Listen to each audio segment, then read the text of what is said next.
Hello मेरे प्यारे दोस्तों, स्वागत है आप सबका नीट पीजी 2026 मैराथन में। So let's try to revise all the important content of PSM in this session.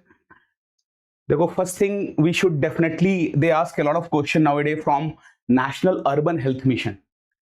So in the National Rural Health Mission, of course we start with ASHA, which is one ASHA for 1000 population only. And there is a big controversy that what is the minimum education of ASHA? Minimum educational qualification is not 10th pass.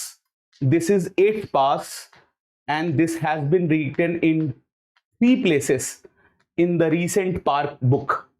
So if any teacher is teaching you 10th pass, just ask from the teacher that what is your source, what is your reference, what is the evidence, because in Park at 3 places in the recent also it's written 8th pass. And national guideline still says it's 8th pass. So why some teacher teach it 10th pass? Because if you will Google this information, then on Google they will say that ASHA need to be 10th pass. Why? Because if Kerala government release a job offer that we need ASHA, they will put 10th pass as criteria. But in reality, remember, ASHA is 8th pass is the minimum qualification, not 10th pass. Because we don't trust on Google, we have to trust on Park textbook. Second thing, there is one ASHA per 1000 only. Okay, one ASHA per 1000 only. Okay, so this is the first thing. Second thing, that ASHA report to sub center, which is no more sub center, we now call it Ayushman Arogya Mandir sub center, and PHC is now known as Ayushman Arogya Mandir PHC, but their population norm is same.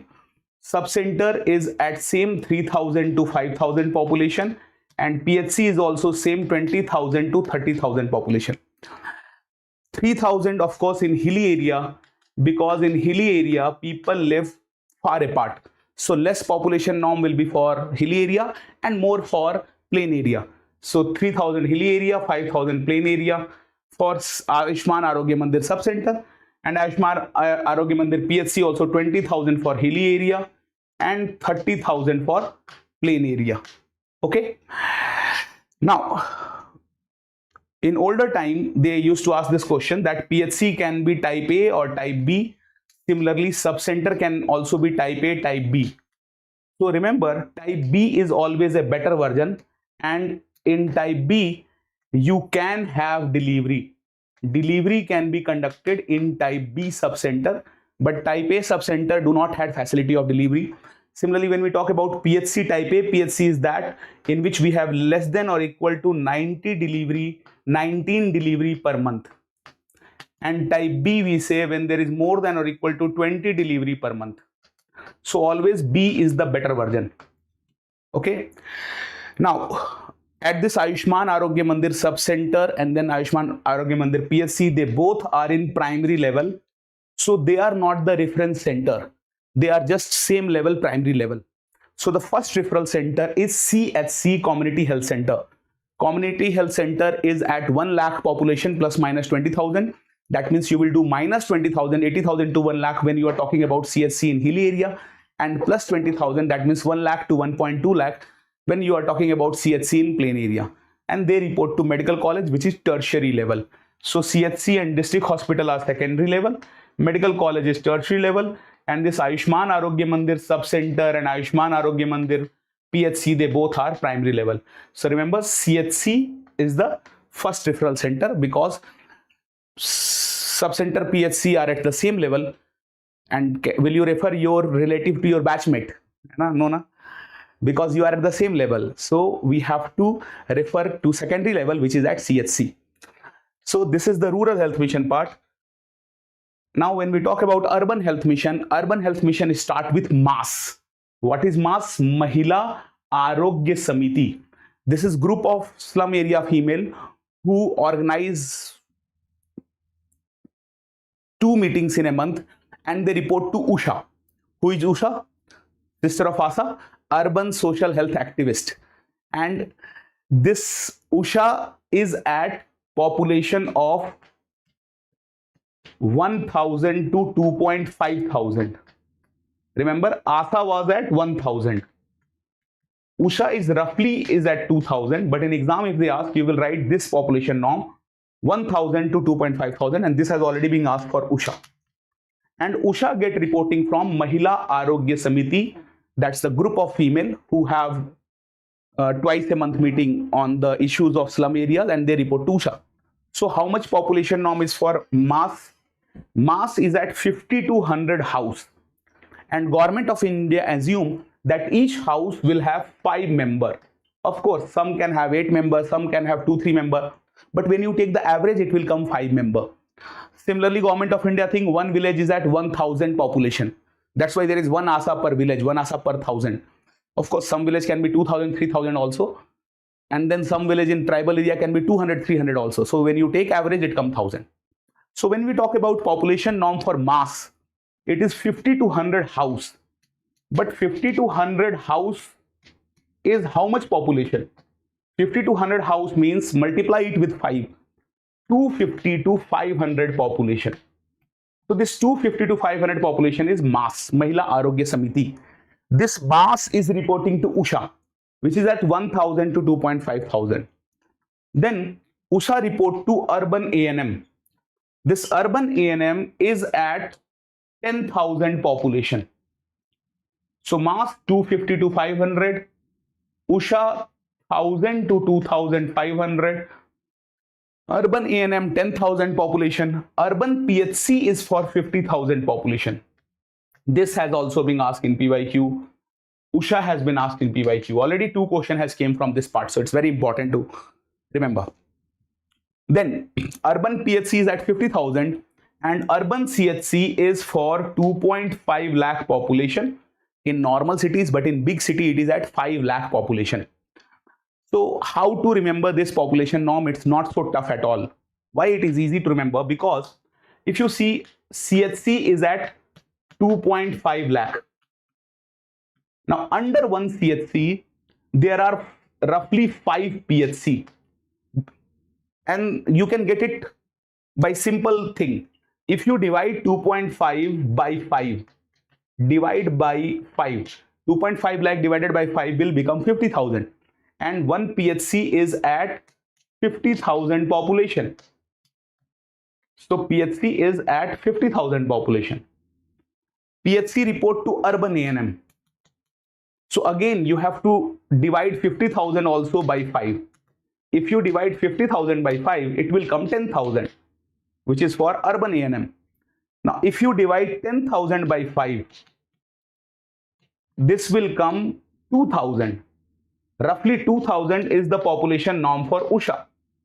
Although the exact number is 1,000 to 2,500, but roughly we can say around 2,000. Now, if you divide 2,000 by 5, dividing 2,000 by 5 is roughly 400. So the population norm for mass is 250 to 500 population. So if you just remember that CHC is at 2.5 lakh, keep dividing every by 5, and you can remember the population norm of urban PHC, which is at 50,000, urban ANM, which is at 10,000, ASHA, which is at 1,000 to 2,500, and finally mass, which is 250 to 500 population. You can remember all. Okay, so it's not tough to remember National Urban Health Mission. Now, let's do one question which is given in Park textbook also, that if you are visiting a Ayushman Arogya Mandir sub center, and at this visit you want to know whether ANM are registering pregnancy properly or not, ANM are working well or not. So how many pregnancies should be present at ANM register at any time of the year? This exact numerical, not exact, but this numerical is practiced in the chapter of preventive ops, pediatrics and gynae, second page. So it is in the Park textbook and it has been asked in INI-CET, NEET and MCI all exam. So do focus on this question. It is done in 3 steps. They are asking you the pregnancy in ANM register at any time of year, but they have not given any mathematical data. So what we have to assume first is that when we talk about sub-center, Ayushman Arogya Mandir sub-center, this is at 3,000 to 5,000 population. But 5,000 population is for plain area where majority of population live. So we will take population of subcenter as 5,000. Now in this question, birth rate of India is not given. So if not given, you will take the exact real data, which is 20 birth per 1,000 population. For every 1,000 people who are there, 20 new delivery occur.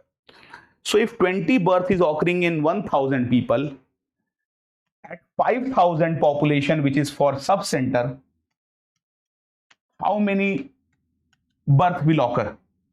So when you multiply 1,000 with 5,000, all the 0 will cancel out, only 5 will remain, and it will come 20 into 5. So 20 into 5 will be 100 live birth per year.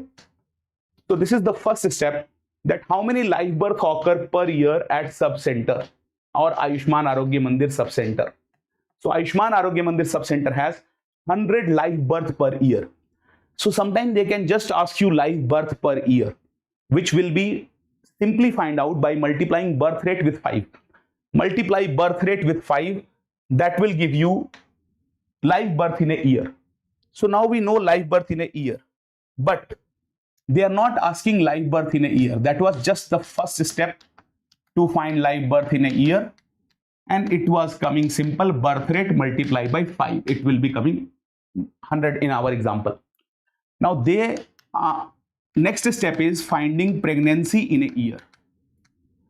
So tell me, my dear friend, does all pregnancy go till delivery? Okay. Does all pregnancy go till delivery? No. Some pregnancy went through abortion and stillbirth also.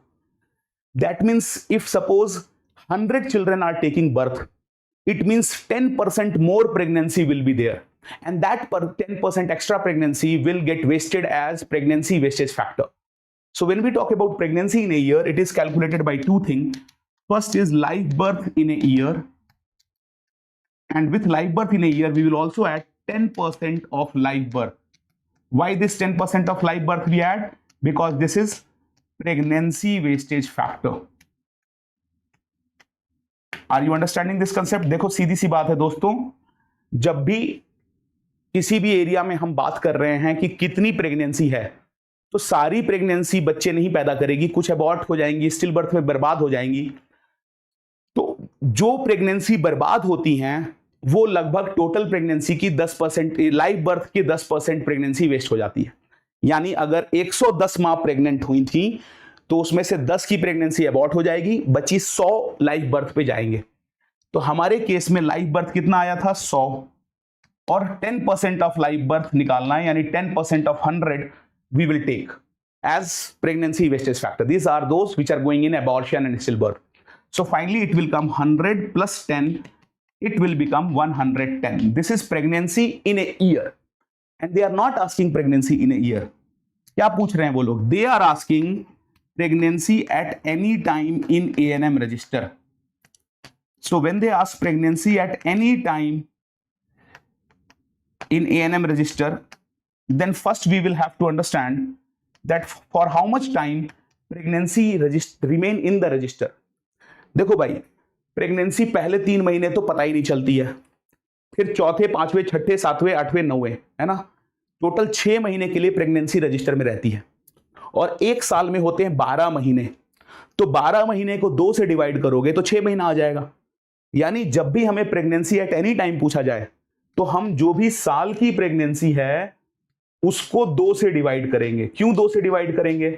क्योंकि pregnancy सिर्फ 6 महीने के लिए रहती है और एक साल में 12 महीने होते हैं, तो 12 को 2 से डिवाइड करके 6 महीना आ जाएगा. यानी यहां 110/2 55 आ जाएगा. What I was saying in Hindi was that pregnancy do not remain in the register for the whole year. It only remain in the register for 6 months, because not detect pregnancy usually detected at 4 months, then 5, 6, 7, 8, 9. 4, 5, 6, 7, 8, 9. Total 6 months are there for pregnancy in a register.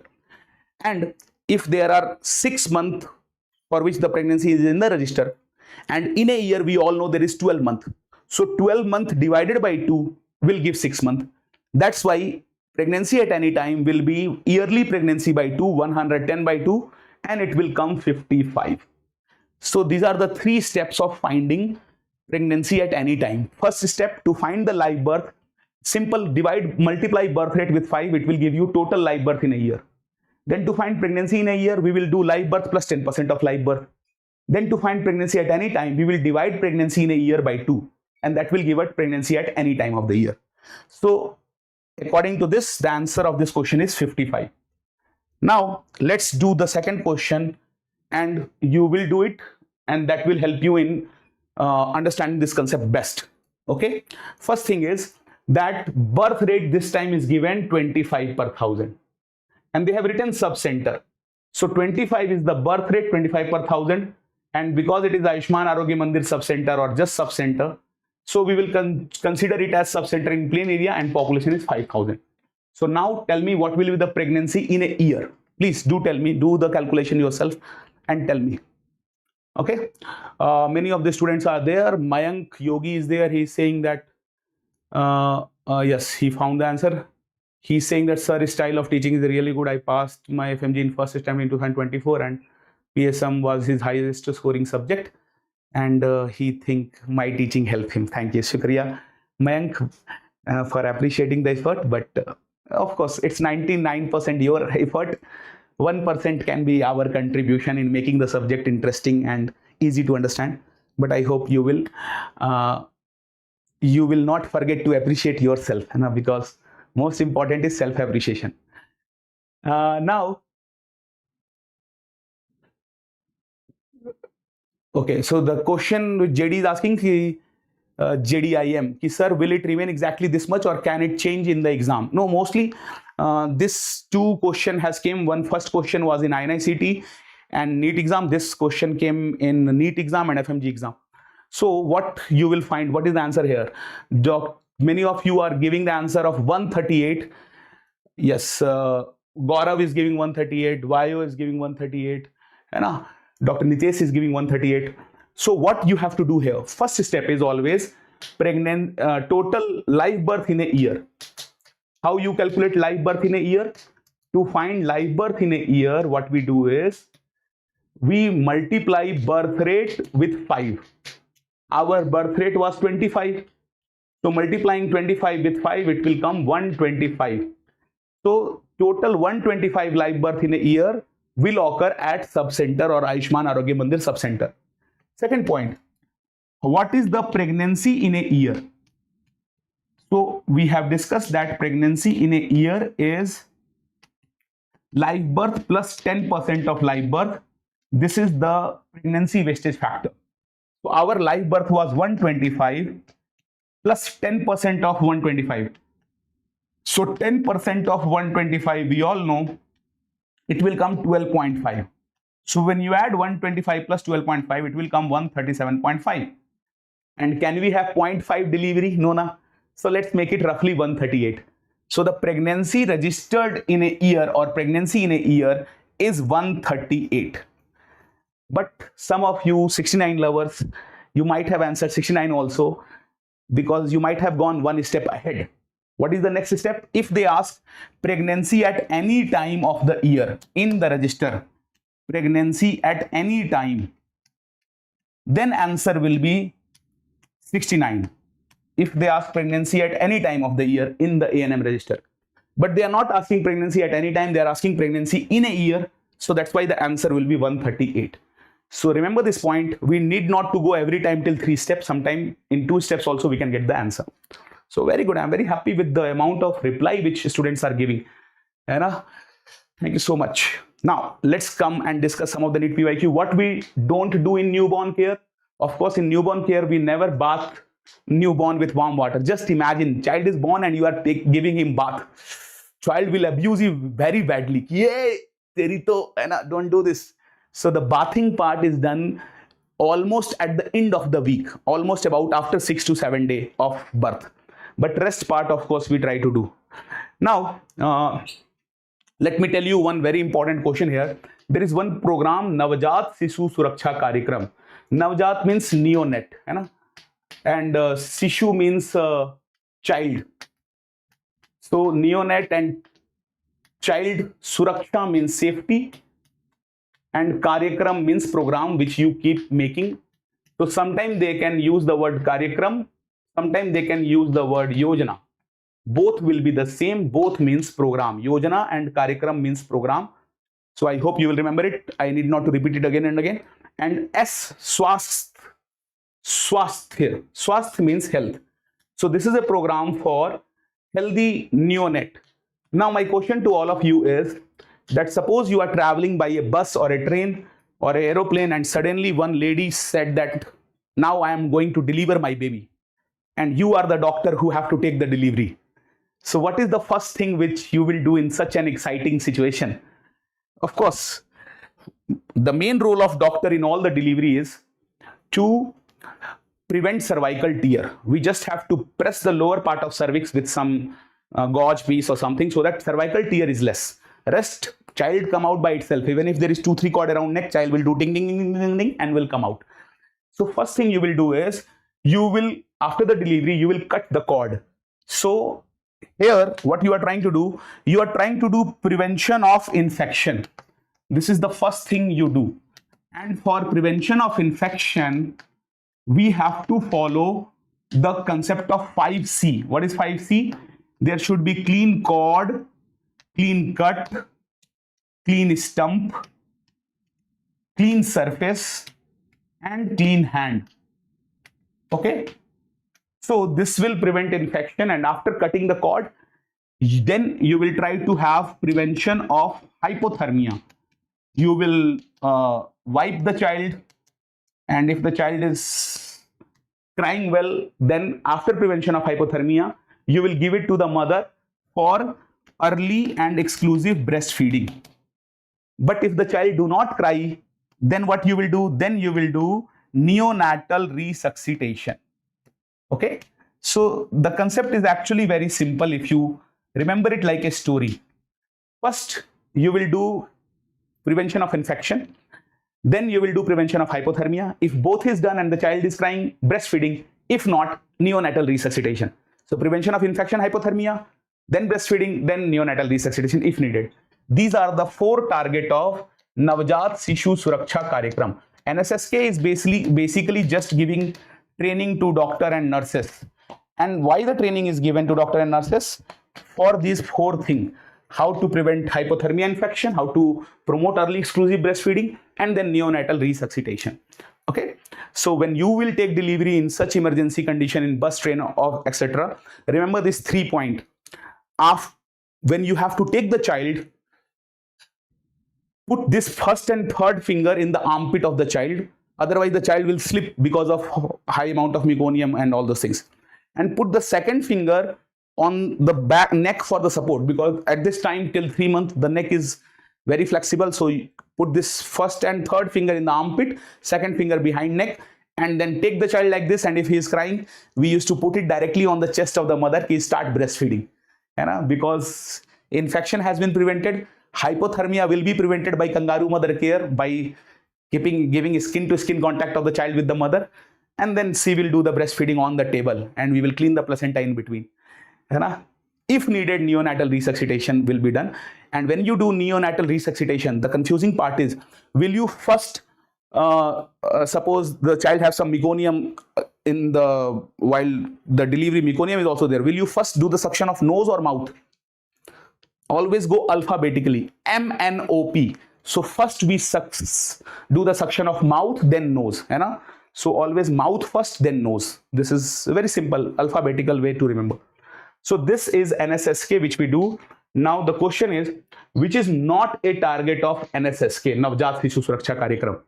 So remember the story. The target is simple: prevention of infection, hypothermia. If both done, breastfeeding. If not done, neonatal resuscitation. So what is not a target is free investigation for newborn. Free investigation for newborn and pregnant mother. Pregnant mother or till 42 days after delivery. There is a program known as JSSY. This JSSY is for, J is for Janani. Always remember, Janani means mother. And rest, SSY is same as NSSK, Shishu Suraksha Yojana. Okay, Navjat Shishu Suraksha Karyakram. Here it is Navjat Janani Shishu Suraksha Yojana. So NSSK was for neonate and JSSK is for mother and child both. So in JSSY, newborn plus pregnant mother till 42-day delivery, they both will get not just free investigation, but in JSSY, they will also get free ambulance.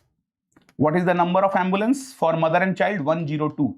Mother child 2, so number is 102. Free ambulance plus free investigation, even C-section is free, blood is free, all these things are free for mother and child in every government hospital, wherever you go in India, from Kashmir to northeastern states to Kanyakumari, everyone will have JSSY implemented, which will have 3 free benefit: free ambulance, free investigation. The third benefit in JSSY is free food for mother and the child will not eat anything right now. So this free food is for mother and one attendant. And for how long they get the free food? This free food is depending on the type of delivery. If it is a normal delivery, they will get 3-day free food. If it is C-section delivery, they will get 7-day free food. Okay, so these are the 3 benefits in JSSY. We will not repeat it again when we will discuss JSSY. Free ambulance, free food, free investigation and treatment. All these 3 are free on every day of the month. So whenever they talk about free investigation, that is JSSY. This is not a target of NSSK. Free investigation is the target of JSSY. Now, which is not a target of BFHI. What is BFHI? Baby Friendly Hospital Initiative. This is WHO program for promoting breastfeeding. In this program, can you tell me which is not a target of WHO baby breastfeeding program or Baby Friendly Hospital Initiative program? Surprising thing is, what is the answer? Can you give the answer? Because usually people give answer early discharge is not a target. In US, UK, they consider early discharge as a good thing, because if mother is discharging early from the hospital, it means there is no complication of excess bleeding in the mother and the child is also able to breastfeed well. So early discharge is a good thing. It is a target of BFHI. Then some students think breastfeeding on demand is not a target. It is a target, because if whenever, suppose I am a mother and I am breastfeeding my kid, and within 10 minutes if the child sleep and then he wake up again after 20 minutes and ask for breast milk, so I cannot wait for 2 hours to be breastfeed from one side. I will breastfeed whenever the child will cry and demand for it. Okay, so both of these are the target, but surprising thing is prevention of infection is not a target. Very good. Dr. Krishna has answered, Dr. Gaurav has answered, Vaya has answered, and all of you, Dr. RKS has answered, Himalaya has answered, and all of you have answered it right. It is controversial, but this is a NEET PYQ. Remember, prevention of infection is not done in BFHI. Okay. Now, in urban area, out of urban ASHA, sub-center, PHC and CHC, which one is not present in urban area? Can you answer it? So urban area don't have sub-center. That is why in Tamil Nadu, they opened Amma clinic during Jayalalitha government, and in Delhi, they opened Mohalla clinic during Aam Aadmi Party, because in slum areas of urban city, there is no hospital. But unfortunately, the next government always closes the previous government, even if good work also. So I think we need slum area sub-center. So this should be there, but it is not in urban area. So we should be there. Hai na? Chalo. Now, next question is, what is not correct for CHC? One urban CHC is 2.5 lakh to 5 lakh population. This is definitely correct. 5 urban PHC come under 1 CHC. This is also correct, because urban PHC is at 50,000. Remember, I discussed, divide by 5, 5, 5 and answer will be there. So 5 urban PHC does come under 1 CHC. 30 bed in normal city and 100 bed in metropolitan city. This is also correct. Not correct is urban CHC not present near district hospital or medical college. Park textbook has written it clearly that if space is not available, we can open urban CHC with district hospital also or medical college also. And sometimes they are in the same campus also. So they can be open near district hospital. That answer is wrong. Okay, rest all are correct. Chalo. So this is double negative. Not correct, not present. Actually, urban CHC can be present. It can be present with district hospital or medical college also. Okay, so we can open it.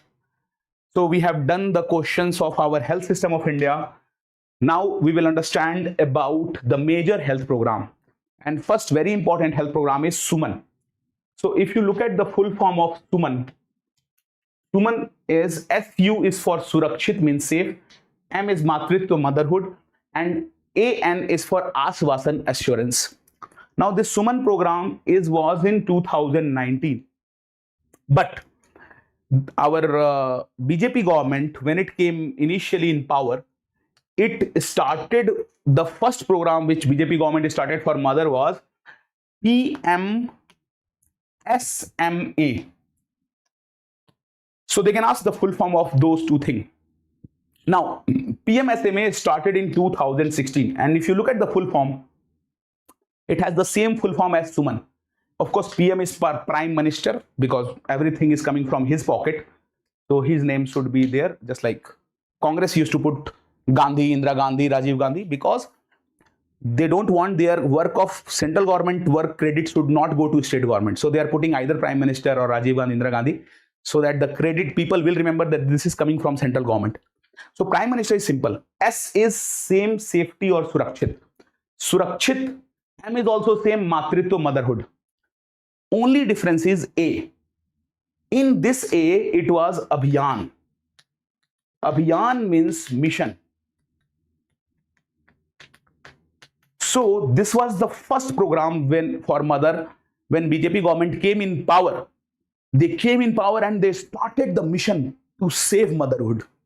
Let's save motherhood. So that was an Abhiyan PMSMA. In next 3 years,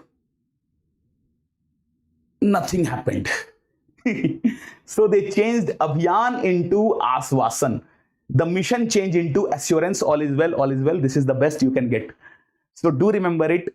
PMSMA was Abhiyan mission and SUMAN is Ashwasan. Rest part is Surakshit Matritva is same. Now, what is this PMSMA? This is a magical program, most magical program of the world. In this PMSMA, government said ki what we will do is on 9th of every month, this is PMSMA. We discussed the full form. PM is not my mother, so sorry, wrongly written. It's not that I breastfeed from Modi, not that is just wrongly written. PM is the Prime Minister, Prime Minister PM. Then SMA, Surakshit Matritva Abhiyan, is Safe Motherhood Mission. Okay. So under PMSMA, government said on the 9th day of every month, there will be free ANC checkup, investigation and medicine in government hospital. तो बहनों और भाइयों, किस दिन ले जाओगे माँ को अस्पताल? 9 तारीख को, है ना? According to this program, on 9th this thing will be free. But suppose I am a pregnant mother and on 9th I was not in mood to go to hospital.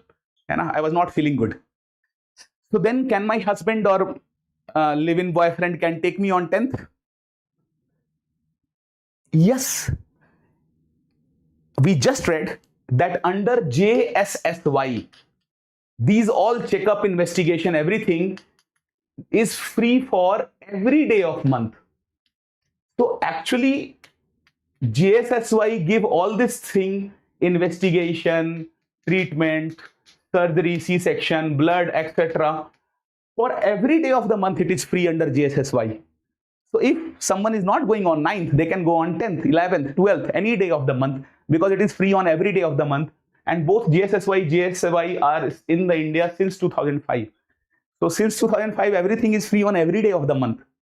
So what the government is giving on 9th, Babaji ka tullu, and they are not giving anything, but they started a program saying we will do the mission to save motherhood. And that's why they started PMSMA in 2016, but nothing happened for next 3 years because they are giving something free, which is already free.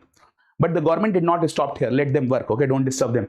They said that private gynae doctor can give voluntary ANC checkup services in government hospital on which day? On 9th.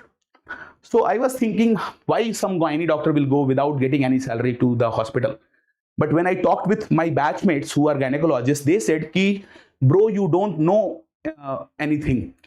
Actually, we go to the private hospital, government hospital on 9th with hundreds of our visiting card. And to all the poor patients who come to government hospital, On 9th, we go there and give our card to those poor patients and ask them to come to our private clinic. So what if this PMSMA is not helping poor patient? At least it is helping the rich obs-gynae doctors. So it's a good program. It's helping someone at least. You understand the point? That government is promoting privatization in government hospital through this PMSMA, which is very bad, but you understand. One more thing government has done here is they classified pregnancy under PMSMA, and this classification question can come. They have put blue for pregnancy with pregnancy-induced hypertension, preeclampsia, and yellow for pregnancy with any comorbidity like hypothyroidism, diabetes, or any of these things. And red is for high-risk pregnancy. So they can ask pregnancy with diabetes, yellow, pregnancy with TB, yellow, pregnancy with hypertension, that will go blue. And last is green. Green is for normal delivery, because sometimes even normal female forget that they are normal, so government classify them also under green. Okay, so these are the three things under PMSMA.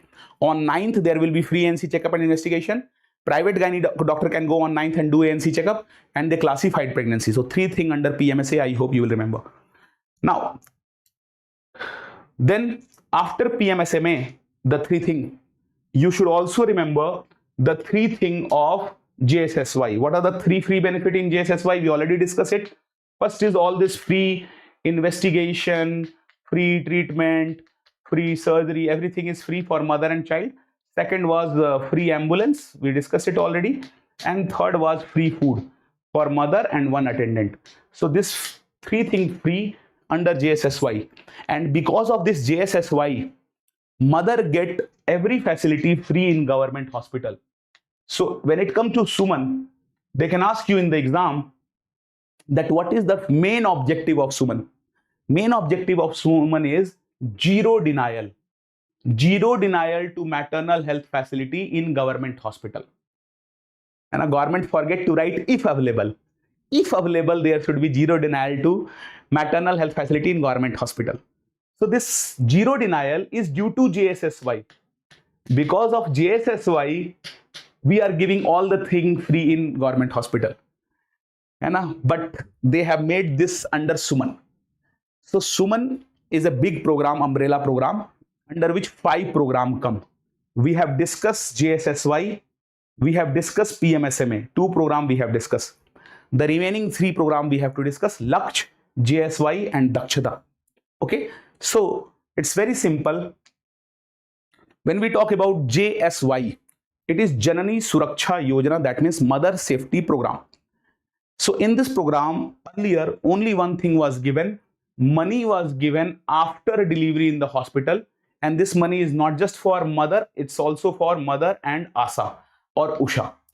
Now, how much money is given, that they have asked one time in NEET PG already, and the money which is given depend on whether you are from urban area, rural area, because rural area people need to travel more.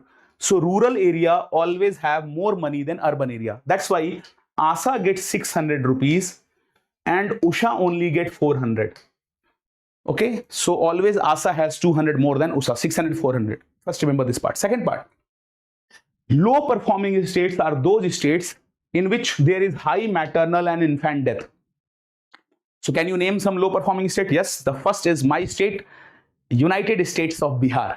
Of course, Bihar is leading India in terms of infant and maternal death still. And after Bihar, we have the 2 neighboring brothers, UP and MP, and their forgotten brother in 2000, Bihar has separated from Jharkhand, UP separated from Uttarakhand, MP from Chhattisgarh. So all these 6 states are low performing. Other than 6, the remaining 4 can be remembered by the mnemonic Roja. Roja jane man, tu hi mera dil. What is Roja? Rajasthan, Odisha, Jammu and Kashmir and Assam. Okay, so all these states are low performing. And in low performing, if the mother is coming from urban area, rural area, we get 1400. Any of these 10 states, like in Patna, Bihar, Patna, capital city of Bihar, if mother delivered, then mother will only get 1000 rupees and Usha will get 400. But if she delivered in the village of Bihar, she will get 1400 and 600. Now, when we talk about high performing states, 1400 half is 700. So 700 is for high performing states, rural area. and 1000 half is 500, but we never give mother less than ASHA, so it's 600 here, and that is the population money which we give. Now the question from this part which came in NEET exam was that if the mother is from urban MP, let's say some mother delivered in Indore city, a very good city, urban MP, how much money will be given to mother? So MP is low performing and we are talking about urban area. First tell about ASHA, USA. USA is always 400 because urban area, as soon as urban came, you will write 400. That's done. Now because it is low performing, MP is low performing, so mother will get 1000. So mother 1000, and sometimes they can write USA as ASHA also, urban ASHA, USA, same thing.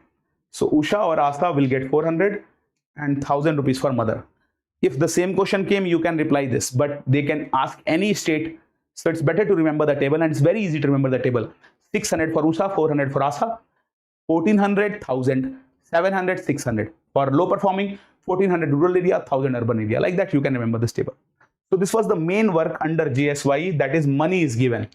And when they give 600 rupees, 300 rupees is for transportation and 300 is for ANC checkup. Similarly, when they give 400, it's again divided into 200, 200.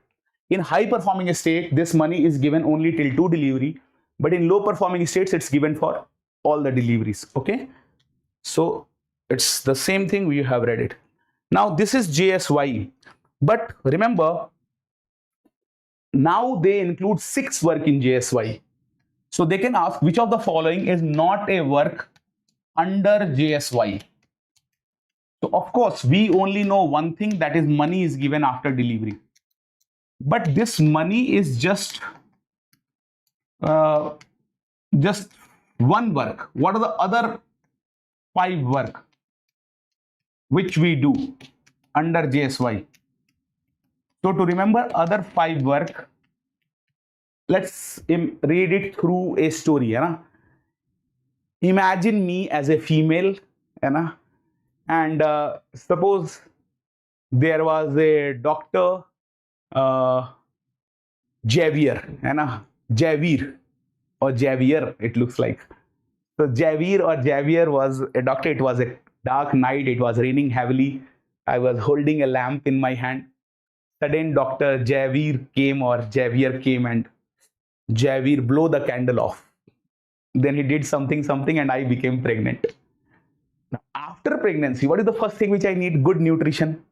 So for that, in JSY program, we celebrate Village Nutrition Day, Mamta Divas. And this question is very highly expected to come, that Village Nutrition Day is celebrated once a month or twice a month or 1 in 6 months or once in a year. So Village Nutrition Day is celebrated once a month. We call Village Nutrition Day as Mamta Divas. Okay, but mostly they just directly call it Village Nutrition Day. Then after taking care of my nutrition, in the first 3 months, I need folic acid. And remember this point, that we start iron tablet after first trimester. Folic acid is given only in the first trimester. So for that tablet, I can go to ASHA. But my naughty boyfriend Javier don't wanted to disclose this secret romance to ASHA. So then there is a program, Vande Mataram scheme, under which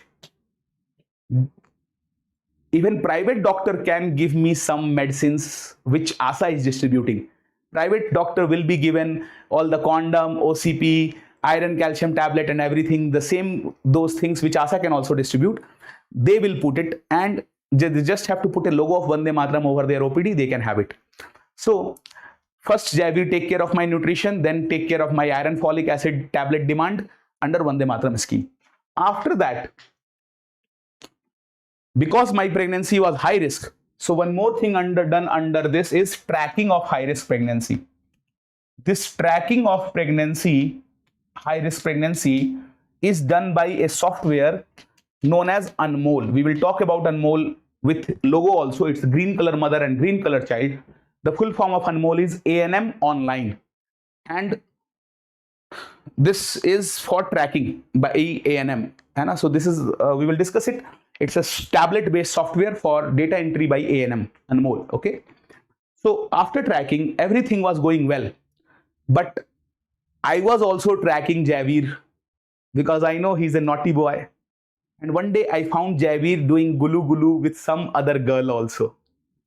I was heartbroken after that and I went for my abortion. So this fifth benefit under it is safe abortion services. Okay. And suppose in that abortion I died, then the last is maternal death review. That is also under JSY. We do maternal death review or children death review by verbal autopsy. Verbal autopsy means generally we do autopsy by cutting the body, but in verbal autopsy we ask question and try to know the reason of death. And we don't just ask question with the mother, family, we ask question with neighbors and all also. Okay. So can you remember it like a story? Yes. In the story, the beginning part was dark night, candle in my hand, Javeer blowed it. That part you can forget. Village nutrition day is first thing. Then I need iron tablet, Vande Mataram. Then I need tracking of my pregnancy. That will be done. Safe abortion services and maternal death review. All 5 things are under it. Plus last thing is money. So 6 things are now under JSY. Do remember it. Very likely question. All this thing, Mamta Divas has been asked already in a PYQ. This village nutrition day has been asked. Then Vande Mataram is something which I am expecting, but Anmol has already been asked. So there is a lot of part of JSY which is important. JSY we have read, JSSY we have read. 3 free benefit is JSSY. And this JSY, JSSY are the real programs of India. You go to any corner of India, you will find JSY, JSSY actually working. So these are the real program, but there are some other program under it. One is Laksh. Laksh is a Hindi word which means aim or goal. But do remember this question, that which of the following is not limited or not constrained by time. So if you talk about goal is not limited or constrained by time. This is written in Park. Remember objective, target, they are vision, they are constrained by time but not goal. So what is Laksh? Laksh, in the logo you will find a black color mother, black color child. It focuses on the improvement of facility in labor room and maternity ward. So this improvement of facilities is just the thing which they do here. Labor room, maternity OT, maternity ward. This improvement of facility is just a gradual work which is done every year, but they labeled it as a program, Laksh. Okay. Now, the last is Dakshata. Dakshata is a Hindi word which means highly skilled. Oh, highly skilled. Someone like Javeer only, who can make even me pregnant, like that. Highly skilled. So, how you will be highly skilled under this Dakshata? Government is doing something which has never been done. Training. They are going to give training of doctor and nurses to decrease maternal death and complication. So these are the 5 things under Suman. Let's remember it. JSY, JSSY. PMSMA on 9th day, free NC checkup and on. Laksh and Dakshata. Dakshata is for training and Laksh is improvement of maternal health facility. So 5 things come under Suman. Do remember it, and very easy to remember actually. So now let's answer this question. If there is a poor female, not me, some other poor female, who don't have money for delivery, and I am not poor because of you people, and you are watching my video and paying me money, good amount, so that's a real poor female who don't have money for delivery. Which program will help her? Will it be JSY, JSSY, PMSMA or Laksh? Answer is not JSY, because in JSY money is given after delivery, and here she don't have money for traveling also and all. So here the program which will help is JSSY. Okay. And sometime when they will ask question with 9th, then only you will answer PMSMA. Okay. So here it's JSSY. I hope you will remember. Chalo. Now, this Vande Mataram we have discussed that private doctor will have to keep a logo and of Vande Mataram, and they can distribute all the thing which ASHA is distributing. Now there is one more program, Matru Vandana Yojana. Matru means mother. Vandana means worship. The government is doing worship. And Yojana means program. Mother worship program. See the feeling of government, worship of mother. Wow. So how the government is going to do the worship? They will give money to mother before delivery and after delivery also. Have you seen money being given before delivery in any state? Please do tell me in the comment that yes, I have seen money given before delivery in any state. before election money is given already in Bihar, and in Jharkhand, Jharkhand Mukti Morcha also given 10,000 rupees, but that is before election in the female account, not before delivery. So before delivery, have you seen money being given in any state? So government is saying that we will give 2,000 rupees at first registration when the mother will come at 12 week.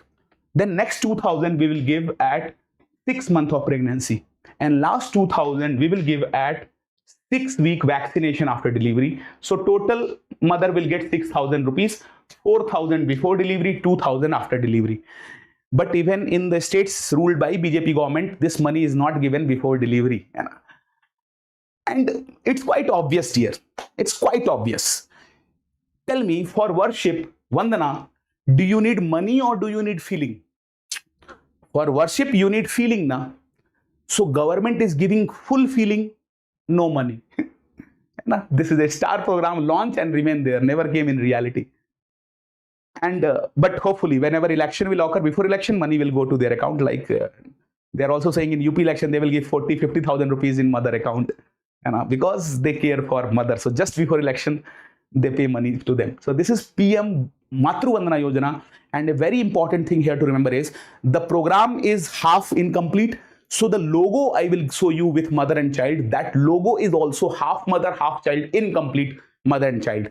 So let's see all the logo of mother and child program and revise it for once and forever, so that this mother child thing will never confuse us.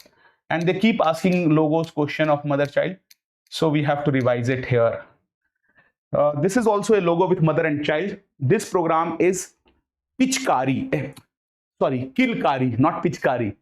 And what is Kilkari? Kilkari is recorded messages on phone on how to take good care of the child. So when the child cry for the first time, that first cry is known as Kilkari. So under this program, mother will give missed call on a number and she will get all the messages on phone that how she can take care of the child. So mother will listen to it and take care of the child. So is the all pediatrician go for oil massage. That is Kilkari. So remember, in Kilkari, mother and child is separate. And you can see if focus the diaper of the child is full, as soon as you remove the diaper, a Pichkari will also come. So that is Kilkari, separate mother child. But in other logo, mother and child are together in a lap or something like that. Let me show you. I will come to these all logo, but first let's discuss mother child logo. Yes, this was the logo about which I was talking. You can see the mother is half, child is also half, because this program is also half. This is PM Matru Vandana Yojana, Mother Worship Program, Matru Vandana Yojana, MVY. Under this program, previously 5,000 was given, but now government thought, if we are throwing, let's say 1,000 rupees more. So it's finally now 6,000, changed to 6,000. Yes, chalo. Now, this is JSSY. In JSSY, you will find yellow color logo, mother and child. So how to remember it? This question came in NEET exam already. You can think like this, that it is Janni Sisu Suraksha, and you know Sisu keep on doing Susu. So due to Susu, urination, this is yellow logo. So yellow is mother child, JSSY. Okay, chalo. Now, next is this black mother, black child. This is Laksh. Laksh. So remember, and this target also, and they will, when they will give the logo, they will not write Laksh below. They will just give this part or this part. What is Laksh do? Improvement of facility in labor room, maternity ward and maternity OT. Then this is BFHI, Baby Friendly Hospital Initiative. And how will you remember it? Baby Friendly Hospital Initiative is a WHO program. So WHO, foreigner, white mother, white child, foreigner program, WHO program. So white mother, white child is BFHI, black mother, black child is Laksh. Then yellow mother child is JSSY, and incomplete mother child is Pradhan Mantri Matru Vandana Yojana, Mother Worship Program. Okay. So these are the 5. Then the next logo with mother and child is blue color mother child. This is for UNICEF. And do remember this point that UNICEF is the one which also fund seed and manure of applied nutrition program. This applied nutrition program is started in 1986 in of course India, and in this 1980s program, UNICEF thought that if we give seed and manure to the Anganwadi and government school, they will grow their own green vegetable, and then children can get nutrition supplementation through it. Because one of the target of UNICEF out of Gobi FFF is food supplementation. But what do you think? Do you think green vegetables and fruit will survive in a school? Of course, children will eat it when it is small. But even if it survives, who will eat it? Teacher or student? Teacher, na? So this program never worked, but this question already came in NEET PG that who gives seed and manure of applied nutrition program? It's UNICEF. UNICEF work for mother and child health. That's why in the logo of UNICEF, there will be mother child both. And the UNICEF headquarter is in New York. We will talk about headquarters and all in international health program. But I hope you will easily remember this blue color. Then green color mother, green color child is the Anmol program. I discussed it already. What is Anmol? Anmol is tablet-based software. And what is the purpose of this tablet-based software? For ANM data entry. Okay. Data entry and follow-up of pregnancy. Follow-up of pregnancy and childhood with complications. So when this program was launched, ANM all over India, they said कि हुजूर माई बाप दीनानाथ सरकार आप कितने मयालु कितने दयालु हैं कि हमें आपने सॉफ्टवेयर दे दिया डेटा एंट्री का, लेकिन डाले कहां पे? हार्डवेयर वा तो देवे नहीं किए हैं. Government gave the software, but have you seen any ANM with tablet? No chance. So the software has come. Government said, wait, tablet hardware will also come, but the software is already there. So that software is Anmol. I am surprised to know there was a student, Dr. RKS. I am sure it might be Rahul Kumar Sinha or Singh something. He is saying that, sir, money is given in Bihar, but some percentage is taken by ASHA and Anganwadi. My question was, does money is given before delivery or after delivery? Because what you usually we see, money is given after delivery under JSSY in every state of India.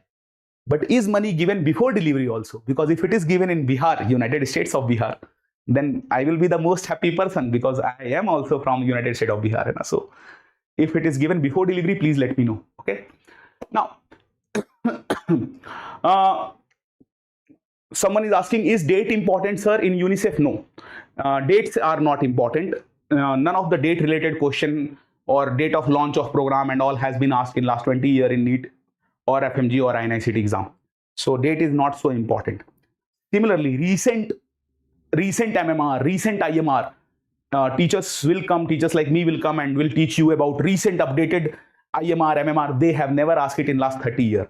They will only ask out of the updated part that what is the target maternal mortality ratio for India and the world, and what is the target infant mortality rate for India and world. Okay, so the target MMR is less than 70 per lakh. This is the same target for India. This is the same target for Sustainable Development Goal SDG. Okay, but infant mortality rate is not a target in Sustainable Development Goal. For India, the target IMR is less than 30 per 1,000. I can tell you the recent data also, but they will not ask you the recent data. They will only ask you the target. The recent data of Government of India for MMR, they say that we have achieved it around 93 per lakh we have reached. And IMR, they said it's already 27 per 1,000. So we have achieved the target of IMR according to the fake data by the fake Government of India. We have achieved this target. And MMR target also we will achieve nearby very soon. So this is the two thing. Target they can ask, not the recent part. Similarly, one more thing they can ask is, what is the target total fertility rate?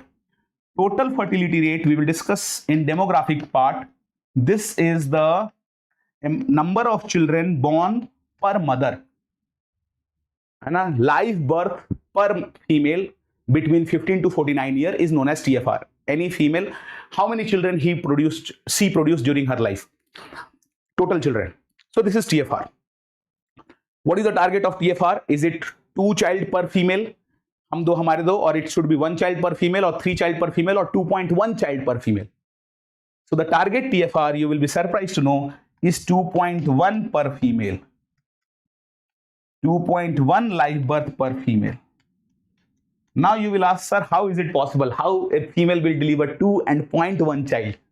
So the logic is, suppose you produced, there is a Dr.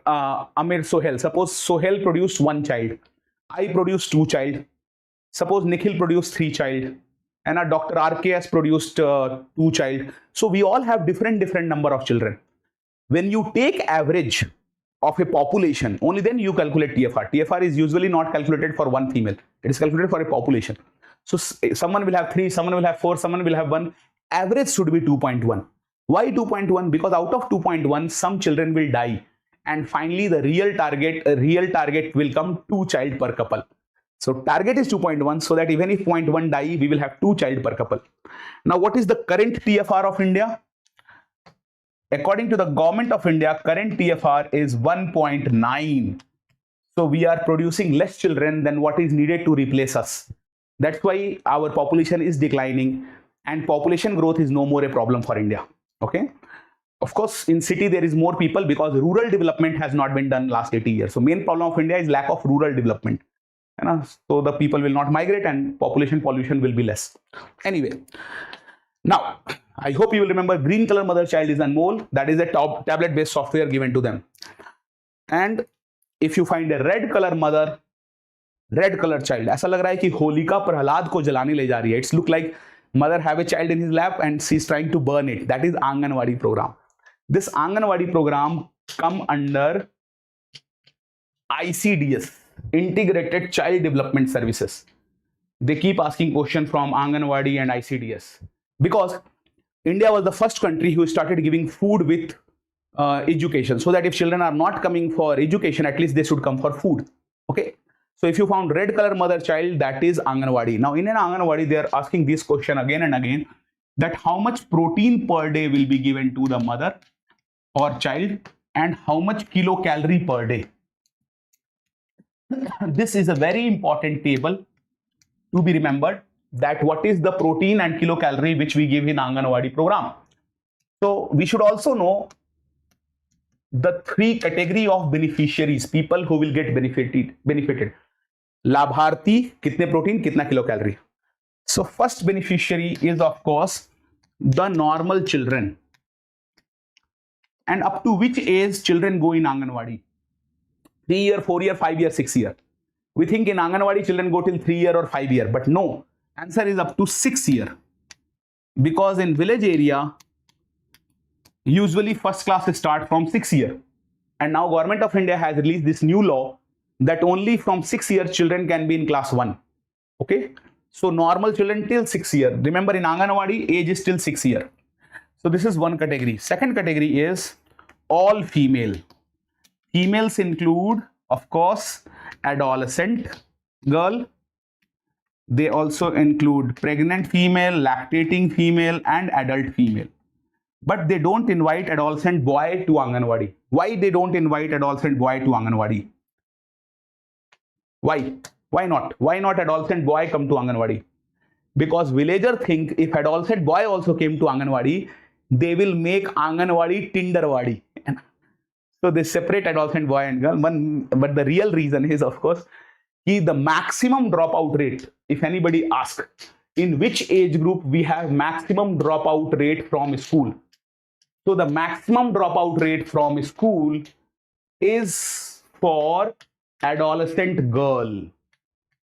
Which age group is adolescent? Adolescent means 10 to 19 years. Adolescent girl has maximum dropout rate. So many of the adolescent girls who are not going to school, at least they can come to Anganwadi, where they will get some supplementary nutrition and some basic education. Okay, that's why we are inviting adolescent girl but not boy, because boy will go to school also, है ना? Now here the third is malnourished children. Okay, malnourished children. This malnourished children, normal children is first and third. In between you have all the female. So remember, the protein is very easy to remember: 15, 20, 25.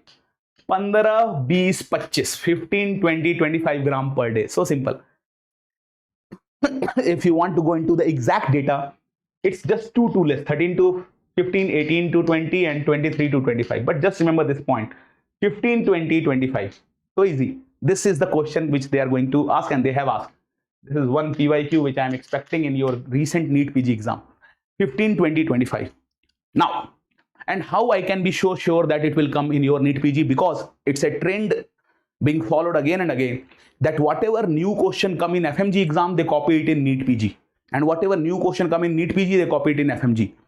So of course, many of you have done NEET PG and INI-CET question. Please, one of my humble requests is, do last two FMG, foreign medical graduate exam paper also, because National Board of Examination create NEET PG and FMG both paper, and professors are usually already burdened with their life. So many a time they take the old question of FMG and they put it in NEET PG and NEET PG in FMG. So always do two last paper of FMG also. You will find minimum 15 to 20 direct question in NEET PG exam. Don't miss those 15 crucial marks. Do go through last two paper of foreign medical graduate exam and their recent question also.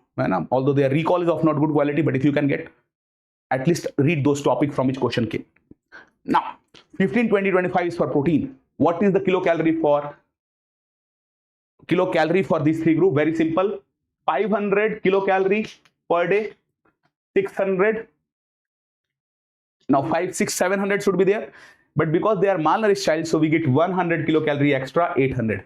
So 500, 600, 800 is the kilocalorie for normal children, female and malnourished. 500, 600, 800. 15, 20, 25. Just all. Very simple to remember. And whenever we talk about Anganwadi, remember, one Anganwadi is at 300 to 800 population in plain area. Okay, so this is at 300 to 800 population in plain area, and this is at 150 to 800 population in hilly area. So in hilly area, you can have one mini Anganwadi also. But remember, 150 is the starting part of hilly area, 300 is for plain area, and it is less than 1000 population. 300 to 800 will be for Anganwadi population now. Now what happened is, there are 25 Anganwadi worker. This 25 Anganwadi worker will report to one Mukhya Sevika. This Mukhya Sevika is the word for supervisor. So there is one supervisor over 25 Anganwadi worker. Okay. Now 4 supervisor report to one CDPO. What is CDPO? Child Development Program Officer. So one CDPO look over 4 supervisor, and each supervisor look over 25 Anganwadi worker. So finally, one CDPO is looking over 100 Anganwadi worker. Like that, you can think that this child development program officer is over 4 supervisor, and each supervisor under looking over 25 Anganwadi workers. So total 100 Anganwadi worker come under one child development program officer, CDPO. Okay, so this is red mother, red child for Anganwadi. So now we have discussed all the symbol with mother and child, and it's very easy to remember. How it is easy to remember? If I said red mother, red child, that is Anganwadi, ICDS. If I said yellow mother, yellow child, that is JSSY. Black mother, black child, that is Laksh program, improvement of facility in labor room and maternity ward. Then if I say white mother, white child, you will think foreigner program, baby friendly hospital initiative. If I say blue mother, blue child, that is for UNICEF. If I say green mother, green child, that is for Anmol, the tablet based software for data entry. So there is 1, 2, 3, 4, 5, 6 program with mother child together. After this 6th program, the 7th program is PM Matru Vandana Yojana, in which we give 6,000 rupees theoretically, 4,000 before delivery, 2,000 after delivery, and in this program, mother and child both incomplete. Incomplete logo will be there because incomplete program is there. The last program which I said has mother and child is Kilkari. But in Kilkari, mother and child is separate, not in one lap. But in this 7th program, they are in the lap. And I hope you will not forget this program. Very easy. With the color, you can remember them. Red is Anganwadi. In Anganwadi, they are burning the child in a fire like that, you can think. Or protecting from fire, you can think like that. Yellow is due to Susu. So Janani Sishu is yellow. Already this Sishu question has came. Black is Laksh. White is Foreigner BFHI. Blue is UNICEF. And green is Anmol. ANM Online. Okay. So these are the mother child logo and mother child program. I hope you will not miss it. So we read about Suman. Now after Suman, we are going to read about one more very important program, that is Poshan. Just like Suman has 5 program under it, Poshan also have 5 program under it. What are these 5 program? It's so easy to remember actually. 2 are Nikhay Poshan and PM Poshan. So 2 have Poshan written under it. What does this word Nikhay means? Nik means no, and Chay means loss of body. So in which disease there is loss of body? Chay, that is TB. So whenever we talk about Nik Chay, it is no TB. So for no TB, Poshan is a Hindi word which means nutrition. But if you look at the full form of Poshan program, the full form is Prime Minister Overarching Scheme for Holistic Nutrition. So in this Poshan program, Nikchay Poshan, what we are doing is, previously we were giving 500 rupees. Now we give 1,000 rupees per month to every TB patient. Why we are giving this money to TB patient? For nutritious food supplementation, so that they can start taking one egg or some sprouts or some pulses and all those things in their diet with this 1,000 rupees per month, and they can get some protein in their diet. So Nikchay Poshan is for 1,000 rupees. But when they say PM Poshan is the replacement of midday meal. Now midday meal is no more. Under PM Poshan, what we do? We give half protein and 1/3 calorie. This earlier was given only to school children, but now it is given to school and preschool children. Both. What do you mean by preschool children? Preschool children are 3 to 6 year children. So in one of the class I was teaching it, and a student asked a very interesting question. Sir, when preschool children are going to Anganwadi, they are not coming to school, then why the government is giving them meal in the school? They should give them the meal for preschool children in Anganwadi. I said, very intelligent. But why the government has included preschool children also with school children? Because this is a new thing which Government of India has done. Government of India has said that now Anganwadi will be integrated with school. This Anganwadi integration will occur. So this is a new thing they can ask also in your recent NEET PG exam. So why they have integrated it? Because many students used to join Anganwadi, but then some of them used to drop out before starting school. So to prevent this dropout rate, government has integrated them together.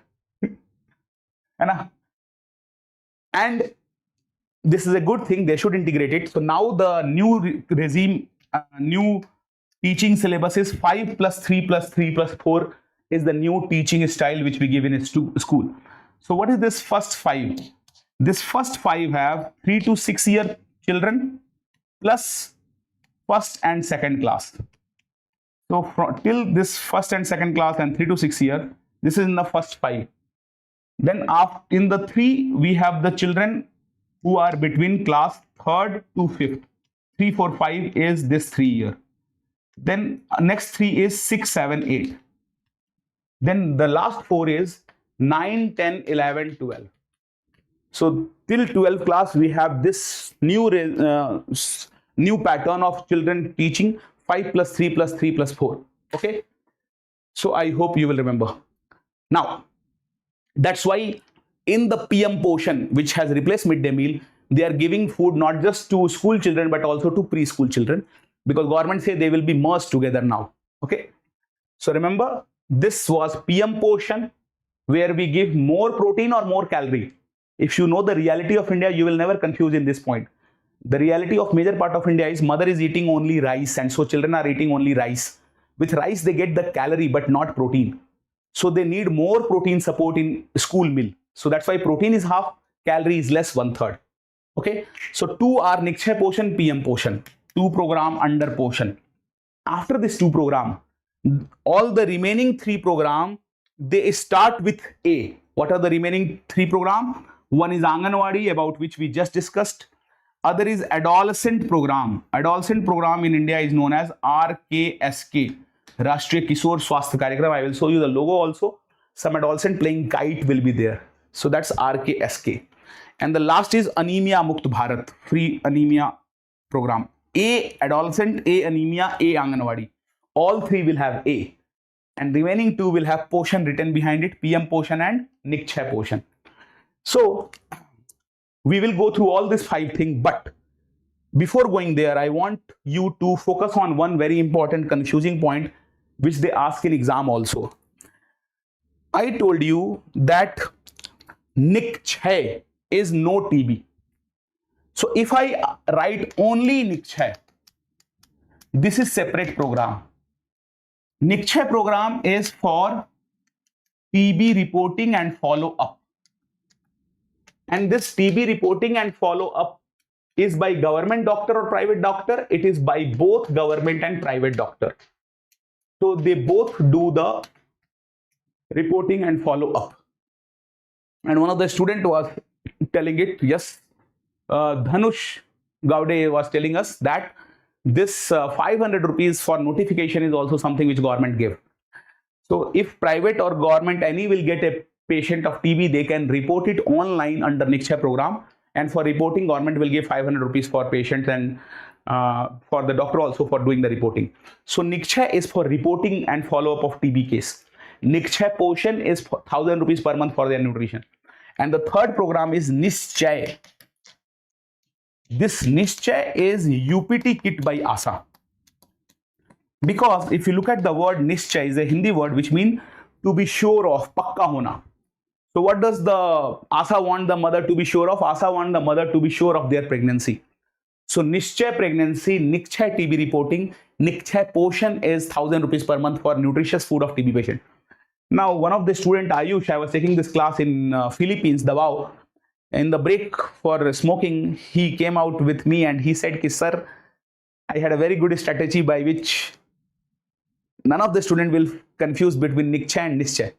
I said, what is the strategy? He said, sir, out of Nikshay and Nischay, tell me in which S is coming first. In Nischay S is coming first or Nikshay S is coming first? So I said, of course, in Nischay S come first. So Ayush said, yes, you are right. S is coming first in Nischay. Now, this S also stands for sex. And if the sex is unprotected, you need UPT kit for confirmation. So the one in which S is coming early, Nischay, is for UPT.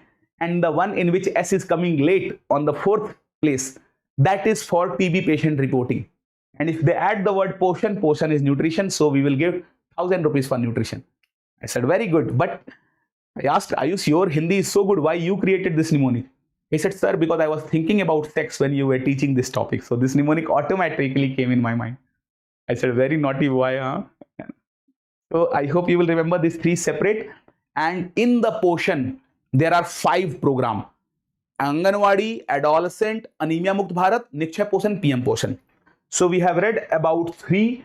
Anganwadi, Nikshay portion, PM portion we have done. Now let's read about Anemia Mukt Bharat, and then we will read about adolescent program also. Let's first read adolescent program. In adolescent, what does this K stand for? Kishore. Kishore means adolescent 10 to 19 year. So for adolescent program, government is doing two things. One is AFHC, other is ARSH. What is AFHC? This is adolescent friendly health clinic. Remember your time of adolescence when you had your first breakup or first crush, and when you were in class 9, 10th, 11th, 12th. Oh, sorry, you have second, third, fourth crush at that time. So whatever. Can you go to doctor and share about your breakup, your menses problem, your fear of failing in exam in front of other people? No, you cannot share your problem in front of other patient. And that's why government decided that under AFHC, we will have a separate OPD for adolescent. This separate adolescent OPD is 1 day per week at Ayushman Arogya Mandir PHC, and this will be for 1 day per week at 5 day per week at CHC and 1 day per week at PHC. And the same number of 1 day and 5 day is also for old age program, geriatric program, NCD program also. 1 day NCD OPD at PHC, 5 day at CHC. So same 1 day, 5 day is adolescent friendly health clinic. But again, I can guarantee you, including my friend from Bihar also, this program is being launched for more than 8-9 years in India. Have you ever seen in any area any adolescent friendly health clinic? Have you seen any adolescent friendly health clinic? Do tell me. So next program is under for adolescent. Next part is ARS. What is ARS stand for? ARS is actually adolescent reproductive and sexual health. So government also take care of your health. How government take care of your sexual health? Under ARS, all the village adolescent will make a group. They will call it as peer adolescent group, adolescent peer group. Peer means friend, the same adolescent peer pressure which make you smoke and drink, that same peer is here. Peer means group. So this adolescent peer group will hold monthly meeting. They will do monthly meeting with panchayat of the village, where they will raise their demands, and with female school teacher. So when they will do meeting with female school teacher, it is expected that female school teacher will give them sex education, and because giving sex education people think is a tough work, so then she will talk about menstrual hygiene and safe disposal of sanitary pad. But let me tell you, giving sex education is very easy. I know it because I'm a trained qualified sexologist from AIIMS New Delhi. While doing my MD in PSM from AIIMS New Delhi for 3 months, I was sitting in sex and marriage counseling OPD, the most exciting OPD. And if you have any doubt also, you can anytime call on this number, my number, and you can ask that, sir, my friend has this problem. I will understand who is that friend, and I will tell you the correct thing which will help you. Okay. So why giving sex education is easy? Because you go to any village or any school and ask the student to write their problem without writing name or roll number or anything. Just collect one chit from everyone. And if there is no problem, you will give us blank chit. If there is problem, you will write it. So everyone will give chit and you will answer their question one by one. So it's so easy to give sex education actually. But you will not be able to answer all of their questions. Some of the questions are really twisted. But I hope in future you will also give sex education in some places. It's very much needed. So this is adolescent program, separate OPD, and ARS. ARS and AFHC are under adolescent program. Last is Anemia Mukt Bharat. Previously it was 6 into 6 into 6 strategy. But now in the topic of Anemia Mukt Bharat, there is now 7 into 7 into 7 strategy. So this is one thing they can ask. That, okay, previously where there was 6 into 6 into 6, what are the new thing that is added in Anemia Mukt Bharat? So remember, the first 6, now it is 7, is for the people who will get benefit. So 7 are beneficiaries. And in this beneficiary, the new 7th is 0 to 6 month children. They have said we will we will include 0 to 6 month children also under as a beneficiary. Earlier, only we give iron syrup after 6 months only. But government said now we have one more beneficiary, 0 to 6 months. Okay. Now, the second 7, first 7 was beneficiary. Second 7 was the 7 benefit they will get. We call benefit as intervention. And in this 7 intervention, the new 7th thing has been added is the right diet, correct diet, okay, or the good correct diet is the new thing which has been added. Okay, so right diet is added. Like government will increase awareness that what are the right things in the diet. That means green leafy vegetable, sprouts, high pulse thing, high protein thing, and all. So that will be here as the new intervention. Right diet or right food, like that. The last 7 is 7 institutional mechanism, and this I am writing with so much of detail because they have asked that in the 6 into 6 into 6, which is now 7 into 7 into 7, which is not included in 7 into 7 into 7. So remember, 7 into 7 into 7 is for BII. One is beneficiary, then intervention, then institutional mechanism. And in institutional mechanism, the new 7th point is digitalization.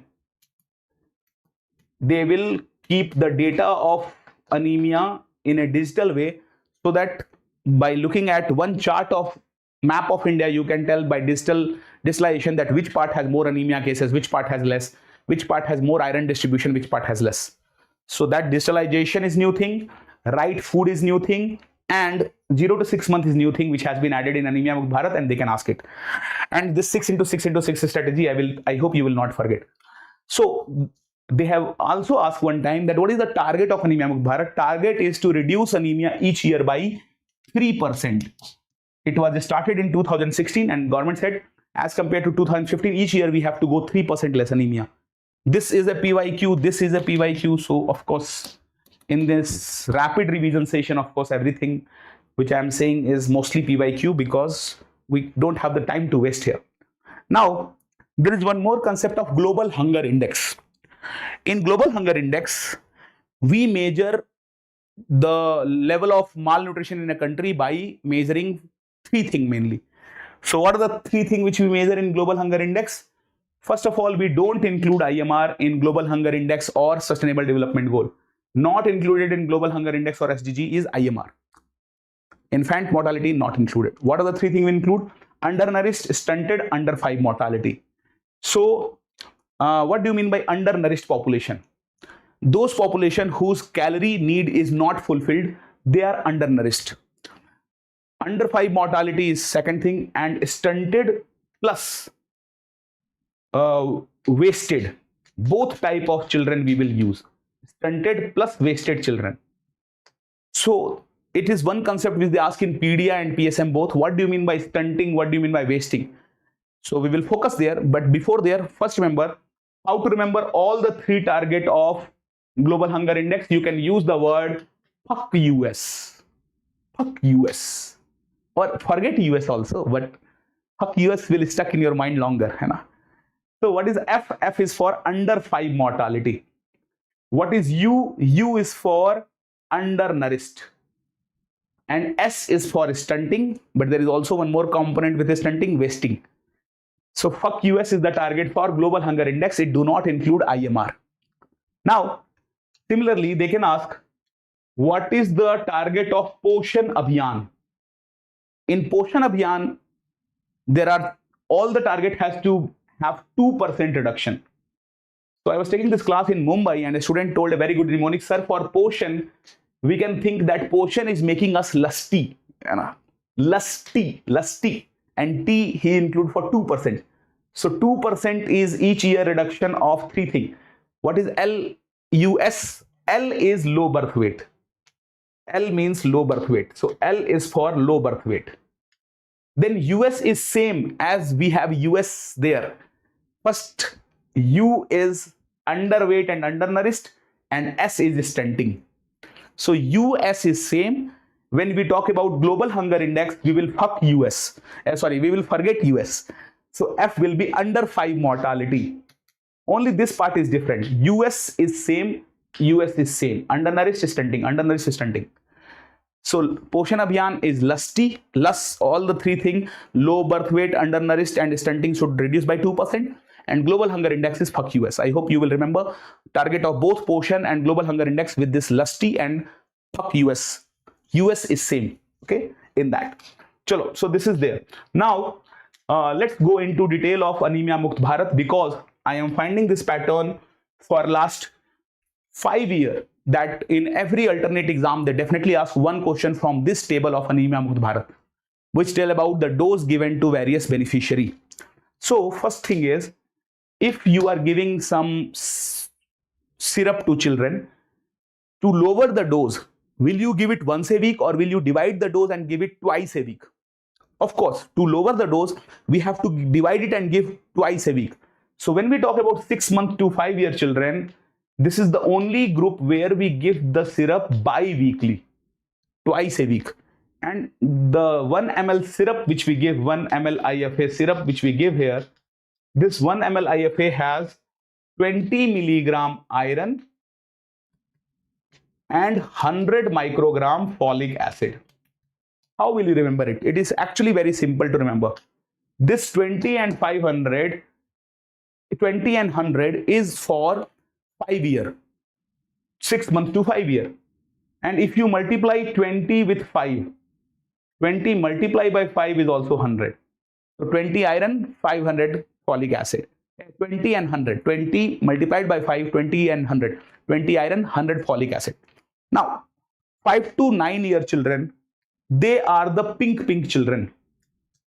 And because they are pink children, we give them pink tablet. Now, the question is, what is the difference between 9 and 5? 4. 9 minus 5 is 4. So under this pink thing, it's a very good surprising thing that under this pink, we are giving 45 milligram iron and 400 microgram folic acid. So in both of them, we have 4 and 4. So it's not so tough. For up to 5 year, 20 into 5, so 20 and 100. 5 to 9, pink children, pink tablet, 4, 45 and 400. And for all other 3 group, the good news is tablet dose is same, 60 milligram iron plus 500 microgram folic acid. So this is the same for pregnant, adult, lactating and adult female. All 4 have same. So it's actually easy. Now remember the color of the tablet. Go back in your memory and tell me, when did you watch the first blue film in your life? Most of you were in between 10 to 19 year. Adolescent is the time when we watch blue film for the first time. So that is the time when we give blue tablet. Okay. So blue tablet, adolescent, dose 6500.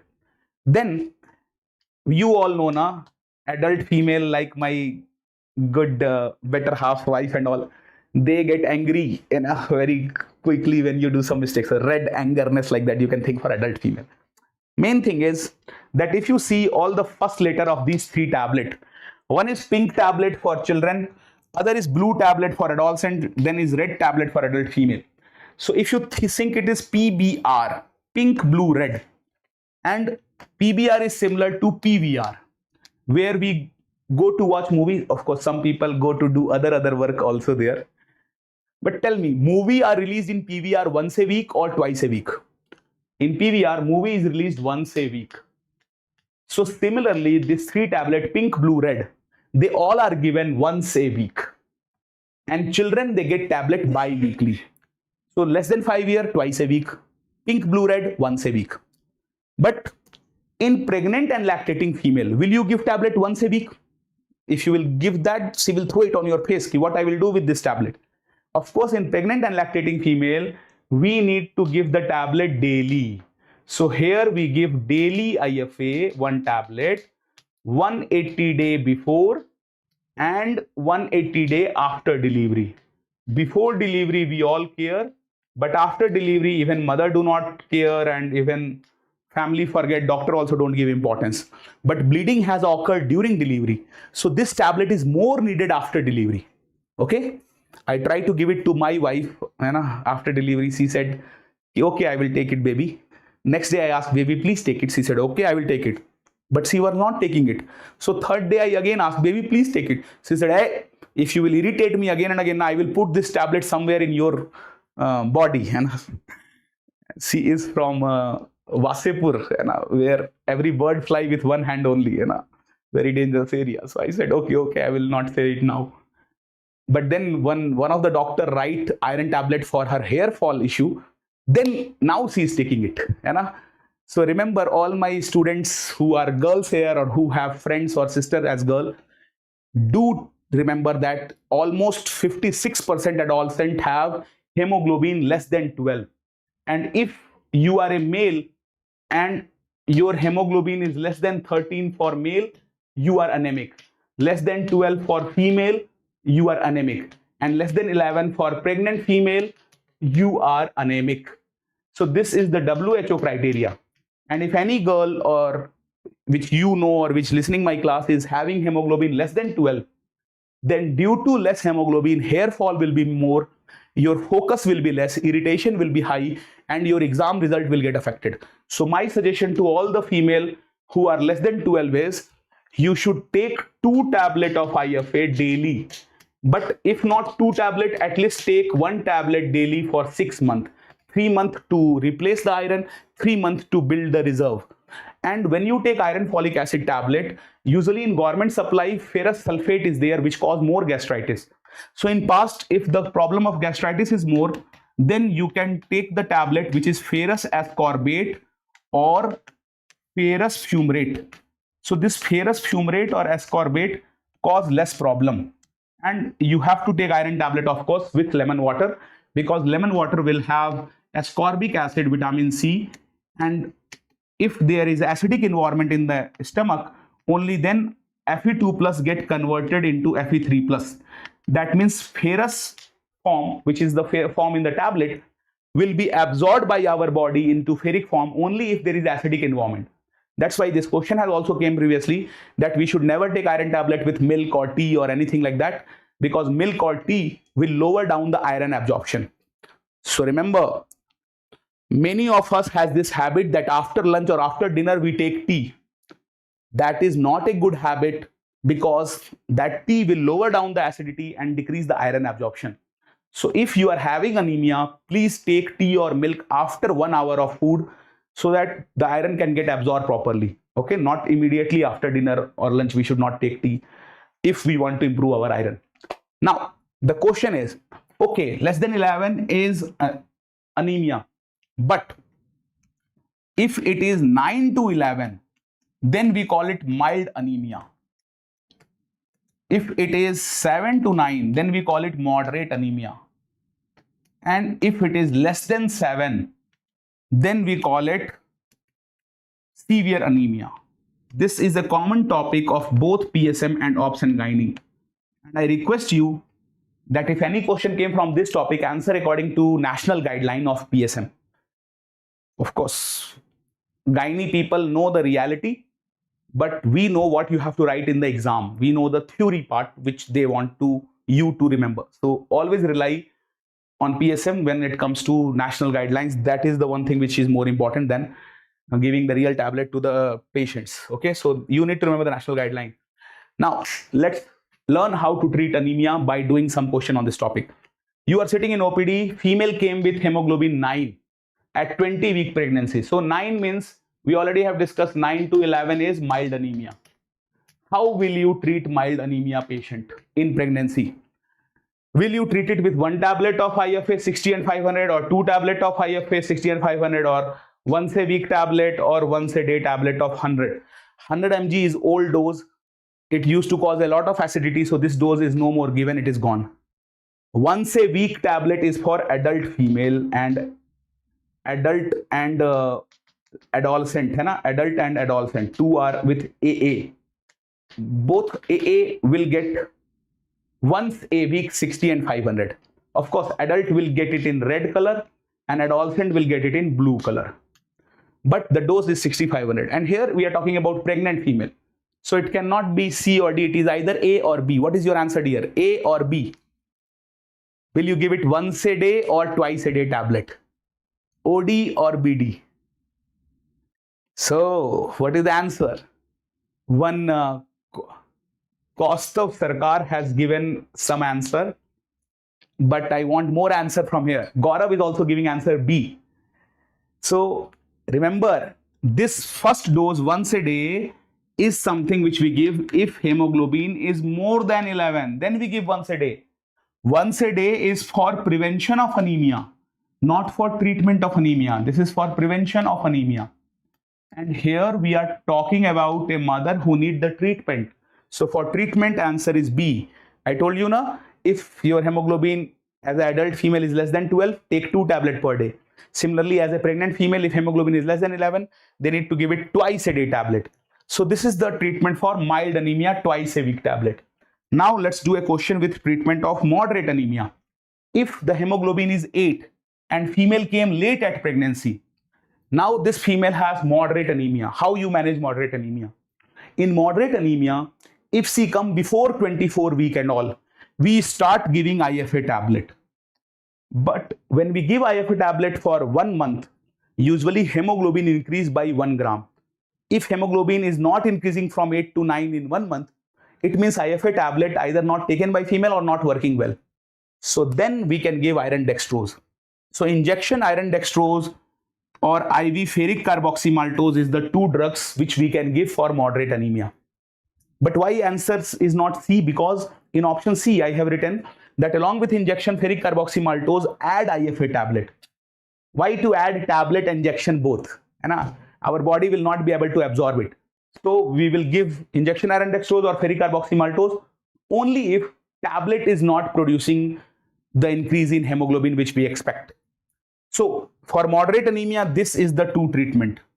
Okay, iron dextrose and ferric carboxymaltose. This is for moderate anemia. And IV blood transfusion is the treatment for severe anemia. If the HB is less than 7, then we go for IV blood transfusion. Okay, so this is the treatment of anemia and the first benefit of iron folic acid for all the pregnant female. So this is the iron folic acid dose table, which is very, very important. Please revise it before every exam. Now, after this iron folic acid, the second benefit is albendazole. This albendazole we are giving twice in a year in every children for deworming. For preventing them from worm infestation, we are giving this biannually tablet of albendazole. Now, if the age of the child is less than 2 years, in less than 2 years, we need to give 5 ml, that means half bottle, or 200 milligram. And if the age is more than 2 years, then we give 400 milligram or 10 ml. Full bottle, we will say to the mother that in the night before sleep, give full bottle to the child. So this is given twice in a year. What are the 2 days when it is given? It is given on 10th of February. That means 4 days before Valentine Day, and 10th of August, 5 days before Independence Day. So what comes 4 days before Valentine Day in Valentine week? What is 4 days before Valentine Day? Hug Day? No, it's not Hug Day. Love Day? No, it's not Love Day also. What is 4 days before Valentine Day? That's Teddy Day. So 4 days before Valentine Day, if you meet with any boy or any girl, any of your teddy, give 1 tablet of albendazole to that. The boy or girl will ask, "Ye goli khila rahe ho? Kya irada hai? Kya karna hai aaj? You are giving me tablet. What is your plan?" So you will say, "Ye tere keede marne ke liye. This tablet is to kill your worm, and this is for deworming." And this question has came already that what is the National Deworming Day? It's 10th of the February, 4 days before Valentine Day. Give your teddy tablet of albendazole. 400 milligram, because of course your friend, your teddy will have age more than 2 years. So this is second benefit, prevention of worm infestation by albendazole. Third benefit is behavior change communication and delayed cord clamping. Okay, what is behavior change communication? If you look at the logo of Anemia Mukt Bharat, in the logo of Anemia Mukt Bharat, they have written this word solid body, smart mind. Solid body, smart mind, and gave a symbol of red blood drop. So what is this solid body, smart mind? If suppose you want a child to drink iron syrup, then every child has this dream that they should be able to kill all other children of the street. They should be able to defeat them. So you will say to the child that if you will have iron syrup, your body will be solid and you will be able to fight and defeat other children. So solid body, and the child will take it. And if the pregnant mother is not taking iron tablet, you can tell to the pregnant mother that if you take iron tablet well, your child will come first in the class in future. The child will have a smart mind, and the mother will also take it. So by saying these two words, you can change their behavior and they can start taking iron tablet. So this is the third benefit: behavior change, communication, and delayed cord clamping. Then the fourth, fifth, and sixth can be remembered by the mnemonic double FF. You know what is F and F? Double FF. The first D is digital hemoglobin measurement. Okay, for that we can do the tracking of pregnancy. Second F is fortification of food with iron-rich vegetable like green leafy vegetable and all. So first is digitalization, second F is fortification. Last F is focus on other cause of anemia as well. See the kindness of government. Government told us to focus on other cause of anemia, otherwise we would have forgotten. So this is the last benefit. Focus on other cause of anemia as well, because if the fluorine is high in the water, that can cause anemia. Thalassemia can cause anemia, as well as some hemoglobinopathy like sickle cell anemias and all can also cause anemia. So focus on that. And the last, seventh benefit we just discussed, right food, which people should have knowledge of what is right food, which can increase their iron. So what are the 6 benefit? If you remember, what are the 6 benefit? 7 benefit, because they can ask question, which of the following is not a benefit? Very simple: iron, folic acid, albendazole, behavior change, communication and delayed cord clamping, digital hemoglobin measurement, food fortification with iron, and focus on other cause of anemia as well. The last 7th benefit is good diet. This is the good diet. What is the good diet? Government will come. Good diet or good food. What are the good food? They will tell. Okay. Now, if you are the medical officer in charge of a PHC, what will you distribute in your area? Only FeSO4 or FeSO4 with everything? Answer is with everything. Because in option C, they have not given iron. So that cannot be correct. In D, only folic acid. Again, iron is not given, not correct. And in first, only FeSO4 without folic acid. This is also not correct. So answer is B. Okay. This is very simple. We have finished the Poshan and Suman, which they ask again and again. But very importantly, the question is expected from Ayushman Bharat. The question has already came that in the Ayushman Bharat, who is the main fund? Who fund Ayushman Bharat? Is it funded by state or funded by central government? बताओ, tell me, BJP fund देता है आयुष्मान का कि BJP और state दोनों देता है? तो remember, 3 programs funded by both state and center. 3 programs are funded by both state and center. One is ESI, Employee State Insurance Act. Second is FSSAI, Food Safety Standard Authority of India. And last is Ayushman Bharat. So all these 3 are funded by both. There is a recent this IS officer, who is that IS officer? जो भी something Deshpande or something, Mumbai, Lokhande, who is bringing a revolutionary control over adulterated food and showing the power of FSSAI.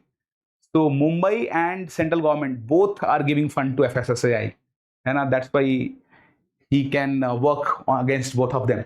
So FSSAI, ESI, Ayushman Bharat funded by both. When it comes to ESI, in ESI, state government give 1/8 and central government gives 7/8 of the premium of insurance which is needed for the welfare of the employee.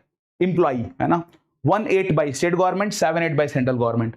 And when it comes to Ayushman Bharat, for Ayushman Bharat, state give around 30 to 40% and center give around 60 to 70%. So main funder is center, but state is also giving money.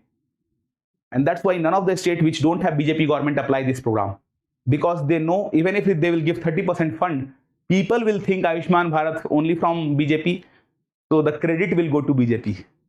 And because every government is working only for one purpose, to come back in power next time, so they will never let their credit go to next party. That's why none of the states which don't have BJP apply Ayushman Bharat. Now, what is the logo of Ayushman Bharat? The logo will have a pot. I will show you the logo with 5 green leaf. And same 5 green leaf is also in marijuana plant. So what the government is telling us? Smoke it? No. Government is giving 5 leaf to make you remember of 5 lakh insurance. 5 lakh, 5 lakh. That's why there's a 5 lakh. So that 5 lakh rupees is the PMJ program, Pradhan Mantri Jan Arogya Yojana. This is the insurance program for 5 lakh. But Ayushman Bharat initially had 2 components. Remember this thing, now Ayushman Bharat has 3 components under it. What are the 3 components? Previously, first component was Health and Wellness Center. Now Health and Wellness Center is no more. Health and Wellness Center is replaced by Ayushman Arogya Mandir, which I think is a very shameful work, because we should never name any hospital or school as Mandir or Masjid. We should keep religion away from medical science. But because Mandir is the main political agenda of the ruling government, so they put this word over hospital, which is very bad, but you will help, it will. So what is Ayushman Arogya Mandir? We will read in detail in this session. If it is sub-center, we will call it Ayushman Arogya Mandir sub-center. If it is PSC, Ayushman Arogya Mandir PSC. So Ayushman Arogya Mandir is just looking over primary level healthcare system. Okay. For secondary and tertiary level hospital, we have this insurance program PMJ, Pradhan Mantri Jan Arogya Yojana, People Healthy Scheme. And what is the third component? The third component is school health program. School health program is also included under Ayushman Bharat. So 3 things are under Ayushman Bharat. Let's read one by one all the 3 things. Starting with Ayushman Arogya Mandir first. Remember, under this Ayushman Arogya Mandir, they will change the name of sub-center and PHC, and they will name them as Ayushman Arogya Mandir Sub-Center PSC. And along with changing name, they will give some extra facility also. But main thing which you should never forget is that if there is Ayushman Arogya Mandir Sub-Center, what will be the staff at Ayushman Arogya Mandir Sub-Center? There will be 4 staff under Ayushman Arogya Mandir Sub-Center. One is a new staff, CHO. What is CHO stand for? CHO stand for Community Health Officer. We will read the detail of it. Second is Auxiliary Nurse Midwife. This is usually health worker female. Okay. Third post is MPW, Multi-Purpose Worker. This is usually health worker male. And last is ASHA. So these are the 4 staff of Ayushman Arogya Mandir Sub-Center. If you have Ayushman Arogya Mandir PHC, then under Ayushman Arogya Mandir PHC, there is 13 to 14 staff. Okay, including 1 MBBS doctor, 1 Ayush doctor, 3 to 4 nurses, and some 1 lab technician, 1 pharmacist, some guard, cook, and all those people. So you need not to know the detail of that 13, 14, just remember the number. Here, there are 4 staff. Now, when they were changing the name, people asked that, okay, you are changing the name, will you give some extra benefit also? So government said, yes, we will give extra benefit. And if you see the logo of Ayushman Arogya Mandir, the logo will have such type of stem with lots of leaf coming through it like that, brown color stem with lots of leaf like that. And this Ayushman Arogya Mandir, in that logo they write that we will focus on main 5 work. First work where we will focus is medicine distribution. Medicine for non-communicable disease, BP, sugar distribution. Free medicine, of course. Free medicine they write.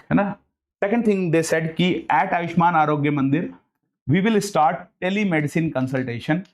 so that by video conferencing people can get the treatment. Very ambitious work. Third thing they said is we will try to discuss, develop health awareness. Okay, and along with health awareness, we will focus on meditation and yoga. And who will be mainly responsible for motivating villager for this health awareness and all? They have posted this community health officer Cho mainly for this work of health promotion. Okay, so that was the third part. Fourth is maternal and child health, of course, delivery services and vaccination services, immunization services, that is also there. So these are the 5 or 6 new things or the thing which are done under Ayushman Arogya Mandir. So basically, if you think older sub-center PSC also were giving maternal child health vaccination and free medicine. These 3 are already done. Only 2 things, telemedicine, but telemedicine is something which will be achieved in very long future maybe, because right now more than 30% of sub-center are without proper water and electricity supply. So video conferencing is something which is a distant dream. Main thing is, only new thing is health awareness, motivation, meditation and yoga, which government will give to people. But tell me, can meditation be given? Like, I'm going to give meditation to you. Take a deep breath. Don't let it go out. So I'm a big supporter of yoga meditation, but it should be given before coming to hospital. Because in a hospital, to a schizophrenia patient, if you say take breath in, breathe out, he will give you one out. So this is for before coming to hospital. And it cannot be given to anyone, but government is giving it to all of us. See the kindness of government again. So these are the 5 real things which will be in the logo. But Park has written that actually there will be 8 facility at Health and Wellness Center, which is now Ayushman Arogya Mandir. So what are the 8 facility? Very simple. Mental dental. Then whenever we talk ENT, we talk opthal together with it. So ENT, opthal, mental, dental, 4 done. Then the remaining 4 have 2 for old age people, NCD, geriatric health, and palliative post-cancer pain relief palliative care. And 2 is separate, which you have to remember, trauma management and yoga and meditation. Because yoga se sab hoga. Yoga will do everything. So these are the total 8 things written in Park, but 5 to 6 things given in the logo of Health and Wellness Ayushman Arogya Mandir. So I hope you will do it well. And this CHO, which I was saying, full form is Community Health Officer. Usually they are GNM or BSc Nursing or Ayush Doctor, and they can get just 6-month distance learning course by IGNO, and they can get posted as CHO. But mostly they are graduate. They are the nurses or the Ayush Doctor ideally. So this is the Ayushman Arogya Mandir, and when we talk about Ayushman Arogya Mandir sub-center, I told you there will be 4 staff. What are the 4 staff? Male health worker, female health worker, ASHA, and the new 4th staff is CHO. So CHO, 4 people will be at Ayushman Arogya Mandir sub-center. Now, remember one more question they asked from here. Male health worker is known as MPW, multi-purpose worker. And this MPW do active surveillance for malaria cases. Active surveillance is when we detect hidden case. So, according to the theory, MPW visit one time the whole village within 2 weeks. MPW go in front of every house of the village and ask same question. घर में किसी को बुखार है क्या? Does anybody have fever in the house? And if anybody say yes, they take the blood sample and make 2 malaria slide for it. So we are going in the field and searching for active case. That's why it is active surveillance. When we go and search, it's active. But this question has came already in NEET exam that a patient with cancer reported admitted, of course, in hospital and reported in hospital cancer registry. So if you are reporting someone in cancer registry, is it active surveillance, passive surveillance, or sentinel surveillance? So here patient are coming by themselves to the hospital. We are not doing anything for that. So because they are coming themselves, we call it passive surveillance. Passive means we are not doing anything. They come by themselves. So passive is for which type of case? For notified case. Those cases which are reported in the hospital data, they are reported by passive surveillance. So remember, passive surveillance is for reported case. And what I just discussed, that if there is hidden case, for hidden case, we have to go and do the active surveillance. So active surveillance for hidden case, passive surveillance for notified case, and if you add active plus passive, then it will become sentinel surveillance. So sentinel surveillance is for all case. And recently they are asking a lot of question on this topic. Like one very interesting question in INI-CET exam was asked was that during the Kumbh Mela, there was a van, ambulance van, in which doctor used to sit with pharmacist and lab technician, and they used to go camp to camp.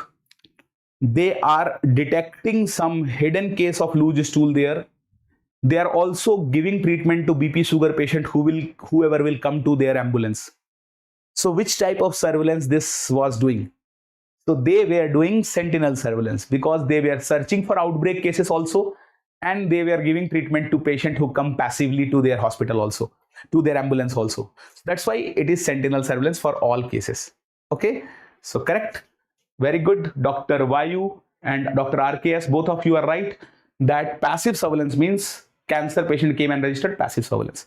So my point was that here, these are the 4 members of Ayushman Arogya Mandir Subcenter: MPW, ANM, ASHA and CHO.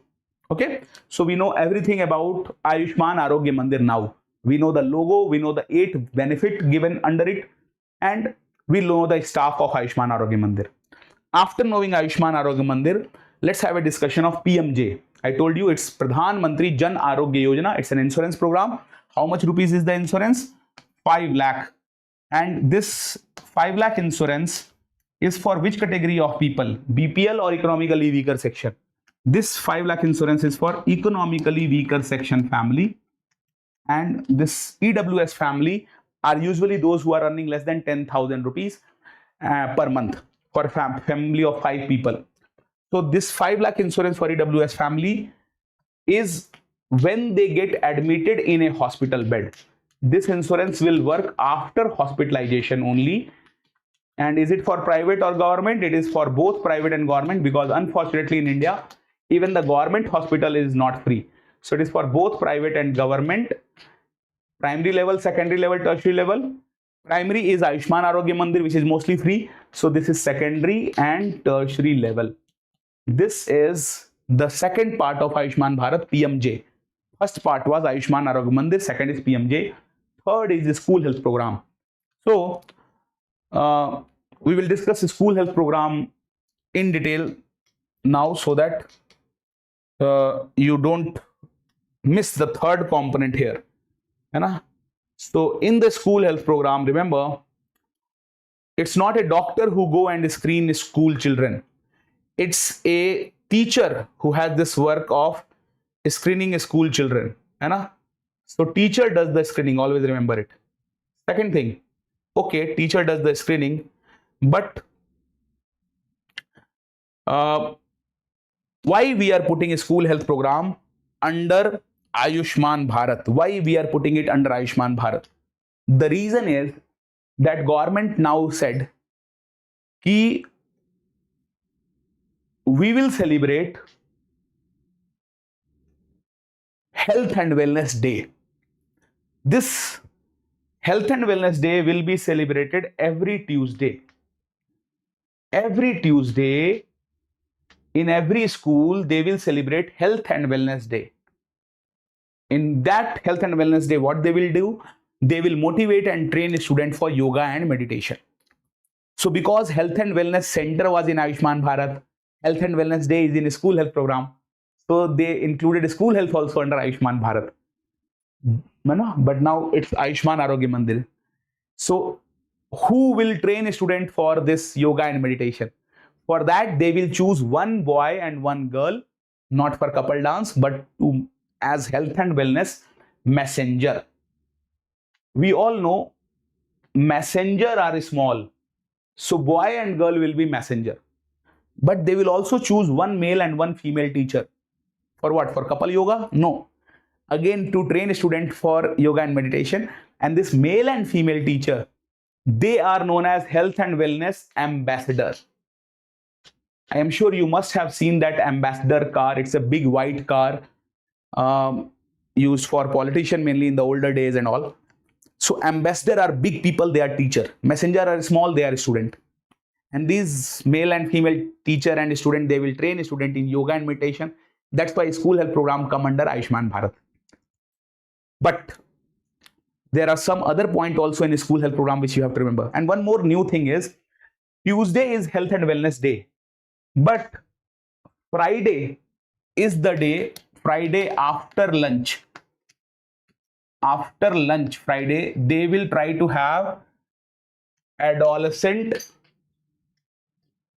group meeting, है ना? Adolescent group meeting and education.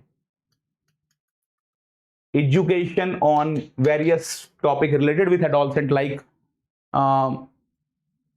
preventing from falling into trap of drug addiction, or motivating them for meditation, yoga, and all those things will be done in the meeting. And a meeting will be for many purpose affecting adolescent, telling them about their body changes which can occur, and so that when suddenly menses blood flow occur, many girl they get scared. And so if you know that this body change can occur, then the fear in the girl will be less. So that type of knowledge will also be given supposedly on that Friday.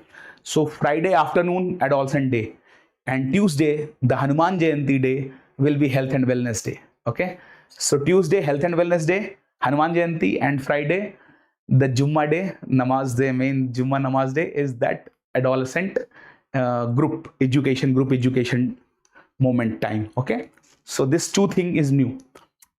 But other than these two things, you should always remember that in a school health program, what is the space for every worker, every student?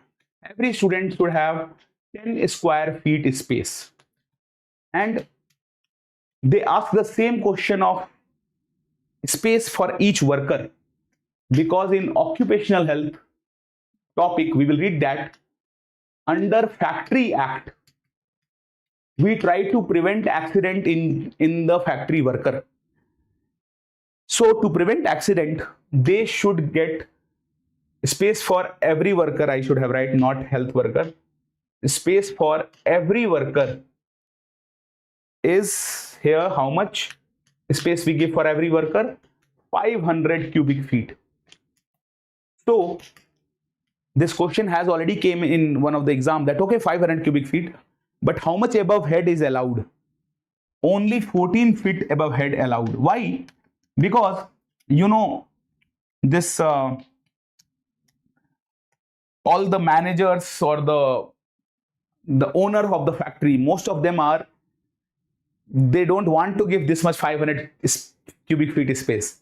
So what they started making is the rooftop very high. If the rooftop is high, this is cubic feet space, so it will also use that space, and they will say, now see, it is 500 complete. So then government said, no, only 14 feet, till 14 feet above head will be counted, not more than that. So this is for worker 500, for student 10 square feet. Okay, are you getting 10 square foot space for yourself in your college? So that is one thing. Second thing, there should be a minus desk for every student. What is minus desk? I hope you know. I am not sitting right now, but suppose this is me sitting, this is me he all the time, and this is me sitting with my big bum, big tummy, and what is this thing coming out? Of course, it will be leg.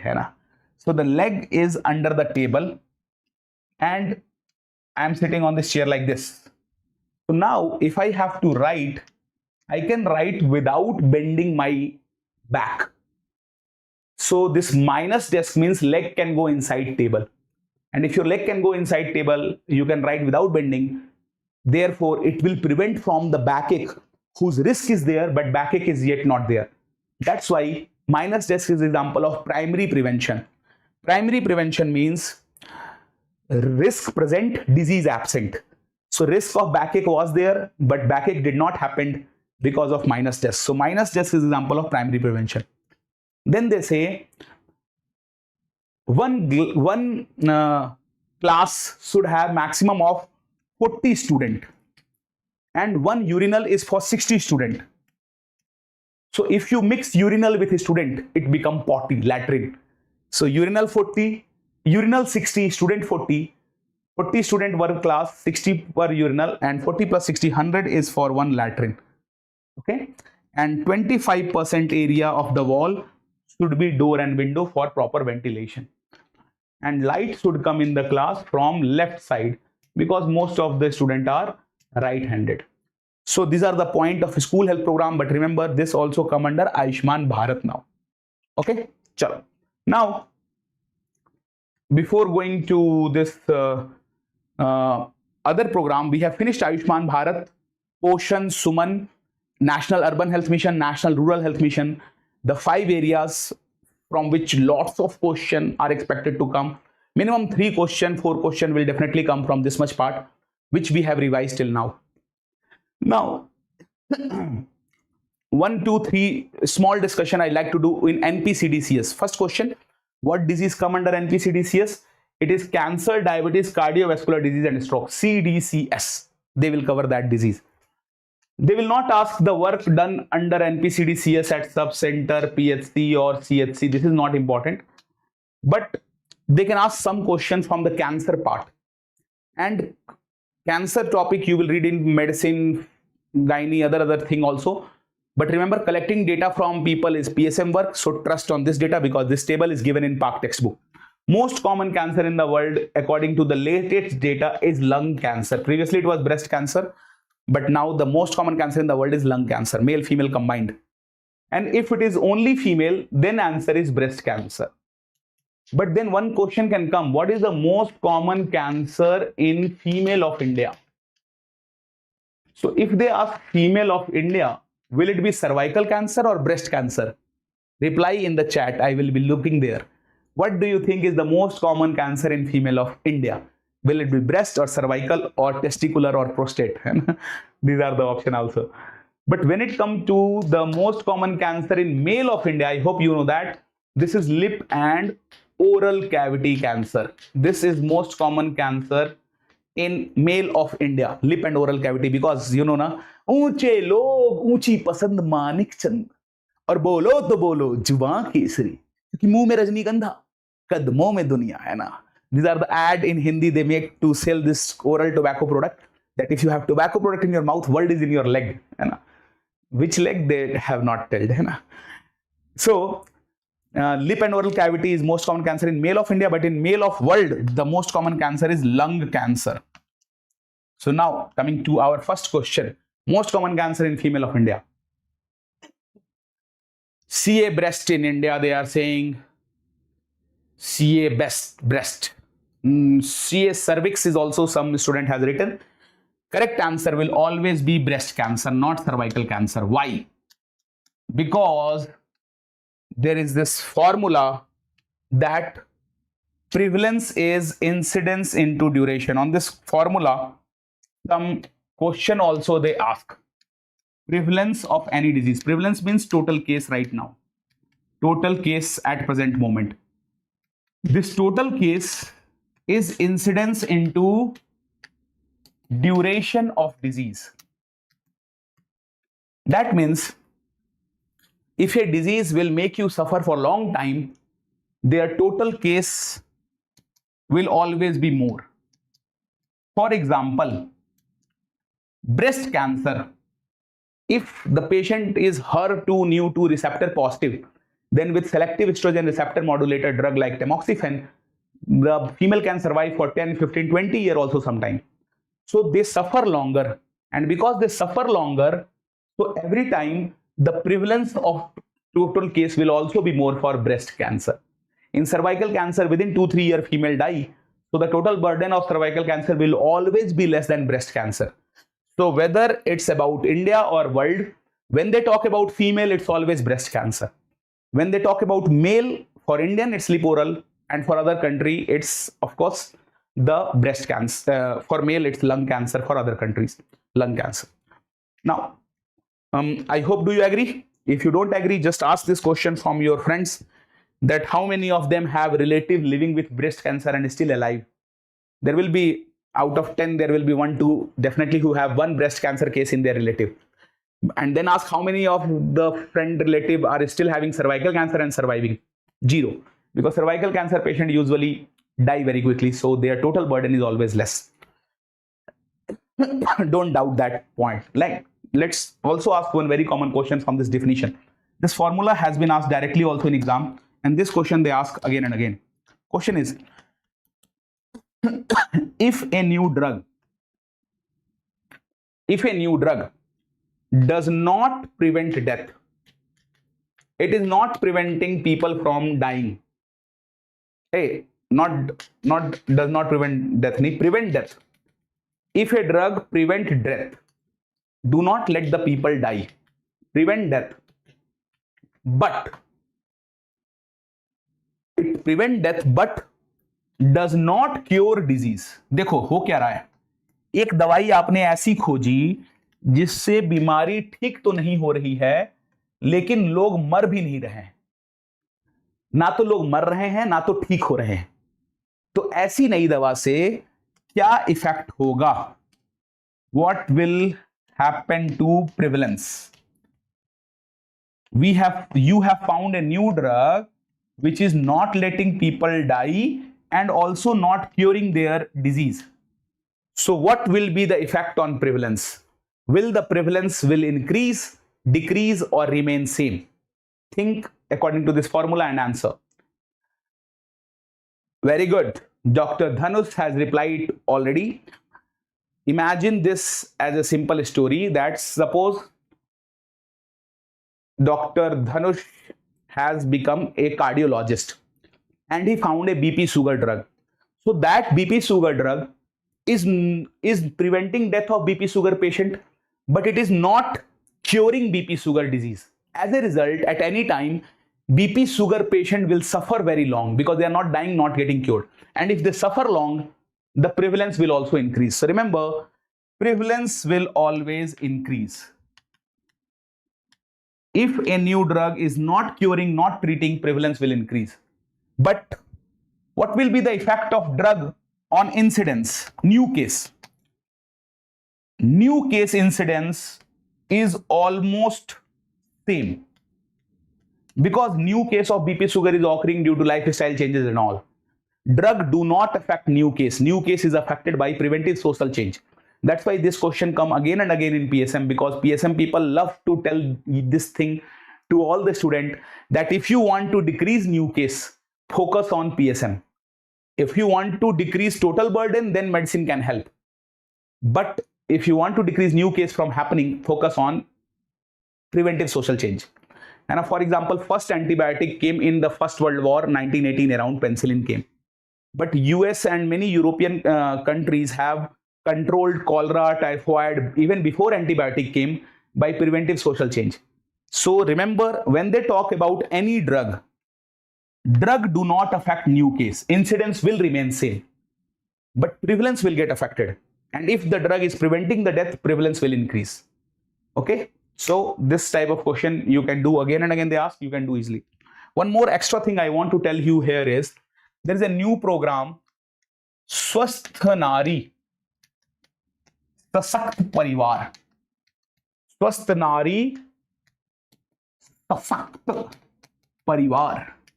What does it mean? It means healthy female is, Sasakt means capable family. If the female is healthy, then the family will be empowered. Okay. I have one YouTube session of MedEd on YouTube, free for all, of course, on recent health programs, around 45-minute, 1-hour session, on which I have discussed many recent programs. One of them is Swasth Nari Sasakt Parivar. So under this, for 2 weeks, government will do screening.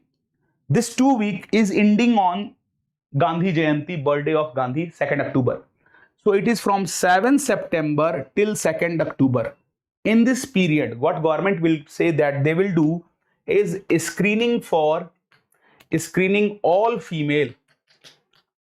For 5 diseases, we are going to screen all female. So what are the 5 diseases for which screening is going to happen? Very simple and very easy to remember. First is that the screening will be for hypertension and screening will be for diabetes mellitus. So this 2 is simple. Other than this, there are 3 cancer: oral cancer, breast cancer, and cervical cancer. Okay. One very good teacher has taught it correctly that cervical cancer is most common cancer in the genital part of female. Because in the genital part, you cannot have breast. Just imagine someone having breast in the genital part. Not at all possible. And so cervical cancer is most common cancer in genital part, but they never ask about genital part. They ask most common cancer in the female of India. Answer will be breast cancer. Always remember. So for this 5 thing, we are going to do the screening of female. And here, how will you do the screening of oral cancer? They have asked in NEET exam. We put 2 fingers, where? Not inside mouth. One inside mouth, one outside. And then we palpate the swelling. If the swelling is smooth, it's cancer or cyst. Smooth is cyst. Cancer have uncontrolled growth, so it will be rough. That is for oral cancer. Now, for breast cancer, this is quite a controversial thing. That if somebody asks you what is the best management technique of breast cancer, is it prevention of smoking, prevention of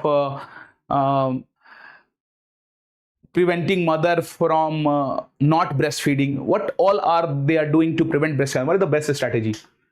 So it is very controversial, but the best strategy is early diagnosis and treatment.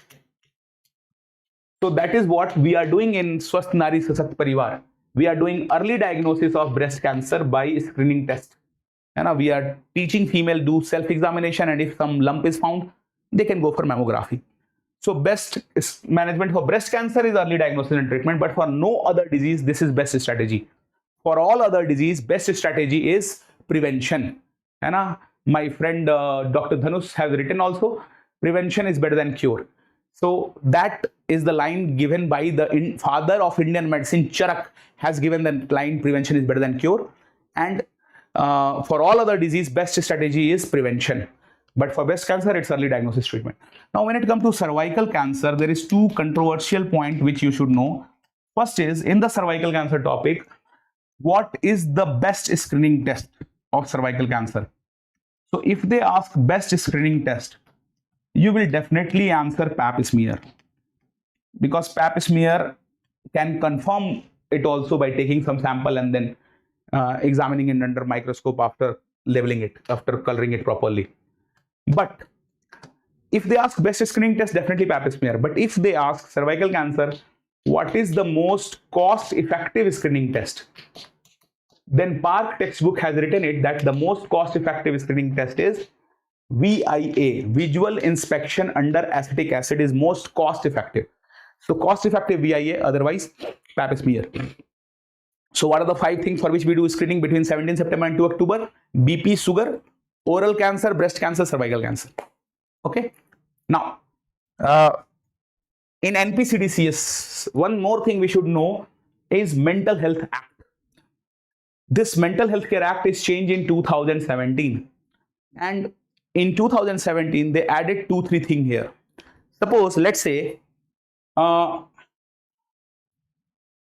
this is 2029 election about to come, and some person who was scared that someone can snatch the power and position from him did a suicide jump from his building, thinking that in his house someone can come and kill him before becoming PM the next time. Someone can come and kill. And now suppose Amit Shah is bringing that person to your OPD and you are the psychiatric person. So under Mental Health Care Act, there are 2-3 new things which government is asking us to do. First thing is, whenever a patient come with mental illness, always first step is assess the patient capability to take decision. Can the patient take decision himself about treatment? So for that, you ask some question, you ask from that person, who is your mother, who is the father? The person say, my mother, father, no one. I fucked myself, I created myself, and no one. And so you thought it can have some disturbance. But then the person asked, where are you from? And you said you are from Maharashtra. I said, Maharashtra? There is one of my person who can take my seat from Maharashtra. So now he doubt you. And you can see this person is completely delusional and doubting the doctor also. So then you have to ask from the person who came for caregiving that is he have written something in his diary for mental treatment. This is known as advance directive. You can write that which type of treatment you want to get. Do you want to get electric shock and all those things or not? So the person who was the caregiver, Amit Sir, suppose he gave you the diary that yes, in the diary such things are written. And you, when you open the diary, you found two lines written. First line written was that Amit Sir will be my nominated representative. He will take all the decision. And second line it was written is, do not give me any shock. So now the caregiver is asking you to give shock. Will you give shock? Answer is no. Because in the advance directive, he have written, don't give me electric shock, so do not give it. So now you gave just some clozapine and all, and you went home after in the night. And in the night, the person again jumped from the balcony and tried to do suicide again, second time. So now if someone do suicide, will you inform police? Yes or no? Answer is yes, you will inform police. But will police file a criminal case against the person who do suicide? Answer is no. Previously, suicide was a criminal offense. So when person did suicide and someone saved the person, then police used to file a case and person used to get depressed and do suicide again. So now government say, if you want to do suicide, do it, no problem. So suicide is no more offense. And the caregiver, Amit Sir, is now saying to you that, hey, give electric shock. Now I ask you to give electric shock. So now will you give it electric shock because he had done suicide attempt again? Answer is not again, because in the new Mental Health Care Act, shock therapy and tying of patient is also being banned. Plus in the advance directive, the patient has written, don't give me shock. So these are some of the new thing. And last new thing is they have changed the word mental retardation to intellectual disability. Because earlier, if you say to someone that, hey, you are mentally retarded, the person will understand. But now if you say to someone, you are intellectually disabled, man, the person will get confused. Hey, are you calling me intelligent or what? So they have used the word which can confuse you, intellectual disability. And remember this thing, always start with 69. The cutoff for intellectual disability is not 70. In SADOC book of psychiatry, they have used the word 69. So less than 69 is intellectual disability. Okay, till 69 it's okay. Now start with 69, then there is 20, 15, 15 for remaining two, and last again 20. Start with 69, and then there is mild, moderate, severe, profound. 20, 15, 15, 20. So like that you can remember it very easily. Because profound less than 20, mild 51 to 70, moderate severe is 36 to 50, and 21 to 36. This is the for IQ. I hope you all know what is IQ.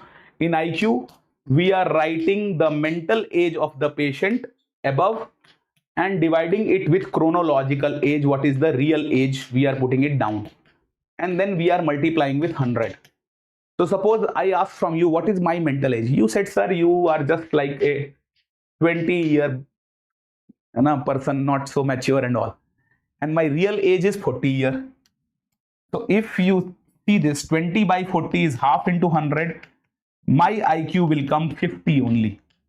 So if my IQ is 50, it's less than 69, I am intellectually disabled. But under which category you will put 50? Mild, moderate, severe, profound. 50 will go in moderate. Till 51 is mild, 50 is moderate. So I have moderate mental capabilities, moderate intellectual disability. Okay. So this is mental health. One more thing you is asked in psychiatry and PSM both, so I have given it here. Now there is one extra question which I should not have taught, but I have taught here, that suppose there is a female of 32 years with Gravida 4, Para 3, Life 3, and she came to you for ultrasound. Will you do ultrasound? Yes, you will do ultrasound. Don't do ultrasound is never correct. But the real question is, will you determine sex or not? Of course, you will not tell the patient. So I have removed the last option that tell the patient. We never tell the patient. But will you determine sex? Will you determine sex? So remember here, when it comes to determining sex, under PCPNDT Act, we determine sex only if there is 5 criteria fulfilled.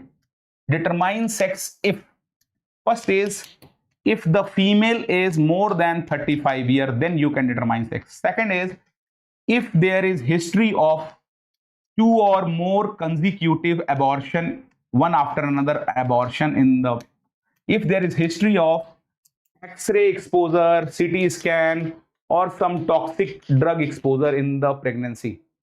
So if during pregnancy you have such damage being done to the fetus, then you can go for sex determination. Last is, if there is history of family history of congenital anomalies and all. Suppose the father is Down syndrome, or the elder brother or sister is having Down syndrome and all, then also you can go for sex determination. Last condition where we allow sex determination is if medical board approve it. So under 5 condition only we get sex determination done. So here our female was only 32 years, not more than 35 years. We will not determine sex. Don't determine sex is correct.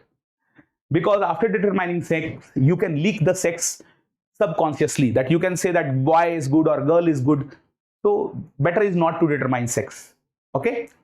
Now, very good. Dr. Dhanush was correct. We don't do sex determination, right?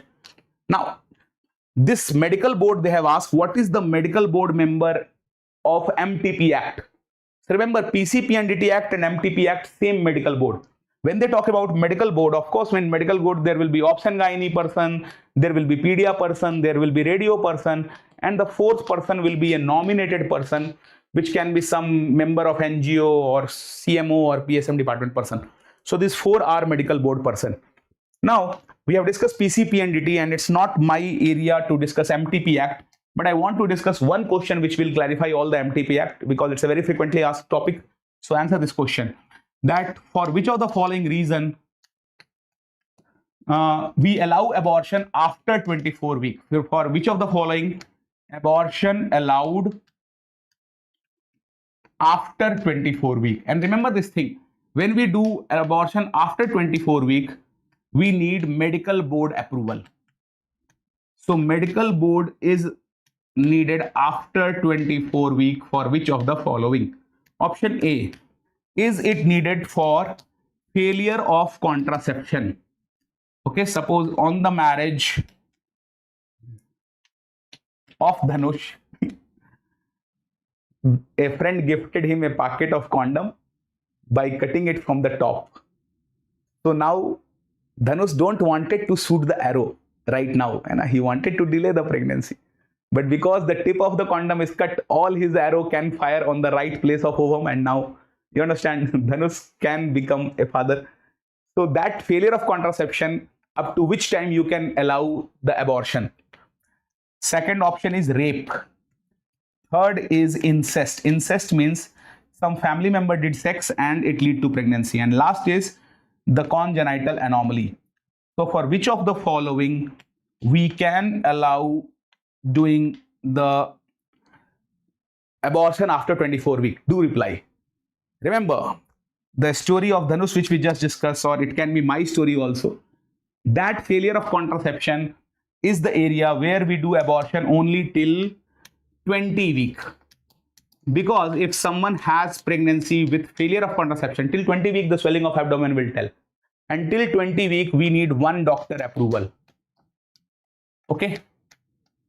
Then for rape, incest, congenital anomaly, all these 3, we can do abortion between 20 to 24 weeks with 2 doctor approval. So now what is your answer? For which of the 4 we can do abortion even after 24? Very good. Dr. Gaurav is correct. Kaustav Sarkar is correct. And definitely Dhanush is again hitting the right arrow, and it is congenital anomaly for which we can do abortion after 24. For rape and incest, we can do abortion between 20 to 24 weeks. So between less than 24 week, we can do abortion. Okay, or till 24 week, we can do abortion of rape incest, not after 24. Why, you will say? The reason is simple, because some congenital anomaly sometimes detected at 30 week and all, like tracheoesophageal fistula is detected very late. So then also, if the couple don't want the child, they can go for abortion after medical board approval. Okay, so we have discussed not just NPCDCS, we discuss MTP Act, we discuss PCPNDT Act, and cancer and mental health also. So these are very high yield area of question. Do revise it before exam. Now, in this session, let's move to discuss on this very important areas of primary attack rate, secondary attack rate, generation time, serial interval, median incubation period, because nowadays they are asking in 3 exams, they have asked question on generation time. So let's learn these topics well, and then we will also discuss the quarantine and isolation part. But first, let's discuss this primary, secondary attack rate, and then incubation period, median incubation period, serial interval. Okay, so suppose I am in an area where there are total population of 10,000. But out of this 10,000 population, this is suppose a sex worker population of 10,000. Out of this 10,000 population, there are 1,000 people who are hepatitis B immunized. Okay. So they have asked this question, this numerical in INI-CET, that if in this year 100 new case occurred, 100 are the new case which occurred in the first round of infection, they are the new incidence. Then what is the incidence here? Here incidence will be almost same as primary attack rate. Let me put this question in a numerical form so that then you can do it with the option. Exact question was that out of 10,000 people, 10,000 population, 1,000 are immunized for hepatitis B. Let me put one more information. 1,000 are immunized for hepatitis B, and 1,000 are already having hepatitis B infection. That means they are old case. Okay. So now the question is that if 100 new case of hepatitis B occurred this year, then what will be the incidence? Find incidence. Or they can also ask you to find primary attack rate. Incidence or primary attack rate, both will come same here. What is the definition of incidence which we are going to use here? Incidence means what are the new cases, total new cases, of course. So we can write just new cases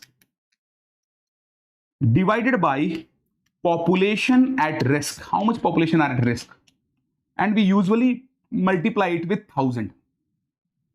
So when we talk about population at risk, it means out of the population, we subtract those people who are immunized.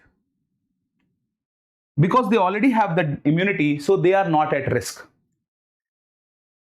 But here, we will not find primary attack rate. Here, we will have to find secondary attack rate. Because here, some people are already immunized. Some people are already having hepatitis B infection. So those people who had infection in the first round, they are known as primary attack rate.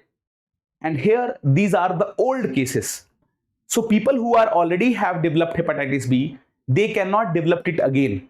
So when we ask incidence or secondary attack rate, we will also subtract those people who are already infected. And an old case also we will subtract, because people who already have hepatitis B, they are not at risk of developing hepatitis again. So when we talk about population at risk, from the population we subtract immunized minus old case. I think आप समझ पा रहे होंगे और agree कर रहे होंगे कि जिन लोगों ने टीके लगा लिए हैं या पहले से हेपेटाइटिस बी है, वो अब दोबारा हेपेटाइटिस होने के रिस्क में नहीं है, तो इसलिए हम उन दोनों को टोटल पॉपुलेशन से माइनस करेंगे. अब ये आपको कैलकुलेट करना है. मैं आपको कुछ ऑप्शन दे देता हूं. ऑप्शन है ए, क्या आंसर है 100 बाई, अच्छा ऐसे करना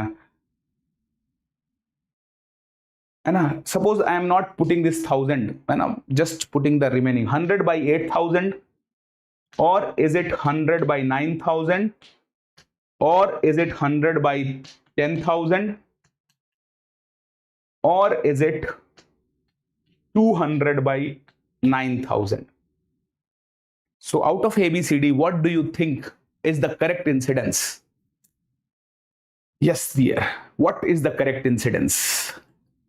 Now, remember here, what is the new case which has occurred this year? I'm expecting some of you to reply also. Is it 100 by 8,000, 100 by 9,000, 100 by 10,000, or 200 by 9,000? What do you think is the answer? So first thing is that new case, when we talk, how many new case occurred here? New case were 100 new case. What was the total population? 10,000. From the total population, we have to subtract the immunized people 1,000, and we also have to subtract the old case. Old case is also 1,000. So if you subtract 1,000 and 1,000 from 10,000, this will come 8,000 in denominator, and correct answer will be 100 by 8,000. 100 by 8,000. Now, if you do the multiplication and try to find the exact answer, 100 by 8,000 into 1,000, if you do, the 30 will cancel 30, 100 by 8, and 100 by 8 means 12.5. So the incidence will come 12.5 here, है ना? So Raj Mukherjee has calculated it correct. Very good, dear. He put a decimal here and there, but it will be 12.5. If you multiply it with 100, it will come 1.25. Multiply by 1,000, it is 12.5. And usually we multiply by 1,000. In Park textbook also they have multiplied by 1,000, so answer is 12.5. But you can answer it simply 100 by 8,000. So remember this concept that in incidence we write population at risk, new case by population at risk. This is the concept of incidence. Now, when we write population primary attack rate, in primary attack rate also we write new case in the first round divided by population at risk. Same thing we are writing. But this time there will be no old case because they are infected in the first round. So just first round has happened. Like suppose I came in your class and asked, how many of you have cough and cold? And suppose in your class there are 100 students and no one is immunized for cough and cold. So out of 100, suppose 10 people developed cough and cold in your class. So 10 new case occurred and all 100 of you are susceptible to cough and cold. So it will come 10% primary attack rate because the first round of infection new cases are 10. So this is primary attack rate. Now, when we talk about secondary attack rate, in secondary attack rate also the definition look like almost same. But here we are taking those people who are infected in second round of infection, not in first round. And when we talk about total susceptible population or when we talk about population at risk, this time just like incidence, we subtract from total population immunized also and those who are already infected also. Because those who are already infected in first round, they cannot develop the infection again. So they are removed from the total susceptible or population at risk when we are measuring secondary attack rate. Let me explain it with an example. As I said, in your class, 10 people have cough and cold. Suppose in next 2 days, 20 more people develop cough and cold. So now, how many develop cough and cold in second round? 20 people develop cough and cold in second round. What was the total population of your class? 100 people. Out of which, how many have immunity against cough and cold? No one has immunity against cough and cold because the virus of influenza keep changing the strain. So influenza vaccine never actually do good protection. So 0 have immunity. And how many are infected in first round? Remember, on the first day, 10 people were infected. Then after 3-4 days, 20 new case second time occur. So we will subtract those 10 who are already infected, and therefore in the denominator it is 90. And it will come 20 by 90 into 100, or it will come 20 by 0.9, or you can say simply 200 by 9. So 200 by 9 is 22 point something, 22.2. That will be secondary attack rate. I hope it's clear, but they do ask some numerical from secondary attack rate. So let's practice a numerical which has been asked 3 times with the same data. So in this numerical, they are saying that there is a family of 2 parents and 6 children. Is it okay, or do you want 6 parents and 2 children? It's okay, 2 parents, 6 children. So, and they are asking question about secondary attack rate of measles. So remember one secret in measles story, otherwise you will never be correct in such question. The secret is, if there is any adult, like here these 2 parents are adult, all the adults are always immunized. So just forget about parent. If you will not include parent in the discussion, calculation will be simpler. Now in the story, out of the 6 children, 1 is immunized, 1 child developed measles from village fair, and when he came back to home, he infected 3 more of the sibling. So now what is the secondary attack rate? Do the calculation. I am waiting for your answer. In the secondary attack rate, numerator we write how many are infected in second round of infection. And in the denominator, we multiply it by total population minus those who are immunized minus those who are infected in first round. So I will request you not to consider parent into it. Just focus on 6 children. Then the calculation will be much easier. Even if you use parent, answer will be same, but try to find the answer here. Will it be 50, 60, 75, 66%? What will be the answer here? One of the student has already answered D, but D is not correct answer. Think more. Some student has answered some other option also, like Raj Mukherjee and Dhanush, they are saying C. Okay, my dear friend, let's do it. How many are infected in second round? How many are infected in second round? Second round is 3 other children develop symptom. First 1 child went to village and then he infected 3 more in second round. So infected in second round is 3 people. Total population of children were 6. Out of 6, 1 is immunized. And now 1 is immunized. And how many develop infection in the first round? 1 develop infection in the first round. So 6 minus 1, if you do, it will come 4. And 3 by 4 into 100, 3 by 4 into 100 is 75%. So it will come 75%. So this is one way of doing question. Second way of doing it is, do you understand, Dr. Nitesh and Kostov, why it is 75? Because population minus immunized is 1, minus infected in first round is 1. So it will come 3 by 4, 75%. But let's take the parent into story and do the calculation again. If you took parent in the story, total population become 8. But out of total population, now how many are immunized? All people more than 15 years are considered as immunized. So 2 parents are immunized, 1 child was also immunized. And then 1 child developed infection from a village fair. So now if you do 8 minus 3 minus 1, 8 minus 4, 8 minus 4 will also be 4. So answer will remain same. Only thing is now calculation subtraction will become big. So that's why I was asking, just forget about adult and do the calculation. It will become very simple. Here definitely the answer is 75%. Okay, good question na? Yes, Vayu is also correct. Dakshika is also correct, hai na? So good. Thank you for replying. If this question is sufficient, it's good. Otherwise, ask your ChatGPT or Google Gemini to create some INI-CET level question on secondary attack rate, and they will create some numerical. Practice it more at your home. Practicing will make it much easier. This question has already came 3 times. That's why I gave the exact data. Chalo, now I hope primary secondary attack rate is clear. Remember this point, that people who are infected in one incubation period, they are not primary attack rate. Number of people within one incubation period is, that means they are saying that first one child got infected, then remaining 3 children were infected in next 10 to 14 days.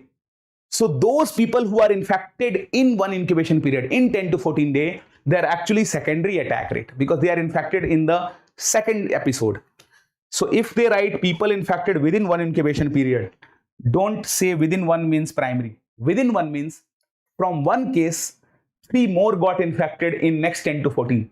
So they are always secondary attack rate. Okay? Chalo. Now, this was a question being asked. What is median incubation period? Suppose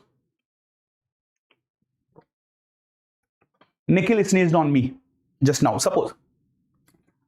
And Nikhil is having cough and cold. When he will sneeze on me, then in next 2 days, I will also start having cough and cold. So this is known as incubation period. I hope you all know the definition of incubation period. What is incubation period? Incubation period is time gap between entry of pathogen and appearance of first symptom. So entry and first symptom gap is incubation period. And in my case, first symptom came within 2 days because in cough and cold, first symptom come maximum within 3 days.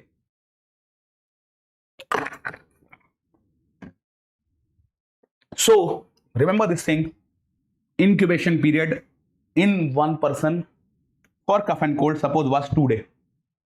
In 2 days, I started having cough and cold. Now, in my family, there are total 10 people. Actually, we live in 3 flats, but eat and party together many a time, except for my mother who don't come in those party. But we do the party in one flat, full vegetarian, other flat like that. So out of 10 people in my family, suppose in next 2 more days, out of 10, 5 got infected. That is median incubation period. Median incubation period means period between entry and appearance of symptom in half population. That means 5 out of 10 got infected in how many days? 4 days. In first 2 days, I developed symptom, that was incubation period. In next 2 more days, half population, 5 out of 10 got infected. So that is median incubation, the time within which half population develops symptom. But it has been found that within the next 4 days, the time within which out of 10, 5 will develop cough and cold, in that same 4-day duration, the first person, me, will become maximum infective. I will become so much infective that with one cough, I can spread it to 10 people. So that is generation time, gap between entry and maximum infectivity. For case of cough and cold, the generation time is 4 days. Most of the time, median incubation period is roughly equal to generation time. They both are roughly equal. बहुत आसान है समझना. कीड़ा घुसा, पहला लक्षण आया incubation period. कीड़ा घुसा और आधी जनता में सिम्टम लक्षण आ गए, खांसी आ गई, मीडियन इंक्यूबेशन. कीड़ा घुसा और पहला बंदा मैक्सिमम फैलाने लगा इन्फेक्शन, ये है generation time.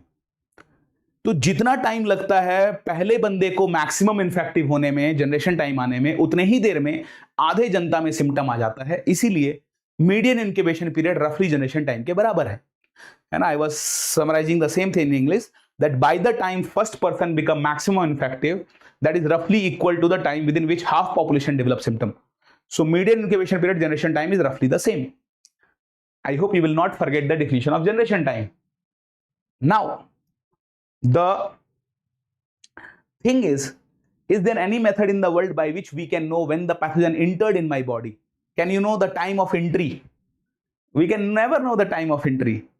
Then how can you tell? Because we said entry first symptom incubation, entry half population symptom median incubation, entry maximum infectivity generation time, but we don't know entry time. So all this definition, how we get all this definition? There is a way. Suppose when Nikhil sneezed on me, I developed cough and cold in 2 days. Then I sneezed on my wife Preeti and she also developed cough and cold in 2 days. He sneezed on my mother-in-law with love and my mother, and she also developed in 2 days. So everyone is developing symptom in 2 days. That is serial interval, time gap of passes from one person to another. And if every person is developing symptom in 2 days, it means in the first person also, the pathogen might have entered 2 days back. If we know that everyone is passing it in 2 days, then the entry time was 2 days back. We can roughly estimate it. That is why serial interval is used to estimate incubation period. What is serial interval? Time of passes from one person to another is serial interval. And now we can understand this whole concept with the help of a simple graph given in Park textbook. Suppose this is the time of entry of pathogen. Here pathogen is entering. Okay. And then suppose this is the antibody level which we are detecting in the people. So antibody level will starting from some time and then will go back. So this time when the entry of first symptom start appearing, suppose this is the time when first symptom came. So gap between entry and first symptom, this is incubation period. Okay. Then this is one group of people getting infected and second group of people also, second person getting infected also. So the time of passes from one person to another, this time of passes is serial interval. Serial interval is time of passes from one person to another. And the time between entry of pathogen and this part was the maximum infectivity. If we talk about entry and maximum infectivity, then this generation is the generation time. Generation time is entry to maximum infectivity. Incubation period is entry to first symptom. And serial interval means passage of infection from one person to another. The time between them. Okay, so this is the concept. I hope you will not forget. Now, let me ask you a real confusing question which came from this part and only some student recalled it correct. The question was, time gap between first symptom and maximum infectivity. Time gap between first symptom and maximum infectivity is roughly equal to, this time gap between first symptom and maximum infectivity is roughly equal to which of the following? Option A, is it roughly equal to incubation period? Is it roughly equal to generation time? Is it roughly equal to median incubation period? Or is it roughly equal to both B and C? What is the answer? First symptom and maximum infectivity. What is the question here? Answer here. When this question came in exam, every student, they answered the same. What was their answer? What was your answer?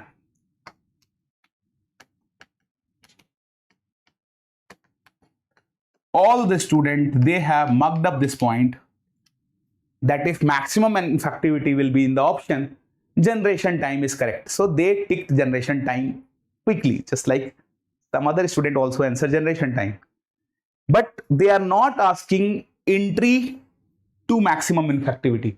Entry to maximum infectivity is generation time, I agree with you. But they are not asking entry, they are asking first symptom to maximum infectivity. So now try to decode it. What will be the answer? I hope you understand this point. When I was telling about my story, entry to first symptom was 2-day time. This was incubation period. When Nikhil sneezed on me and I developed first symptom, it was 2 days. Now, if I say entry to maximum infectivity, this was 4 days. In 4 days, I, the first person, became maximum infectivity. So entry to first symptom is 2-day incubation period. Entry to maximum infectivity is 4 days. This is generation time. That means this gap between first symptom to maximum infectivity, this gap is also 2 day. 2 day plus 2 day will be 4 day. So this 2 day time is roughly equal to which thing? Roughly equal to incubation period. So here the correct answer is A, incubation period. I am not saying that entry to maximum infectivity is incubation period. No, entry to maximum infectivity is generation time. But my question was not entry to maximum infectivity. My question was first symptom to maximum infectivity. So first symptom to maximum infectivity will take almost the same time as incubation period. That's why this gap between first symptom to maximum infectivity is roughly equal to incubation period. I know this is a new question for many one of you, but some of the students in the recall, they said this was the real question in NEET 2024 or 25. When they asked, they actually had not asked entry and maximum infectivity. They asked first symptom maximum infectivity. So do remember, entry maximum infectivity, don't doubt generation time. First symptom maximum infectivity is roughly equal to incubation period. Okay. Yes. So this is a confusing one, but I hope you understood and agreed with it. Chalo. Now let's talk about diphtheria, because in case of diphtheria, they ask good question. What will you do with contact? What will you do with cases? How will you manage diphtheria cases and contact? This is a NEET PG PYQ, which two of the good teacher has given wrong answer also. So let's talk about diphtheria in separately in detail. When we talk about contact of diphtheria patient, for contact of diphtheria patient, we have to ask the history of past diphtheria vaccination.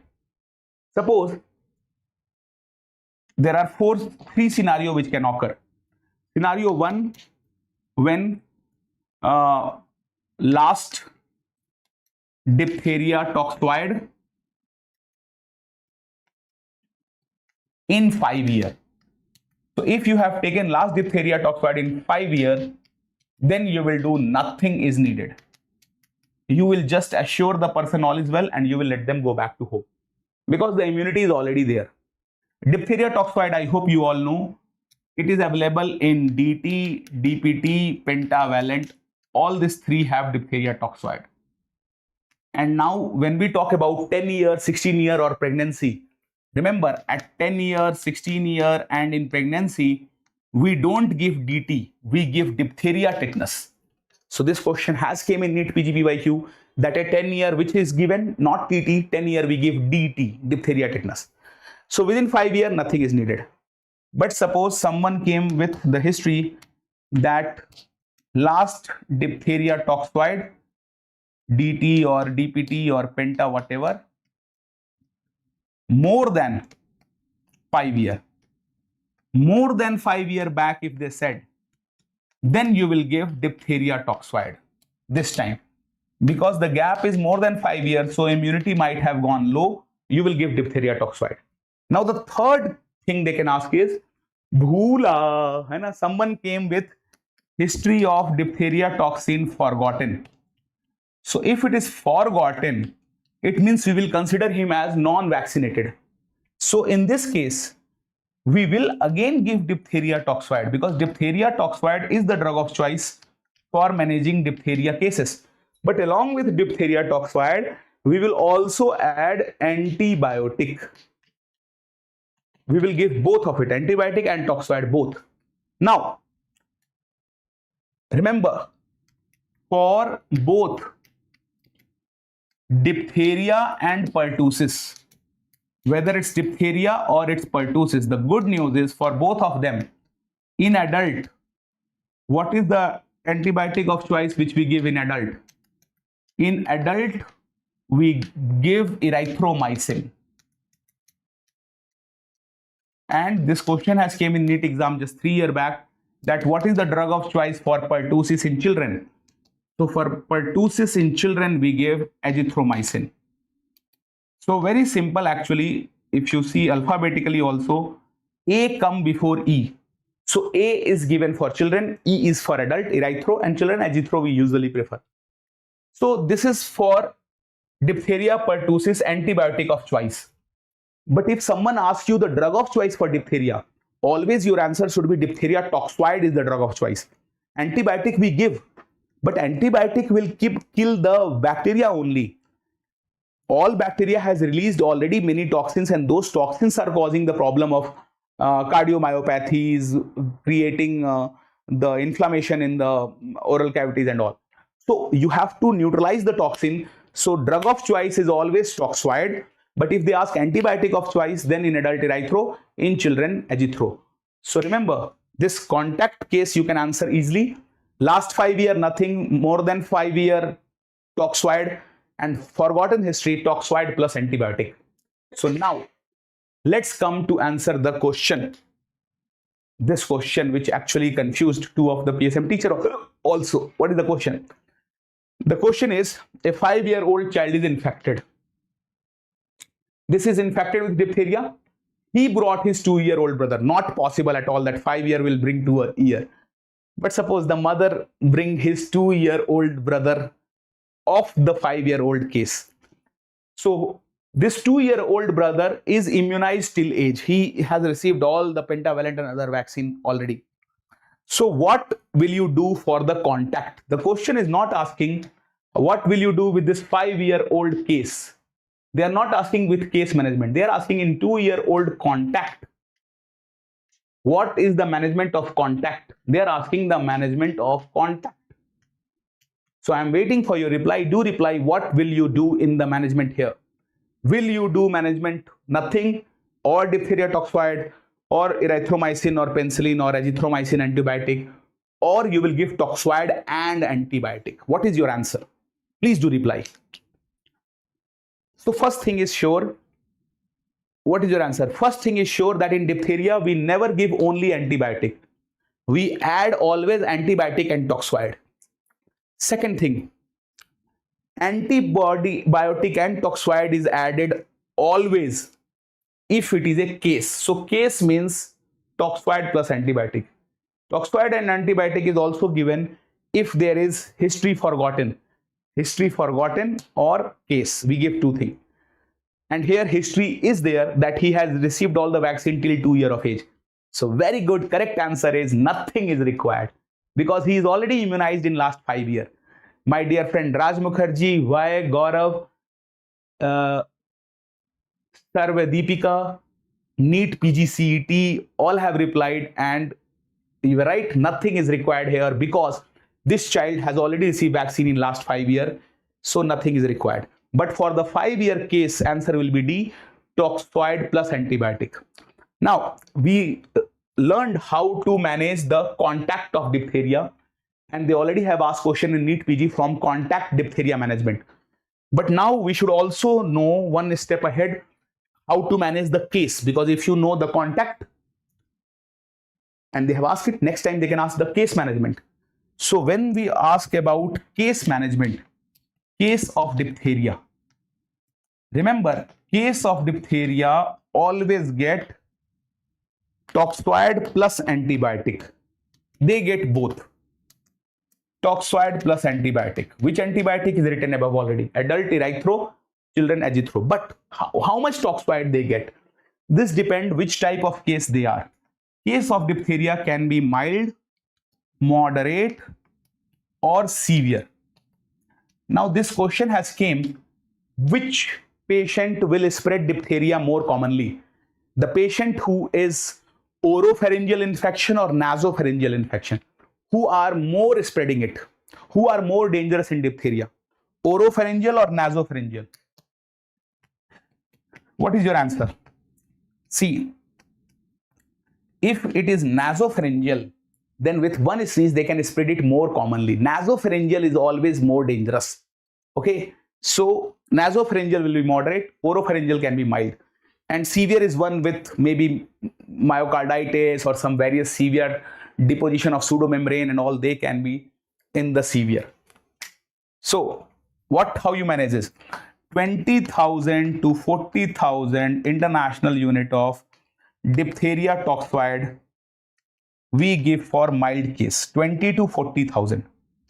For moderate case, we give 40,000 to 60,000 international unit of diphtheria toxoid. Okay. Now 20, 40, 40, 60. Severe should be 60, 80, but no. Severe is 80,000 to 1 lakh international unit of diphtheria toxoid. So 20, 40, 40, 60, but it's nothing is 60, 80. It is directly 80 to 1 lakh diphtheria toxoid. Okay, that's there. So very good. Kaustubh Sarkar, you're right. Nasopharynx is more dangerous, can spread readily. That's why for naso 40, 60, oral 20, 40, and severe 80 to 1 lakh. And along with toxoid, don't forget to give the antibiotic. So this is how we manage diphtheria. Now, I hope this diphtheria management is something which you will not forget.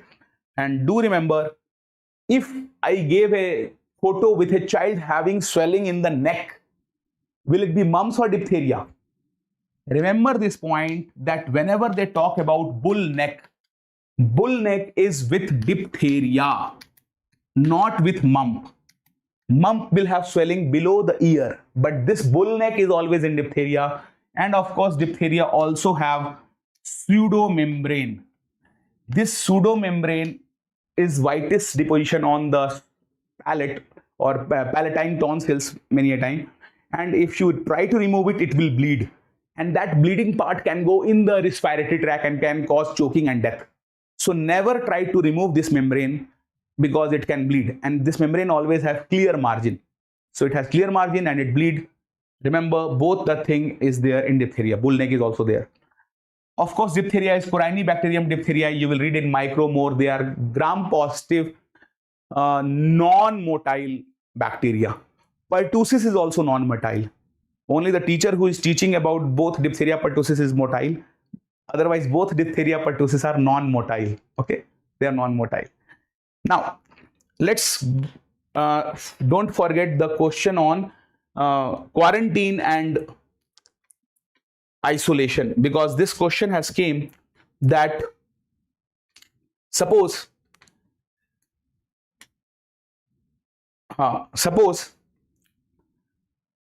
let's take a story to understand this quarantine isolation very easily and very importantly. Let's say, suppose my dear friend, this time Kaustubh Sarkar himself went to New Zealand to do gulu gulu with her girlfriend there in the New Zealand international. You know, government is also international. So Sarkar, international, New Zealand government. And now, when he landed on New Zealand airport, there was a lady doctor who looked at Kaustubh Sarkar from head to toe. And after looking at Kaustubh Sarkar, she said, you are carrying a deadly virus of chickenpox in yourself. So now Kaustubh Sarkar is perfectly healthy. Will you quarantine healthy person or will you isolate the healthy person? So I hope you all know quarantine is something which is done on healthy person, not on sick person, and those healthy person which we are suspecting that they can be carrying the virus. Now, the question which they have asked in NEET PG just 2 years back was that in case of chickenpox, the incubation period of chickenpox is 10 to 21 day incubation period. So, the quarantine which you will do is for 21 day or 10 day. What is incubation period? Gap between entry and first symptom. So sometimes chickenpox symptom occur within 10 days of entry of chickenpox virus. Sometimes it takes 21 days to develop symptom of chickenpox. First symptom also take 21 days to develop. So for how long you will quarantine Kaustubh Sarkar? 10 day or 21 day? Answer is till maximum incubation period we quarantine. Because if till 21 day no symptom came in Kaustubh Sarkar, then we can think that okay, he is healthy.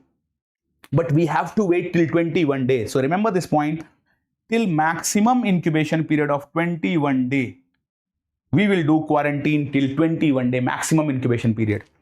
And on healthy person, you will do it.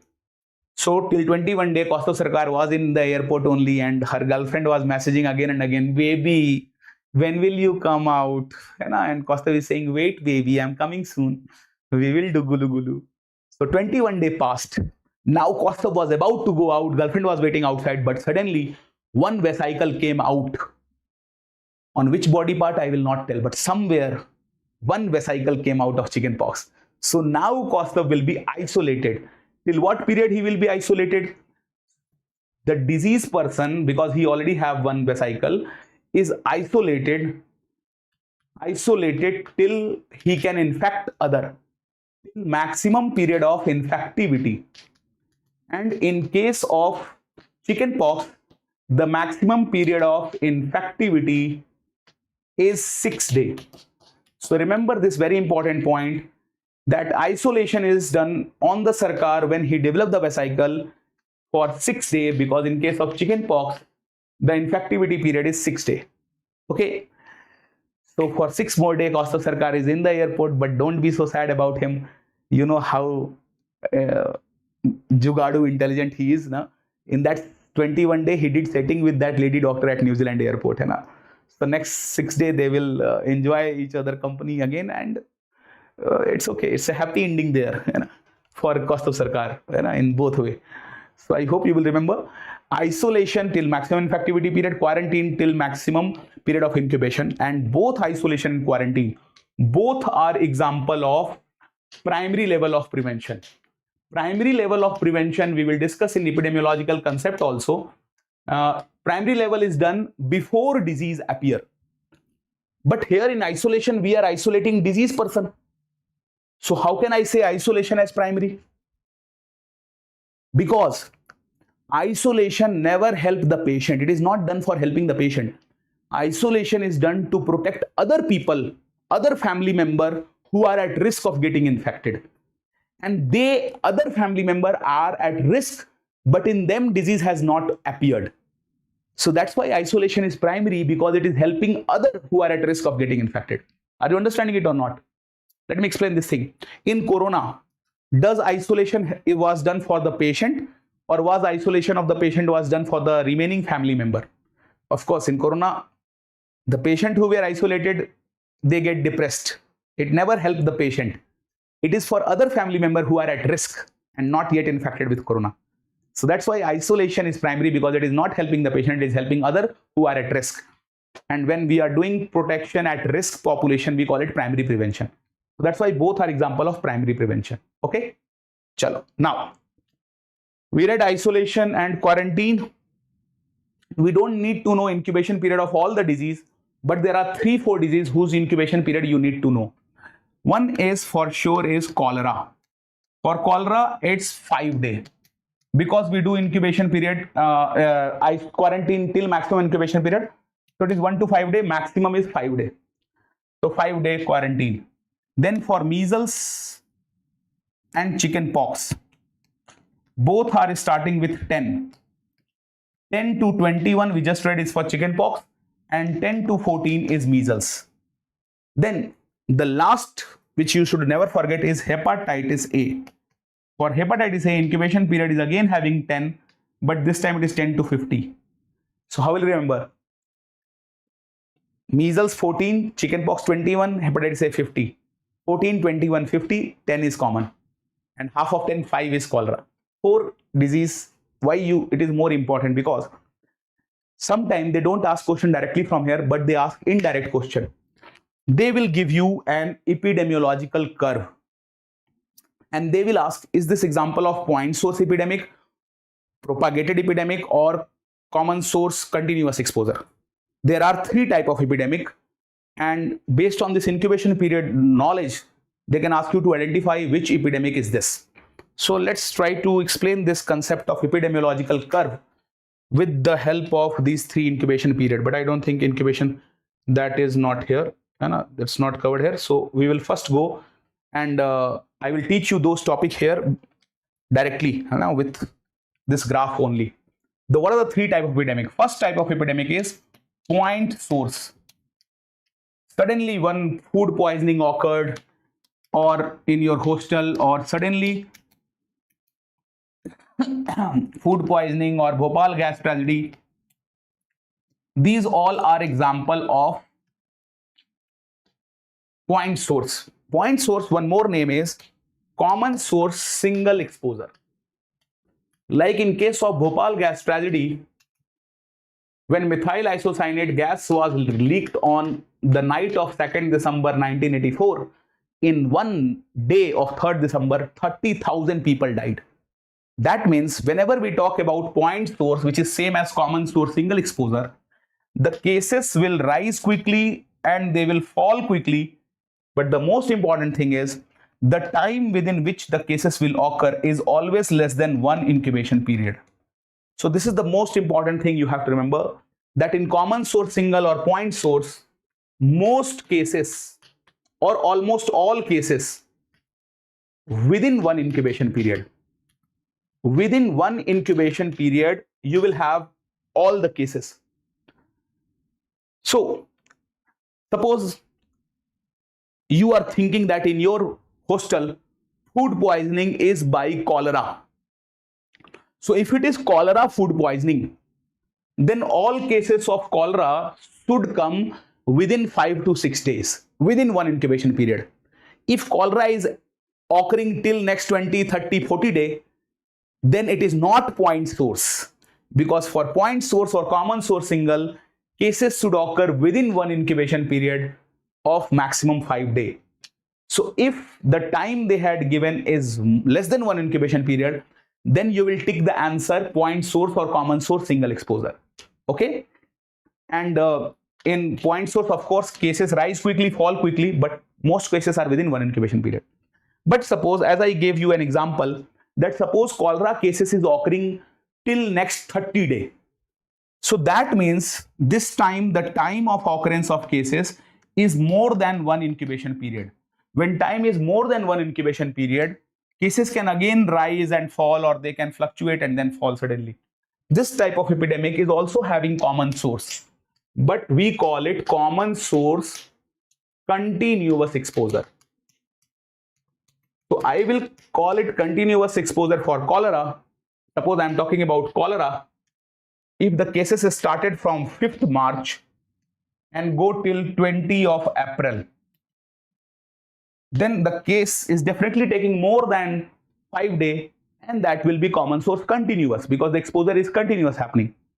But if the cases for cholera, I am saying, if the cases started on, let's say, cases started on 5 March and all case occur till 11 March only. So 5 March to 11 March is 6 days, 6 days. And incubation period is only 5 days. So cases are roughly taking only 1 incubation period. You will say, sir, it is more than 1 incubation period, 1 day. But 1 day can be reporting time also, na? Like cases which occur on 5th day reported on 6th day. 5 to 6 days is roughly 1 incubation period. If it is within 1 incubation period, we call it point source or common source single. If the cases are more than 5 days, like 30-40 days, we call it common source continuous. And in common source continuous, never forget these 2 examples which they ask again and again. One example is milkman distributing contaminated milk. So because the whole milk is contaminated with the same source, and suppose milkman is using his own home tap water and mixing it in the milk, and tap water is contaminated. So the source is common, but the milkman is spreading loose motion or dysentery, diarrhea in the village again and again continuously. So it is common source continuous, milkman distributing contaminated milk, of course. Second example can be Typhoid Mary. You know about Typhoid Mary now? She was a cook and a chronic carrier of typhoid bacilli. Where does chronic carrier of typhoid bacilli store the bacteria? Can you tell the organ in which chronic carrier of typhoid bacilli store the typhoid bacteria? Which organ they store it? Tell me.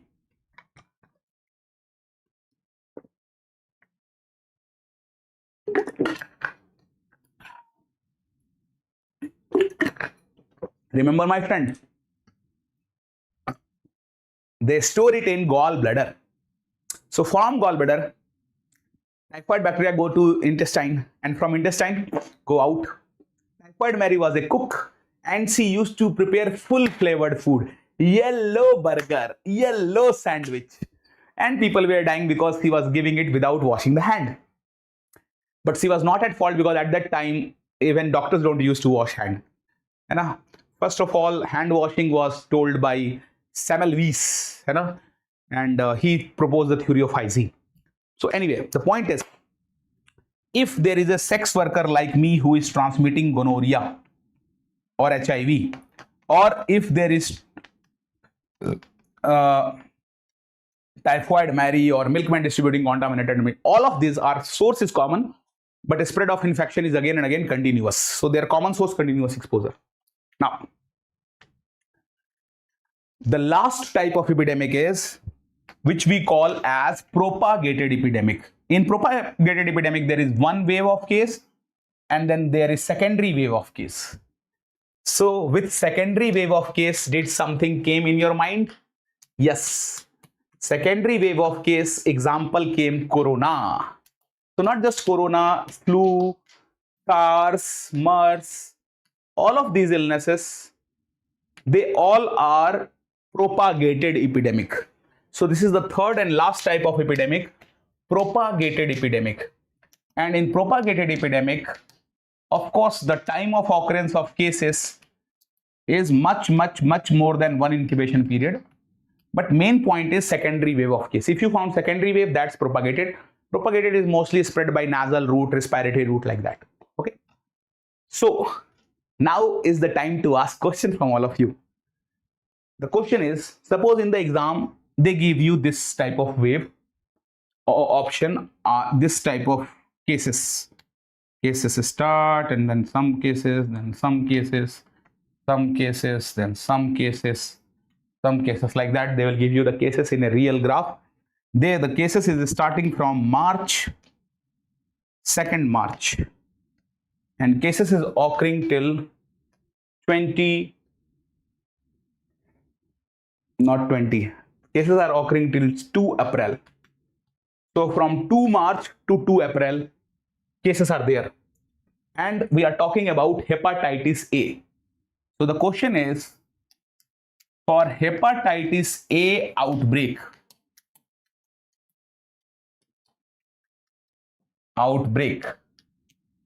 this is hepatitis A outbreak.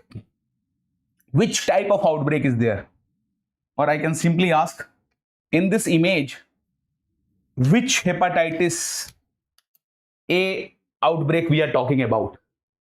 Is the outbreak which we are talking about, this is about hepatitis A, most important. Is it, Nikhil, is it cutting the upper part? What is, no, coming all well. Okay. So which of the following is hepatitis A outbreak? Correct answer, option A. Is this graph is telling us point source epidemic. What is the other name of point source? Common source single exposure. Or is it saying common source continuous exposure? Or is this graph is showing us the last option is propagated epidemic? Which type of epidemic is shown here in this graph? Propagated or point source or common source continuous? What is your answer? Tell me. What is your answer? Because last time for quarantine, Gaurav and Raj Mukherjee both were correct that maximum incubation period is the duration of quarantine. It will be 21 days. You were right. Now answer this time. This time DRZ is saying point source single or common source single exposure. He's saying point source is common source single. He's saying we are talking about hepatitis A. For hepatitis A, what is the incubation period? Incubation period is 10 to 50 days. 50 days is the maximum. And what is the gap in which all the cases are occurring? It is taking 30-day time for all cases to occur, 2 April to 2 March, 30 days. So cases are within one incubation period or more than one incubation period. Obviously, 30 days is within 50 days. Cases occur within one incubation period. And if it occurs within one incubation period, you call it point source epidemic. And very good, Dr. DRJ, you were correct. And YU220 is also correct. And this is like this wave going up and coming down. And cases occur within one incubation period. So it is point source. Very good, correct answer. In one of the real exam, they talked about measles. and they say cases start from, let's say, 2nd March, went till 2nd April, the same, and it is wave was like this, one and then ding. So this is which type of thing for measles? First of all, measles incubation period is 10 to 14 day, and here it's taking almost 30 day, more than one incubation period. So this graph cannot be point source. Point source is gone. Now it can be continuous also, propagated also. Both take more than one incubation period. What is your answer? Is it this measles case, second graph, is it continuous or propagated? What is that? Here in case of measles, you can see there is secondary wave of case. So if there is secondary wave of case and more than one incubation period, we call it propagated epidemic. Okay? But if there is no secondary wave and suppose just keep fluctuating, then you can call it common source continuous exposure. Okay? So these are the 3 graph-based question of epidemic curve which they are asking recently, and I hope if graph question came, you will not be mistaking there. Okay? Chalo. So we read about the part of communicable disease, primary, secondary attack rate, the formula, the generation time, incubation period, serial interval we read, and then we read about diphtheria case and toxoid management. Now let's do some point of discussion on the topic of non-communicable disease. When we talk about non-communicable disease, in non-communicable disease there is 2 different aspects. One is the aspect of malnutrition, and second is the aspect of obesity. But obesity is also malnutrition, overnutrition is also malnutrition. But anyway, I hope you understood the point, when you are having less calorie or more than needed. So when we talk about malnutrition, let's first focus on it. It can be classified into 3 categories, both PDA and PSM ask, and then I will give you a very good question on Z score to solve from this part. One thing is, if a child has low weight for age, this is very important to know. Low weight for age means, let's take my own example. Suppose, imagine me as a malnourished kid, very thin, very malnourished. Okay, imagine me. So why I am malnourished? There can be 2 reasons of it. First reason of my malnutrition is my mother has not given me food since I was a kid. So that's a chronic problem which can cause malnutrition. Second reason can be my wife is not allowing me to eat since last 2 weeks. Only salad she is giving and all. So that is acute reason. Now, maybe I am malnourished due to my mother, chronic problem, or maybe I am malnourished due to my wife, acute. Both can cause my low weight. Or maybe my wife and mother are planning together to keep me malnourished. So that means when it is low weight for age can be due to acute problem of my wife and or chronic malnutrition. Acute and or chronic malnutrition.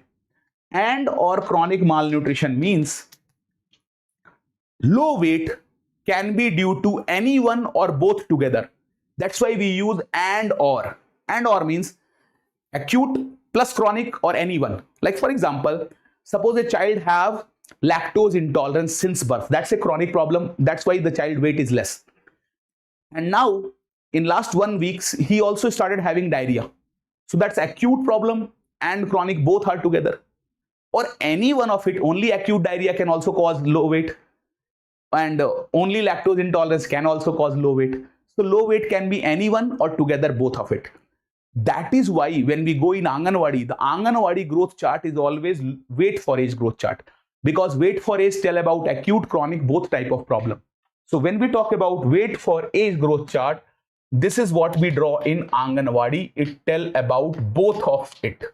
And this is one thing, low weight for age. Now, the main confusion occur in the concept of low weight for height. Low weight for height means height is good, But based on height, weight is not good. In your batch also, there must be one boy or one girl who is very tall and very thin. And what you call him in joke, कि अबे तू तो सूख गई है, सूख गया है. You call such person as wasted. If someone is very tall and thin, it is wasting. And wasting means definitely since childhood, the nutrition was good. That's why the height is good, because height is good because the chronic problem is not there. In childhood, height grow, and in childhood, nutrition is good. That's why the height is good. But now, maybe due to breakup or some acute diarrhea and some reason, they are losing weight. So height is good means there is no chronic problem. Problem is just acute. So when we talk about low weight for height, it is wasting or acute malnutrition. So always remember, acute problem is there in that batchmate who is very tall and thin. The problem is just acute, not chronic. And the childhood was good, but now he or she is not eating well. So this is low weight for height. And last thing is so simple now that anyone can answer. That last is low height for age. So if someone has low height for age, it means there is a chronic problem and we call it stunting. Chronic malnutrition, we call it stunting. So I hope acute and chronic malnutrition, this part is something where you will not confuse. Main thing is low weight for height is just acute. Low height for age is chronic, and low weight for age is acute and chronic both, or any one of them. So now the interesting question from this topic was that there is a child who came to your OPD. This child, a child have weight for age minus 3.2 Z written on the report of OPD, है ना, OPD card. Height for age is written as minus 1.8 Z. And weight for height is written as minus 2.6 Z. Okay. So this three option is given. Now, where will you classify this child? This child have which of the following? What does this child is having? Now to answer such question, remember one rule. In any patient report, if you found Z score less than minus 2Z or less than minus 3Z, suppose you found Z score minus 2.6Z or minus 3.2Z, these two are patient. These two are serious patient. But if the Z score is between 50 percentile and minus 2 only, like minus 1.2, this minus 1.2 is normal. This is normal. Problem when Z score is less than minus 2Z or less than minus 3Z, this is what is the definition of a patient. This is a serious case or a patient. And here we need to focus more. If the Z score is between minus 2 and minus 3, it's serious. If it is less than more than minus 2, then it's normal, like 1.8 is normal. So what category will you put this child? Option R, this child have chronic malnutrition. This child have chronic malnutrition. This child have acute malnutrition. This child have chronic acute. This child have stunting. Or option D, thus this child is SAM. What is SAM? Severe acute malnutrition. So where will you put this child? Chronic, acute, stunting, or severe acute? What is your answer? Please do reply in the chat box. What do you think is correct here in this case? What do you think? This is, I know it's a good confusing question, but already came in INI-CET and I'm expecting this in NEET PG also. Where will you classify? Plus, this topic is being asked again and again, so you should know this topic. Where will you put it? Just guess it. Anti, bunty, senti, and take anything. Where will the acute, chronic, stunting, SAM, where will you put it? Do reply, my dear friend. I'm waiting for your reply. Where will you place this patient? One is saying acute on chronic. That is not in the option. And an option is just chronic, acute, stunting, or SAM. Where will you put it? Vayu is saying acute, and Gaurav is saying acute, and Vayu is saying first saying acute, then he moved to severe acute. So how to answer such question? First thing is, in such question, look at the area which is normal. What is normal? Height for age is normal. So if height for age is normal, height is normal means there is no problem of chronic malnutrition. The childhood was good. That's why the height is good.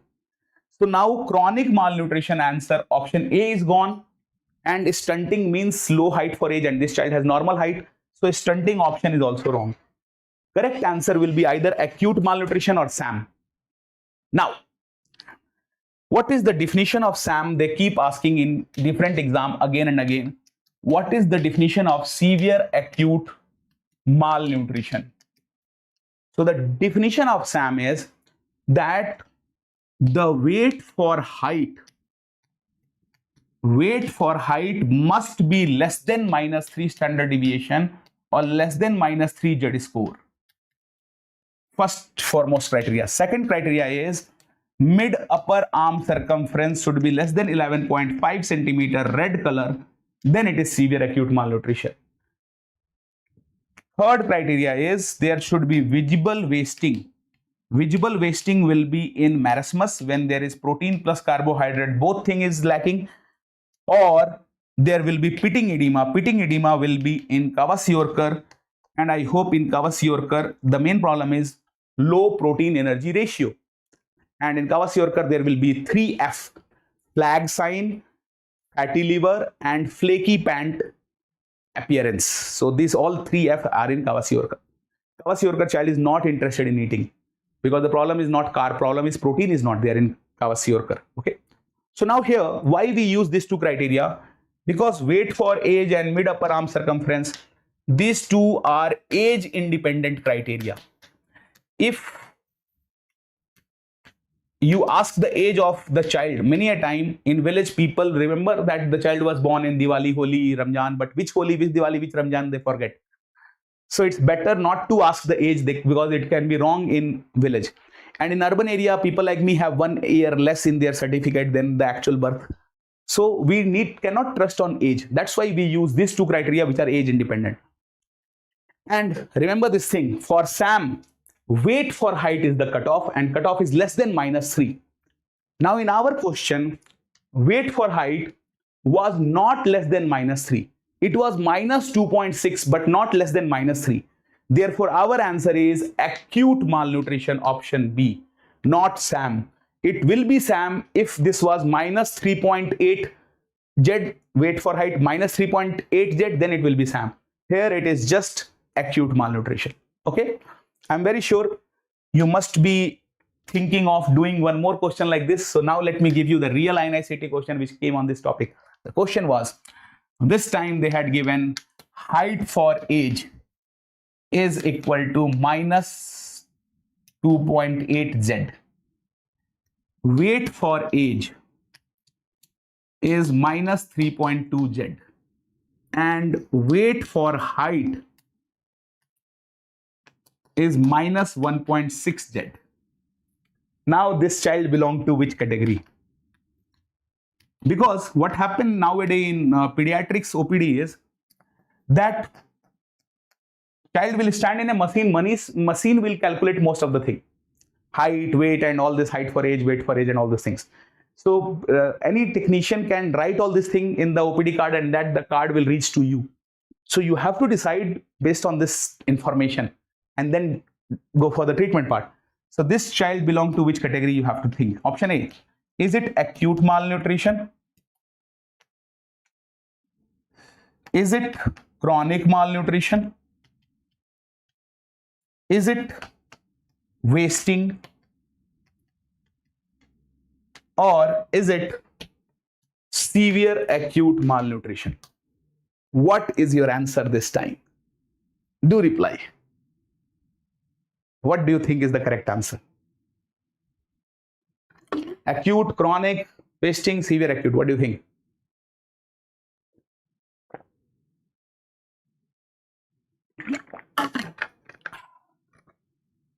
Pranay 2810 has given some answer. Raj Mukherjee has also given the answer. The good thing is Pranay and Raj Mukherjee are giving just the opposite answer here. But I think Pranay was giving the answer of last time, maybe, or maybe this time. Pranay has answered same thing as Raj Mukherjee now. They both are answering one answer, which is chronic malnutrition. But one answer of Sam also came from one student. So how to solve such question? The trick is find what is normal. First find what is normal. What is normal here? Normal is weight for height. Weight for height is less than -2. Whatever is less than -2, that is okay. And between 50 percentile and -2 is normal. So weight for height is normal. And if weight for height is normal, this means there is no acute problem, because low weight for height is acute.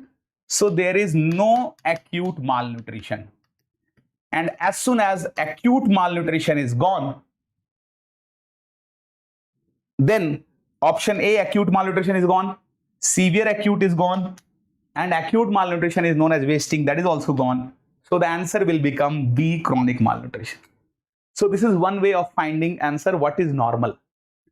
Second way of finding the thing is you have to look what is abnormal, what is problematic.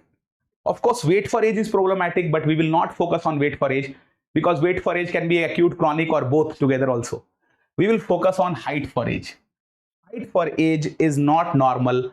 Height for age is low. So when there is low height for age we all know is stunting or chronic malnutrition. That's why the answer will be option B, chronic malnutrition, because problem is in height for age. Okay, so this is how you will answer such tricky question also if you know the concept. And the concept is very simple. In a WHO growth chart, the upper line is 50 percentile of weight of boy. Because boy have bigger weight, so we use upper cutoff for boy. Second line is, let's say this one. This one is for third percentile of weight of girl. So for weight of girl, we use the second plot, and this second plot is at -2 Z-score or -2 standard deviation. So sometime they ask, what is the upper and lower limit of normal child? This range is known as road to health. If you plotted a child and you find that the graph is coming like this, this means this child is normal. So in the normal, lower limit is third percentile, upper is 50 percentile. What mistake students do is they think that -3Z is third percentile. No, -2Z or -2 standard deviation is third percentile. 3Z or -3 standard deviation is the last line. So the question in one time NEET exam they ask is, between second and third line, the people who are here between second and third line, what we call them? Are they mild malnutrition, moderate, or severe malnutrition? There is nothing like mild malnutrition or mild pneumonia. It's just moderate malnutrition. Okay, and below it is severe. That's why we were calling someone as Sam only when it is less than -3, because only less than -3 is severe. Between second and third line we have moderate, and here it is normal. Okay, so this is the WHO growth chart which we use. And remember, with WHO growth chart there are three things they ask. First thing is that which of the following is the best development indicator of child? So best development indicator is definitely WHO growth chart, because it don't just tell about current situation, it tells the whole story. Second point they ask is WHO growth chart, why the whole world accept it, which study it is based on? So it is based on multi-century growth research study. Third thing they ask is about this cutoff, upper and lower limit. So upper limit is 50 percentile of weight of boy, lower limit is third percentile of weight of girl. Why this upper and lower limit is like this? Because suppose these are the 100 children which you caught from 6 countries to do this multi-centric growth research study. We collected children from 6 countries: Brazil, Oman, UK, Ghana, Norway, and India. So India was also included, and then we started accepting this growth chart of WHO. So suppose these are the 100 children which you caught from this 6 country. Okay, that's why it is multi-centric growth research study. So this is the 50 percentile of weight of boy. Okay. Now I hope you all know between -2 standard deviation and +2 standard deviation, in this part which I am now plotting in this blue part, this part between -2 and +2, we have 95% value inside -2 and +2. So because 95% are between -2 and +2, how many are left outside? Subtract 95 from 100, only 5 are left. And those 5 will be 2.5 on this side, 2.5 on this side. So how many children are less than -2? Less than -2 is 2.5% children. And we can call roughly 2.5% as 3% children. So that's why when we write the -2 Z-score or -2 standard deviation, we use third percentile of weight of girl, because -2 standard deviation is a third percentile. Okay, and always remember outside -2 is only 2.5% people, not 5% people. This same -2 and +2 concept we apply and get the formula of confidence interval also. I hope you know when we talk about 68% confidence interval and 95% confidence interval, these two formula are most commonly used. And when we are talking about a sample for 68% value, it will be between mean plus minus 1 standard deviation. 95% value, it will be between mean plus minus 2 standard deviation. So this formula is very commonly used, and that's what I was telling, that 95% value is between plus minus 2 standard deviation. So this is one thing which these two formula on which many numerical come, you should never forget it. Now, before going to the other part, I was thinking of discussing one very important topic which are coming in every exam these days: how to decide between chi-square, paired, unpaired, ANOVA, these tests, how to decide between them. So to decide between them, always remember that there are some values which are data which are quantitative. Quantitative are those data which is continuous and measurable. They are quantitative. And there are other data which are qualitative. Qualitative are those data which we can only divide in category which cannot be continuously measured. So categorical or discrete is the other name for qualitative data. Now, on the qualitative data, mostly we apply chi-square test. So if you understand what is qualitative data, you can easily find where to apply chi-square. And for quantitative, we have the remaining 3: paired, unpaired, ANOVA. So how to decide which data is quantitative, qualitative? Let me ask you one question. If I ask about anemia, is anemia quantitative measurable, or is anemia is just a category discrete? What is your answer? Anemia is quantitative or qualitative? What do you think? Anemia is measurable continuously or quantitative? Remember, my friend, what we measure is hemoglobin. Anemia is just a category. You can be anemic or non-anemic, or you can have mild, moderate, severe anemia. But there is always gap between mild, moderate, severe. That is why we call it discrete, because there is gap. It's just 3 categories. So whenever we talk about any disease, all disease, we will apply chi-square test because it will be qualitative data. And the parameter which we measure in the disease, that is quantitative. Let me ask you one more question. If I ask cholesterol level, will it be quantitative, qualitative? This question has also came in PYQ. Cholesterol level is something which is given in lipid profile. I can measure the average cholesterol level of the student in the class. So whenever I measure hemoglobin or cholesterol or quantitative data, for quantitative data, I will use mean, and mean means average. So average, standard deviation, these all are used for quantitative data. Cholesterol I can measure, but lipid profile is mildly deranged, moderately deranged. Like that we classify based on the disease, or fatty liver is grade 1, grade 2, like that. So when we talk about diseases, I can say that in your class, 30% students have deranged lipid profile. So when we talk about disease lipid profile, I use the word percentage. 30% have deranged lipid profile. Or 30% means suppose 30 by 100. 30 by 100 is proportion. So if the data is in proportion or percentage, that is qualitative data. And if in the question you found median and mode, percentage, proportion, they all are for qualitative, and mean and average are for quantitative. Now let me ask you some real question. Tell me, what is refractive error? This one question, whenever I ask, 90% student in any class gave wrong answer. So tell me, and this question one student asked me, where will you place refractive error? Will it be quantitative or qualitative? Do reply. Refractive error. What do you think? Quantitative, qualitative? Because if I ask hypertension, quantitative, qualitative? Hypertension is a disease. Hypertension, we cannot measure and say that you are 2.8 hypertension. We measure BP. So BP will be quantitative, but hypertension will be qualitative. So my question was refractive error. Refractive error is quantitative or qualitative? Correct answer is refractive error is a disease. We cannot measure refractive error. No, refractive error is not quantitative. Refractive error is qualitative.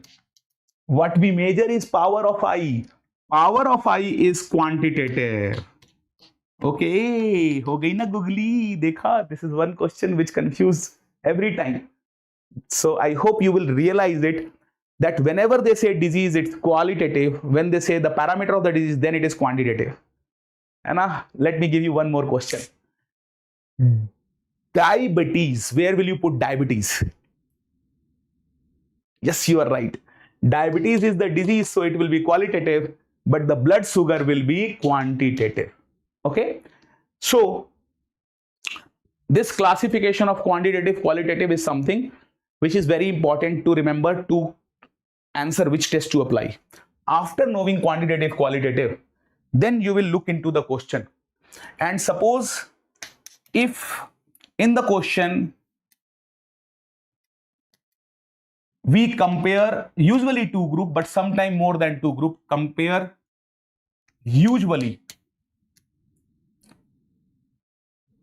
If question compare usually two group of qualitative data, but some rare case it can be more than two group also, है? But usually it's 2 by 2 table, two group of qualitative. Qualitative means categorical. Qualitative or categorical means disease data. So if it is two group of qualitative data we are comparing, then we apply chi-square. Usually for two group, but sometime it's more than two group, है? Two group, but sometime it can be three also. So if it is two group of qualitative data or any qualitative data is given, disease comparing, answer will be chi-square. You can answer directly. But if it is quantitative data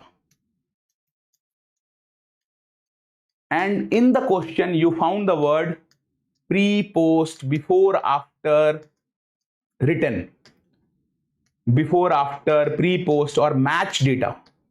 Suppose you found an anti-obesity drug and you are giving it to 35-year male, and the old anti-obesity drug you are giving it in another group of 35-year male.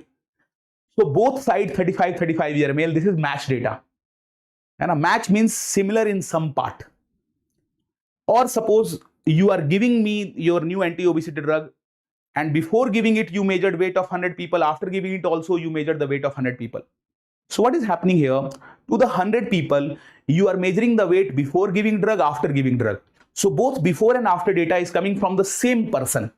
That's why this data is paired, because it is from the same person, or we call it dependent because it is coming from the same person. So remember, if the date in the question you find pre, post, before, after match word written, then in such cases we apply paired t-test. And what is the other name of paired t-test? dependent t-test because it is coming from the same person. So we call it dependent or pair t-test. So if you found these word written and the data is quantitative, measurable like BP, height, sugar, weight, then you will answer pair t-test. Now, if there is two group of people and the data is not taken pre, post, before, after, then this time the weight is not taken before and after. They are just taking after 3 months of anti-obesity drug treatment. So now the data is independent because now we are not taking it from the same person before, after. So this time, which test you will apply? This time you will apply independent t-test because now they are not paired. So we call it unpaired or independent t-test. And the third name you can give here in unpaired independent as student t-test. Okay. So this is the three name for two group. But if there is three or more than three group, so in that case, three or more than three group, we apply ANOVA. The full form of ANOVA is analysis of variance. So this one simple table can help you in answering 99% of question coming from this table topic. Usually the answer is out of chi-square, paired, unpaired, and ANOVA. So usually we can answer very easily from it. Now let me give you some question to practice from this topic. One question which we can give to practice is that let's say the question is that yes, in two villages,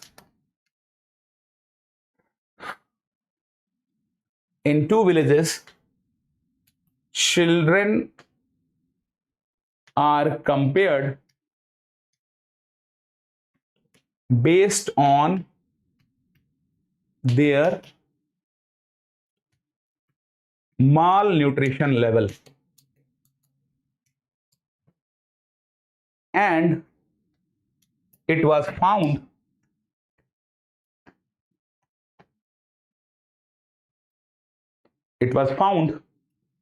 that village A, so if you are comparing two villages based on their malnutrition level, which test will be applied? Which test will tell the significance? Which test should be applied in such condition? Will you apply to compare the malnutrition level of two villages? Will you apply the paired t-test or unpaired t-test or chi-square or ANOVA? Answer. Will you apply paired, unpaired t-test? Will you apply chi-square test or will you apply ANOVA? Which thing you will apply? Chalo. Two village children are compared based on their malnutrition level. Which test will you apply here? What is the answer? Which test we will apply here? Yes.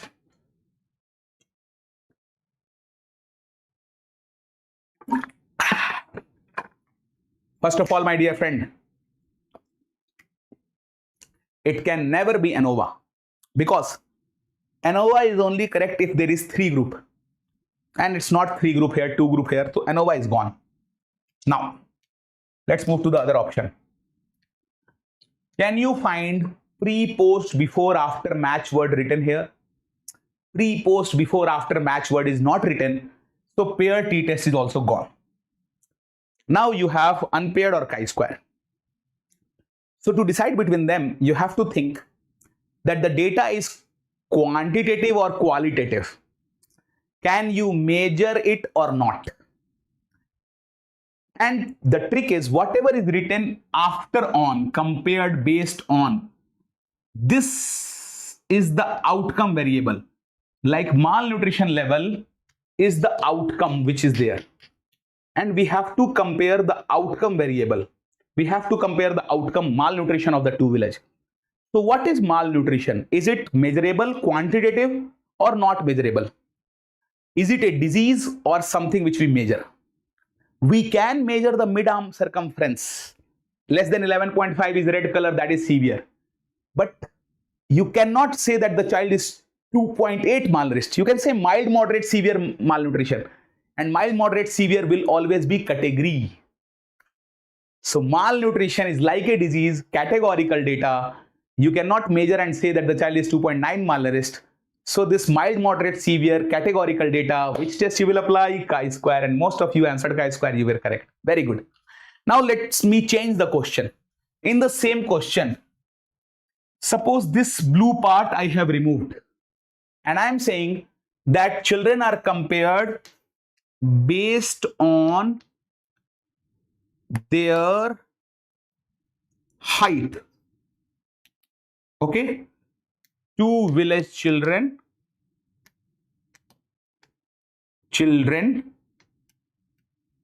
compared based on their height. So if you are comparing them based on their height, two group of children based on their height, now which test you will apply? Height compared based on. So on, after on they are saying height. Height is measurable or not measurable? Height we can measure. Person is tall or short, that's quality. But height you can measure and say that yes sir, you have 170 centimeter height, like that you can say. So height we can measure, and how measured means quantitative. Quantitative means chi-square this time cannot be the answer. It has to be paired, unpaired, ANOVA. Now ANOVA can also not be there because it's two village. So it can be paired or unpaired. Have you found pre-post, before, after match written? Not.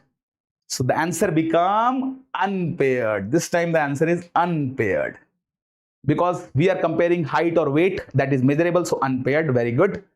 Correct answer by my friend Gaurav and Vayu both. Now, let's change the question, and I am sharing the question. Two village children compared based on their height, matched for their age. We are matching the child of two group based on their age, and then we are comparing their height. We are comparing height of 10 year with 10 year, 11 year with 11 year. After matching, we are comparing matched for their age and sex, and we are comparing boy with boy, girl with girl. So when you are measuring height after matching, due to this matching, now the answer will be pair t-test, because if they are matching pre-post written, it's pair t-test. Now in the same question, if I change and write that there are three village children compared based on their height, then answer will become ANOVA, because ANOVA is for three or more group. Okay, so I hope you can answer chi-square, paired, unpaired, ANOVA very easily, and you can do such question well in the exam. So these are some of the topic which I covered in this revision session. Of course, the planning was to cover everything, but PSM is so vast, in 4 hours it's not possible. But let's read 2-3 last thing and then we will end the session. Waist circumference is one thing which we measure for obesity. Where do we measure it? Lowermost costal margin and ASIS. Midpoint between them, near our umbilicus, is the point where we measure waist circumference. So now you have to answer which one has bigger waist circumference. Is it bigger in male or bigger in female? And if you did not give answer, it means you are in favor of transgender, which is also good, because then you will be in my favor. But do answer. It is bigger in male or female? Who have bigger waist circumference? Male or female? What is your answer? Male or female? Which has bigger waist circumference? किसका कमर मोटा है? Male or female? Which has bigger waist circumference? Do answer. Which has bigger waist circumference? I'm waiting for your reply. Which has bigger waist circumference? Male or female? Remember, answer is always male. If you, because if it is more than 102 centimeter in male or more than 88 centimeter in female, then we call it obesity. So male has 14 centimeter bigger. All those who answered female, you have forgotten all the song written on thin waist of female. पतली कमर पे female के हर language में गाना है, लेकिन क्या कभी किसी मूवी में सुना कोई गाना मर्द के पतली कमर पे कि वाह क्या जवाब मर्द है, क्या पतली कमर है? Have you heard any song on thin waist of male? कि what a good male, what a thin waist? No, na. Male has kamra, big waist. Female less. Difference is 14 centimeter for obesity. So remember 102, 88, biggest in male, 100 to 88. Then when we are measuring waist to hip circumference ratio, we write waist circumference by hip circumference. The question is again, there are some transgender supporter also in the group who did not reply. Please do reply, male, female, just you have to reply. M or F also you can do. Question is, this waist to hip ratio, is it bigger in male or is it bigger in female? What is your answer now? Bigger in male or female? Again it is bigger in male, because waist circumference is bigger in male, so the ratio will also be bigger in male, and hip circumference is bigger in female, so the and it helps in childbirth also. That's why the ratio is much lower in female. So this time the answer is again male. Waist to hip ratio is also bigger in male, and the cutoff is if it is more than 1 in male, this waist to hip circumference, or more than 0.85 in female, then we call it obesity. So this question has came 3 times already, that for obesity, what is the waist to hip circumference in female? That is 0.85 in female. Okay. So waist, whenever they ask question on waist, remember me, male with bigger waist. So waist circumference, waist to hip, both are bigger in male. Now the third and last question, kiski chamdi moti hai? Who have bigger skin fold thickness, male or female? Tell me, and I will not proceed ahead without getting answer this time. Skin fold thickness, is it bigger in male or is it bigger in female? Who have bigger skin fold thickness? Okay, do reply. Who have bigger skin fold thickness, male or female?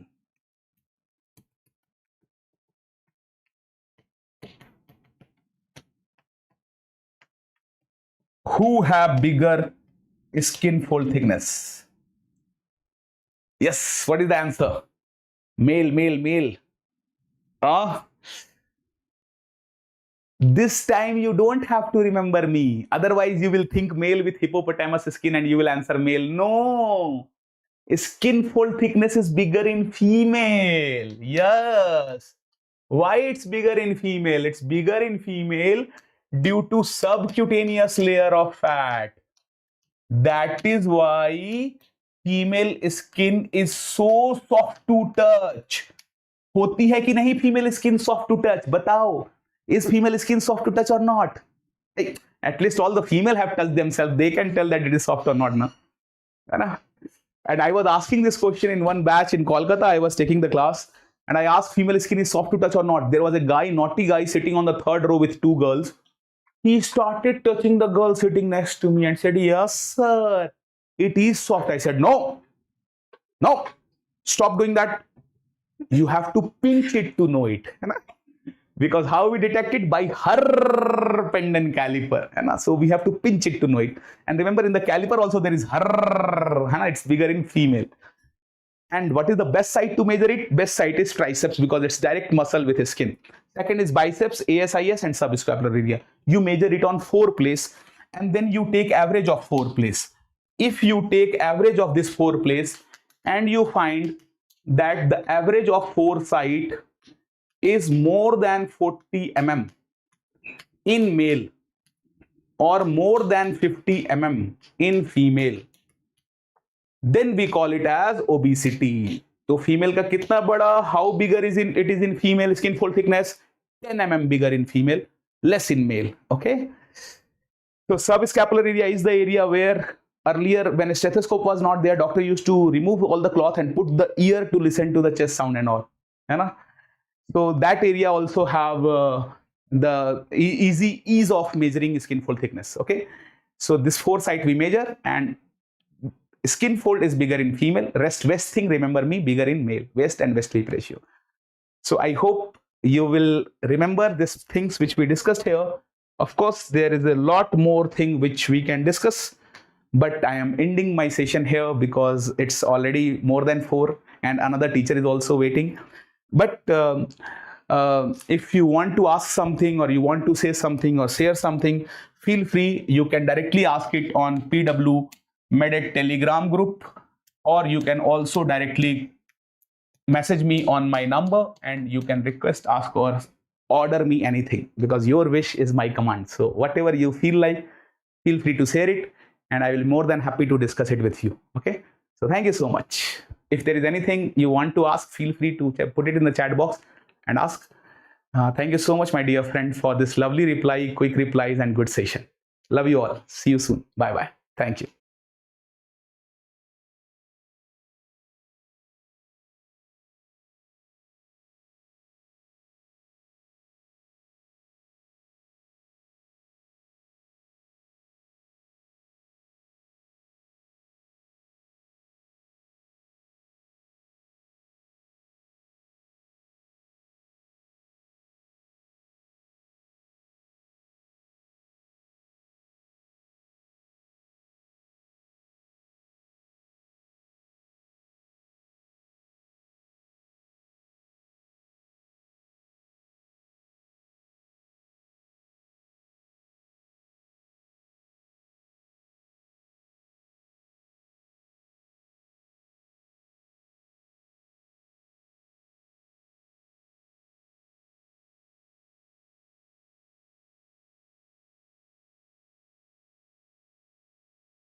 Hello everyone, very good evening to all of you and welcome to another session of ENT. I am Dr. Sanchit Sir, ENT faculty at PWMedEd and we welcome you all to marathon series जिसमें हम लोग बहुत सारे subjects को बहुत जल्दी खत्म कर रहे हैं. And in this particular video, in this particular lecture, I will be finishing up my own subject, that is ENT, and we'll be taking up ENT in the next 4 to 5 hours in complete form जो हमारे NEET PG के लिए required है. So I hope you guys are reading well. This is the last period, the last sprint. This is the time जब आपको अपनी nerves को hold करना है. Your anxiousness should be held. Your apprehension about क्या होगा exam में should be held, and you have to just keep working towards one singular goal, one singular time, and that is to crack NEET PG so that you can get your dream college and your dream branch. Yes, good evening and welcome to another session of ENT. Now, what will be the agenda of today's session? सबसे पहले हम start करेंगे ENT को. We have broken down into multiple segments. हम लोग start करेंगे from ear. Ear के बाद we will move on to nose and paranasal sinus diseases. Then we'll move on to larynx and then finally we'll end the session with oral cavity and pharynx के questions, right? तो जैसे जैसे मैं आपको ये पूरा session पढ़ाऊंगा, I'm going to keep marking what are the important PYQs. And PYQs के साथ also we will cover about the potential questions. तो पढ़ते चलेंगे and with that we will even cover the questions that are potentially important for your exams. So it's like solving a question bank with me. It's like seeing whatever is important for you from my subjective point, right? चलिए. So let's start today's session about what is ENT. I'm going to give you small breaks in between. जब हम एक session, एक segment खत्म कर लेंगे, like ear हमने खत्म कर लिया. So I'm going to give you a small break of 10 minutes. Then we'll go on with nose, then larynx, and then pharynx. चलो. So let's start our power pack session of ENT. I would want you all to be extremely active over on the chat box ताकि मैं आपसे जब question पूछूंगा, I keep seeing that you guys are answering and you guys are with me. चलो. So let's start. What is ear and what are the potential questions that are related to the first segment of ENT, that is ear. Okay. Now ear में सबसे important चीज हर साल पूछी जाती है about what is the embryological development of the ear. So when we start the embryology of the ear, the first and foremost thing starts from the outside, that is the pinna या फिर auricle. अब देखो pinna कैसा दिखता है? The pinna looks like a 6, right? So pinna develops at 6th week of gestation. Pinna develops at 6th week of gestation. अब 6th week क्योंकि ये look like a 6 है, right? So pinna develops at 6th week of gestation by the fusion of first and second pharyngeal arch. पूरा ear बनता है from first and second pharyngeal arch. So the first and second pharyngeal arch, they fuse together to form the pinna at 6th week of gestation. Now when the first and second arch fuse together, they form 6 hillocks of His. 6 hillocks of his. What are hillocks of his? ये mesoderm के condensations होते हैं which form between the first and the second pharyngeal arch. So rule of 6 weeks में 6 hillocks बनते हैं by the fusion of first and second pharyngeal arch. Now what happens? When this undergoes condensation, it forms the complete auricle and this development finishes by 20th week of gestation.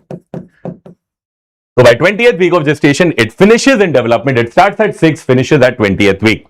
Okay? Now, one important question. Failure of fusion of first and second arch में क्या होगा? अगर first and second arch failure हो गई, it does not fuse properly to form the pinna. So if there is failure of fusion between first and second pharyngeal arch, it forms a thing which is called as preauricular sinus. Preauricular sinus का मतलब that there will be an opening in front of the pinna. Very, very important. So this question straight away comes, what is the preauricular sinus formed by? It is formed because of failure of fusion between the first and the second pharyngeal arches. Because of that, there is a hole or there is an opening in front of the ear. That's it. एक और important potential question जो previous INI-CET में पूछा गया, what is the preauricular sinus related with? The preauricular sinus is related with a syndrome called as branchio-otorenal syndrome. This is the name of the syndrome जिसमें preauricular sinus is commonly seen. Okay? Now, what is the age in which you will do any particular pinna surgery? जब pinna बनता है and let's say the pinna is malformed, when will you do a surgery of the pinna if you want to correct it? So pinna looks like a 6. This was a previous FMGE question. You should do any repair of pinna called as pinnaplasty after 6 years of age. This was the answer. Any surgery of pinna is done after 6. So 6 weeks, 6 hillocks of his, first and second pharyngeal arch से बनता है, and you should do any surgery after 6 years of age. This is the rule of 6 for the development of pinna. चलिए, now let's move on to the further things. What is the development of the middle ear? Right? So I told you all your ear is developing from the first and second pharyngeal arch. अब हर pharyngeal arch, each pharyngeal arch has got an ectoderm, mesoderm and endoderm. So every pharyngeal arch has got an ectodermal side. This is ectoderm. The center part of each arch has got a mesoderm and the inner part of each arch has got an endoderm. So this is the endodermal side. Now very important, this is first arch, this is second arch. The invagination or an indentation which is present between the first and second pharyngeal arch, ये जो छोटा सा gap है between the first and second pharyngeal arch, between on the ectodermal side, this ectodermal side is called as first pharyngeal cleft. So cleft is always on the ectodermal side, very important. What is the point or what is the invagination present on the endodermal side? इसे कहते हैं first pharyngeal pouch. So pouch is always on the endodermal side and cleft is always on the ectodermal side. Very, very important. Now, what does the cleft form? What does the pouch form? Extremely important previous year PYQs. Now, this particular first pharyngeal cleft, it starts to grow inwards and this is the future external auditory canal. तो अगर मैं आपसे पूछूं external auditory canal is derived from, external auditory canal is a derivative of the first pharyngeal cleft. बात खत्म. That's it. Right? Now comes the second important point. This first pharyngeal pouch starts to grow inwards. ये अंदर की तरफ grow करेगा and it will expand distally. Can you see the first pharyngeal pouch is expanding distally? The expanded or the distal portion of the first pharyngeal pouch gives future tympanic cavity. This forms tympanic cavity. So if I ask you a question, what is the distal portion of this first pharyngeal pouch forming? The answer is tympanic cavity. Now, what is the proximal portion of this first pharyngeal pouch forming? Answer is eustachian tube. Proximal मतलब जहां से शुरू हो रहा है. So the point ये first pharyngeal pouch जहां से शुरू होगा, that is the point which forms our eustachian tube. Proximal portion of first pharyngeal pouch is called as eustachian tube. Distal portion of first pharyngeal pouch is forming tympanic cavity. Now, when it comes to ear, हम इस first pharyngeal pouch को एक fancy सा नाम देते हैं and that name is tubotympanic recess. So either you call it tubotympanic recess या फिर इसे बोलते हैं first pharyngeal pouch. meaning is the same. The distal portion of the tubotympanic recess is forming the middle ear cavity, and the proximal portion of the tubotympanic recess forms the eustachian tube. First pharyngeal cleft forms the external auditory canal. These are the important ones which are asked to you in your previous year examinations. और ये सारा का सारा if you see is developing from the first and second pharyngeal arch. That's it. अब ये हो गई कहानी about middle ear cavity.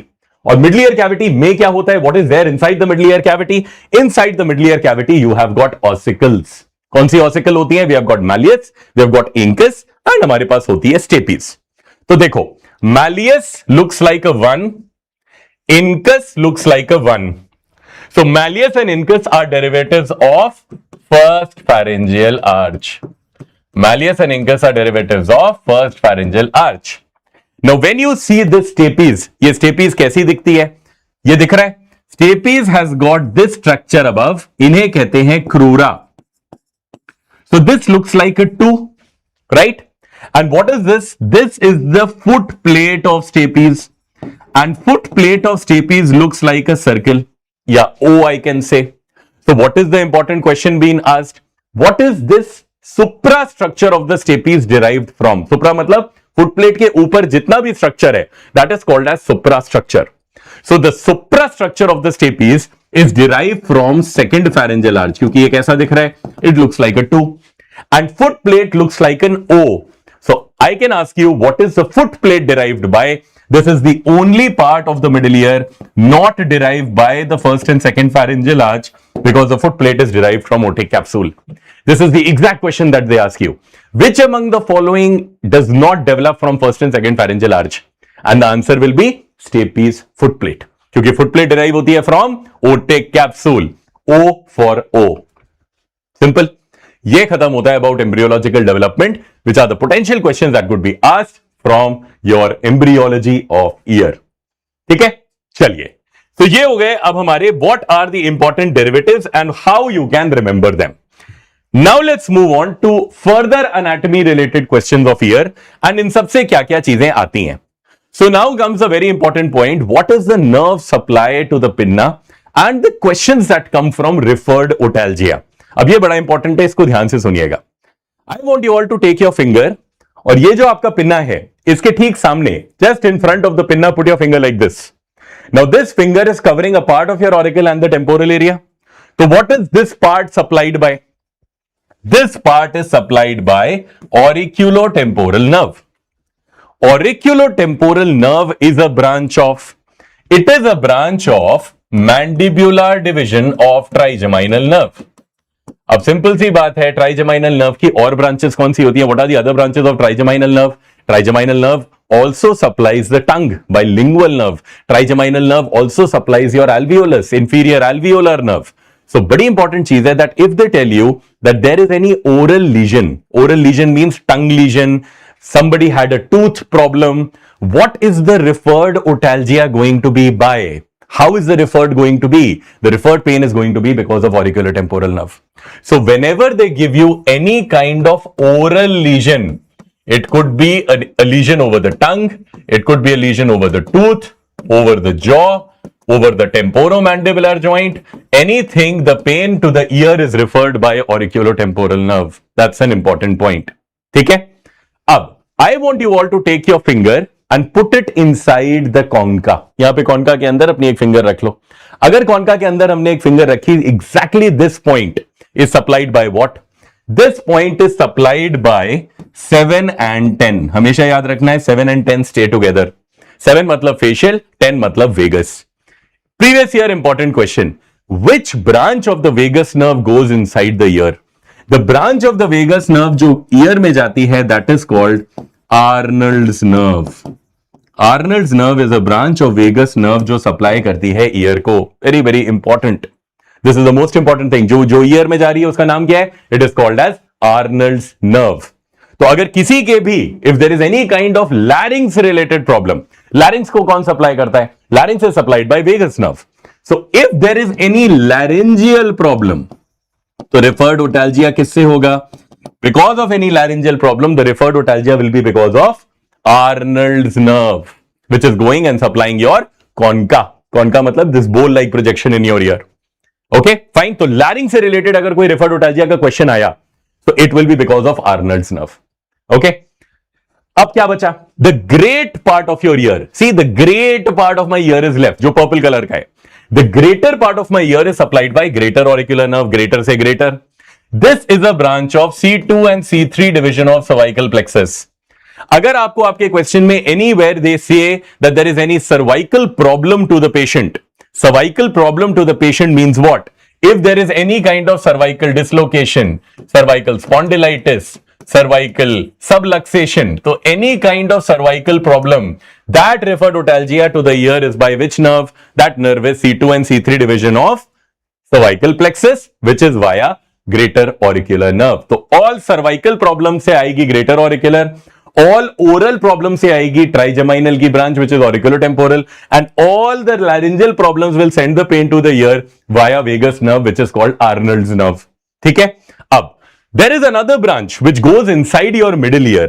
The branch which supplies your middle ear is called Jacobson's nerve. Jacobson's nerve is a branch of glossopharyngeal nerve. तो glossopharyngeal nerve की जो branch supply करती है ईयर को, it is called Jacobson's nerve. Jacobson's nerve usually gets referred otalgia from any oropharynx pathology. Oropharynx का मतलब क्या हुआ? अगर उन्होंने बोला somebody has tonsillitis, somebody has pharyngitis, then that pain to the ear is carried by what? That is carried by Jacobson's nerve. तो ये बड़ा इंपॉर्टेंट क्वेश्चन है. If they say larynx में ट्यूमर है, how is the ear pain by Arnold's nerve? If they say tonsillitis is there, how is the ear pain by Jacobson's nerve? Because oropharynx is supplied by Jacobson's, by glossopharyngeal, as well as all your larynx is supplied by vagus. This is a very very critical slide for you to understand. इससे बहुत सारे questions आते हैं. ठीक है, fine. चलिए, तो ये खत्म होता है about the nerve supply of pinna. Okay, now upper 2/3 of the pinna is not auriculotemporal. This anterior part is auriculotemporal, not upper 2/3. What I have marked in yellow, this is the area which is supplied by auriculotemporal. Okay, chaliye. So now we go on further and we go to external auditory canal and the related questions to external auditory canal. External auditory canal is not straight, it is S shaped. हमारी पूरी external auditory canal is S shaped. The outer 1/3 part of the canal is cartilaginous. So outer 1/3 part of the canal is cartilaginous. The medial 2/3 part of the canal is bony. So this is a part of your bony canal. Outer 1/3 is cartilaginous canal. Okay? Cartilaginous canal में hair होते हैं. So you can see they are hair bearing canal. Is the cartilaginous canal. Now the whole length of your external auditory canal कितनी होती है? The whole length of your external auditory canal is 24 millimeters. Out of that, the outer 1/3 part is 8 millimeter and the inner 2/3 part is 16 millimeter. 16 plus 8, 24. Important questions. What is the narrowest part of the external auditory canal? Narrowest part of the external auditory canal is called as isthmus. यही important question है that because it is the narrowest part, it is the most likely part जहां पे foreign body will get dislodged. Why? Because the foreign body will get stuck over here. So most common area for foreign body lodgement is isthmus. Important. Now comes two important questions which are potential PYQs also. There are two natural deficiencies or opening inside the external auditory canal. दो openings होती हैं inside external auditory canal, right? One opening is present in cartilaginous canal. यहां पे एक opening होती है. And there is another opening which is present inside bony canal. Cartilaginous canal की जो opening होती है उसे क्या कहते हैं? Cartilaginous canal की opening को कहते हैं fissures of Santorini. Fissures of Santorini. Very important. और bony canal की opening को क्या कहते हैं? Bony canal की opening को कहते हैं foramen of Hashki. Foramen of Hashki. Now remember, foramen of Hashki closes by 4 years of age. 4 साल के बाद ये बंद हो जाता है. तो अगर आपके पास कोई क्वेश्चन आता है, there is a 3-year-old child and that child has got parotid infections which are repeated. Recurrent parotid infections हो रहे हैं and they also see that the child has ear canal infections. तो ये जो foramen of Hashki है, जब ये open रहता है, it causes cross infection between parotid gland and ear canal. इससे क्रॉस इन्फेक्शन होते हैं inside the parotid gland. So very importantly, अगर आपको ये दिखेगा that the patient has got ear infection with parotid infection, which anatomical deficiency is likely to cause that? The anatomical deficiency which is likely to cause cross infection between parotid and external watery canal is foramen of Hashki. क्योंकि अगर ये open रह गया, that infection from ear canal will go into parotid और parotid का infection ear canal में आएगा. So that is why this is a very important foramen to close by 4 years of age. And that is the important clinical vignette that comes from this particular question. ठीक है, foramen of Hashki question है, very very important PYQ. Okay. अब आइए, how do you understand it is a tympanic membrane of the right side or the left side? So when we talk about the tympanic membrane has got 2 parts, 4 quadrants and 3 layers. 2 parts होते हैं, 3 layers होती हैं, 4 quadrants होते हैं, right? Tympanic membrane, if it is tilted towards the right, अगर right की तरफ tilted है तो वो right side की है. If the tympanic membrane is tilted towards the left side तो वो left side की है. Simple. तो अगर इसमें दिख रहा है which side it is tilted, कैसा लग रहा है, किस तरफ tilted है? ऐसा लग रहा है ना, it is tilted towards the right side. So if the tympanic membrane is naturally tilted towards the right, it is right side. और अगर वो tilted है towards the left, it is left side. ये बात आ गई सिंपल. ठीक है.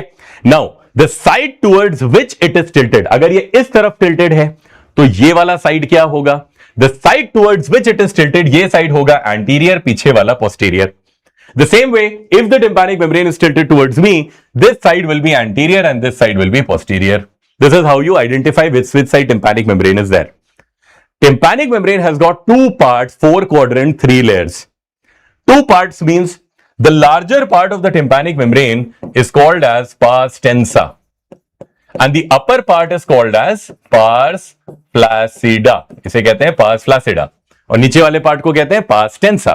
Correct? Okay.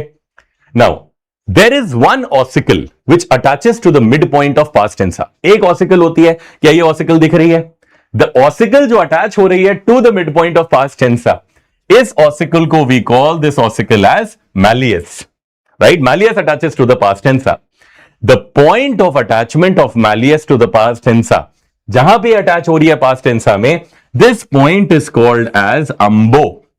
Umbo is the point जहां पे pars tensa पे malleus attach होती है. The central most point of pars tensa is basically umbo. Right? ये हमें पता है. How to divide the tympanic membrane into 4 quadrants? Okay. If I draw an imaginary line along the handle of malleus, अगर मैंने एक line along handle of malleus बनाई and I draw another imaginary line perpendicular to the first line passing through the umbo, one line along handle of malleus, another line perpendicular to it passing through the center point, the umbo, this will divide my pars tensa into 4 quadrants. We can see that antero-superior, antero-inferior, postero-inferior, postero-superior. अब question क्या आता है, what are the important shadows और structure seen in which quadrant? In the antero superior quadrant you have a shadow. Shadow मतलब कि इसके पीछे एक इंपॉर्टेंट स्ट्रक्चर है. If I take out the tympanic membrane, I will see an important structure behind the antero superior quadrant. And what is that? There is a shadow which is seen in the antero superior quadrant and this shadow is of Eustachian tube. तो अगर मैं आपसे पूछूं Eustachian tube shadow is seen in which quadrant, your answer should be antero superior quadrant. Can you see a cone-shaped shadow of the light that you are throwing over on the tympanic membrane? So when you throw your light of the endoscope or the otoscope over the tympanic membrane, it reflects to the antero-inferior quadrant. And this cone is called as cone of light. तो अगर मैं आपसे पूछूं cone of light is seen in which quadrant of the tympanic membrane, you will answer antero-inferior. Which quadrant will you have eustachian tube shadow? You will answer antero-superior. Okay? Now, can you see there is a shadow of an important joint? ये एक important joint है white color का. This joint is there in the posterior-superior quadrant. What joint is this? The posterior-superior quadrant contains an important joint called as incudostapedial joint. Incudostapedial joint यहाँ पे होता है. The incus और stapes के बीच का जो joint है, that is present in the posterior-superior quadrant. That is why posterior-superior quadrant is the most unsafe quadrant of tympanic membrane. Question: most unsafe quadrant, किस quadrant में अगर कोई भी disease हुई which will lead to complete hearing loss, posterosuperior. Why? Because it contains an important joint, that is incudostapedial joint. Right? Okay? चलो. Now, see this. ये एक ऐसी tympanic membrane है जो tilted है towards the right. So obviously this will be right sided. And जिस तरफ ये tilted है वो side हो गया anterior, पीछे वाला side posterior. So A for anterior, A for auriculotemporal. The part of the tympanic membrane which is supplied anteriorly, अगर मैं इसको divide करूं, anterior part of the tympanic membrane is supplied by auriculotemporal nerve. A for anterior, A for auriculotemporal. Or posterior part of the tympanic membrane is again divided into an upper part, into a lower part. Upper part is supplied by facial nerve. Lower part is supplied by vagus nerve. What is the branch of the vagus nerve जो supply करती है ear to called as? The branch of the vagus nerve which supplies the ear is called as Arnold's nerve. ये मैंने आपको अभी बताया था. Correct? तो अगर आपके कभी भी क्वेश्चन पूछा जाए वेगस की कौन सी ब्रांच ईयर में है, दैट इज आर्नल्ड्स. अगर पूछा जाए ग्लोसोफेरेंजियल की कौन सी ब्रांच है inside your ear, and that is Jacobson's. Okay, don't forget that. Fine. So this finishes the 4 quadrants of tympanic membrane, the 2 parts of tympanic membrane. How many layers are there in tympanic membrane? 3. If I take out a part of this tympanic membrane out, there are 3 layers of the tympanic membrane. Outer epithelial layer, middle fibrous layer, and inner mucosal layer. Inner mucosal layer. So 3 layers of tympanic membrane, inner mucosal, middle fibrous, outer epithelial. ठीक है? This finishes about the complete thing what you need to know as far as tympanic membrane anatomy and questions are concerned. Okay? चलिए. Now, mark this as an important star.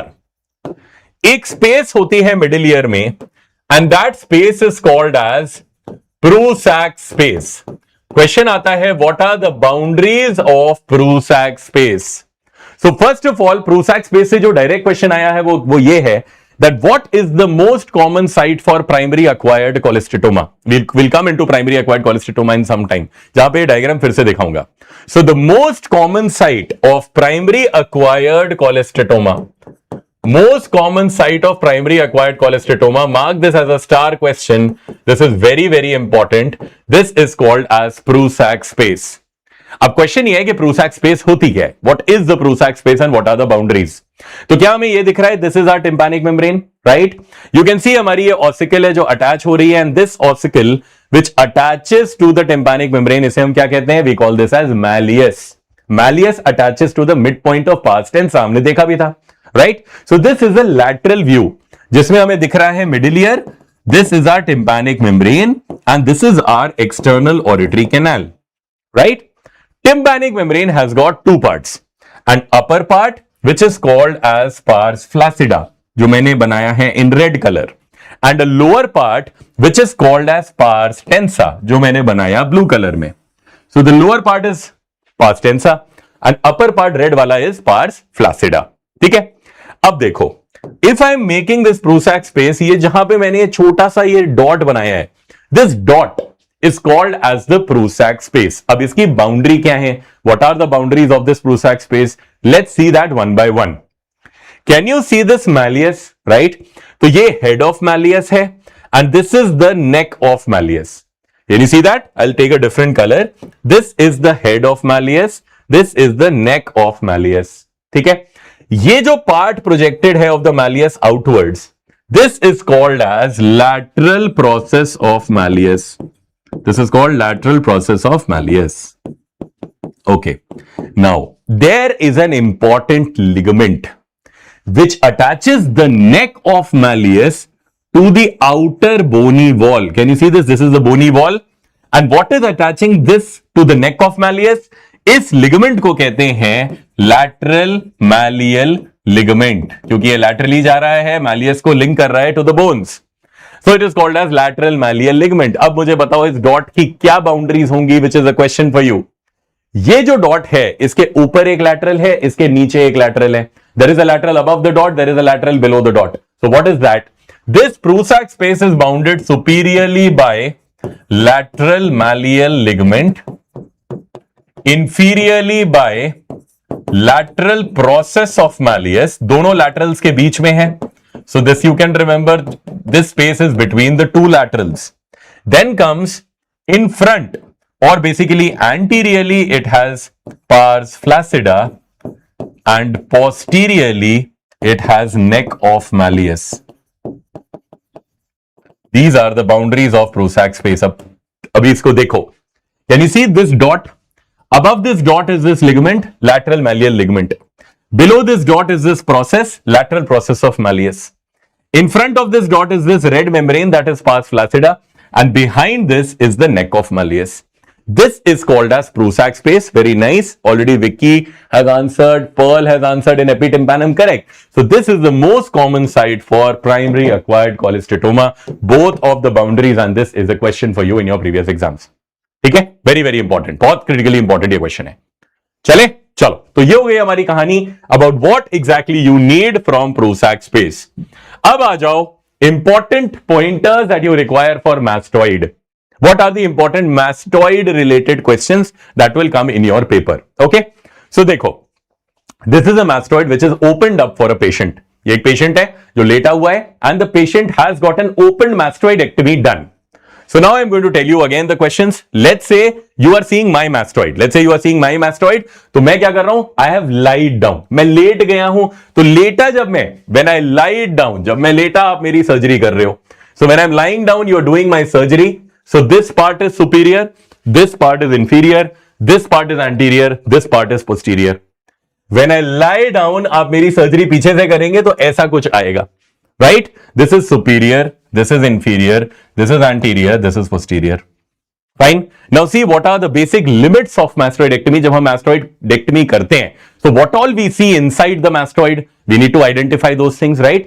जब हमने mastoidectomy करी, so what is the posterior limit of mastoid? अगर कुछ भी mastoid में blue colour का दिख रहा है, what is that structure? The blue thing inside the mastoid is sigmoid sinus. तो ये जो blue colored structure है posteriorly, this is the posterior limit of mastoidectomy and this is called as sigmoid sinus, right? So basically you're lying like this.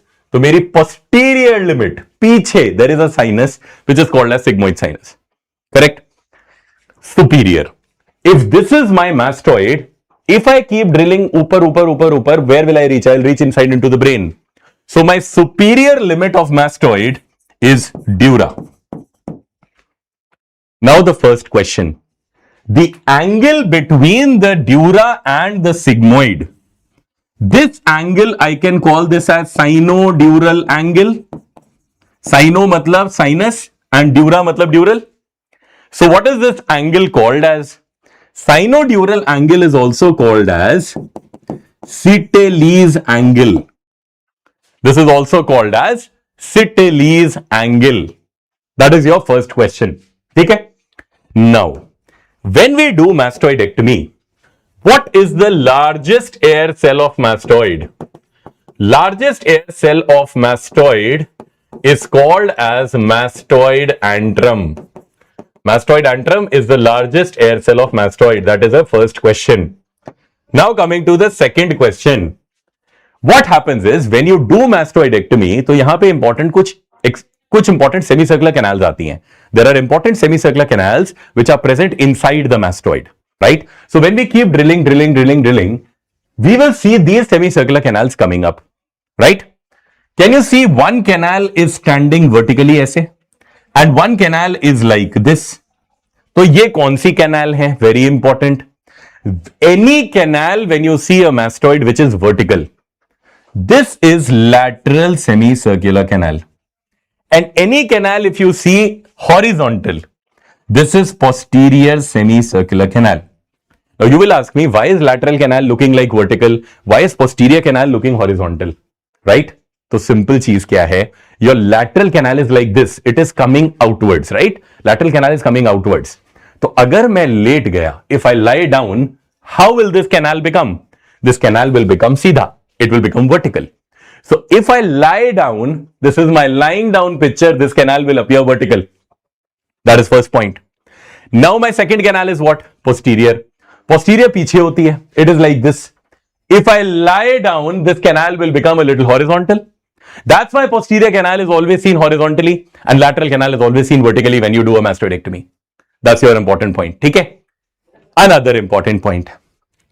If I draw an imaginary line along the lateral canal which bisects the posterior canal at 90 degrees, one imaginary line drawn along the lateral canal which bisects the posterior canal at 90 degrees, this line is called as Donaldson's line. इसे कहते हैं Donaldson's line. What is the importance of this line? Donaldson's line के just नीचे, inferiorly, this is the position of endolymphatic sac. So during surgery of endolymphatic sac, which is very commonly done in Meniere's disease, we always use this imaginary line which is called Donaldson's line. So Donaldson's line is an imaginary line along the lateral semicircular canal which bisects the posterior canal at 90 degrees. Inferior to this line is the position of which structure? Inferior to this line is the position of endolymphatic sac. This is an important key pointer for a surgery which is done in Meniere's disease. Meniere's disease में we do a surgery called as endolymphatic sac decompression. So in order to do that decompression, you need to know where is the sac. और sac को हम कैसे ढूंढेंगे? By the Donaldson's line. Okay? Now, sometimes when we are drilling the mastoid, तो mastoid drill करते करते sometimes we see a very thick bone. हमें ऐसी एक bone मिलती है. We see a very very thick bone. This thick bone, when we are drilling the mastoid, this is called as corner's septum. This is called as corner's septum.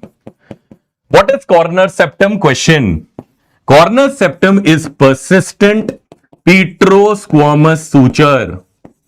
Sometimes between the squamous bone and petrous bone, there is a suture and this suture becomes very thick and patent. If this suture is present, then it leads to a difficult mastoidectomy. फिर एक में एक kind of ledge of bone मिलती है, it becomes very difficult to find the mastoid antrum. And that is why this persistent petrosquamous suture is called as corner's septum. Very, very important PYQ. ये बहुत important question है. Right? तो ये हो गई कहानी about what you should know about the important landmarks of mastoid and the important potential questions from pointers in mastoid. Okay? चलो. Good. Now, अब आगे आ जाओ. Now we go on to tuning fork test. And related tuning fork test question, इसमें हम थोड़ा सा time देंगे because many of the questions of year will be asked from tuning fork. ठीक है? Let's say my pen is a tuning fork. Now there are 4 important tuning fork tests, but I want you all to at least know 2 of them. That is what is Weber's test and what is Rinne's test. Okay? पहले शुरू करते हैं what is Rinne's, right? तो Adolphe Rinne was the first one who actually got this test. That is why इसका नाम Rinne's test हो गया. Now always remember, what do we do in tuning fork test? Rinne's test में हम क्या करते हैं? We strike the tuning fork and we take this vibrating tuning fork and we place it over the mastoid. Now, ये जब mastoid पे place होगा, so it will create a sound. Zing sound will come to the patient. When the patient stops hearing the sound, जैसे ही patient बोलेगा, I am not hearing the sound at all. That zing sound is not coming. Now we will take the vibrating tuning fork and keep it 2 centimeters away from the external auditory canal. So you take a vibrating tuning fork, put it over the mastoid. The moment the patient raises the finger कि मुझे नहीं सुनाई दे रहा, place that tuning fork in front of the pinna and ask the patient, क्या आपको सुनाई दे रहा है? Do you still hear the fork? If the patient says, I can still hear the fork, what does that mean? His air conduction is more than his bone conduction. Simple. So if the patient says his air conduction is more than bone conduction, this is always a normal phenomenon. Always it is a normal phenomenon कि air conduction bone conduction से ज़्यादा होता है in all normal people. But always remember another thing, that there is a condition जिसमें inner ear या हमारी vestibulocochlear nerve is not functional, and that is called sensory neural hearing loss. Sensory मतलब hair cells, neural means vestibulocochlear nerve is not functional. That means the inner ear part is not functioning. If the inner ear part is not functioning, our bone conduction, which is directly going into our inner ear, will go down, will be decreased. So that is the reason even in patients of SNHL, you will see air conduction is more than bone conduction. But ये याद रखना एक point. Air conduction हमेशा bone conduction से ज़्यादा होगा only in 2 ways. या तो वो patient normal है और या फिर वो patient SNHL का है. Obviously they will not give you normal conditions. They will ask you SNHL questions. Air conduction will always be more than bone conduction in SNHL. Remember this. Now comes the ulta point. अगर air conduction route becomes lesser. That means the patient has some problem in his external ear or some problem in his middle ear. So that means if there is a problem in the patient's conduction, his air conduction will fall and his bone conduction will be normal. So any patient with external or middle ear disease, external or middle ear diseases का मतलब क्या हो गया? It could be ear wax, it could be otitis media with effusion, it could be ASOM, CSOM, otosclerosis. ये सारी conditions में they have conductive hearing loss. And what is the inference in conductive hearing loss? Inference of conductive hearing loss is कि air conduction is lesser than bone conduction. So always these people will have bone conduction to be higher than air conduction, and this is called as Rene's negative. So Rene's positive का मतलब air is more than bone. Either it will be in normal people or it will be in SNHL. Rene's negative का मतलब it is seen in bone conduction more than air conduction. That is seen only in those patients which have got external or middle ear disease or conductive hearing loss. That is point number 2. अगर मैंने आपसे बोला false negative Rene is seen in, false negative का मतलब क्या हुआ? Falsely negative result आ रहा है. That means if suppose a patient has got SNHL, अगर किसी पेशेंट को SNHL होता तो Rene's कैसा आता? पॉजिटिव आता. But in patient में एक नेगेटिव रिजल्ट आ रहा है and it is a false result. That is why it is called falsely negative Rene. This is seen in which condition? False negative Rene is seen in severe sensorineural hearing loss unilaterally. अब simple सी बात है, आपको पता है कि unilateral अगर SNHL है, the patient should have positive Rene's. Then why we are getting a negative result? Why are we getting bone conduction more than air conduction? Why are we getting negative in SNHL? It's because of transcranial vibrations from opposite cochlea. Transcranial vibration from opposite cochlea का मतलब क्या है? That if a patient hears from this ear, अगर मैं इसको यहां पे sound देता हूं, some of the sound goes to the opposite side and stimulates the opposite cochlea. तो अगर opposite cochlea stimulate हो जाता है तो patient को लगता है he is hearing better from the affected ear.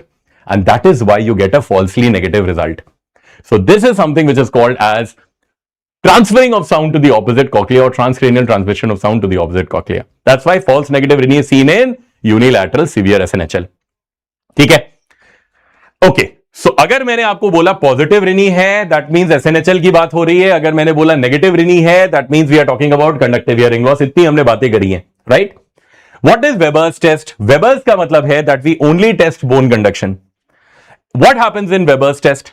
Weber's test का ये मतलब है that if this is the man and these are the two cochlea, ये दो cochlea हैं उस इंसान के, and I place a vibrating tuning fork over his vertex. If I place it over his vertex, bone conduction will go to both the sides. ये दोनों side equally जाएगा. So that means if he is a normal person, his Webers will have equalization. He will have equal Webers on both the sides because his bone conduction will be equal on both the sides. अब let's say इसका ये वाला cochlea काम नहीं कर रहा. If the cochlea is not working, that means he has which type of hearing loss? Sensorineural. So if his cochlea is not functional, that means in sensorineural hearing loss, Webers will always get lateralized to the better side. So in SNHL, they will always lateralize to the better ear. Now I ask you one simple question. Close one of your ear. आप अपना एक कान बंद करो and talk to yourself. When you talk to yourself by closing one ear, where do you hear more? You will always hear more on the side where you are closing your ear. Why is that? Because you have done masking. Masking का मतलब आपने अपनी external auditory canal से transmission of sound को block कर दिया. So when you block your air conduction, your bone conduction becomes hyper amplified. If you close your ear from the outside, your inner hyper amplification of bone conduction happens. तभी आपको ज्यादा सुनाई देता है because you are blocking one of your conductions. Same happens in conductive hearing loss. In conductive hearing loss, you have an external or a middle ear disease which is blocking your ear, and that is why your bone conduction becomes hyper amplified. That's the reason Weber's always gets lateralized to the worst ear, just like आपने जैसे बंद कर लिया है. It always gets lateralized to the worst ear in conductive hearing loss because of the phenomena of masking. Okay, fine. ये होगी कहानी about what is the difference between Weber's test and what is the difference between Rene's test. Weber's lateralizes to better side, SNHL, worst side, conductive. Rene's negative, CHL, conductive. Positive, SNHL or normal people. False negative Rene, severe unilateral SNHL because of transcranial transmission of sound. ये रही कहानी about the two important tests, Rinese versus Weber. ठीक है, और दोनों को मिला के देखना, see both the questions simultaneously, ये क्या पूछने की कोशिश कर रहे हैं. Now the lower two tests, ABC and Schobach are not that important, but इसमें आपको बस एक inference याद रखनी है. Absolute bone conduction का मतलब क्या हुआ? I am only testing the patient's bone conduction with respect to me. I am the examiner. तो मैं एक fork लूंगा, I will take that fork, strike it, put it over on the patient's mastoid. The moment the patient stops hearing, he will raise the finger, I will put that fork over my mastoid. अब अगर अभी मुझे सुनाई दे रहा है, that means his bone conduction is lesser than my bone conduction. And what does that mean? That he has SNHL and I don't have it, because I can still have bone conduction. So if the patient's bone conduction is lesser or shorter than the examiner, that means patient has SNHL. Obviously, this is only a test of bone conduction, तो हम इसमें air conduction कर ही नहीं रहे हैं, because we are blocking the tragus of the ear canal. जब हम लोग करते हैं absolute bone conduction test, we block the ear canal and then we do it. तो इसीलिए you don't get any result. It is the same as that of the examiner over on CHL. सिर्फ एक चीज आपको जो याद रखनी है, that is the patient's bone conduction is shorter with respect to the examiner in absolute bone conduction test for those who suffer from SNHL. That's it. The only difference between ABC and Schobach is कि ABC में हम tragus को बंद करते हैं. In Schobach, the tragus is open. And we take the tuning fork, put it over the patient's mastoid. जैसे ही उसको सुनाई नहीं देगा, he will raise the finger, put it over your mastoid. Only thing is you do not occlude the tragus. If the patient's bone conduction is shorter or lesser than the examiner, obviously that is SNHL, because वहां पे सिर्फ bone conduction कम हो रहा है. But if there is a lengthened bone conduction, ज्यादा देर तक हो रहा है, why is that? Because of the phenomena of masking. मैंने आपको पहले भी बताया था that when there is external or middle ear disease, your bone conduction becomes higher, it becomes hyper amplified, just like when you close your ear. So if your bone conduction becomes lengthened with respect to the examiner, then that is a problem with conductive hearing loss. This is the inference of the whole thing which you require for tuning fork test. चलिए, Tron, thank you. Okay, fine. So this is very, very critically important for your exams, and questions a lot will come from this particular slide. Okay, chalo. Now we move on to important audiometries and important audiograms. Okay, fine. So we are following. We have done the anatomy wala part. Now we are going into more of discussions. Now we go into important audiometry. Okay. Now, what are the important audiograms? The first important audiogram is Boiler's notch. Okay, what is Boiler's notch? So, always remember, in SNHL, the bone conduction and air conduction falls together. हमेशा अगर air conduction के symbols और bone conduction के symbols साथ साथ गिर रहे हैं, साथ साथ means together, तो साथ साथ means SNHL. If you see the bone conduction and air conduction, both the symbols are falling together. That is a type of SNHL. Okay, fine. So what exactly is this SNHL all about? If you see any kind of noise-induced hearing loss, then you will see an SNHL jahan pe there will be a dip at 4000 Hertz. Always remember, any pure tone audiometry where you see 4000 Hertz dip, right? What is that called as? That is called as Boiler's notch, also called as Boilermaker notch. Boilermaker notch. This is seen in which disease? Noise-induced hearing loss. So any SNHL dip at 4000, Boilermaker notch. Okay, remember this. Now comes the second audiogram. If you get any particular case, jisme you see that the air conduction has fallen and the bone conduction is still normal. Normal ka matlab, the bone conduction is above the 25 decibel line. 25 decibel is normal hearing. 0 to 25 decibel tak koi bhi plot hoga, that will be normal. So if the air conduction symbols are falling below 25 and the bone conduction symbols are above 25 and they are normal, that means this is a type of what loss? Agar air girta hai, bone normal hota hai, it is conductive hearing loss. If air and bone saath saath girte hain, it is SNHL.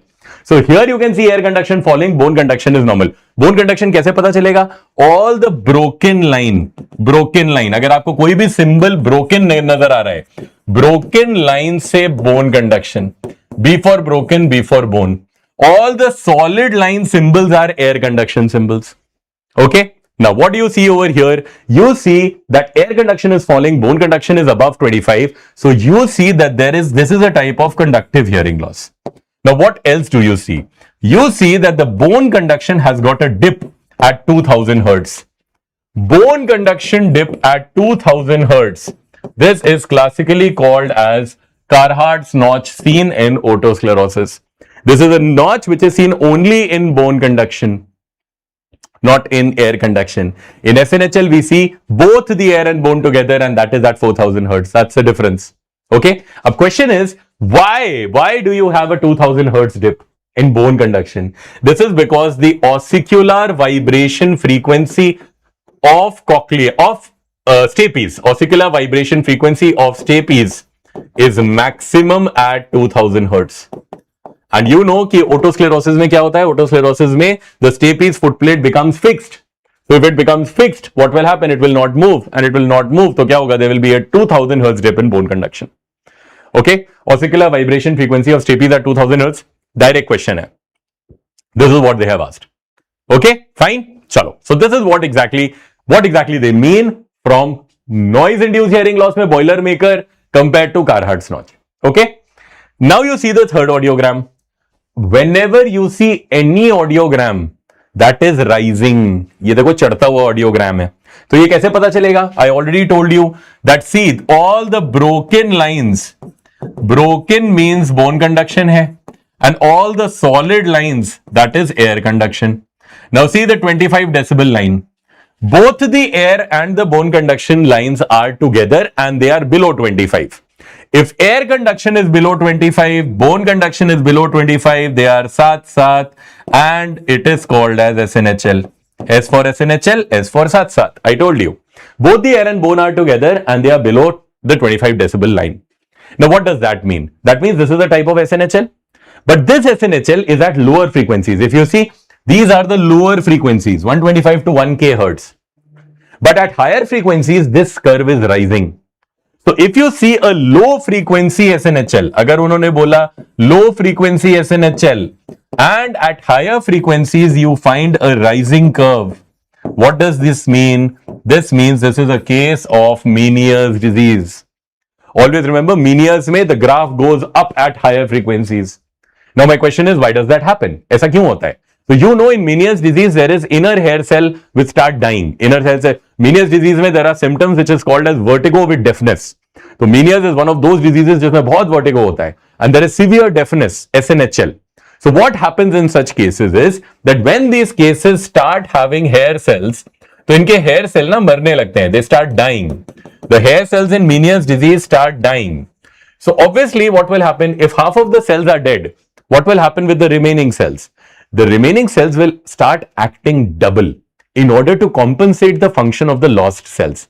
ऐसे समझिए, suppose around 45 of you are watching. I give you a task and I tell you कि आपको ये task 1 घंटे में खत्म करना है.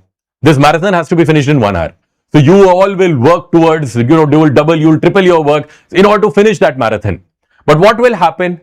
If I tell half of you should not participate, half of the cells are dying. So half of you have gone. Now another half has to finish the same work in the same time. What will you do? You will start working double, triple in order to compensate the function of the lost ones.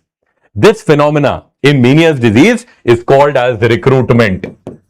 This is called as recruitment. So I always say NEET PG की तैयारी में आपको recruitment show करना पड़ेगा. Recruitment means you need to act triple to what you already have right now.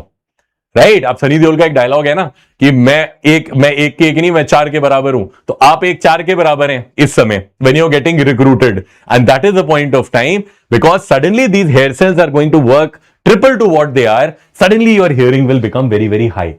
So this is called as a rising curve phenomenon. Why does that happen? It happens because of the phenomena of recruitment. Which disease do you see it? You see it in Meniere's disease. ठीक है, fine. तो rising मतलब मीनियर्स. Okay, अब आ जाओ एक और important चीज पे. Exactly to the opposite of rising, if you see any slope which is falling, अभी लैडर की तरह ऊपर जा रहे थे, अब नीचे जा रहे हैं. So see this is exactly उल्टा to what I showed you. Correct. Now here also see what I have done. the air conduction and bone conduction symbols all are together. Air conduction is falling, bone conduction is falling, साथ falling below the 25 decibel line. So always remember, when air and bone are together and they are falling together, it is always a type of SNHL, साथ SNHL. But this curve is exactly opposite. What is this called as? This is called as sloping SNHL. It is like a slope. What are the differential diagnoses if person has sloping SNHL? There are 4 important diseases where you can get sloping SNHL. Presbyaciosis, which means age-related hearing loss. Ototoxicity means any kind of toxic drug which has caused damage to the cochlea. Vestibular schwannoma is a nerve tumor, vestibulocochlear nerve tumor. And in the late or last stages of Meniere's disease, क्योंकि late stages में all the hair cells die. So they don't show recruitment, all the hair cells are finished, no hair cells left, obviously the hearing will go down like a slope.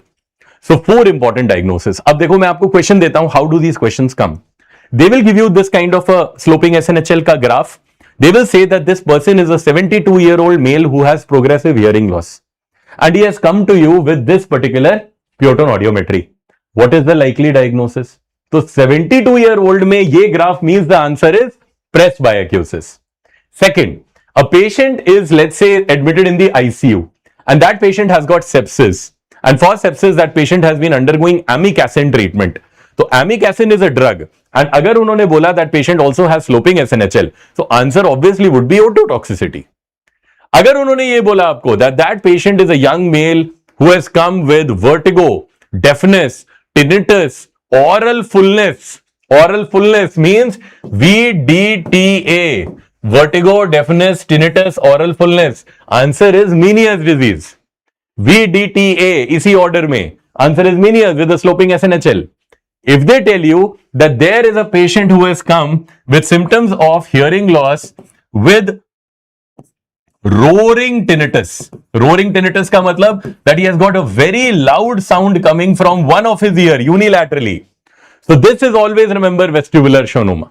They will give you some other thing also, but this is vestibular schwannoma. This is how it is. Very nice. All of you are answering. So इस तरीके से INI-CET has asked a previous year एक PYQ है which is asked on presbyaciosis. Okay, fine. तो ऐसे हम लोग differentiate करेंगे about these things. Very nice. चलो. Now we move on to the second category of audiometry after Pyoton, that is impedance audiograms. Right? Impedance का मतलब होता है resistance.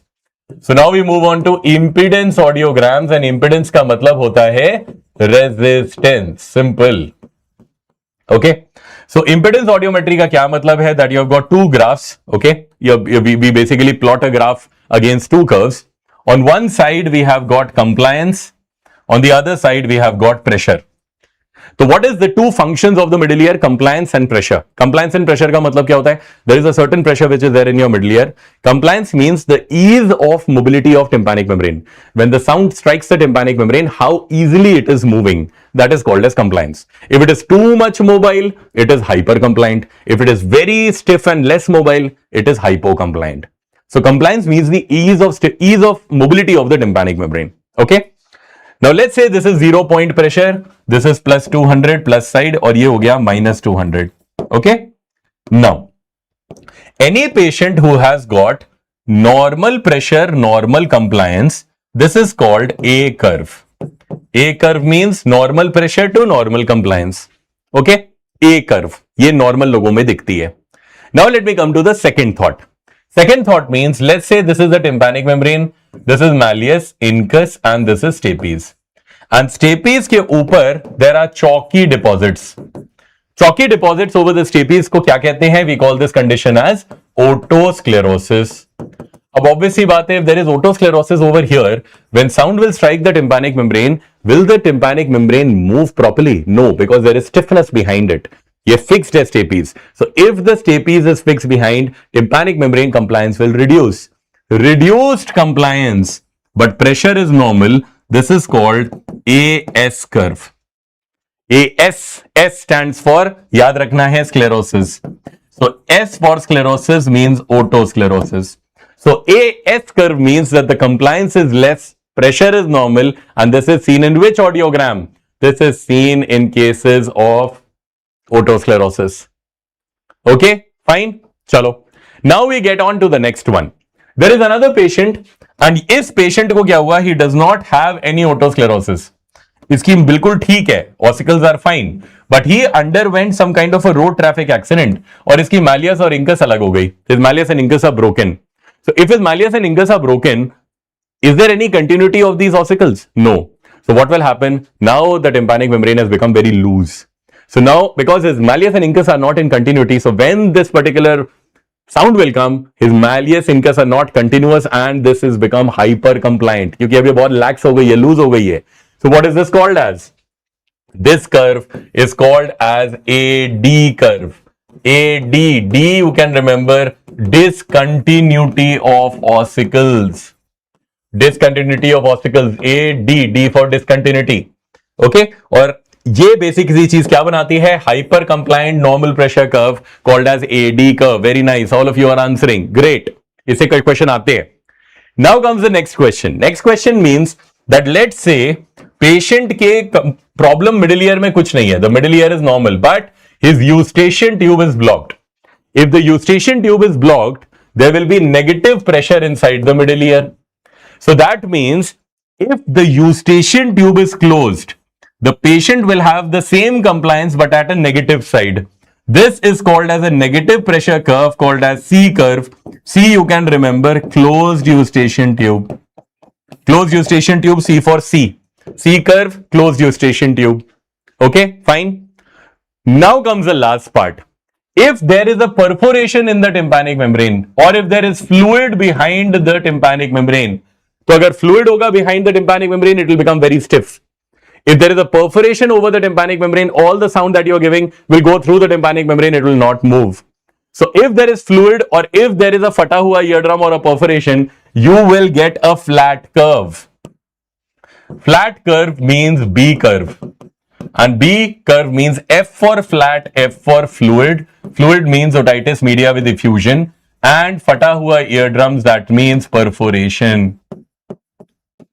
So fluid and perforation both have been questions and they have shown कि what is the flat curve all about. तो अगर उन्होंने एक straight line बना दी impedance में, that means it is flat audiogram and that is nothing but fluid or a perforation. That's it. Fluid का मतलब otitis media with effusion. ठीक है? तो ये हो गया about all that you need from me in all your questions that come from important impedance audiometry. ठीक है? Now we move on to the next one and this is BERA. Brainstem evoked response audiometry, also called as BERA. Okay, so what happens is ये जो चीज है, तो what we do is we have a child, right? Neonate जो बच्चे पैदा होते हैं, तो उसमें हम क्या करते हैं? We put an electrode into their ear and we put electrodes over their vertex. Okay, people are asking, Parth is asking B curve. Acha, B curve means that if suppose there is a perforation, so obviously you can't measure the pressure, you can't measure the movement, तो सारा sound अंदर चला जाएगा, so there will be a flat curve. Fluid means there is fluid, otitis media with effusion behind the tympanic membrane, so obviously it will become very stiff. You cannot move, neither you can assess the pressure. That's why fluid and perforation will have flat curves. Okay. Now what is BERA? Brainstem evoked response audiometry means that you have got a child. उस बच्चे के what we do, उसकी हमें hearing को assess करना है. Neonatal hearing loss को we need to find out. So what we do, we take an electrode, we put it inside the ears canal of the child and we take two electrodes and we put at the vertex. हम vertex पे रख देते हैं और एक ear canal में microphone रख देते हैं. Child is sleeping, right? Now, when you give a click sound through that microphone, वो click sound पूरे auditory pathway में जाएगा. That means that sound will go from the external ear to the middle ear to the inner ear to the vestibulocochlear nerve, जिसको हम लोग 8th cranial nerve भी कहते हैं. We also call it the 8th cranial nerve. So it will go from the 8th cranial nerve. Then from the 8th, it will follow the auditory pathway, which is called as ecolema. This is our auditory pathway. Ecolema. Ecolema का auditory pathway का क्या मतलब है? Auditory pathway का ecolema का मतलब है 8th cranial nerve, E. Then comes C means cochlear nucleus. O stands for olivary complex. L stands for lateral lemniscus. I stands for inferior colliculus. M होता है medial geniculate body. एंड ए होता है auditory cortex. So echolema is the main auditory pathway through which the whole sound travels and you are able to hear it. Right? Okay. Now what exactly is the major part of bera? Bera का मतलब यह है कि when we give sound to a baby, the sound is going from the external ear till the brain. And at every level when it is traveling, it is creating potentials. And these potentials are caught by the surface electrodes of the vertex and they create this kind of a graph. तो अगर हमें graph मिलेगा through BERA, that will be in these form of 7 waves. Okay fine. तो what is this interpretation of BERA? जब हमें 7 waves मिलेंगी, how will we come to know किस part of auditory pathway में क्या क्या प्रॉब्लम हो रखी है? So what are these 7 waves of BERA? Important question. Now for BERA you don't need to remember E COLI MA. The mnemonic for BERA waves is E coli. The mnemonic for Bera waves is E coli. You know E coli? So mnemonic for Bera waves is E coli. For auditory pathway mnemonic is Ecolema. अब ये E coli का मतलब क्या है? So let's say this is the cochlea. इसमें hair cells होते हैं. Cochlea से when the 8th nerve comes out and then when it goes into the brain, the part where it is coming out, this is called as distal part. And when this 8th cranial nerve enters the brain, this is called as proximal part. So distal part of the 8th cranial nerve forms the first wave. जब वो cochlea के बाहर आती है. And the part of the 8th cranial nerve when it is entering into the brainstem, this forms our second Bera wave. So closer to the brainstem is proximal segment and the distal segment is closer to the cochlea. So what is the wave 1 formed by distal segment of the 8th cranial nerve? What is this wave 2 formed by E coli है ना? So the second wave E is by the proximal part of the cochlear nerve next to the brainstem. E. Then comes COLI, same as here. C means cochlear nucleus, wave 3. O means olivary complex, wave 4. Wave 5 is L. L stands for lateral lemniscus. And finally, wave 6 and 7 are formed by inferior colliculus. Remember, many textbooks say that medial geniculate body and auditory cortex are also in the formation of Bera waves, but that is wrong. They do not contribute to the formation of Bera waves. So this is something which you should remember, E coli. अब इसमें देखो, which is the tallest and the most robust wave of Bera?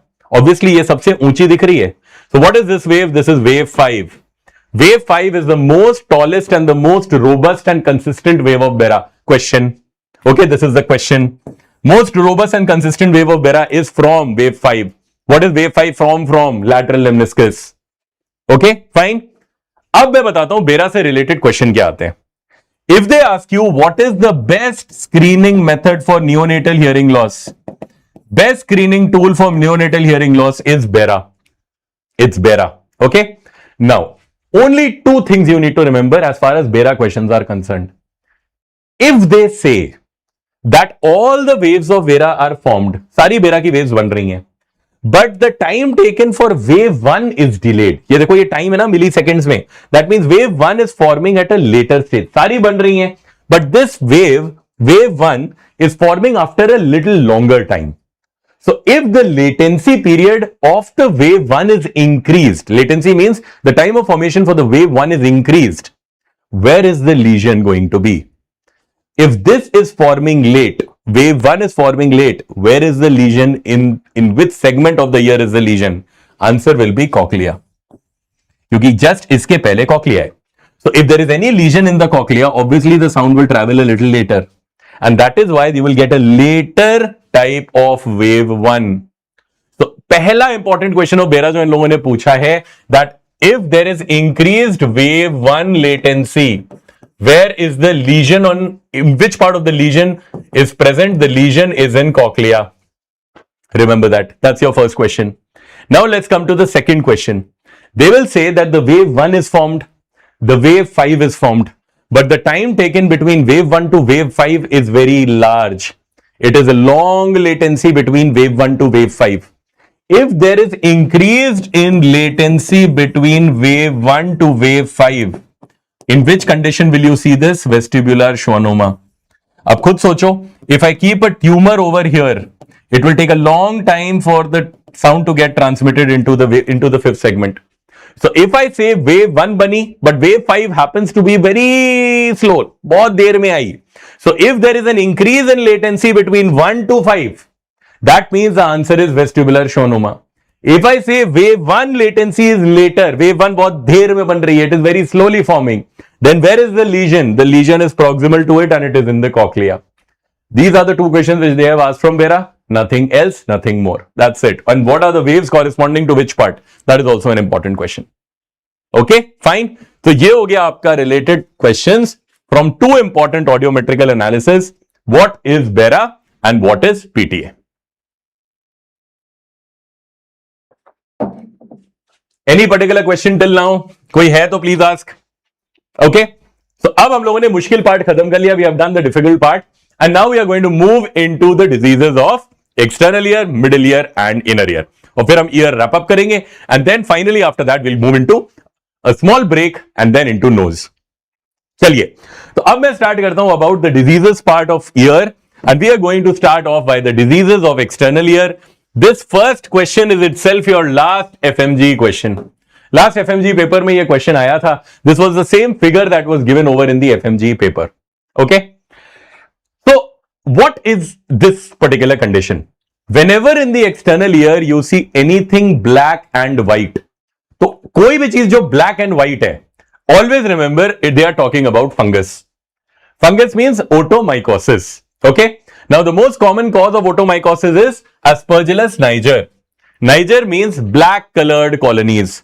So, always remember black colored colonies will be produced by Aspergillus niger. Niger means black. And the second most common organism is Candida albicans. Alba means white, so it is curdy white. Now, because this is black and white, so its appearance को क्या कहते हैं? We call this appearance as wet newspaper appearance. We call this as wet newspaper appearance. Yes, this will be available on YouTube. This video will be available on YouTube. Okay, PDFs you will get after it. पहले मुझे खत्म कर लेने दो, then ask for the PDF. Okay, so this is something which is going to be the wet newspaper appearance. Okay, but I always say just don't see the PDF. Please follow the marathons क्योंकि आपको तब समझ में आएगा what we are annotating. That's going to be the most important part. But you'll get the PDFs post marathon. That I'll make sure. Okay, चलो. So wet newspaper appearance, anything black and white. Answer is Otomycosis.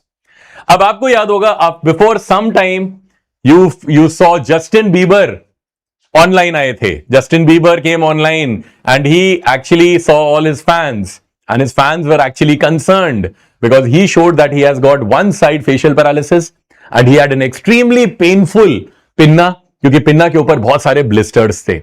So this happened recently with Justin Bieber. And what is that? That was called Ramsay-Hunt syndrome. Ramsay-Hunt syndrome क्या होता है? It means that a patient has got blisters over the pinna and these blisters happen because of herpes zoster virus. These blisters happen because of which virus? Herpes zoster.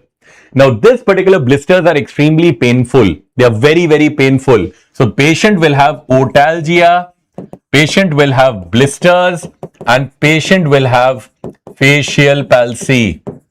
ये triad मत भूलिएगा. Always remember 7th nerve से related triads come very commonly and this is one of the commonest triad that has been asked. So blister, ear pain, facial palsy, Ramsay-Hunt is the answer. Simple. Okay, fine. चलो. तो ये हो गए हमारे दो important things about what you should remember. Now let's move on. Another important question, and that is about malignant otitis externa. Whatever I have written that over on the slides, they are all the potential questions which have been asked in previous years from these particular chapters. What is malignant otitis externa? Malignant means rapidly progressive. तो ये एक ऐसी disease है of the external ear which causes soft tissue and bony destruction of the external auditory canal and the base of skull. The other name for malignant otitis externa is necrotizing otitis externa. इसे necrotizing otitis externa भी कहते हैं. इसे skull base osteomyelitis भी कहते हैं. We also call this skull base osteomyelitis. Now the first question of this condition. What is the causative organism of this particular condition? Causative organism is Pseudomonas. First question. What is the most common organism for malignant otitis externa? It is Pseudomonas. Second important question. What is the most common cause of this condition? Uncontrolled diabetes mellitus. Any host which is immunocompromised, uncontrolled diabetes mellitus will have malignant otitis externa. Okay. Now, what will be the presenting complaints of this particular disease? In particular disease, there is intense soft tissue destruction of the external auditory canal. So, patient will have what? The patient will have severe pain in the ear and the patient will have purulent ear discharge. Green color ka discharge aayega because green is pseudomonas, and the patient will have severe ear pain. So, patient will have severe ear pain and the patient will have purulent otorrhea. Purulent otorrhea means green color ka discharge bahar aayega because the cause is pseudomonas. Okay. Now, because it is involving the base of skull, multiple cranial nerves gets paralyzed. But the most important cranial nerve to be involved in malignant otitis externa is, question, facial nerve. Facial nerve is the most commonly involved cranial nerve to get paralyzed in malignant otitis externa. Now comes the next question. What is the hallmark sign of malignant otitis externa? Whenever you see soft tissue destruction, there will be granulation tissue formation. So granulations are a part of our body that is the healing tissue. So whenever there is destruction, there will be granulation.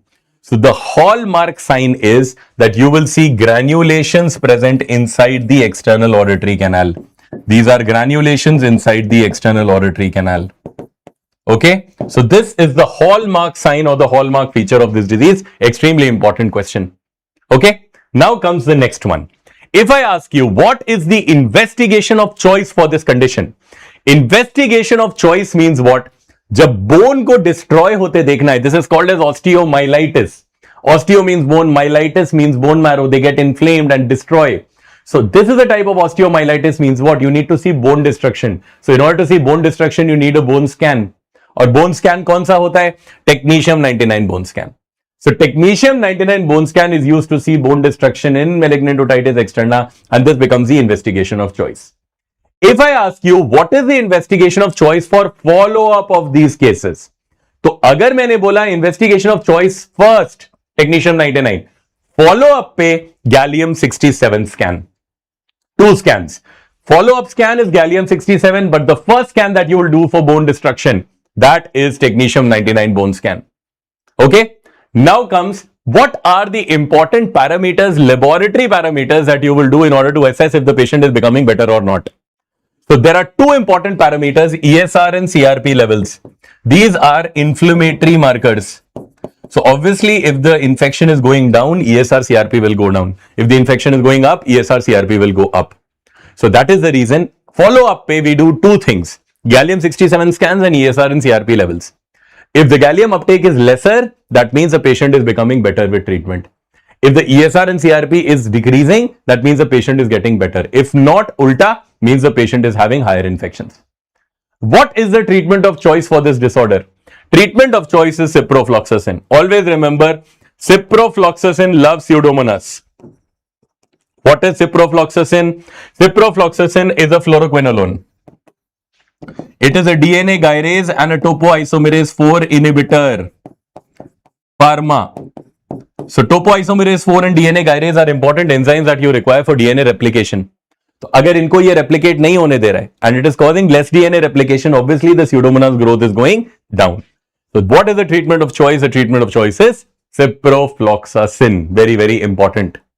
Okay. So all the questions are here. Most common cause Pseudomonas. किसमें होता है? Diabetes mellitus. What is it also called as? Skull base osteomyelitis. Hallmark sign granulation tissue. Investigation of choice Technetium 99. Investigation on follow-up Gallium 67 citrate scan. Laboratory investigation of choice on follow-up ESR and CRP levels. Treatment of choice ciprofloxacin. All these are 7 questions which have been asked in malignant otitis externa. Please don't forget. One of the most common diseases are to be asked over in exams as one word. Okay? Chalo. So this finishes about a very important disorder, MOE. Now we move on to middle ear conditions and the important questions associated with them. Acute infection inside the middle ear is called as acute otitis media. Okay. Now what do you need to remember in acute otitis media? In acute otitis media, you need to remember the stages. There are 4 stages of acute otitis media. Stage 1 is called as stage of tubal occlusion. Stage 2 is called as stage of pre-suppuration. also called as stage of congestion. Stage 3 is also called as stage of suppuration. Stage 4 is called as stage of resolution. तो ये 4 stages दिखती हैं in ASOM. What is the sign that is seen in stage 2? Pre-suppuration और congestion stage में दिखती हैं multiple vessels which are dilated and they come out like a wheel of a cart. So that means this is called as cartwheel appearance. Cartwheel appearance is seen in which stage? It is seen in the stage of congestion. ये second stage में दिखता है. Now what is in the next stage? In the next stage there is a lot of pus that gets filled up, right? So when a lot of pus gets filled up behind the tympanic membrane, we call that as stage of suppuration. Suppuration means देखो, the whole tympanic membrane is bulged out. Thank you, Mini. Thank you. So what happens when this particular tympanic membrane gets bulged out? क्या इसमें हमें दो signs दिख रहे हैं? That the center point has got a dimple. And why is the center point having a dimple? Because malleus is attaching to the pars tensa. यहाँ पे. तो अब क्या हो रहा है? The whole of the tympanic membrane is becoming bulged out except for the part जहां पे malleus attached है. This part where the malleus is attaching behind, that's called as umbo. So the only part of the tympanic membrane which is not bulging out, it is the umbo. So it produces like a dimple. This is called as dimple sign. This is called as dimple sign. And the rest of the tympanic membrane gets bulged out. ये पूरी tympanic membrane दोनों side पे bulged out है. This is called as a double rolled out tympanic membrane. It looks like a double roll. One side it's pushed out, other side it's pushed out, center में it is dimpling क्योंकि उसके पीछे the malleus is attaching. So this is the classical feature in the stage of suppuration. अब होगा क्या? If the infection does not subside till now, अब तक the tympanic membrane is intact. If the infection does not subside, what will happen? Because of the constant pressure, this tympanic membrane will become perforated. And when this tympanic membrane becomes perforated, all the pus will start coming out. And when this pus will come out, it will be thrown out. ऐसे आएगा जाएगा, आएगा जाएगा, आएगा जाएगा, आएगा जाएगा. If you remember my class on video-based questions, I have shown this video to you also. That pus is thrown out through the perforation. And when that pus is thrown out through the perforation, what is that called as? That's called as pulsatile otorrhea. And pulsatile otorrhea means what sign? It is called as lighthouse sign. So lighthouse sign is seen in which disease? It is seen in the stage of resolution of acute otitis media. Okay, fine. This is seen in this stage when you will get a perforation finally. Okay. Now, if this tympanic membrane perforation does not form and there is a very high amount of pus behind the tympanic membrane, patient is having severe pain, patient is having high fever, and then what will you need to do? Patient is not getting better with your antibiotics. Then you do a procedure called as myringotomy. Myringotomy. अब myringa का मतलब होता है eardrum. Otomy means to open. So if you want to open the tympanic membrane, we call it myringotomy. This is very very confusing question. बहुत question bank से मैंने देखा है बहुत जगह पे ये गलती है. So myringotomy is a procedure which is done for two disorders. Remember that. It is done to drain out the fluid in cases of otitis media with effusion, and it is done for ASOM क्योंकि दोनों में fluid इकट्ठा हो जाता है. Now remember, there are two types of ways in which we do myringotomy. If we put a straight incision, so this is right side tympanic membrane because it is tilted towards the right, this is anterior, this is posterior. This is antero-inferior quadrant, this is postero-inferior quadrant. If you put a straight incision between the umbo and the annulus, annulus is the outer part of pars tensa. Straight incision means radial incision. Radial is given in otitis media with effusion. So always remember straight incision, radial incision between the umbo and the annulus given in otitis media with effusion. And in cases of ASOM, you require a bigger incision क्योंकि उसमें you require pus to be drained out. So for ASOM, in the postero-inferior quadrant, we give a circumferential incision between the umbo and annulus. So circumferential incision is always given in postero-inferior quadrant and it is an incision given in ASOM. Radial incision is always given in antero-inferior quadrant and that is the incision which is given in otitis media with effusion. ये जिस भी बहुत सारी question banks में answer गलत है. Where they have told posterior-inferior quadrant we commonly utilize for otitis media with effusion. That's not the right answer. It's absolutely antero-inferior quadrant. Radial and otitis media with effusion. Circumferential, posterior-inferior quadrant, AS1. That's how we give incisions for myringotomy. Okay, fine. Chaliye. So this finishes about the important questions about ASOM. Now let's come to serous otitis media. Serous means that this is non-suppurative. This is non-suppurative fluid. This is also called as non-suppurative otitis media. Also given the name as otitis media with effusion. It's also called as otitis media with effusion. Okay. So what do you see? There are two important questions that you come over in otitis media with effusion, right? It's also called as glue ear. Bahut badhiya. So what are the two questions, right? The two questions that come is most common cause of otitis media with effusion in children. Answer is adenoids. If you get adenoid hypertrophy, if you get adenoids behind in the nasopharynx, they block the eustachian tube. Most common cause of otitis media with effusion in children is adenoid. But if I ask you, what is the most common cause of otitis media with effusion in adult? Answer will be nasopharyngeal carcinoma. Always remember that. So if they give you a case of a 55-year-old male and they ask you about what exactly is the cause of otitis media with effusion in adult, then what will be that cause? That cause will be nasopharyngeal carcinoma. Bachcho mein if they ask, then the answer is adenoid. Bado mein it is nasopharyngeal carcinoma that you need to be very careful. Okay, fine. Chalo. Now, if you see what will be the classical tympanic membrane finding of this patient, right? So now what you see is behind the tympanic membrane, this is going to have these multiple air fluid levels. This is going to have multiple air fluid level. So you will get air fluid levels, air fluid bubbles, which will be behind a tympanic membrane. This is classical feature for serous otitis media. Yes, this will cover most of the PYTs and PYQs. So it is enough. You attend it. You will cover most of the questions of ENT. Okay, fine. Chalo. Because the ENT is going to be selective this time. They have reduced the number of questions to 180. So इस बार ENT के questions definitely selective होंगे. But whatever they give, they will give some kind of, some kind of a scenario जिसमें आपको वो ask करेंगे इस बार. That's what we are guessing out. कि what will be the questions type. तो इस बार सारे questions will be clinical stems. Because obviously the time is not decreased. The questions have been decreased. So clinical stem based questions होंगे. Read the question carefully. I always say a difficult question is not the one which is having a long stem. A difficult question is the one which has a short stem. Because तब आपको या तो पता है या नहीं पता है. But if you have a long question, that is not a difficult question. You get more data. So it's easy to derive out the answer. Elimination of options becomes easy. Another important point. When you get any question which is very long, please read the last line of the question first before actually going out for the answer. Last line में क्यों? Because you will see what they are trying to ask you. You will see कि ये शुरुआत से जितना लिखेंगे ना, they will try to waste your time. Patient number Ajay, patient name Ajay, 50-year-old, went to Gorakhpur, had a plate of biryani, fell ill, then came to the doctor. वो तो पढ़ने की कोई जरूरत नहीं है. What you need to know first before is what are they trying to ask you.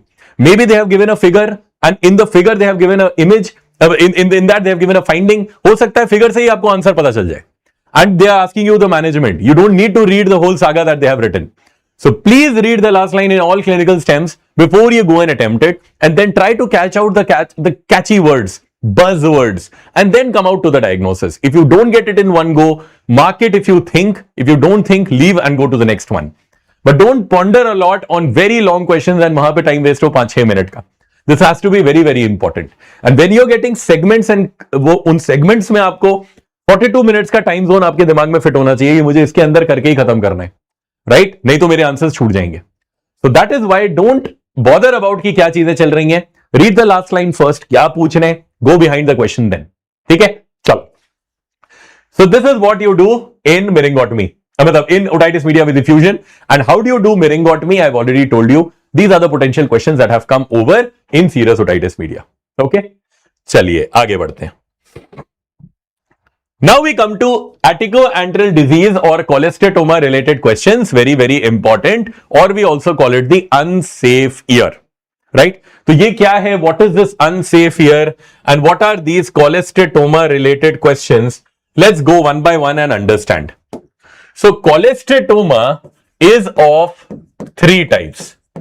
Cholesteatoma is of three types. Congenital cholesteatoma, primary acquired cholesteatoma, and secondary acquired cholesteatoma.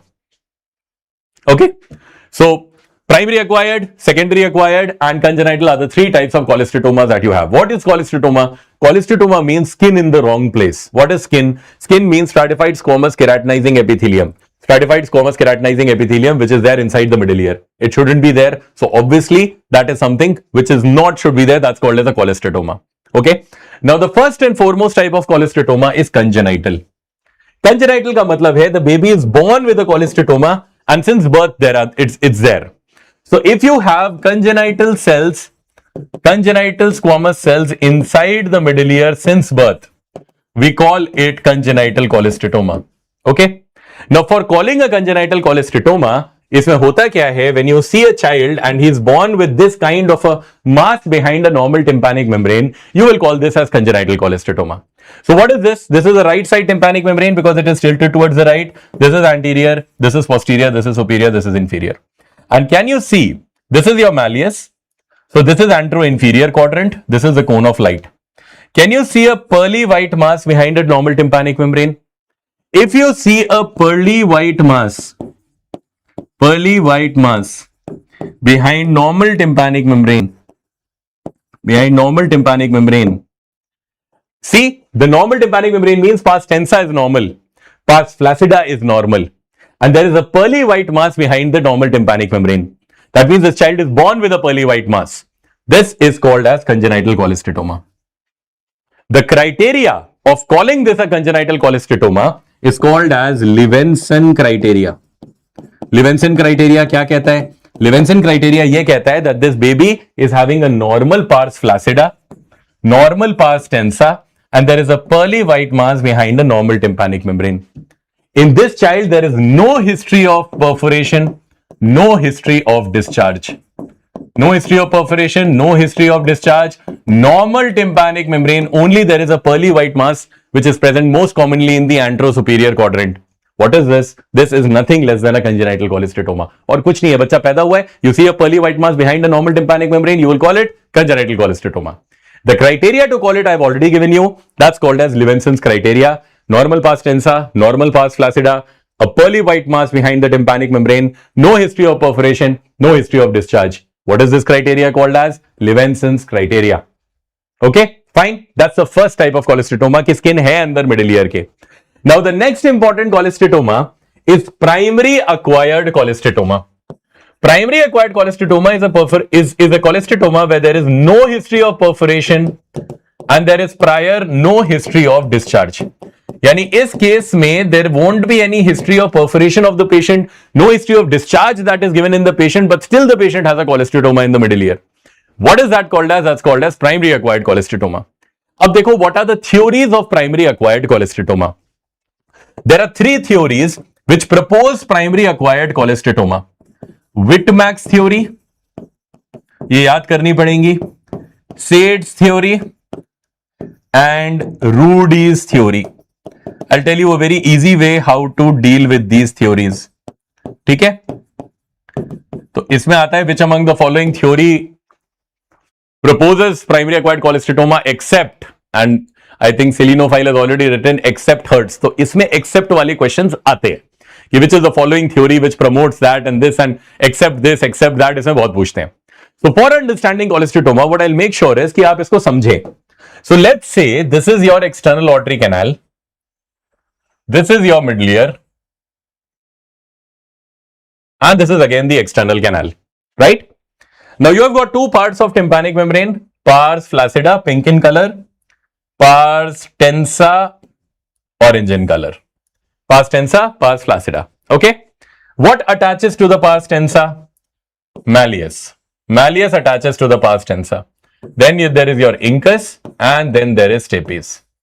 ठीक है, इंकस, टेपीज और मैलियस. ओके, नाउ मैंने आपको क्या बताया था, what is the most common site for primary acquired cholesteatoma? Do you remember that? I want that answer to come. What is the most common site for primary acquired cholesteatoma? I drew एक ligament भी यहां से, from the neck of malleus एक ligament है. So the most common site for primary acquired cholesteatoma here is Prusac space. Most common area for developing any kind of primary acquired cholesteatoma is Prusac space. And if you see, this is your Prusac space. What is the Prusac space bounded by? इसकी boundaries क्या होती हैं? We did that. Prusac space is bounded superiorly by lateral malleal ligament, inferiorly by lateral process of malleus, posteriorly by the neck of malleus, anteriorly by the pars flaccida. Correct, बहुत बढ़िया. All of you remember, right? This is the point where you will get primary acquired cholesteatoma. यही पे बनेगा. Now there are three theories to propose primary acquired cholesteatoma. इस पूरे tympanic membrane में there is no perforation till now. What is the first theory? There is a tube that opens into your middle ear, and this tube is called eustachian tube. If eustachian tube becomes blocked, तो क्या होगा? Eustachian tube जब block हो जाएगा, there will be negative pressure inside the middle ear, and if there is negative pressure inside the middle ear, pars flaccida will become retracted. Pars flaccida पीछे चली जाएगी, it will become retracted. Now if the pars flaccida becomes retracted, what is it called as? You call this as a retraction pocket. ये देखो पीछे चली गई in the Prusac space, so you call this as retraction pocket. Retraction pocket. Now what will happen if something has retracted like this, like a cone? All the squamous cells, जितने बाहर के squamous cells हैं of the external auditory canal, they will start migrating inwards and they will start accumulating inside. All the stratified squamous cells which are containing keratin, they will start accumulating inside this pocket. और अगर stratified squamous cells इसके अंदर भरने लगे, if it starts accumulating inside this pocket, so I can say this is a skin in the wrong place. Stratified squamous cells are accumulating inside this pocket, they shouldn't. So it's skin in the wrong place. Now what will happen? ये pocket बड़ी होती जाएगी, बड़ी होती जाएगी, बड़ी होती जाएगी. After one point of time, this pocket will burst out and skin will enter inside the middle ear. This is called as primary acquired cholesteatoma. How did that happen? It happened because of retraction pocket. And retraction pocket theory, because of negative pressure built because of eustachian tube obstruction, is called as Whitmack's theory. तो विटमैक theory का मतलब है retraction pocket theory. That is the first point. Okay, now see the second one, Sade's. Sade's theory is called as Sade's metaplasia theory. अब देखो कैसे याद रखोगे. Sade means you can remember sad, and what is the most sad part of epithelium? कि वो जब change हो जाता है, when one type of epithelium changes into another type of epithelium, that is called metaplasia. तो ये बहुत sad चीज है क्योंकि नॉर्मल एपिथेलियम को चेंज होना पड़ रहा है into another stuff. So if it is very sad, तो सैड से सेड, तो Sade is metaplasia theory, right? What is Sade metaplasia? That means if a person is getting recurrent infections. Infections means ASOM, बार-बार ASOM हो रहा है. So what will happen?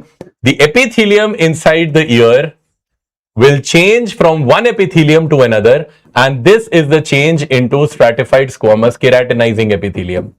That means bar because of the constant insults, because of recurrent infections, the normal epithelium changes into a metaplastic epithelium, stratified squamous keratinizing epithelium. It changes into skin, and that is what is called as Sade's metaplasia theory. Sad है, metaplastic हो गया. Rudy theory का क्या मतलब है? अब देखो इसको कैसे याद रखेंगे. रूडी का मतलब यह है, Rudy is called as basal cell hyperplasia theory. Rudy is called as basal cell hyperplasia theory. अब इसका मतलब क्या है? What is this basal cell hyperplasia theory? Rudy's theory of basal cell hyperplasia means if there are constant infections, अगर constantly infect होता रहा, if there are constant infections to the eardrum, what will happen? Let's say this is your pars flaccida, यहां पे थी.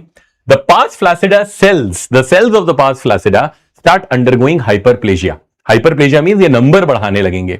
And अगर आप ये सोचो कि अगर एक रूम है, there is a room and suddenly बहुत सारे लोग अंदर आ जाएंगे, so it's very rude, right? It's very rude that 10,000 people are coming inside the room and they are disturbing me.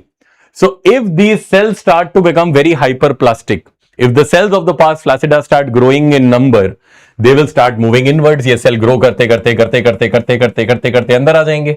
So that means what? It's a very rude behavior. That means basal cell hyperplasia. The cells of the pars flaccida will start undergoing hyperplasia. They will start getting in number and they will start going inside the middle ear without informing it.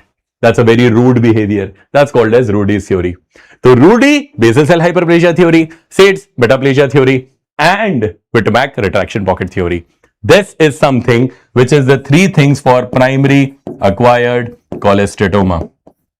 ठीक है, ये तीन important theories हैं for primary acquired cholesteatoma. Fine, चलो अब आगे बढ़ते हैं. Now we move on to the secondary acquired. अब इसमें क्या है? There will be a history of perforation in the patient. There will be a history of discharge in the patient. But that is the difference between primary and secondary. Primary में there was no history of perforation. देखो, still the cells went inside. But in secondary, there is a perforation inside in the tympanic membrane. If there is a perforation in the tympanic membrane, तो ये क्या होगा? All the cells of the external auditory canal will start migrating inside. So if there is a perforation in the tympanic membrane, all the cells of the external canal will migrate inside through the perforation. That means I can call this theory as epithelial migration theory. And this epithelial migration theory is happening through a pre-existing perforation, which is there in the tympanic membrane. So this theory is called as Haberman theory. This is called as Haberman's theory. That's why I told कि इस secondary acquired में perforation होता है. There is a perforation. So through the perforation, all the cells grow inwards. And that is called as Haberman's theory, also called as epithelial migration theory. Okay? This is what they ask you among the theories of cholesteatoma, and this is what you should know. Now see a diagram. I'll show you. Can you see this? This is the tympanic membrane. कौन से side की? Right side. I told you how to differentiate. Right means it is tilted towards the right. That means this side is anterior, this side is posterior. This is your pars tensa, lower part of tympanic membrane. हमने पढ़ा भी था how to differentiate the parts. The upper part has got a hole. If the upper part has got a hole, that means what? In the upper part, there was a retraction pocket जो हमने पहले बनाई थी, और फिर वो retraction pocket grow करते पीछे चली गई and it broke. It broke the pars flaccida. So that means what type of cholesteatoma is this? It had a retraction pocket and then the cholesteatoma cells went inside the middle ear. This is how a primary acquired cholesteatoma looks like. So if you see any tympanic membrane जिसमें pars flaccida में hole है या फिर retraction है, they are talking about primary acquired cholesteatoma there. That's all you need to remember from cholesteatoma and whatever they will ask you. Now always remember, cholesteatoma is not a medically treated disease. Cholesteatoma के questions अगर आते हैं, there is no medical line of therapy for cholesteatoma. The only way in which you can treat a cholesteatoma is modified radical mastoidectomy. Modified radical mastoidectomy. This is the only way in which we treat a cholesteatoma. Okay, fine. Chale. So this finishes about what exactly you need for CSOM and what are the reasons for cholesteatoma. Now, if they give you, this is also a PYQ. If they give you any question of a patient where they tell you that the patient has got painless otorrhea. Painless means otorrhea मतलब ear discharge आता जा रहा है. And that ear discharge is not getting better with antibiotics. Remember that. This is a persistent discharge which is not getting better with antibiotics. It is persistent even after antibiotics. When they show you the tympanic membrane, you see there are multiple perforations. एक दो देखो एक से ज़्यादा. And through the perforations, can you see this kind of pink colored granulation tissue? What is one disease which produces granulations? TB. तो कहीं पे भी in tympanic membrane, if you see multiple perforations means TB. And through these perforations, you will see these kind of pale granulations which are coming out. So this is called as a 6P mnemonic for tuberculous otitis media. Any patient which comes with painless ear discharge, persistent ear discharge even after antibiotics, patient has got multiple perforations, pale granulations which are coming out of the perforations. Now this is a progressive disease, ये bone eating disease है, so it produces paralysis of the face. And it also can cause mixed hearing loss. That means this patient can get sensorineural hearing loss also. So conductive plus sensorineural को कहते हैं mixed.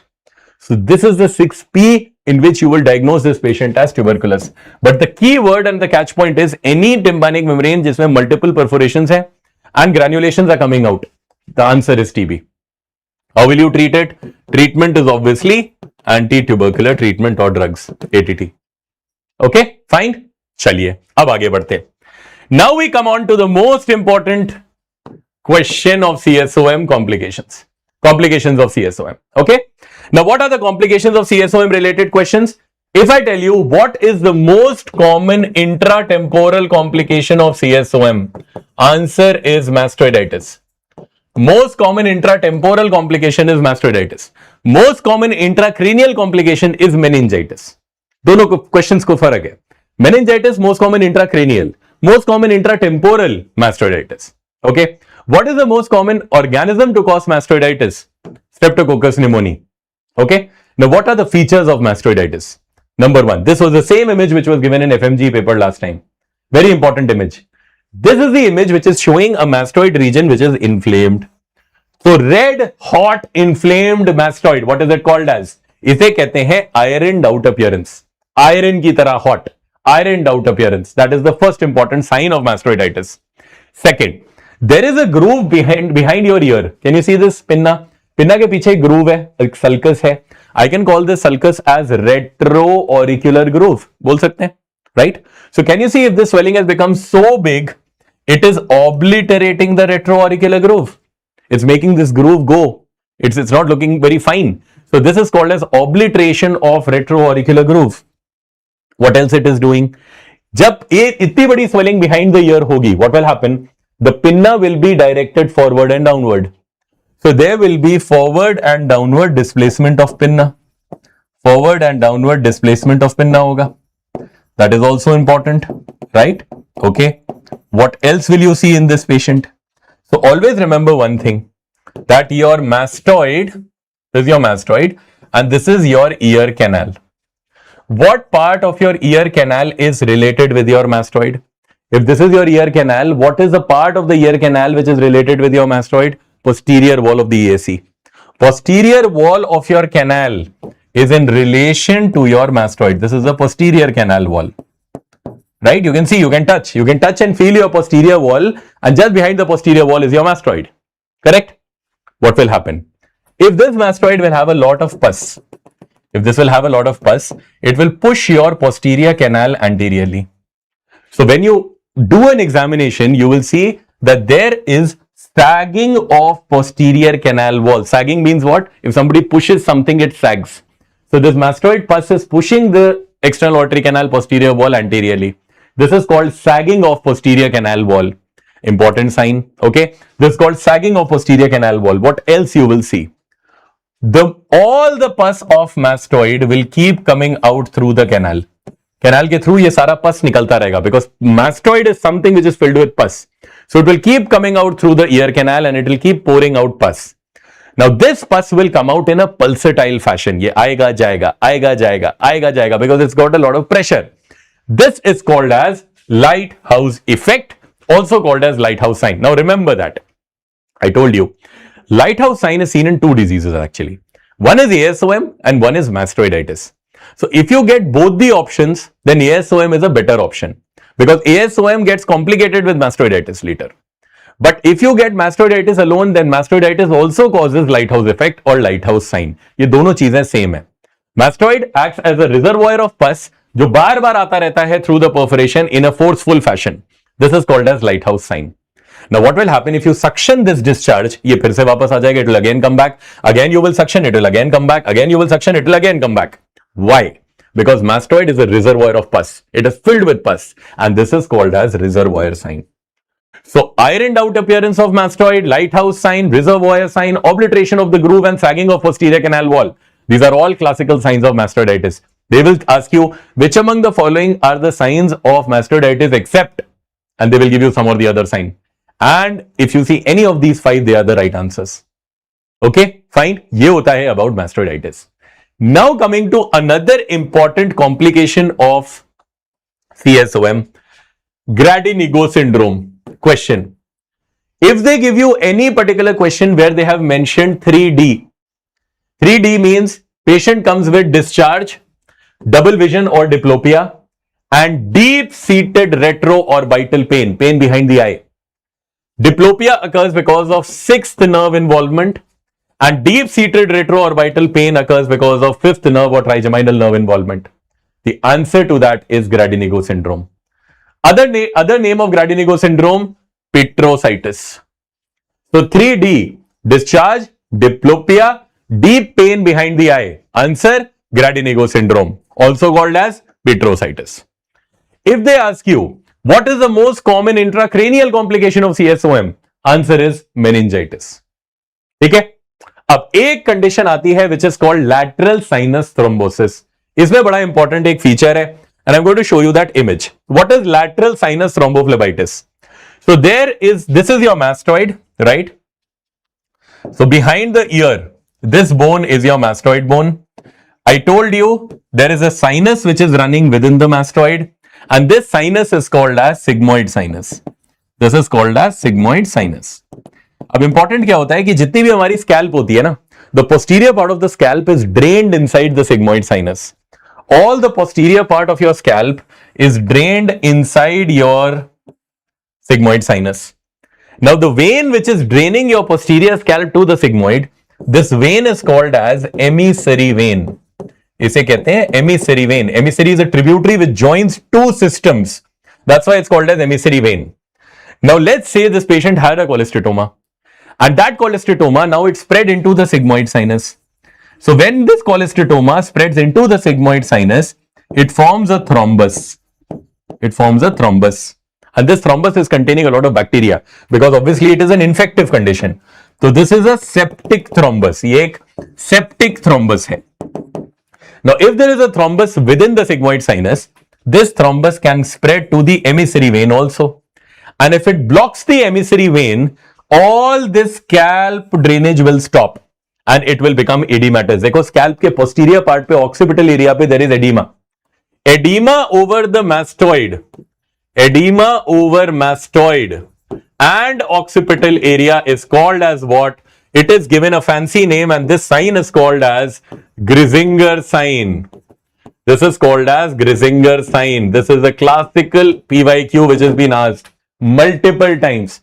The edema over the mastoid is called as Grisinger sign. Which condition do you see Grisinger sign? Lateral sinus thrombophlebitis or lateral sinus thrombosis. Why does it occur? Because of the blockage of emissary vein. Okay, fine. Another important point. This septic thrombus जो यहाँ पे है, this septic thrombus will keep breaking, and this thrombus will keep coming inside in the form of emboli in our blood. So when a thrombus breaks, it forms an emboli. वो हमारे blood में आएगा. Now whenever the emboli comes in our blood, we will get a fever spike. तो हमारे एक fever की spike आएगी. Then our immunity will control it. Then again this septic thrombus will break. Again we will get a fever spike. Again it will go. So that means you will keep getting fever spikes 1, 2, 3 all throughout the day. You will have very high fever, then down, very high fever, then down.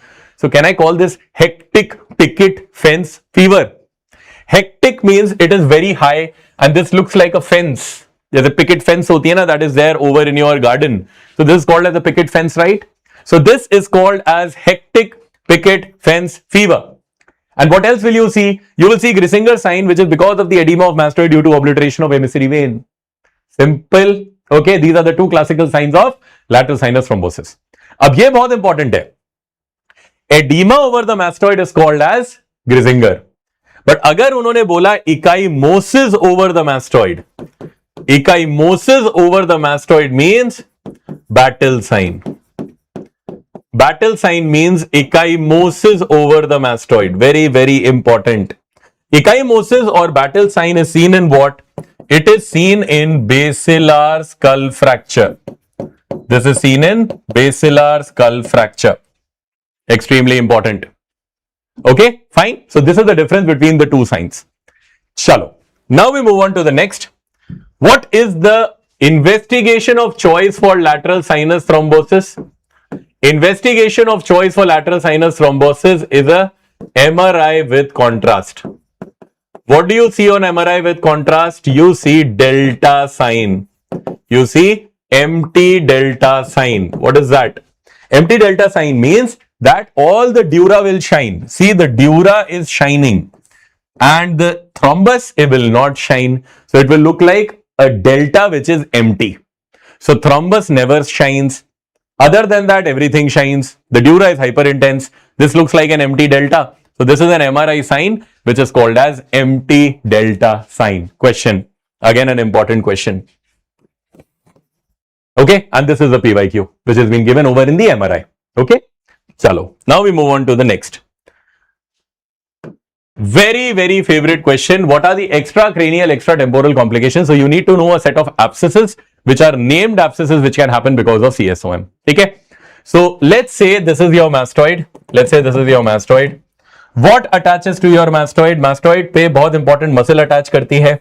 And this muscle which is going down over in your clavicle, this muscle is called as sternocleidomastoid muscle.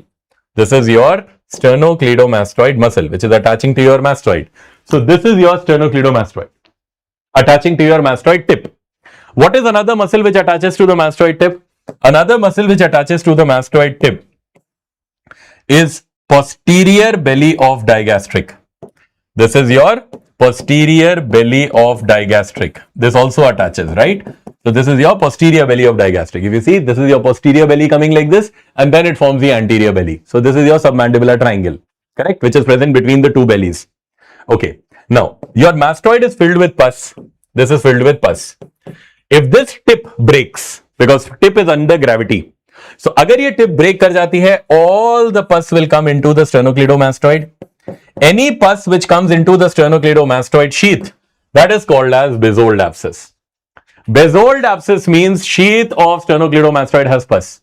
Remember that. Okay, fine. That's the first one. So if I show you any image like this, where I have shown you that this case is of CSOM, ear discharge हो रहा है, but now there is swelling over the sheath of sternocleidomastoid. Your answer is nothing but it is Bezold abscess. Okay. Now comes the second question.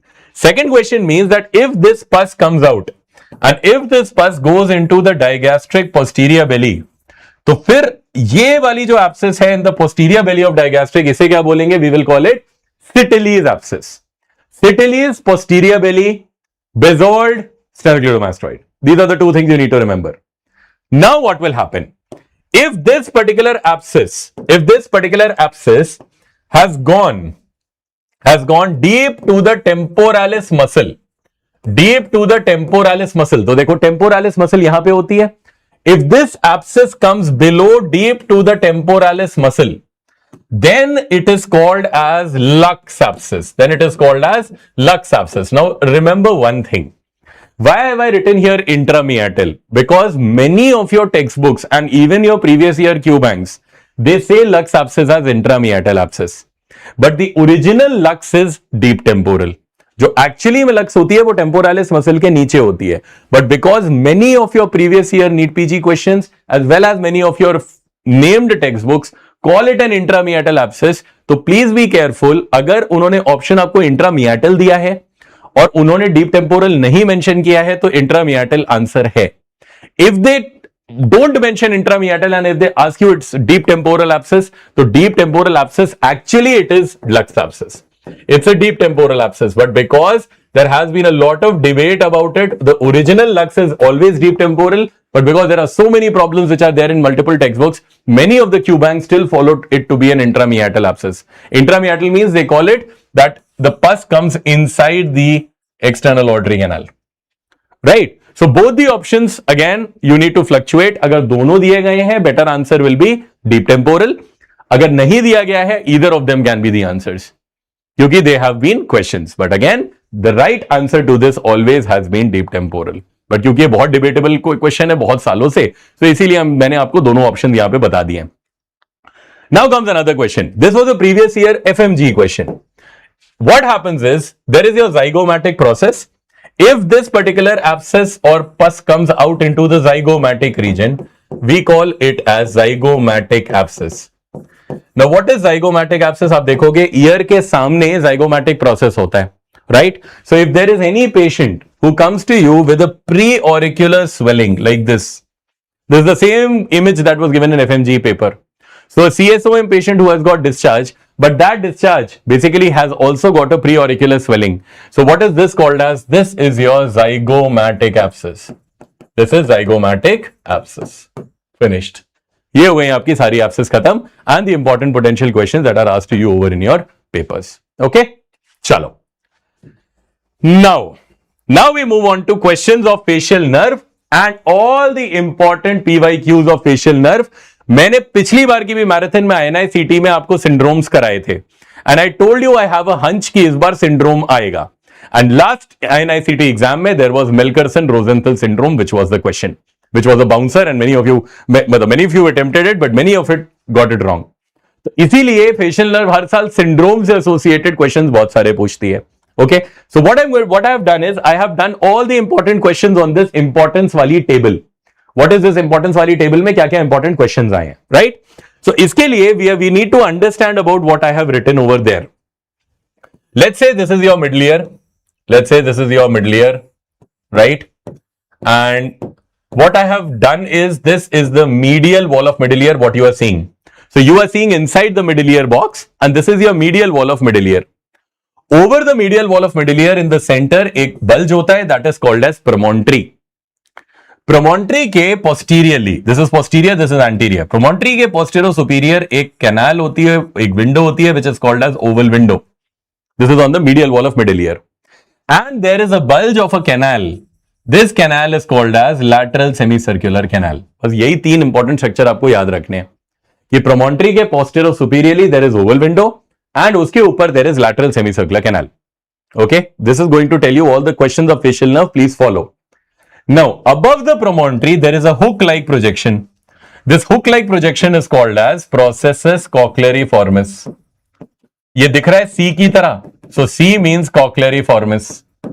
Okay, so processus cochleariformis is above the promontory, right? Oval window and lateral canal. Now, your facial nerve comes out from the pons. It comes out from the pons. So from the pons, it comes out and then the facial nerve enters inside the internal acoustic meatus. From the pons till the internal acoustic meatus, इस particular segment को कहते हैं intracranial segment. From the pons till the internal acoustic meatus, it's called as intracranial segment. Okay, now when it enters inside the internal acoustic meatus, this segment becomes intrameatal segment. ये होता है intrameatal segment. Intrameatal segment is 8 millimeters. Okay, fine. From the meatus, this comes out till the roof of the middle ear and it forms a ganglion. This ganglion is called as geniculate ganglion. From the meatus till the geniculate ganglion, this segment is called as labyrinthine segment. Question of labyrinthine. Labyrinthine segment is the narrowest and shortest segment of facial nerve. Narrowest or shortest segment of facial nerve is labyrinthine segment. It is only 4 millimeters long and it is only 0.64 millimeters wide. तो होता क्या है? What do they ask you? Which of the following is the segment to get involved most commonly in Bell's palsy or Ramsay-Hunt syndrome? Shortest and narrowest, labyrinthine segment. That's your first question of facial nerve. Now let me come to the second question of facial nerve. After it enters into the geniculate ganglion, अब क्या होता है? This facial nerve turns and it comes over the processus cochleariformis and it turns again and it comes up till the posterior wall. तो इस segment के दो turns हैं, one after the geniculate ganglion और एक टर्न है between the lateral canal and oval window. The first turn is called as first genu and the second turn is between lateral canal and oval window. इसे कहते हैं second जेनु. अब important question देखो क्या है. First question, what is the most important surgical landmark to find out the first genu? See what is there, processus cochleariformis के ठीक ऊपर है. So this is the most important surgical landmark for finding out the first genu. ये आया question. What is the second most important surgical landmark to find out second genu? Second genu का best landmark is the lateral canal क्योंकि lateral canal के just medial है. So lateral canal is the surgical landmark for second genu. Genu का मतलब turn. Processus cochleariformis is just the first surgical landmark, first genu के लिए, second genu is lateral canal. Okay. Now coming to the next important thing. Can you see this third segment is more horizontal? So I can call this segment as horizontal segment of facial nerve, also called as tympanic segment of facial nerve. अब एक और important चीज क्या है कि this horizontal और tympanic segment of facial nerve, इसका क्या क्वेश्चन आया है? Horizontal part of facial nerve और tympanic part is the most common part for congenital dehiscence. Dehiscence means lack of bone. So this is the most common area where you don't have a bone covered over the facial nerve. That's called as congenital dehiscence. ये सारे questions हैं as it is. Okay? Now, if this particular facial nerve comes down from here, posteriorly outwards, this is called as vertical segment of facial nerve. Most common segment to undergo iatrogenic injury in facial nerve is second genu. सबसे commonly हम लोग जब मास्टोइडेक्टमी करते हैं तो यहां पे injury करते हैं सेकंड जेनु पे. Second most common area to undergo iatrogenic injury in facial nerve is vertical segment. So most common area to undergo iatrogenic injury second genu. Second most common area is vertical segment. ये सारे question जितने मैंने इस figure पे बनाए हैं, ये सारे क्वेश्चन आपके पोटेंशियल क्वेश्चन हैं और प्रीवियस ईयर क्वेश्चन हैं of the facial nerve. So what I have told you, I have marked it over here. If I call most important segment to be involved in Bell's palsy, Ramsay-Hunt syndrome or any disease, it is labyrinthine, shortest and narrowest segment. If I call any segment to have maximum congenital dehiscence, it is always horizontal or tympanic segment. Most common area to undergo iatrogenic palsy, it is always second genu. Second most common area to undergo iatrogenic palsy, it is vertical segment. जो मैंने अभी आपको समझाया था over that diagram, the same thing is written over here also. This is the very very important part of facial nerve. इसमें बहुत सारे question निकलते हैं. Facial nerve में they just ask you segment related anatomy and what is the most important part of them, right? Now see, this is all that you require for the amount of syndromes that are associated with facial nerve. If I call what is the most common palsy which is seen regarding facial nerve, most common palsy is called Bell's palsy. Most common reason for Bell's palsy is idiopathic. Most common treatment for Bell's palsy is steroids. If you want to save a nerve, give steroids. Okay? What is Millard-Gubler syndrome? Millard-Gubler. Millard में आ रहा है IL. तो IL means ipsilateral IL facial palsy because it is obviously facial से related. And LAR आ रहा है, so you can remember lateral rectus. So this is lateral rectus ipsilateral palsy. So ipsilateral facial palsy, ipsilateral lateral rectus palsy plus contralateral hemiplegia. This happens because of a brainstem lesion. This is called as Millard-Gubler syndrome. Melkersson-Rosenthal syndrome, last INI-CET. Melkersson-Rosenthal syndrome or MRS is characterized by, इसमें क्या होता है? There is basically three things. Okay, and you can remember there are three basic, 3F that are related with Melkersson-Rosenthal. 3F. F means इसमें होगा facial palsy. Then comes fissured tongue. And then comes facial edema. Now this facial edema is usually around the lips. Generally around the lips hota hai orofacial edema. So you can remember the 3F. Facial edema which is around the lips. Second is fissured tongue. Third is facial palsy. These are the 3F of Melkersson-Rosenthal triad. पिछली बार एक question आया था, they had asked what among the following is not seen as a triad and the answer was proptosis. तो ये बड़ा important question है. Hereford syndrome. This is seen in sarcoidosis. इसमें क्या होता है? There is bilateral parotid enlargement with facial palsy with uveitis. So if you get any patient with parotid enlargement, facial palsy and uveitis, the answer is Hereford syndrome. And finally favorites में आता है Fraze syndrome. Fraze syndrome को हम लोग gustatory sweating भी कहते हैं. This is usually a post sequelae of parotidectomy. तो क्या होता है? When we remove the parotid gland, the auriculotemporal nerve, which is a parasympathetic nerve, that is exposed. And accidentally these exposed parasympathetic fibers, they grow and they now supply the sweat glands over the face. So if there is auriculotemporal nerve which goes and undergoes aberrant regeneration over the sweat glands of the face, then that is called as Fraze syndrome. Okay, it's also called as auriculotemporal nerve syndrome. What is the test that you do for confirming Fraze? It is starch iodide test. What is the best way to treat it? Botulinum toxin. Okay, fine. चले, तो ये हो गया हमारे important syndromes regarding facial nerve. Okay, fine. Now we move on to the next, and that is the last disease of middle ear, and that is otosclerosis. Because सबसे बड़ा chunk इसमें ear और larynx है. That's why ear has got a lot of questions that have been given. Otosclerosis में what they ask is if they give you any particular question of bilateral progressive hearing loss, normal tympanic membrane in a reproductive age group female, always remember they are actually asking only but otosclerosis. This is a female disease. Okay, so it occurs in reproductive age group क्योंकि सबसे ज्यादा उस समय there is a lot of hormonal changes and that leads to abnormal chalky white deposits over the stapes foot plate. So always remember reproductive age group female, normal tympanic membrane and bilateral progressive hearing loss. Answer is otosclerosis. Now I already told you the Proton audiometry of otosclerosis is Hart's notch and the impedance audiometry of otosclerosis was AS curve. ये हम अभी पढ़ चुके हैं, right? What is the sign that you see in otosclerosis? So see, I told you this is a right side tympanic membrane. Why? Because it is tilted towards the right. This is anterosuperior, this is anteroinferior, ये हो गया cone of light. This is posterosuperior, this is posteroinferior. Can you see a pinkish shadow behind the posterosuperior quadrant? And why is that pinkish shadow there? क्योंकि incudostapedial joint is in the posterosuperior quadrant, I told you in the beginning. So there will be a pinkish hue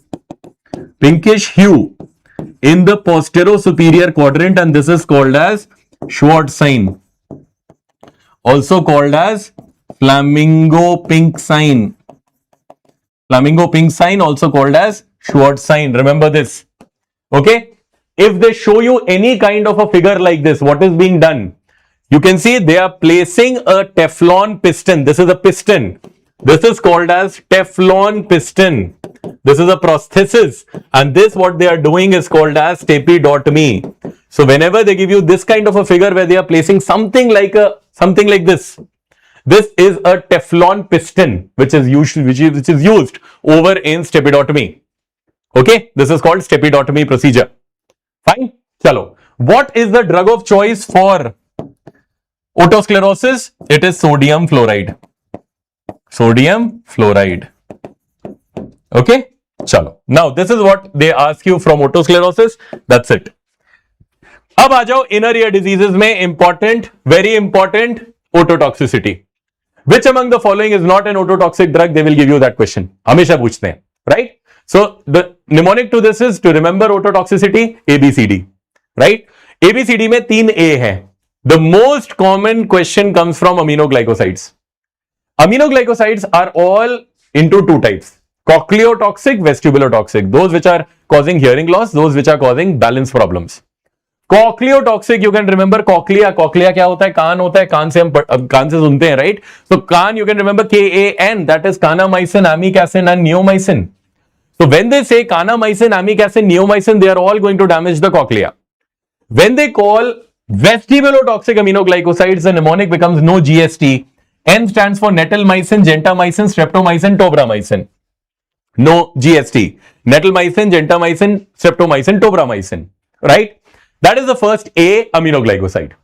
Second A is analgesic. Many of us start eating a lot of aspirin during exam time. But exam time में aspirin से क्या हो सकता है? Aspirin can lead to ototoxicity, can lead to cochleotoxicity. Okay, fine. Now coming to the next A. A stands for antimalarials. Antimalarials is quinine and chloroquine. Okay, so antimalarial, analgesic or aminoglycoside. Okay. Now comes beta blockers. Beta blockers means propranolol, very commonly utilized in migraine. C, cytotoxic chelating agents. Cytotoxic drug means chemo drugs, chemotherapy drugs. Chemotherapy में सबसे common drug कौन सा use होता है? Cisplatin. And finally comes chelating agents. Chelating agents are given in iron overload. What is the drug of choice in iron overload? And that is desferrioxamine. And finally, D for diuretics, furosemide. So aminoglycoside, analgesic and antimalarial A, beta blocker B, cytotoxic drugs or chemo drugs or chelating agent C, and diuretics D. सबसे common question आया है aminoglycoside से, where they ask one of the common questions is कि which among the following is not a cochleotoxic drug, और answer हमेशा होता है streptomycin because that is a vestibulotoxic drug. Okay, fine. कितने घंटे का होगा ENT? So it will be approximately 5.5 hours. Okay, 5.5 hours. The whole subject will be wrapped up. चलो, fine. चलो. So this is about ototoxicity. If they give you any question जहां पे उन्होंने ये बोला that the patient is having vertigo and that vertigo is lasting for few seconds and it occurs with positional change, ये exact होगा. Patient right की तरफ देता है and suddenly vertigo होता है, but that vertigo is only for 60 seconds or 1 minute or 2 minutes max. What is your answer straight away? Answer is BPPV. In BPPV you get no hearing complaints, no hearing problems. Always remember this is purely a vertigo that is happening.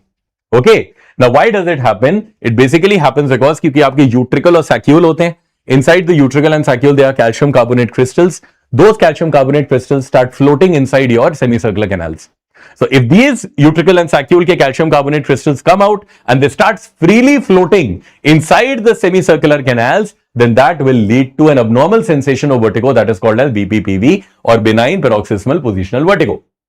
Most common canal to be affected in BPPV question posterior semicircular canal. Why? Because it is gravity dependent. हमारी posterior canal ऐसे होती है तो कोई भी अगर calcium carbonate crystal आएगा it will easily enter into the canal because of gravity dependence. दोनों important question आ गए. What is the diagnostic maneuver of choice to confirm BPPV? It is Dix-Hallpike. Diagnostic investigation of choice.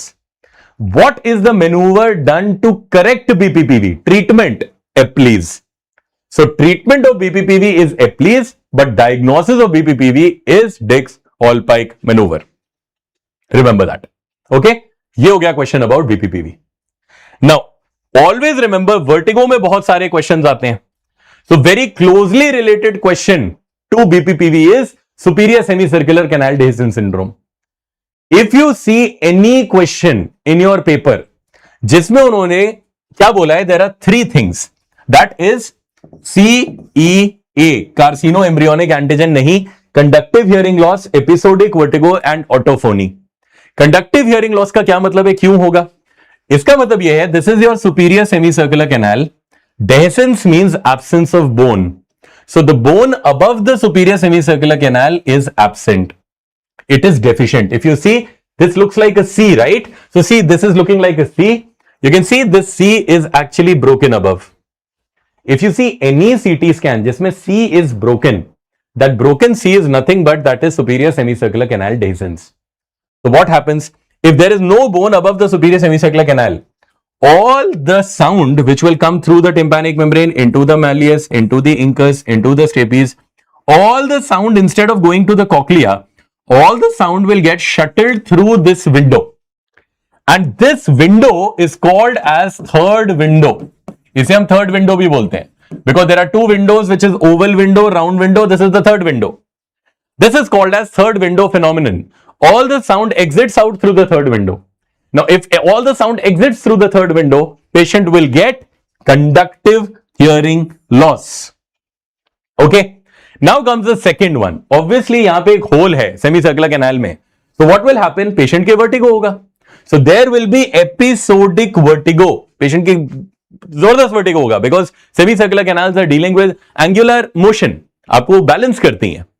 And what is going to be the third thing? Autophony का मतलब खुद की आवाज ज्यादा सुनाई देना. तो खुद की आवाज क्यों होगी? Because this sound when it gets shuttled through the third window, ये एक लूप बन जाता है. ये वापस साउंड शटल होके आता है, फिर वो वापस शटल होके आता है. So it's like a loop that is formed within you and that is why you hear your sound more. That's called as autophony. Sir PDF मिलेगा after the class is finished. Okay, after the class is finished you will get the whole annotated PDF. चलो ठीक है. सो इसे कहते हैं superior semicircular canal dehiscence syndrome. याद रखना, टूटा हुआ सी और या फिर conductive hearing loss, episodic vertigo and autophony. This is not SNHL. SNHL तभी होता है जब कॉक्लिया तक साउंड जाता. This is not SNHL, this is CHL. Conductive hearing loss होगा. And what is third window phenomenon? I have already told you. That's called as a third window phenomenon. Okay, now let me move on to the next question. Vestibular schwannoma, important. ठीक है. अब there is a structure which is called as internal acoustic meatus. What is the part of internal acoustic meatus? इस पे सारा vestibular schwannoma खत्म हो जाएंगे questions. Internal acoustic meatus is divided into 4 parts by 2 bones or ridges. The vertical crest which divides the internal acoustic meatus, this is called as Bill's bar. इसे कहते हैं Bill's bar. And the horizontal crest which divides the internal acoustic meatus, this is called as falciform crest. इसे कहते हैं falciform crest. Now this you can see it is dividing it into 4 quadrants. If this is anterior and this is posterior, what passes through the internal acoustic meatus? कौन से structures internal acoustic meatus से cross करते हैं? So there is a cold drink called as 7-Up. 7 is always up. So 7th cranial nerve passes through the antero-superior quadrant of internal acoustic meatus. Okay. There is a cold drink which is called as Coca-Cola. Coke is always down. Coke means cochlear division of vestibulocochlear nerve. Because 8th cranial nerve has got a vestibular division and cochlear division. Cochlear is for hearing, vestibular is for balance. And rest remaining your superior vestibular nerve and inferior vestibular nerve are in the posterior superior and posterior inferior quadrant respectively. Right? Okay. Which is the most common nerve to get involved with vestibular schwannoma? Schwann cell means the covering of a nerve. And Schwann cells, when they have a covering, if they form a tumor, that's called as schwannoma.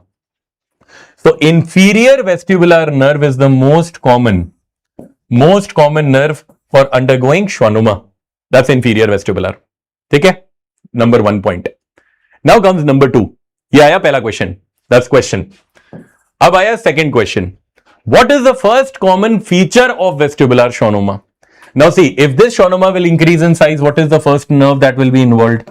The first nerve that will be involved because of a schwannoma will be cochlear division. So what is the first clinical symptom of this particular patient? First symptom will be unilateral SNHL. Unilateral sensory neural hearing loss because cochlear division of vestibulocochlear nerve is involved. अब अगर मैंने आपको ये पूछा what will be the PTA finding, तो आपको मैंने PTA में दिखाया भी था. What was the PTA finding initially? If you see this will be a sloping type of SNHL on PTA. ये मैंने आपको दिखाया भी है. Correct? मैंने आपको एक और चीज बताई थी जब मैंने आपको बेरा पढ़ाया, that if you do a bera on this particular patient, you will have increased latency of wave 5. तो ये दोनों क्वेश्चंस हैं, previous INI और previous NEET. What will you see when cochlear division will be involved? Correct? Now, what will happen next? When this tumor keeps on increasing, अब ये कहां चला जाएगा? 7th cranial nerve में. 7th cranial nerve is a very very interesting nerve. 7th cranial nerve के 2 fibre होते हैं, sensory and motor. Motor are like my body, hard, stiff. Sensory are like this t-shirt. So if a tumor is pressing, my sensory fibers will be pushed, but my motor fibers will be spared. So what will be the feature of facial involvement? Feature of facial involvement will be that there will be hypoesthesia of posterior canal wall. Posterior canal wall. And now do you remember I told you posterior superior part of your canal is supplied by facial nerve. मैंने दिखाया भी था. और नीचे का part is supplied by vagus. So if the facial nerve का sensory fiber is supplied, वहां पे अगर ये जाके प्रेस करेगा, what is that called as? Hypoesthesia is called as Hitzelberger sign. Very nice, people are answering. So this is called Hitzelberger sign. Previous year favorite questions of ENT. What will you not see as a clinical feature in cases of vestibular schwannoma? You will not see facial palsy. Why? Because it is a tumor which spares the motor division of the facial nerve. You will not see facial palsy. ये भी रहा important question. Okay? Now what else? When this tumor will grow, it will come out. And when it comes out, it involves the 5th cranial nerve. It involves 5th cranial nerve. 5th cranial nerve is trigeminal. What is the earliest sign seen on trigeminal involvement? Earliest sign seen on trigeminal involvement is absent corneal reflex. Absent corneal reflex is the earliest sign seen on trigeminal involvement. Earliest sign seen on facial involvement is Hitzelberger sign. All are questions which are related with this tumor. Okay, fine. Following everyone? Now, if I want to confirm this tumor, what is the investigation of choice? The investigation of choice is an MRI with contrast. MRI with contrast, right? Now see, this is your cerebellum. This is cerebellum. Center mein, this is your pons, right? Can you see this tumor is coming like an ice cream towards the cerebellum and pons? The angle formed between the cerebellum and pons, this angle, this is called as cerebellopontine angle. So can I call this tumor most common tumor to involve the cerebellopontine angle is vestibular schwannoma? So ये सारा tumor grows towards the cerebellum and pons in this angle called as cerebellopontine angle, and that is why it is the most common cerebellopontine angle tumor. What is the sign called as? It looks like an ice cream. So this is called as ice cream cone appearance. This is called ice cream cone appearance. Now if I excise this tumor and send it for pathology, again question. What is the pathological feature of this tumor? On pathology, you will see Antony A, Antony B cells with Verroque bodies. With Verroque bodies. So when you will do pathology marathon with Ranjit sir, then he will show you all the Verroque bodies, Antony A, Antony B, and how do they look like. So ये हो गया आपका एक important integration with pathology. That way they give you the pathology report and what do you see over in MRI? ये हो गया radiology, and this is how all the questions come over in vestibular schwannoma का छोटा सा topic. ठीक है, very very important for your PYQs. ठीक है, very nice. All of you are active. Very good. Keep answering. चलो, so now we move on to the last three of your year. फिर year खत्म हो जाएगा. That's the most tightening, सबसे tightening और सबसे मुश्किल year है, because rest of the things are easy to digest. Nose is very easy. Rest of the things are quite easy to understand. Larynx is also easy. But the only thing most difficult I feel is ear for everyone. So now we come into the other side, that is the rehabilitation and what are the questions of cochlear implant, and I've given you all the important 5 questions of cochlear implant that you need to know. If you see any figure jisme they are wearing something behind the ear and there is something put over the scalp, this is how a cochlear implant electrode looks like. This is how a cochlear implant looks like. Now the first question is your previous year INI-CET question. Which among the following is not the indication for doing a cochlear implant? And they had given malleus stapes fixation, and that was the answer.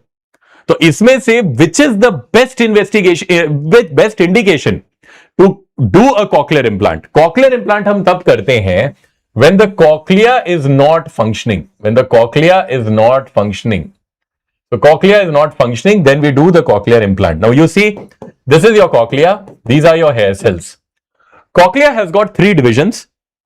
Superior division of the cochlea is called as scala vestibuli. नीचे वाले को कहते हैं scala tympani और center वाले को कहते हैं scala media. Right? 3 division होते हैं cochlea के. Now hair cells contain neurons. ये भी हमें पता है that the hair cells are containing these kind of neurons which are forming the vestibulocochlear nerve. Correct? Now what do we do? If this cochlea is not working, obviously no impulse will travel to the vestibulocochlear nerve and no impulse will go into the brain. So now you need a new cochlea. Correct? तो हम क्या करते हैं? We take an electrode. We take an electrode and we push that electrode. We push that electrode through the round window into the scala tympani. देखो मैंने 2 MCQ इसी में बता दिए. Electrode of cochlear implant is pushed through round window and it is placed inside scala tympani, क्योंकि वहां पे बहुत सारे neurons हैं. So now what will happen? All these electrical impulses which go into the electrode will go into these neurons and they will travel down into the vestibulocochlear nerve and they will travel into the brain. So pushed electrode through round window into scala tympani. So you need a new electrode into the scala tympani which will act as a future organ of Corti or cochlea. तो ये जो है, what is the best indication to do this? It is the best indication is any person who is born with bilateral profound sensorineural hearing loss. If a baby is born with profound SNHL, they are not hearing anything.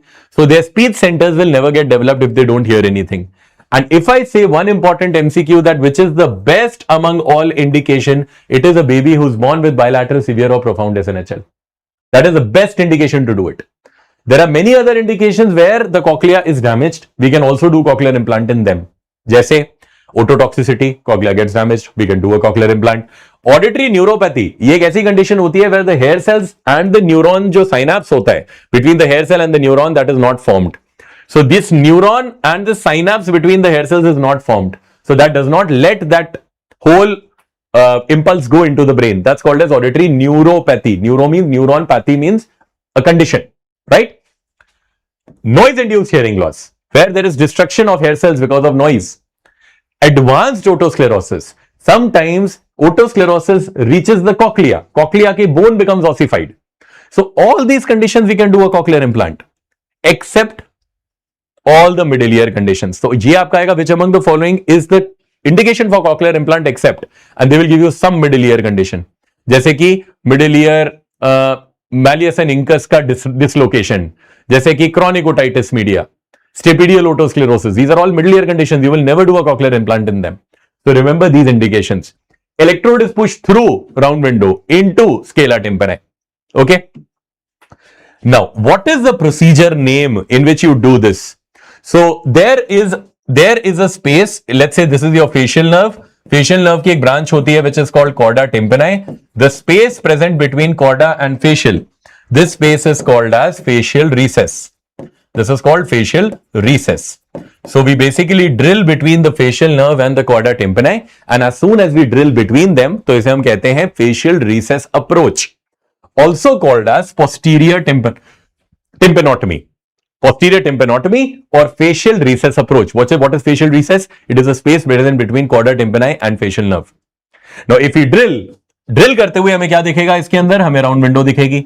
So we will take the electrode and we will push through the round window and that will reach into the scala tympani. बस इतना याद रखना है हमें. ठीक है? Now, another important question. If a case of meningitis comes to you, the baby has got a history of meningitis, when will you do the surgery, cochlear implant? The answer will be as soon as possible. Why in meningitis children you do cochlear implant as soon as possible? Because in meningitis leads to a condition called as labyrinthitis ossificans. Means the patient's whole inner ear becomes solid ossified. Whole labyrinth becomes ossified. Sclerose हो जाता है पूरा labyrinth. तो अगर पूरा labyrinth ossify हो गया, you will never find the round window. You will never be able to push the electrode. That's why you don't want that. In all meningitis children, they end up into labyrinthitis ossificans. So you don't want that. You will want to do the electrode placement as soon as possible before the ossification happens. These are all the questions that are there from your previous years as far as cochlear implant is concerned. Chalo. Now, if you see any particular question where they have given you this kind of a thing, what is this?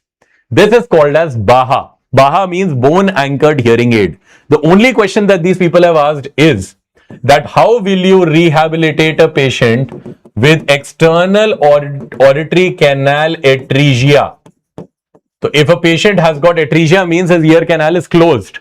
So how will you rehabilitate or give hearing to this patient? Agar patient ki external auditory canal band hai, so obviously we will have to give him a hearing aid behind the ear. So what do? We place this placement, hum ye place karte hain behind the ear or the mastoid. So what happens is that this BAHA, when it works, it sends all the sound to this processor which is called as speech processor. Speech processor is connected to a chotu sa structure which is called as abutment, and abutment hota hai stuck with a titanium screw which is there in our skull. So screw, abutment and processor ye laga diya jata hai, complete assembly over on the post-oral area. Whenever the sound will come, it will be caught by the speech processor. Speech processor will send it to the abutment will send it to the screw, and the screw will send all the sound to our inner ear directly. This is called as BAHA. This is only done in those cases where you can't wear an air conduction hearing aid. Very, very important. EAC atresia के साथ ही ये question बनते हैं, and this is what they ask. That how will you rehabilitate a patient of EAC atresia? And the answer will be bone anchored hearing aid. Okay, fine. चलिए अब आ जाइए last question of ear पे, and that is glomus tumors. Now here the signs of glomus tumors are very important. If they give you any case with conductive hearing loss with pulsatile tinnitus, they are focusing on glomus. Pulsatile word with tinnitus is glomus. Okay. What are the signs of glomus tumor? you will see a red mass behind the normal tympanic membrane. If you see this red mass behind the normal tympanic membrane, this is called as rising sun sign. Rising sun sign. First sign. ठीक है. अब आया second sign. आप लोग जब अपने hand को press करते हैं तो हैंड बिकम्स ब्लांच्ड. जो रेडनेस है वो व्हाइट हो जाती है. If you press a Glomus, if you provide pressure over the Glomus, pressure over the glomus is called as segalization. Segalization means we use a speculum and we provide pressure over the glomus tumor. So segalization say if this glomus blanches, blanching of glomus, B for blanch, B for brown sign. It is called brown sign. So blanching of glomus on segalization is called brown sign. Very good, Gaurav and Kavya. That's called as brown sign, right? Now comes the third sign. Now this glomus tumor is supplied by what? Glomus tumors are supplied by carotid artery. तो अगर हम लोग carotid artery को press करेंगे and the tumor blanches, that is called as equinosine. Equinosine means blanching of glomus on pressure over carotid artery. This is called as equinosine. Okay? And finally, number 4 comes Phelps sign. What is Phelps sign? Phelps sign means erosion of carotico-jugular spine. Erosion of carotico-jugular spine. ये question बहुत बार पूछा गया है. This is a very, very classical MCQ which has been asked previously also. Now, what is this carotico-jugular spine? This is a Phelps sign is seen in glomus jugulare. When the glomus tumors are at the jugular foramen, it is called as glomus jugulare. Okay, now what is this Phelps sign?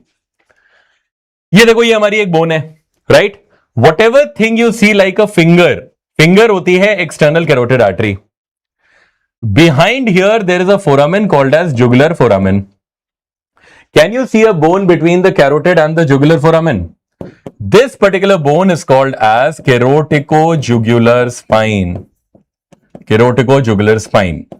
Now, if the glomus tumor arises from the jugular, from basically the jugular vein, so if the glomus tumor arises from the jugular vein, it erodes this spine.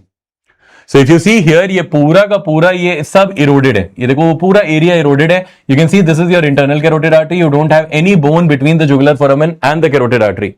So can I call this as erosion of carotico-jugular spine? So if we call carotico-jugular spine erosion, where is it seen? It is seen in glomus jugulare. And what is that sign called as? That sign is called as Phelps sign. This is the only classical CT which has been shown till now. तो अगर यहां CT scan में कुछ भी grey grey दिखता है ना next to the carotid, carotid हमेशा फिंगर जैसी दिखती है. So anything next to that, if you're seeing anything eroded, that's Phelps. And Phelps sign is seen in which condition? It's seen in glomus jugulare. ठीक है, fine.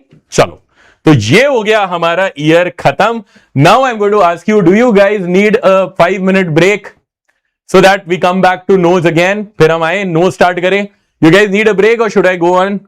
ये चलता रहे? Just give me an answer. So after nose is going to be a small run through. Nose के बाद will go on to the further things and that is the larynx. So what do you guys want? You want a 5 to 10 minutes break and then you want me to continue with nose, or you want to straight away plunge into nose? That is upon you guys. Anyone? I think my voice is reaching a little. 5 minutes break. Chalo, fine. So now I'll give you not a 5, I'll give you a 10 minutes break. Sharp at 7:25 we're going to start off nose. ठीक है, nose and paranasal sinus बहुत easy है, उसमें ज्यादा दिमाग नहीं लगेगा. So 10 minutes break and then we will be back with nose and paranasal sinus. Chalo. Have a quick coffee.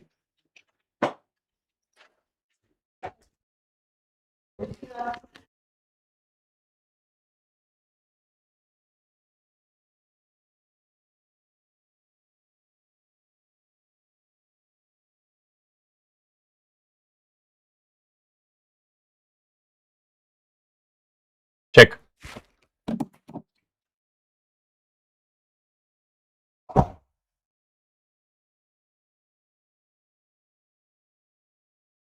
Hello everyone. Yes, so we are back. And we have finished about ear. हम लोगों ने ear खत्म कर लिया है. And now we are going to go into the second segment of ENT.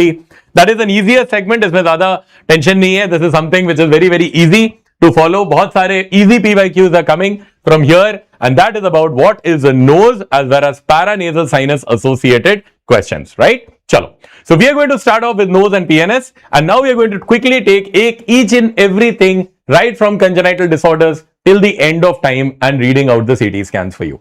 Chalo. Now what is the first thing? First is about the choanal atresia, that is the most common congenital anomaly of the nose. तो अगर मैं आपसे बोलता हूं what is the most common congenital anomaly of nose, you will say it is choanal atresia.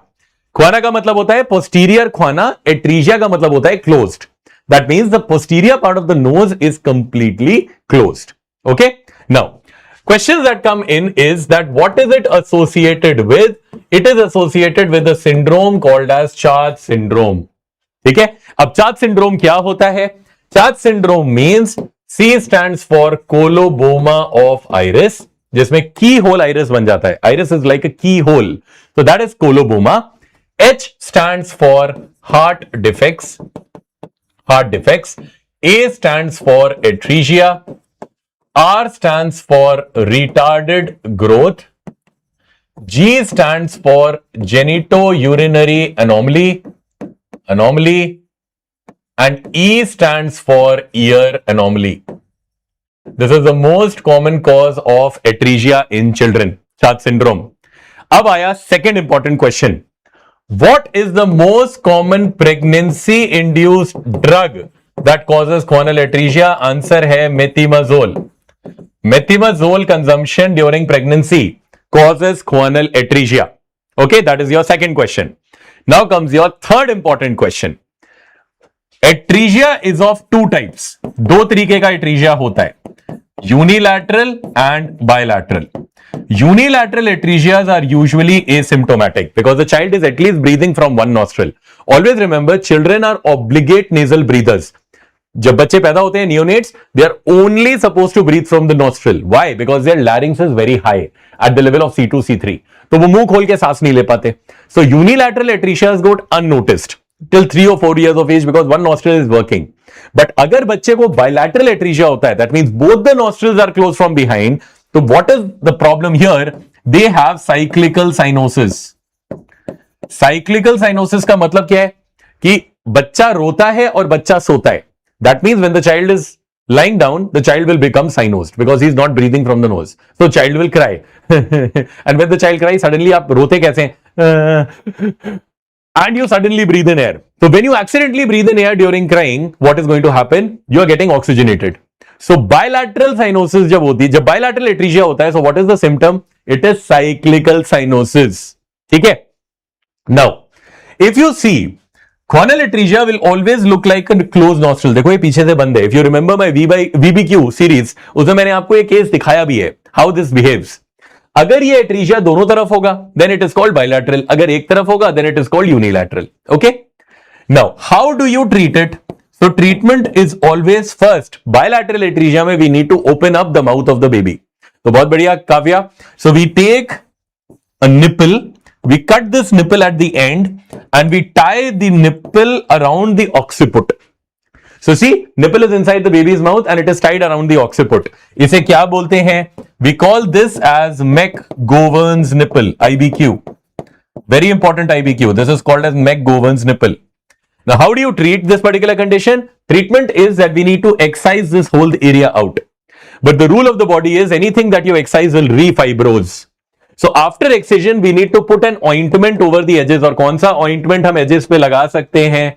The ointment is mitomycin C, which is an anti-fibroblastic agent. So application of mitomycin C after excision is the treatment of choice. Okay. So excision with application of mitomycin C. This is the treatment of choice. Fine. This is all that you need to know as far as choanal atresia is concerned. Most common condition or congenital anomaly of the nose यही होती है, choanal atresia. Okay. चलो. Now we move on to the two important conditions. What is encephalocele versus what is glioma? Okay. Now you see there are two babies and both have got midline swellings over the nose. Midline dorsal swellings. One of the swelling is blue in color. It is transilluminant. It will shine when I apply light over this swelling. It is compressible. It is compressible. Now, when this baby will cry, this swelling will increase in size. When the baby cries, it will increase in size. Why? Because this is a swelling which is coming from the brain. Any swelling which has got intracranial connection, that will increase in size because of increased intracranial pressure. Or baby ka intracranial pressure, when will it be raised? When the baby cries. This is called as Furstenberg test. So if they give you anything where they have given a midline dorsal nasal swelling and they have told Furstenberg test is positive, that means increase in size of the swelling, increase in intracranial pressure, blue, transilluminant, compressible, it is an encephalocele. ये एक encephalocele है. This is encephalocele. Encephalus means brain, cele means a cavity. So this is brain and CSF filled cavity. Okay. Now comes the second, exactly opposite to what I told you. Non-bluish, non-transilluminant, non-compressible, negative Furstenberg test. All opposite. What is that? That is a nasal glioma. This is a glioma. Everything is negative. Whatever जो हमने यहाँ पे देखा, that is becomes the opposite over in glioma. Now another important swelling and another important question. अगर आपको ऐसी कोई swelling देती है and they give you a kind of an opening over the nose. Opening means that that opening is present over the tip. अगर उन्होंने ये swelling the with an opening, then that answer is nasal dermoid. Dermoid में there will be an opening or a sinus opening over the nose. So always remember this, bluish transilluminant Furstenberg test positive, encephalocele negative, glioma. If they give an opening with it, dermoid. Kam khatam. This is what exactly you need to know as far as three important swellings of midline dorsum of nose is concerned. Okay? Chalo. Now we move on to the next. If there are two types of external nasal deformities. If your nose is deviated only around the midline, but it comes back to the midline at the tip. Just center se it is deviated away from the midline, but the dorsum cut topmost part and the tip are at the median. This is called as crooked nose. See, it looks like a C. So this is called as crooked nose deformity. If your nose completely is deviated away from the midline, तो इसे कहते हैं deviated nose deformity. Both are IBQs. Okay? पूरी nose इधर, deviated nose. Only in the midline it is deviated, crooked nose. Okay? Chalo. Now we move further. If you find any particular person who has got a potato-like nose, potato-like nose means what? Potato nose is also called as rhinophyma. So your nose skin has got a lot of sebaceous glands. If these sebaceous glands undergo hypertrophy, hypertrophy of sebaceous glands is called as rhinophyma. Now this is usually in the middle to later age groups. Now what is the cause of rhinophyma? Rhinophyma is by 3 A's. That means untreated acne rosacea. Any male who is alcoholic and androgen excess, that means excess testosterone. So this causes what? You know, excess testosterone causes a lot of acne, and if acne becomes hypertrophied, they don't, they don't go undergo involution. So what is that going to be? That will turn into a potato nose, also called as rhinophyma. Very, very important. It's also called as potato tumor. Okay, easy. So ये easy है. This is very easy. Nose has got just IBQs. If you find any particular person who has got any particular area of the face जहां पे there is a tumor and that tumor has got beaded edges. Beaded edges. Beaded edges is also called as rolled out edge or beaded edge. Then that is called as rodent ulcer. Rodent ulcer is also given the name as basal cell carcinoma. What is the most common cause of basal cell carcinoma? It is sunlight. UV rays exposure. Right? Now, what is the treatment of this? Obviously, excision with or without radiotherapy, because it is a type of cancer, right? So it is mostly occurring over on the exposed part of the face. कहीं पे भी हो सकता है. It is very common underneath the eyelids and just next to your nose. बहुत common होता है यहाँ पे BCC होना. ठीक है? This is also called as rodent ulcer. ये आता है question. Rodent ulcer is also called as basal cell carcinoma. Now, most common deformity of nasal septum is DNS. Most common cause of DNS is trauma. Most common cause of DNS is trauma. Now, I have shown you two important images of two types of DNS. You need to see and tell me what type of DNS is this. If I lift the nose and your septum pops out, if I lift the nose and the septum comes out, this is called anterior dislocation. This is called anterior dislocation, also called as caudal dislocation. Anterior dislocation, also called as caudal dislocation. Any particular type of septum or deviation which is sharp. Sharp means that this is called as septal spur. If you remember, I've shown you a video also of how a septal spur looks like. This is called as septal spur. Okay. So what exactly are the two questions that are attached with septal spur जो important हैं? वो ये है, so this is a septal spur. This is your inferior turbinate. This is your middle turbinate, right? Middle turbinate is supplied by what? It is supplied by anterior ethmoidal nerve. So two questions of septal spur are, if the septal spur impinges over the middle turbinate, what nerve will be involved here? If this spur is impinging, अगर ये छू रहा है over the middle turbinate, it leads to anterior ethmoidal nerve irritation, and this is called as Sludder's neuralgia. This is called Sludder's neuralgia. Sludder's neuralgia mein there is hemifacial pain. So any particular area where you get hemifacial pain because the spur is touching over the middle turbinate, then that is called as Sludder's neuralgia. That's also a potential PYQ. पहले भी बहुत बार आ चुका है. What is the most common cause of epistaxis in DNS? The most common cause of epistaxis in DNS is spur. Most common cause of epistaxis in DNS is the only type of DNS which produces epistaxis. That is also nasal spur. Why? Because it is very, very sharp. Okay, fine. So these are the questions that come over from spur, and they show you this figure. What is this test shown in the figure?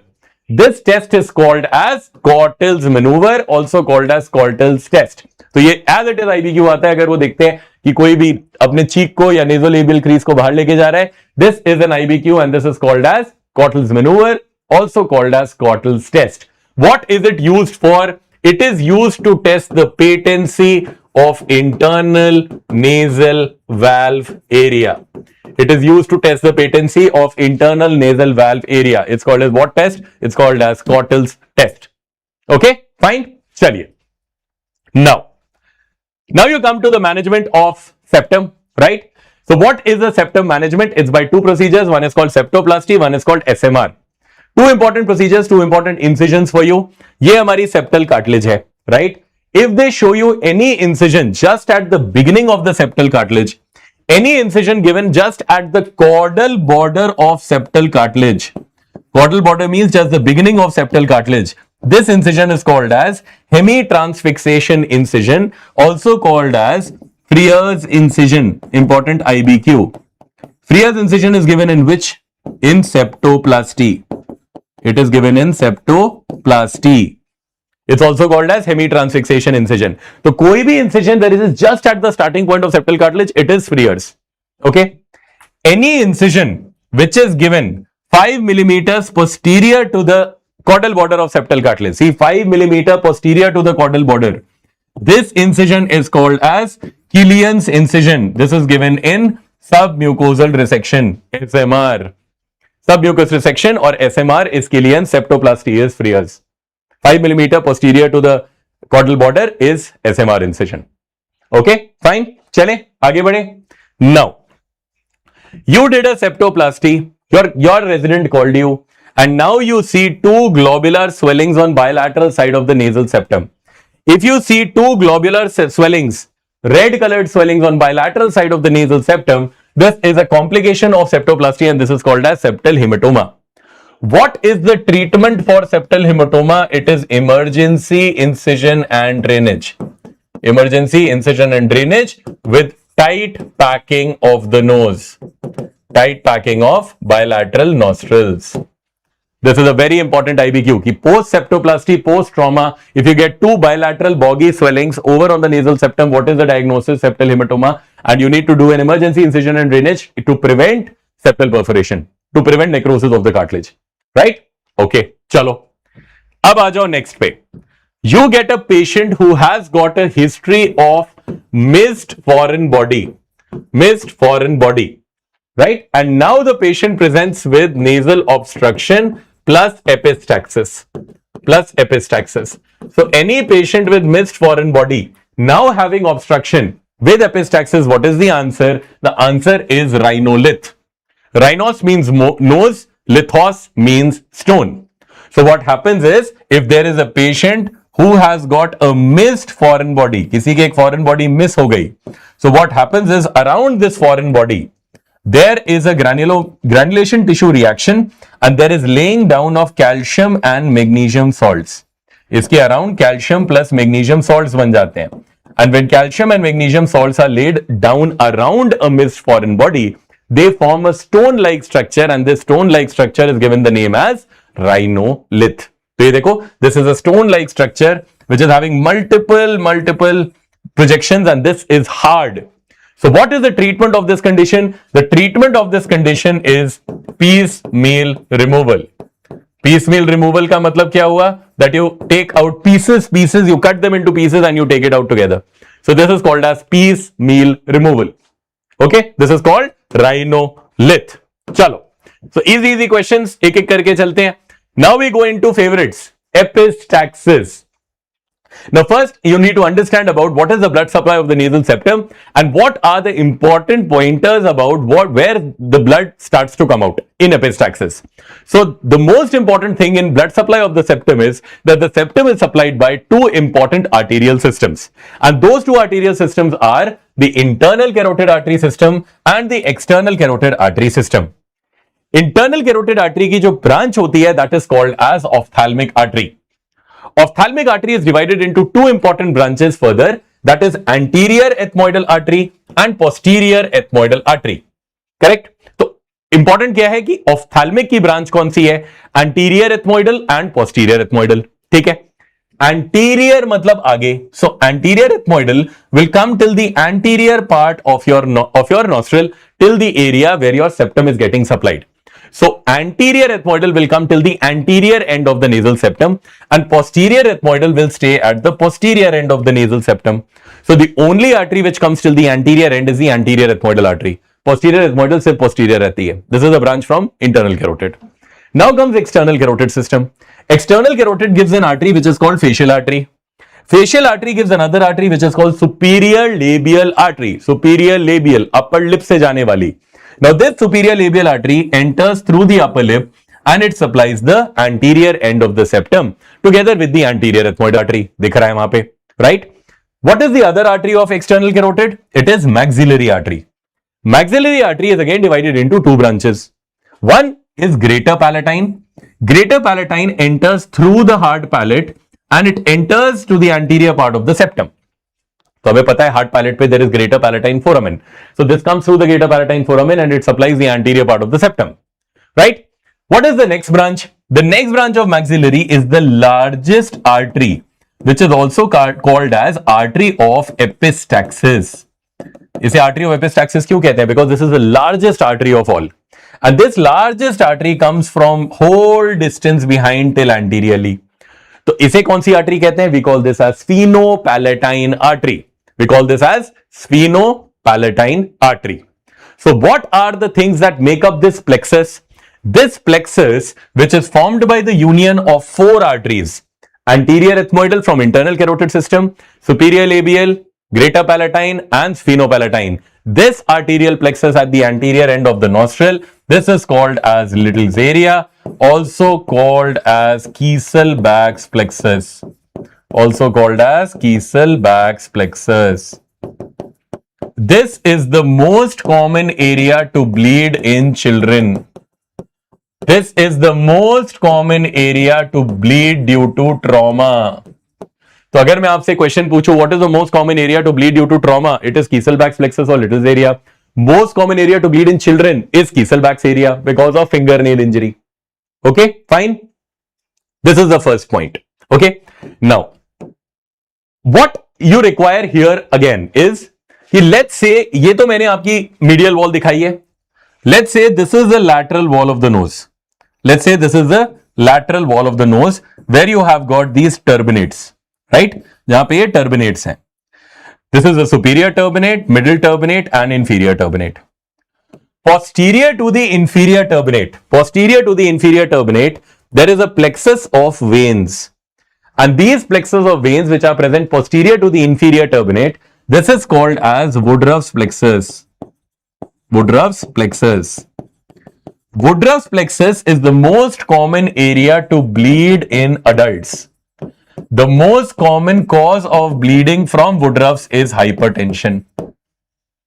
तो ये आ गए आपके सारे potential MCQ. Most common area to bleed in adults is Woodruff's. Most common area to bleed due to for Woodruff's plexus to bleed is hypertension. Most common area to bleed in children is Kisselbach's or Little's. Most common cause of Little's area bleed is trauma.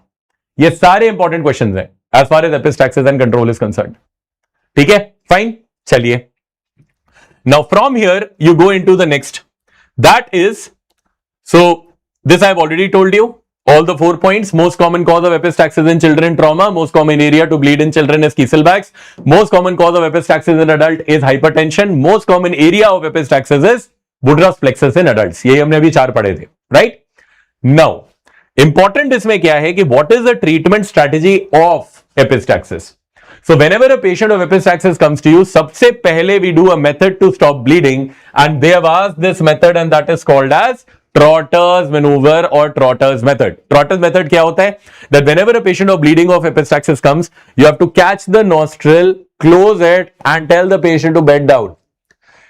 So in our normal myth that is there all around in India, that we always go back and sleep whenever we are having epistaxis.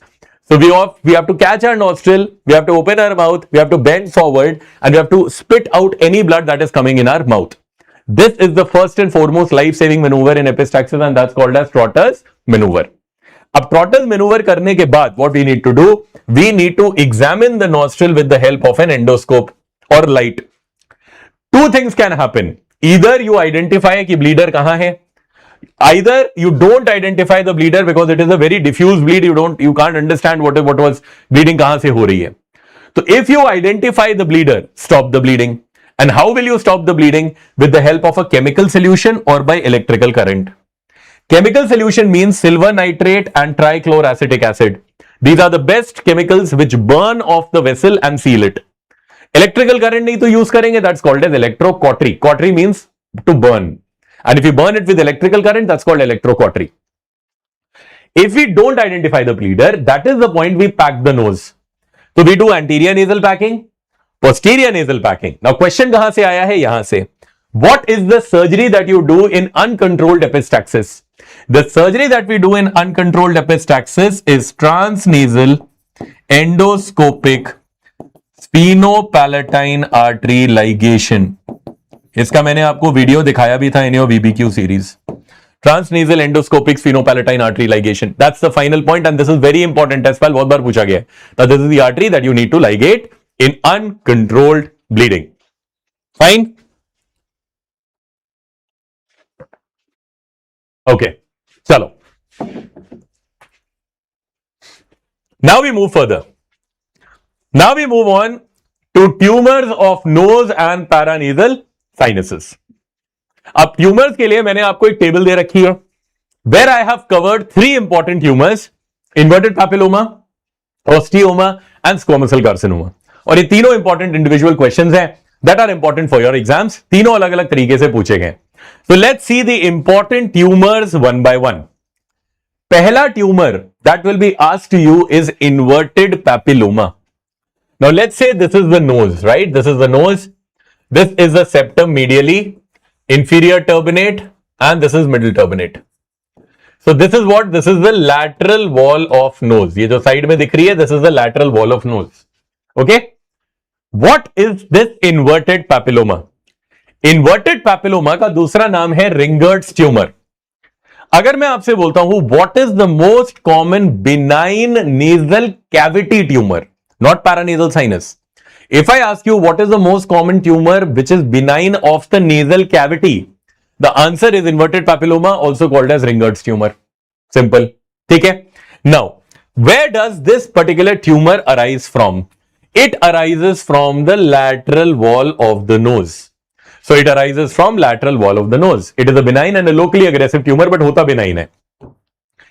if you get any particular case in your paper where they have mentioned unilateral nasal obstruction plus epistaxis, and this they are telling in around 40 to 50-year-old male with unilateral obstruction and around about 40 to 50 year age, तो answer inverted papilloma ही होगा. Many of the times people confuse this as AC polyp या enteroconal polyp कि fleshy mass है inside one nasal cavity and people start thinking it is AC polyp. No, AC polyps do not happen at 50-60 years of age. AC polyps do not bleed. If you get any patient who's having any mass inside one nasal cavity, unilateral, 50 to 60-year-old, fleshy mass, they are telling epistaxis and obstruction, answer is inverted papilloma.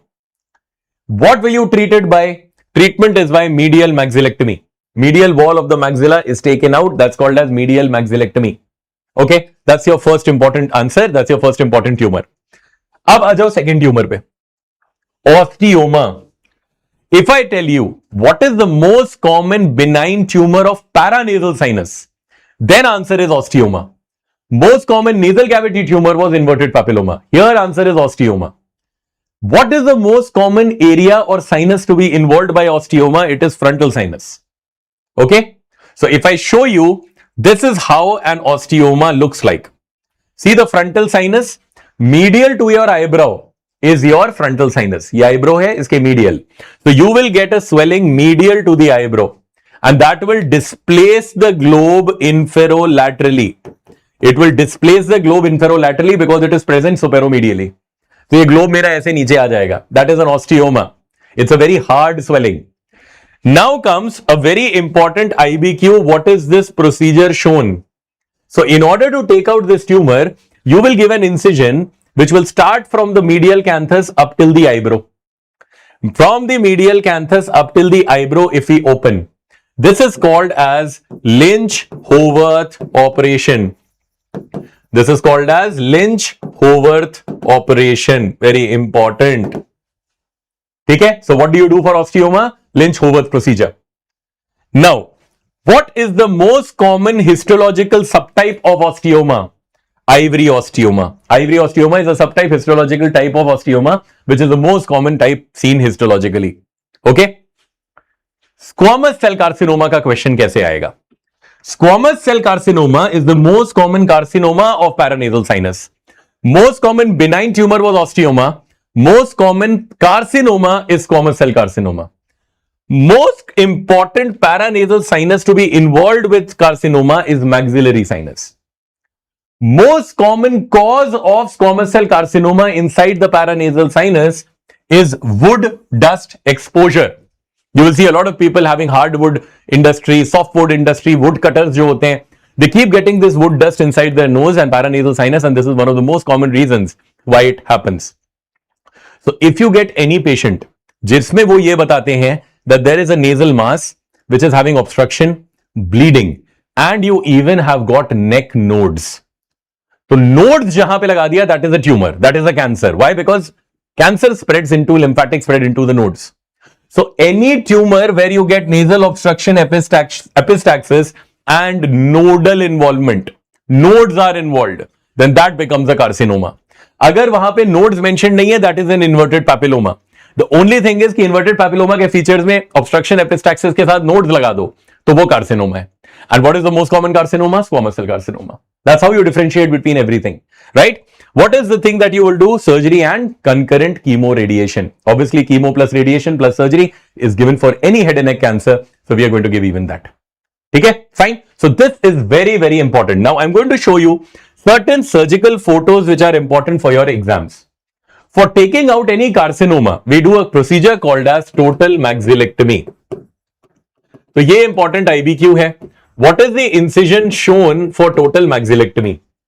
If you give any incision starting from the medial canthus, which comes around the ala of the nose, and you split the upper lip, medial canthus से start हुआ, ala के around आया, and you split the upper lip. This incision is this incision for total maxillectomy, and this incision is called as Weber-Ferguson incision. इसे कहते हैं Weber-Ferguson incision. पुराना question है ये. Where is it given? It is given in cases of total maxillectomy. Now, how will you decide whether the prognosis of a maxillary carcinoma is good or bad? So for this, we use a line called as Ongren's line. If you draw an imaginary line starting from the medial canthus up till the angle of mandible, medial canthus till up till of angle of mandible, medial canthus till mandible. So what is this? This line is called Ongren's line. This divides the maxilla and the maxillary sinus into a part upper, which is called suprastructure, and a part lower, which is called as infrastructure. Any suprastructure tumor, because it is closer to the brain, closer to the orbit, they have poor prognosis. And any infrastructure tumor, because they are away from the brain and orbit, they have good prognosis. Okay, this is the importance for Ongren line. ठीक है, चलो अब इसी के साथ ये दो important IBQs देखो. Can you see these? If they show you, see this, they have taken an incision from the medial canthus, gone around the ala, and then split off the upper lip, and they have taken it like a curtain. ये पूरा खोल दिया है, and they have taken out the maxilla from the center. So what is this procedure shown? This is a procedure which is called total maxillectomy.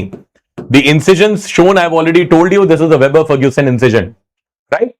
If they show you any image where they have taken both the lips up, they have taken both the sides of the upper lip, and they have totally lifted it up. देखो दोनों side of upper lip they have lifted so that you can see the nose inside.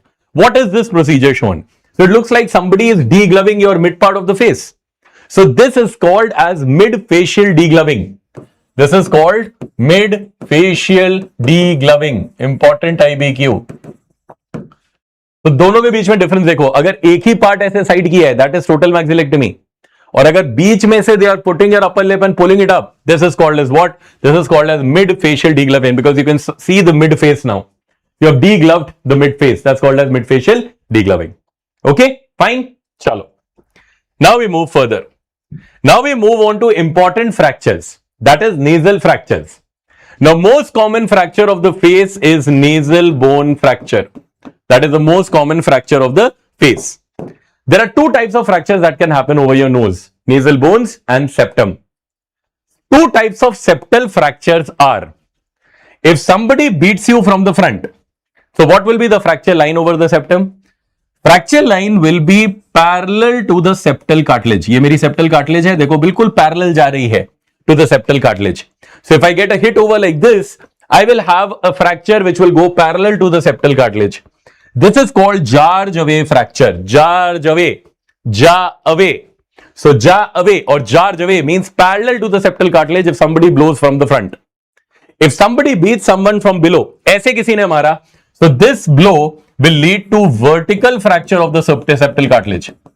Vertical fracture of septal cartilage is called as chevalet fracture.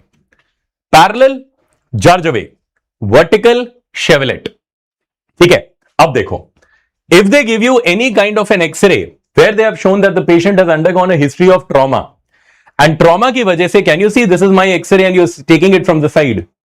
So this is the nose completely, and you can see that these are your nasal bones, and if you carefully see, the nasal bone is now having a fracture. It is displaced.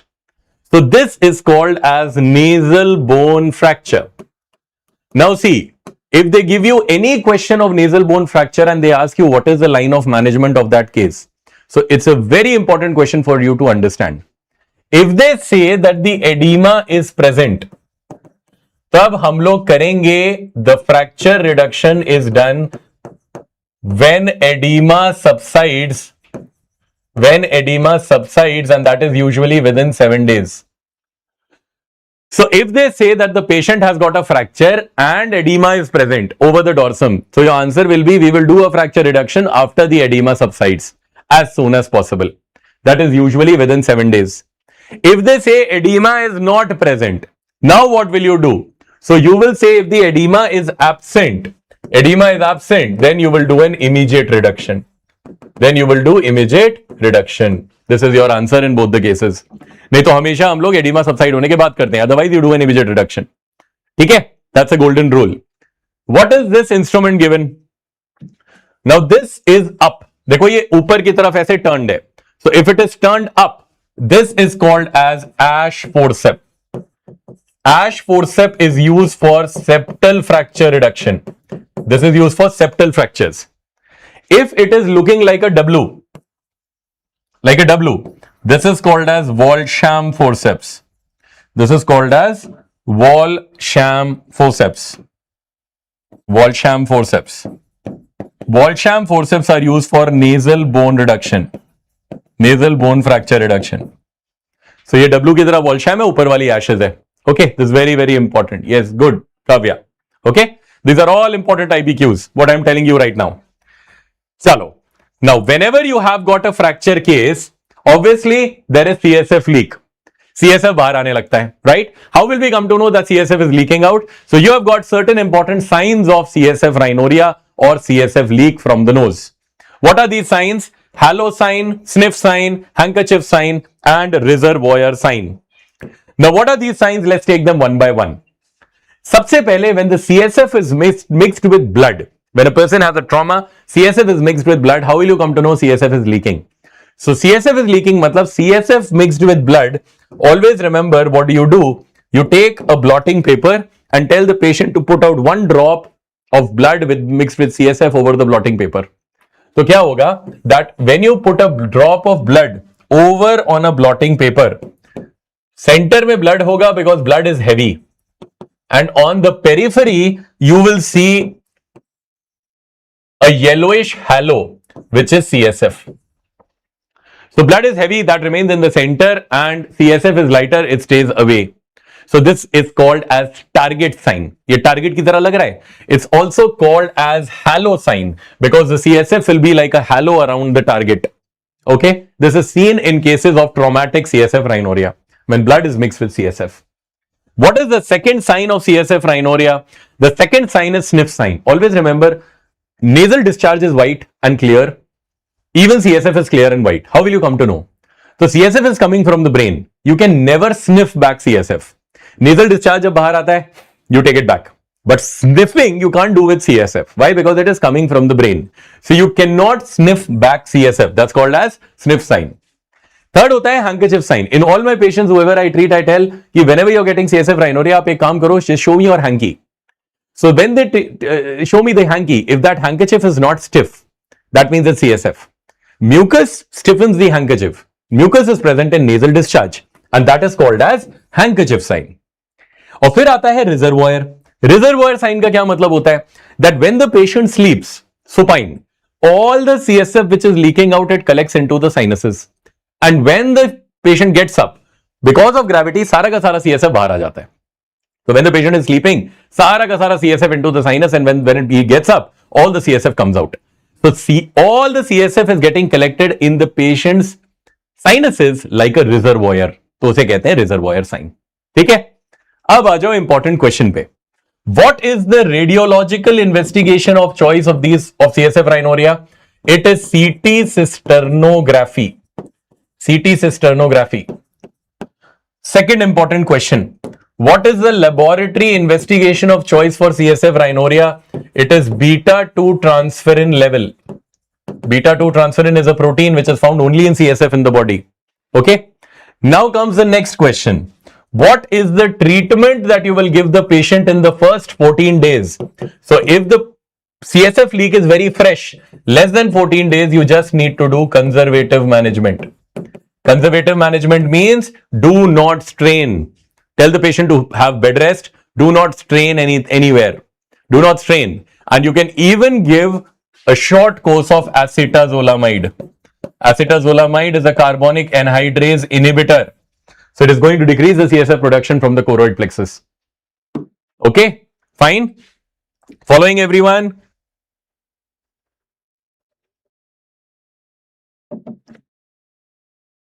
Okay, chalo.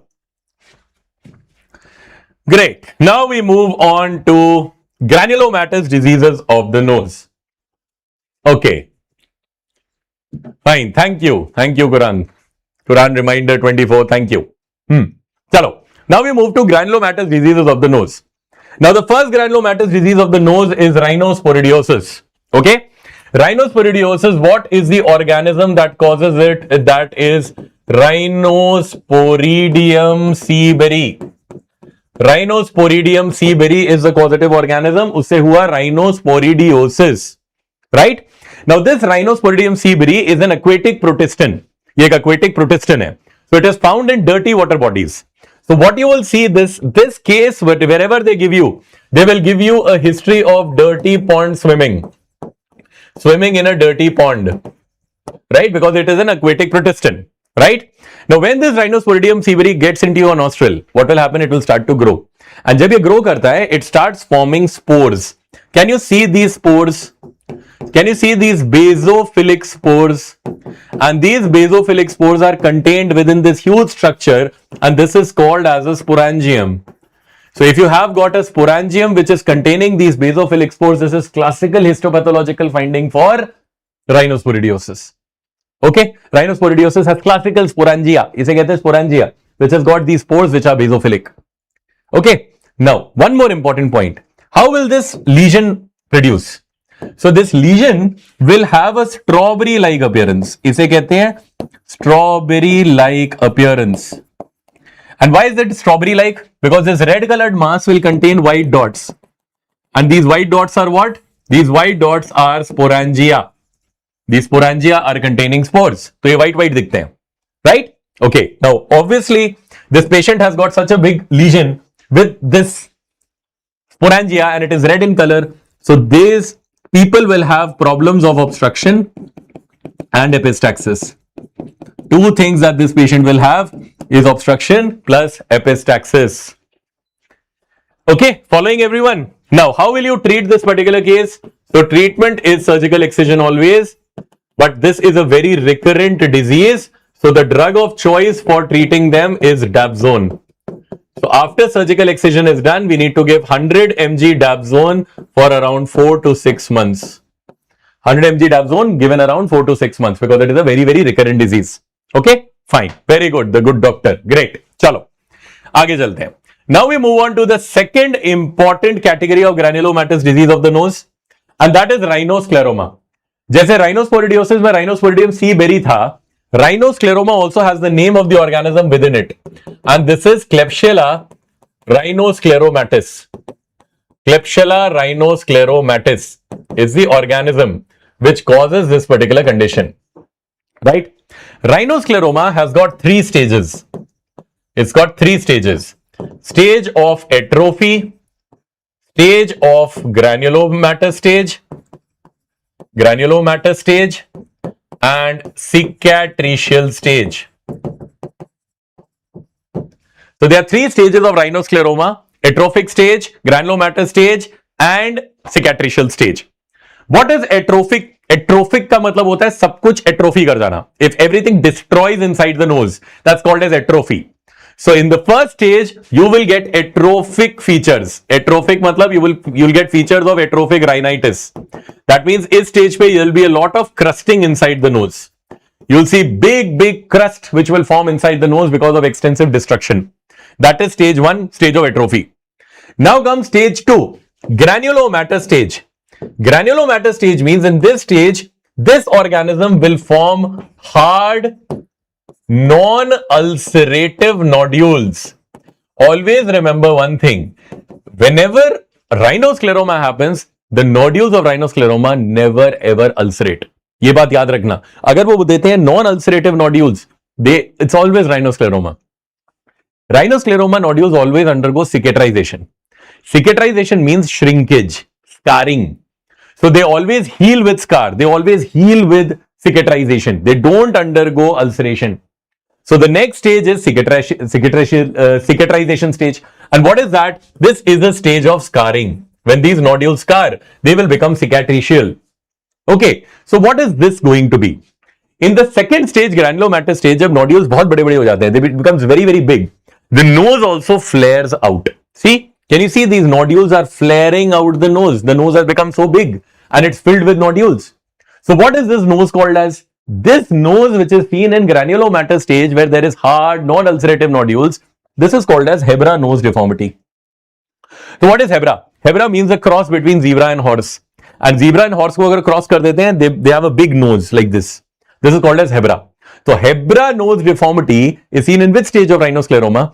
it is seen in the stage of granulomatous stage. ठीक है, अब क्या होता है, now these nodules become shrink. ये shrink करते हैं, they become cicatrized. So if they are shrinking, if they are undergoing cicatrization, they will enter into something like this. Now my nose will become very, very narrow and small, and narrow and small nose looks like the nose of this animal. This cute little animal is found over in South America, and this is called as a tapir. This is called as tapir. So this nose looks like a tapir. So this is called as tapir nose deformity. So tapir nose deformity is seen in which stage? It is seen in the stage of cicatrization. And Hebra nose deformity is seen in which stage? It is seen in the stage of granulomatosis or granulomatous stage. Okay, both are questions. What is the treatment of rhinoscleroma? Treatment is always, first you need to control the infection. So you have to give streptomycin therapy. Klebsiella hates streptomycin, followed by surgical correction. This was your previous year question. That they gave you a case of rhinoscleroma and they asked you, what is the management of this patient? You can't go for surgery straight away. You can't operate on a patient with active infection. तो सबसे पहले we control the infection by antibiotics और उसके बाद हम लोग surgical correction करते हैं. Always remember that. What is the investigation of choice for rhinoscleroma? Investigation of choice for rhinoscleroma is histopathological diagnosis. That means biopsy. Biopsy जब करते हैं, we see two types of cells called as Mikulicz cells and Russell bodies. Question: what is Mikulicz cells? When you do a biopsy, you will see these kind of clear foam-shaped cells. These are foamy macrophages, and foamy macrophages are called as Mikulicz cells. The second important thing is Russell body. You see these kind of pink bodies. These pink bodies are nothing but these are plasma cell inclusion bodies. These are plasma cell inclusion bodies, and these are called as Russell bodies. Okay, these are called as Russell bodies. So Russell body plus Mikulicz cells. Classical histopathological finding, very, very important for rhinoscleroma. Same goes for rhinosporidosis, जिसमें sporangia दिखते हैं, containing spores. Okay, चलो, तो ये सारे question हो गए about these two conditions. Now, if they show you any particular case where they have told that the patient had frontal sinusitis, now presents with a boggy swelling over the forehead, this is called as Pott's puffy tumor. It was Sir Percival Potts who first got this tumor out, and that is not a tumor actually. This is a frontal bone osteomyelitis. इसमें होता क्या है that the frontal sinus is filled with pus. So now the frontal bone undergoes osteomyelitic changes and it breaks. So there is pus collection beneath the skin of the forehead, and this looks like a tumor. So, but it is a frontal bone osteomyelitis. So this is what? This is called Pott's puffy tumor. Okay, fine. Chalo. What is this view shown in the figure called as? So obviously, if you drink water, you will drink water like this. So if they show you something like this, what is this? This is called water's view. This is called water's view. Now, what is water's view? Water's view means that you're opening the mouth, you're putting your head back, opening the mouth and sending a beam postero-anterior. So I can call this view as occipitomental. Simple. So this is also called as occipitomental view. Question: what is the best sinus seen over on water's view? The best sinus seen over on this view is maxillary sinus. This is question. Second question: what is the best view to see frontal sinus? The best view to see frontal sinus is called Caldwell view. So Caldwell view is frontal, maxillary sinus is waters. Always remember that. Now see, can you see this X-ray? Right? All in X-ray which is black is air, which is white and dense is fluid. So if you see, this maxillary sinus has got fluid below and air above. ये fluid है, ऊपर air है. So can I call this as air fluid level? So air fluid level is a classical feature of which? Air fluid level is seen in acute sinusitis. Acute sinusitis has got air fluid level. air fluid level. Okay, that is seen in acute sinusitis. Air is lighter, it goes up black. Fluid is denser, it comes down white. Okay, fine. Okay, fine. Now let's move on to the next one. Now let's move on to what is the most important thing that they have asked from nasal polyps. Okay. So first of all, you need to understand something कि polyp होता क्या है, and then we'll go on to the syndromes of polyps also. So polyp means that let's say this is your sinus, and the sinus wall has got an epithelium, and your all sinuses are lined by pseudostratified ciliated columnar epithelium. All your nasal cavity and paranasal sinuses are lined by pseudostratified ciliated columnar epithelium, right? Now, if your paranasal sinus gets insulted again and again by allergy, by infection, so what will happen? This paranasal sinus mucosa, it will hop out. It will hop out. Hop out means it will come out. It will hop out. But this hop is not hop. This is hypertrophied, edematous, prolapsed mucosa of the paranasal sinus. अगर मैंने बार बार किसी चीज को allergy infection की insult the, this paranasal sinus mucosa will hop out. Hop out means it will become hypertrophied, edematous and prolapsed because of an underlying allergy or an infection. This is called as a nasal polyp. Now, whenever they give you any question of polyp, always remember polyps do not bleed. Polyps do not bleed commonly. Okay, so always remember that. Please remember this line. Okay.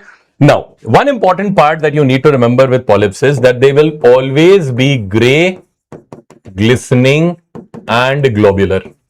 3G. They will always be gray, glistening, globular masses. 3 Gs of polyps.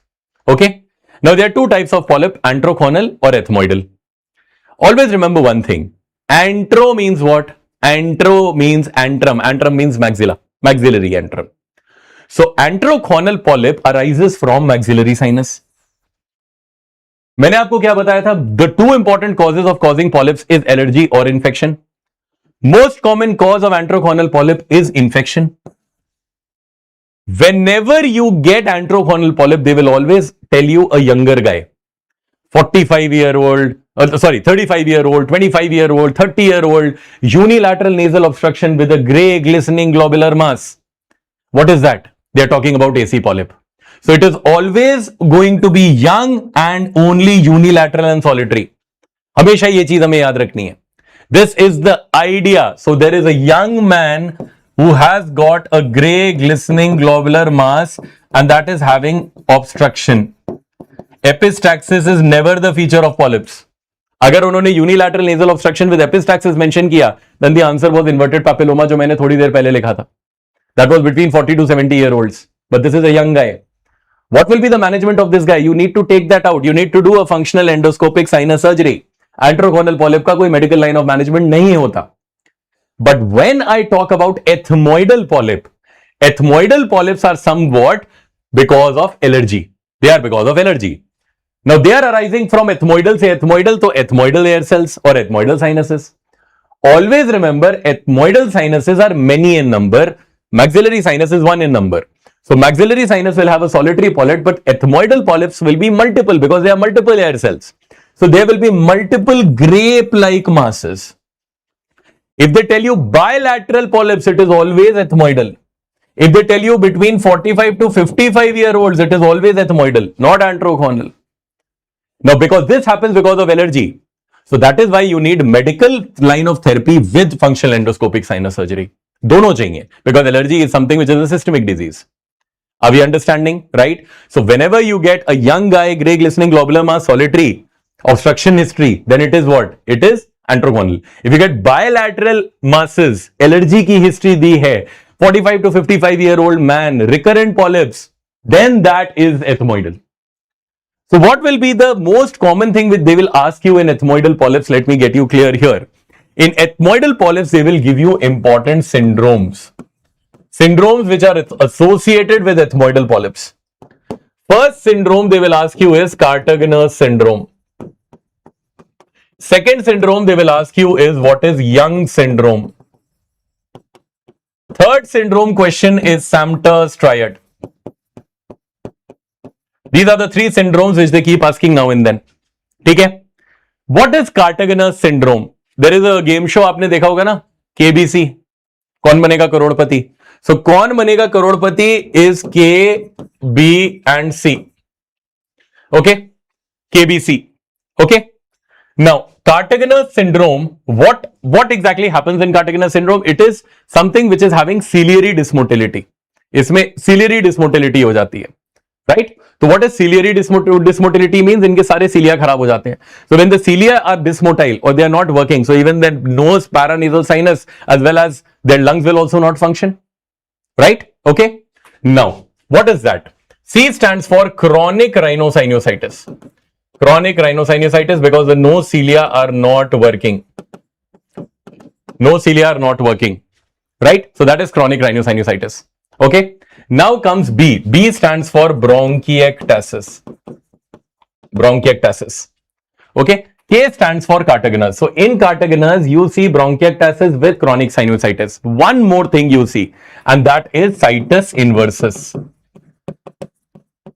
Situs inversus means heart is there on the opposite side. Now, why have I told you this KBC? I'll tell you the reason. K matlab Cartagener's mein bronchiectasis and chronic sinusitis is seen with situs inversus. The only thing that you need to take out is this situs inversus and just write that B plus C plus azoospermia. If you have azoospermia, then azoospermia happens in young people. It happens because of obstructed epididymis. That is why you get azoospermia with chronic sinusitis with bronchiectasis in young syndrome. What is Samter's triad? So there is a political party called Aam Aadmi Party. Asthma, aspirin hypersensitivity, and polyps. This is Samter's triad. If they tell you what is the treatment of Samter's triad, ये भी एक question INI में पूछा गया है, that they have given you that aspirin hypersensitivity, patient comes with polyp and asthma features, how will you treat it? So the treatment of Samter's triad is desensitization of aspirin plus leukotriene receptor antagonist. This is the most common treatment given for 4 to 6 months. So you desensitize the patient by getting down the aspirin, and you need to give a long-term therapy of 4 to 6 months of leukotriene antagonist therapy. Okay, fine. So this is something which are the syndromes which are related to polyps, and this is what the question has come from, polyps. Chalo. Now we move on further. Okay. Now here we come into acute rhinitis, and the most important one that you will see over here is atrophic rhinitis. Atrophic rhinitis. If they tell you that there is any patient who has come with these green colored crust, these are green colored crust which are seen in the nasal cavity. So green colored crust inside the nasal cavity, and because of the atrophy and green colored crust, there is going to be a very foul smelling nasal discharge. Very, very foul smelling nasal discharge. So foul smelling nasal discharge is called as ozena. Why? Because the most common organism to cause this condition is Klebsiella ozeni. This condition is Klebsiella ozeni की वजह से. That's why the foul smelling discharge seen in atrophic rhinitis is called as ozena.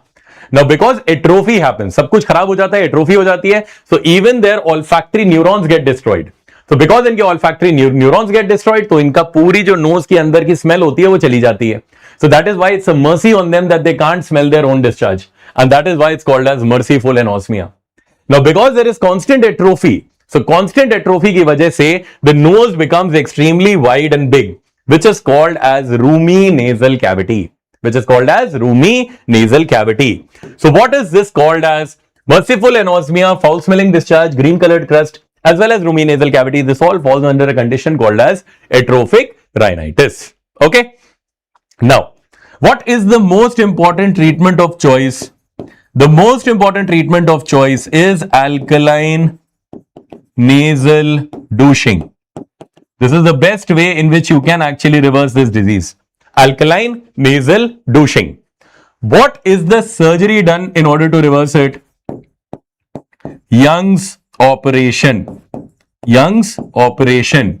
So if they show you any nostril, जहां पे उन्होंने पूरी nostril को बंद कर दिया है, if they show you anything like this where they have completely closed the nostril, This is called as Young's operation, where they completely close the nostril so that healing can take place inside the nasal cavity. If you make a small hole over this Young's operation, just in order to get some air inside for the patient to breathe, if you make a small hole in the center, this is called as modified Young's. If there is no hole, then Young's. If there is a small hole in the center, then that is modified Young's. But these are the things that you need to remember as far as atrophic rhinitis is concerned. But the most important is alkaline nasal douching. That's what we commonly do. Okay, fine. Chal. Now, see this table, and whatever I have written is a potential MCQ, whatever I have named in black. There are two groups of sinuses. Anterior group of sinuses and posterior group of sinuses. Anterior group means FAM, frontal, anterior, ethmoid and maxillary.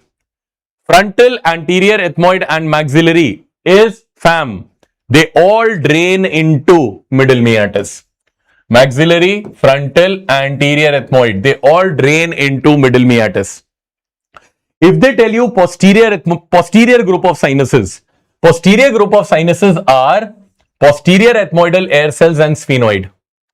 Posterior ethmoidal air cells drain into superior meatus.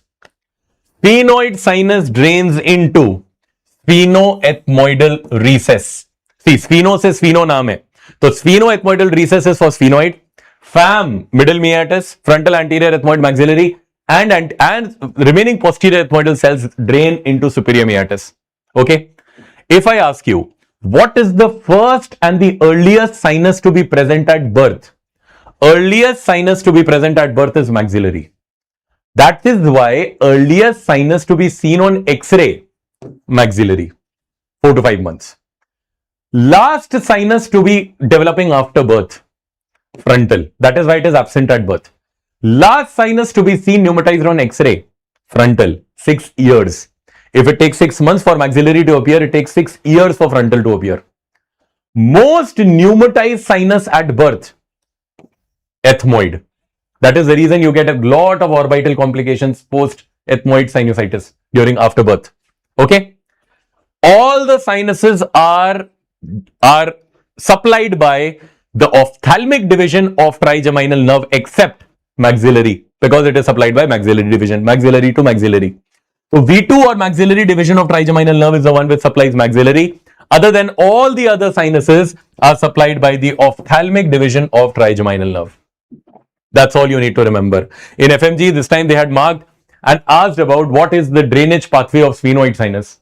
So it was sphenoethmoidal recess. Very, very important. Okay. Chalo. Now we come to important CT findings and CT questions. If they show you, so first let us see what we can see normally, right? So if they show you any of these images, you need to first identify यही 3 images आती हैं CT में. So in the center, this is your septum, this is the floor. Anything which is curled like this, this is your inferior turbinate. ये है हमारा inferior turbinate, right? Now if you see anything like a J, एक ऊपर से कोई J जो आ रहा है, if this looks like a J, what is this called as? This is called as middle turbinate. Middle turbinate always looks like a J, right? These are your orbits. Below your orbits, this is your maxillary sinus. Okay, fine. Now, if you see any extra cell below the orbit, any extra cell below the orbit, see it is not here, it is here. So this is an anterior ethmoidal cell which has pneumatized the floor of orbit. And any cell which is at the floor of orbit, this is called as Haller cell. Remember this. Floor of orbit, if you see any cell, it's called as Haller cell. Okay? Come to question number 2. You see a bone which is like a bird. If you see a bone which is like a bird, this bone is sphenoid bone. How many sphenoid sinuses are there? 2. 1, 2. But do you see 2 sinuses or do you see something more? You see 3 compartments. So if inside the sphenoid bone, which is like a bird, you see 3 things.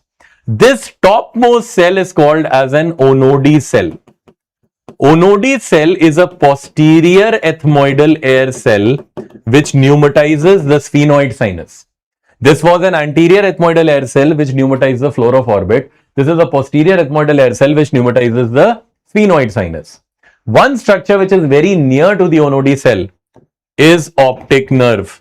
So during surgery of this particular cell and taking out this cell, what you can injure? You can accidentally injure the optic nerve. Very, very important. Okay. Now, can you see this? This is your middle turbinate. But this middle turbinate is got air inside. ये बहुत बड़ा हो गया है. So if you see this J-shaped structure has become very big. This is called as a pneumatized middle turbinate, and pneumatized middle turbinate is called as concabulosa. This is called as concabulosa. Okay, fine. So this finishes about the three important aspects of CT, nose and PNS. Fine. अब एक slide में आपको जो extra दे रहा हूं, please mark this slide down as a very very important question, और जो भी मैं इसमें लिखा रहा हूं बस वो आप याद रखना है, जो भी मैं लिखा रहा हूं. This is very very important and this is one of my question which I always predict, तभी मैं इसे लिखा के याद कराता हूं. Okay, first, most common organism to cause mucormycosis अगर आया तो आंसर है rhizopus. Rhizopus. Okay. Second question. Most common cause associated with mucormycosis is diabetes mellitus, which is uncontrolled. Uncontrolled diabetes mellitus. Second question. Third question. What is the clinical feature of presenting clinical complaint in mucormycosis? It is black necrotic ASHR. Black necrotic ASHR. ASHR means it's a black necrotic tissue which forms inside the nose and orbit. Okay. Fourth question. What is the radiological sign seen in mucormycosis? It is black turbinate sign on MRI. Black turbinate sign on MRI. Contrast enhanced MRI. सारे question है ये, तभी मैं लिखवा रहा हूं. Fifth question. What is the investigation of choice to confirm diagnosis? Investigation of choice to confirm diagnosis is histopathological examination. Okay. What is the drug of choice of mucormycosis? Drug of choice of mucormycosis is liposomal amphotericin B. Amphotericin B. Okay. And final question of mucor. What are the oral formulations to be given in mucormycosis? Oral formulations to be given in mucormycosis are posaconazole and ivasuconazole. So one thing that they had asked in previous INI was what? Voriconazole nahi dete. So voriconazole is given in aspergillosis. Why have I written these 7 questions? These all 7 questions are questions. And this is favorites as compared to the recent trends. Favorites. That's why I didn't keep a slide. I wanted you to just write down and learn it with me, because these are ye 7 ke 7 question. Anything black you see, they are asking about mucor, and these are the 7 questions of mucor which will come. Kahin na kahin ye aayega. So this is my favorite, of one of those favorite questions which are commonly asked from this thing. Yes. Thank you, Zako Wako. Thank you. चलो. So ये खत्म हुआ हमारा. Next हुआ nose खत्म. So do you want a 5 minutes break? 5-10 minutes break, and then we start on with the biggie, that is our larynx. So break चाहिए? You need a 10 minutes break. It's right now it's 8:35. We'll quickly resume at 8:45. Right? Chalo. So we'll have a 10 minutes break and just consolidate whatever I have told you, and we'll again meet at 8:45, and we'll start off with our next biggie, larynx. Oral cavity and pharynx is small, but larynx is huge. So larynx के लिए हमें थोड़ा सा तैयार रहना पड़ेगा. Okay? चलो. So we'll start off with larynx in 10 minutes. Thank you.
Yes, hello everyone. Good evening, and welcome back. So, yes, thank you, Sanjana. Thank you, and we are waiting for you to update a nice and good rank, and we wish that you get your dream college and your dream branch very soon. Yes, Ashim, I'm going to upload the PDF as soon as the lecture will be over. Then I'll give you the annotated PDF because there are many things I'm writing over the PDF, so you'll get it as soon as the things are done. Chalo. So now we move on to the biggie. We have done ear, we have done nose and paranasal sinuses, and now we are going into another important and an interesting territory. I always say this is one of the easiest, yet the most difficult parts of ENT, and that is what is the larynx and the associated questions that come from larynx. So chalo. So fatafat, let's finish about the most interesting domain of ENT, and that is about what is larynx. Now, when we start larynx, we'll start off straight from what are the infections and inflammatory states of larynx, or ek karke we'll finish off all the important conditions of larynx one by one. Now, in the infection point of view, the first important infection that you need to know in larynx is acute epiglottitis. Now, see the name, acute inflammation of epiglottis is acute epiglottitis, right? Now, if I ask you what is the most common organism that is seen in children to cause acute epiglottitis, then the answer is H. influenza. H. influenza causes most common cause in children. That is why the most common age group is between 2 to 6 years of age. Because this is the school going age group. That is the reason you give H. influenza vaccination also during the school age group. Because it is very common to have this H. influenza infection to cause epiglottitis in children. If I ask you what is the most common organism of epiglottitis in adults, your answer will be Streptococcus pneumoniae. So Streptococcus loves your adult throat. That is why Streptococcus pneumoniae is going to be the adult answer. Children, H. influenza. Now, what is going to be the clinical features of this particular problem? Now, if you see, whenever there is acute epiglottitis, there is going to be an acute inflammation of the epiglottis. And when there is going to be acute inflammation of the epiglottis, your airway will become very narrow. If your airway becomes very narrow, what is going to happen? There is a sound that comes when your airway gets narrowed. और उस sound को क्या कहते हैं? It's called as stridor. So these people will have stridor during inspiration. Always remember, supraglottic and glottic pathologies produce inspiratory stridor. इसका क्या मतलब है? Supraglottis means the area above the vocal cords. Glottis means the area around the vocal cords. So, agar if they are talking about vocal cords and above, there will be inspiratory stridor. That means this is the sound, not on expiration, only on inspiration because the airway has become very small. So, the first problem with this child will be inspiratory stridor. Then obviously, if the child is having inspiratory stridor, this stridor will worsen when the child will sleep because epiglottis falls back. So what will the child do? The child will sit in like a tripod, like this, just in order to get some more air. So the second feature that they will mention is tripod position. Now obviously, because there is such a painful big epiglottis, will the child be able to swallow anything? No, not even saliva. So if the swallowing cannot happen, there will be drooling of saliva. Saliva will drool off the mouth, drooling of saliva. ये हुआ तीसरा feature. So any baby with drooling of saliva, tripod position and inspiratory stridor, your dimag will go where? It will go towards epiglottitis. School going child, 2 to 6 years of age.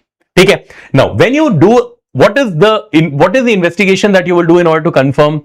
So you will do an X-ray in order to confirm it. What is the X-ray sign that you can see? You can see a thumb-shaped epiglottis. A thumb-like epiglottis, this is called as thumb sign. This is called as thumb sign. Okay. When you do a flexible laryngoscopy,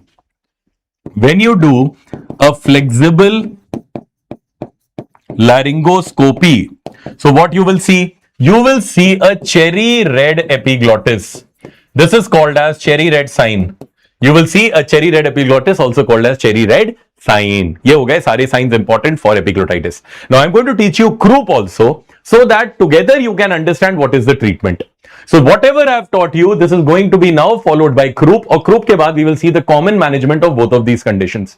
Okay, fine. So what is this? This is epiglottitis. Remember that.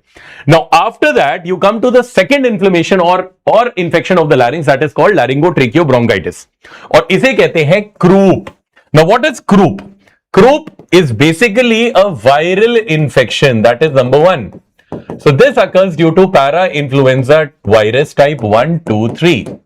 So if epiglottitis was a bacterial infection, croup is a viral infection. That is point number 1. If epiglottitis was between 2 to 6 years of age, croup is between 6 months to 2 years of age. ये हुआ age group का difference. That is the second point. Okay.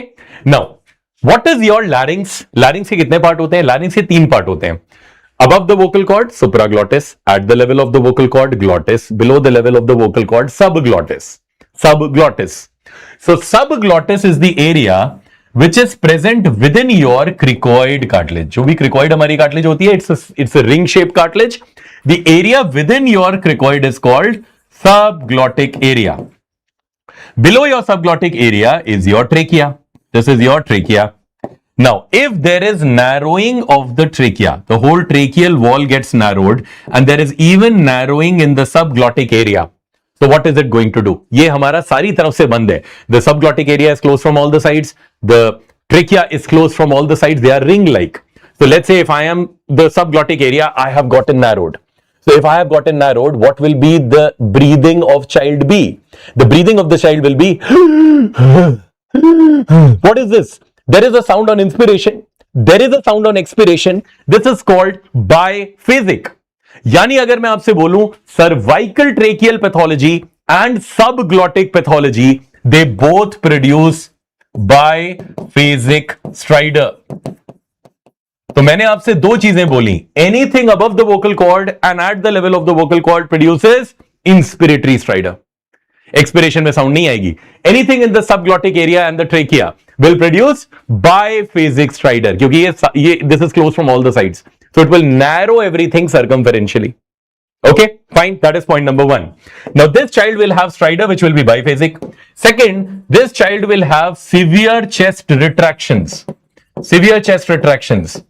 Because the child is not breathing. The child is not expiring well. So it will have retractions of the chest. And the third, this child will have seal-like barking cough. So when the child comes to you, cough की जो आवाज आती है ना, that comes out from the vocal cords. In order to cough out, you need a lot of force because the force is during expiration, the force is generated by the air that you are expiring. These people are not expiring well. तो होगा क्या? They will try to expire and that they'll try to blow out the cough. So they will be like, what is this? They are trying to get out the air because their airway is narrowed. So this looks like a seal. This is called a seal-like barking cough. Can you see 3S now? Severe chest retraction, stridor, seal-like barking cough. 3S in a 6 months to 2 years old child with an influenza infection. The answer is croup. अब यही जो मैंने बनाया है, can you see? The trachea is black in color. It is going up. It is narrowed, and suddenly it is tapered at the top. This tapering at the top is a classical sign on X-ray, and this is called as the top of a church, called as church steeple sign. This is also given the name as pencil tip sign, also called as wine bottle sign. Any of these names fit in. So wine bottle sign, pencil tip sign, steeple sign, all are the same and they all fit in into croup. Now, मैंने आपको क्या बताया था? That I will give you the management of both these conditions, epiglottitis and croup together. तो अगर मैं biphasic stridor बोलूं, seal-like barking cough बोलूं, and I say severe chest retractions, the answer is croup. छोटा बच्चा. And if I say inspiratory stridor, drooling of saliva, tripod, then that is epiglottitis. अब इन दोनों का जो मैनेजमेंट है, that is the same. Management is the same for both, and this is my 7H mnemonic for managing epiglottitis and croup. ये भी question आया है, and how it's been asked, I'll tell you. What is the 7H mnemonic for saving them? First is hospitalization. All bachcha of any kind of airway emergency is hospitalized. Second, these children need head end elevation. Head end elevation means what? Whenever the child will sleep, epiglottis will fall back, and that is the reason they will have difficulty in breathing. So they need to be sitting. That means that their head end should be elevated. That is point number 2. Third, these people are not eating well, so you will start IV fluids by hydration. इनको hydration देना जरूरी है. That is number 3, which is hydration. Then comes number 4. Number 4H is humidified oxygen support. Humidified oxygen support. ठीक है, क्योंकि ये बच्चे सांस नहीं ले रहे हैं, तो you have to give them humidified oxygen in order to support them, right? Number 5 is life-saving drug hydrocortisone. whenever you get any airway emergency, one drug to give is steroid.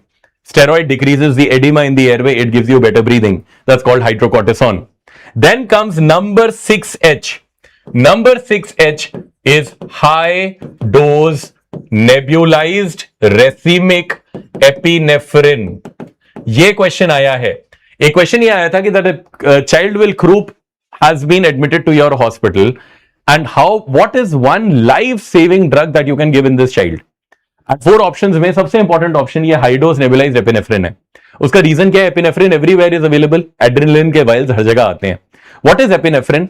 Epinephrine is a non selective sympathomimetic drug. It's a sympathetic drug. It's a sympathomimetic drug. What is the meaning of sympathomimetic? Sympathetic activity बढ़ाने वाला.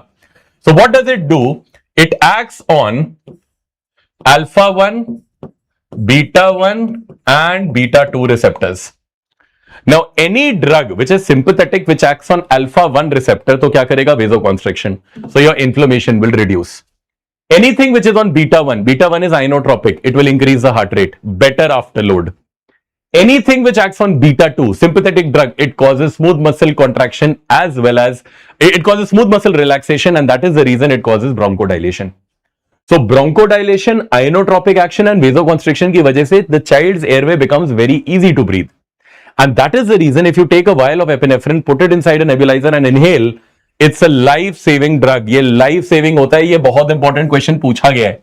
Which is going to save a child in croup or in epiglottitis. This. और आपको समझ में आया क्यों? Right? Now my last and 7th H is high dose antibiotics. High dose antibiotics.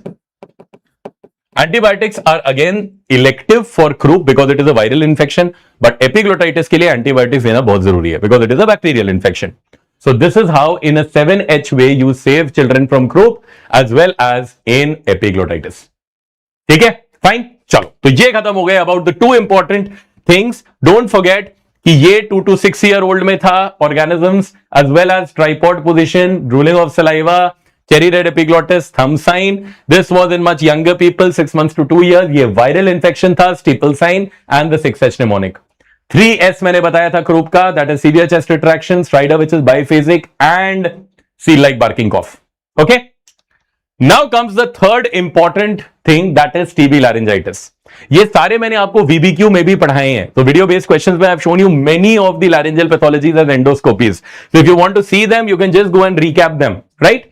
So what is TB laryngitis? TB laryngitis means it is obviously occurring due to Mycobacterium tuberculosis. This is Mycobacterium tuberculosis. Now, whenever you see a very, very dirty larynx matlab TB, dirty larynx. So it looks like somebody has come and bitten the whole larynx and gone away. ऐसे लगता है ना एक mouse आया and the mouse nibbled everything and went away. So that is why TB laryngitis में this is called as a mouse nibbled appearance. Question: mouse nibbled appearance is seen in what? It is seen in TB, right? So you see, these are ulcerations. These are ulcerations which are present over the complete of larynx, and this is called as mouse nibbled appearance of larynx. Okay, fine. Chalo. So this is something that is an important PYQ. Now we come to the number 4th infection, and that is laryngeal papillomatosis. Very, very important. Okay. Papillomatosis. Papilloma means what? It is caused by human papilloma virus strain 6 and 11. There are 2 strains of HPV. One is non-malignant, which is benign, and one is a malignant strain. 6 and 11 are usually the strains which cause non-malignant things like papilloma, genital warts. But if I say strain number 16 and 18, these are the malignant strains of HPV. This is a question. What among the following are the malignant strains of HPV? It was 16, 18. ठीक है? चलो. अब आ जाते हैं next चीज पे. The papillomas are of 2 types. They are of 2 types. One is called as juvenile onset recurrent respiratory papillomatosis, या simply इस वर्ड को हम लोग क्या कहते हैं? इसे हम लोग कहते हैं JORP. Juvenile onset recurrent respiratory papillomatosis, इसका मतलब the baby is born with a papilloma. Juvenile बच्चा है, the baby is born with papilloma, so they will produce symptoms at 1 year 2 years of age.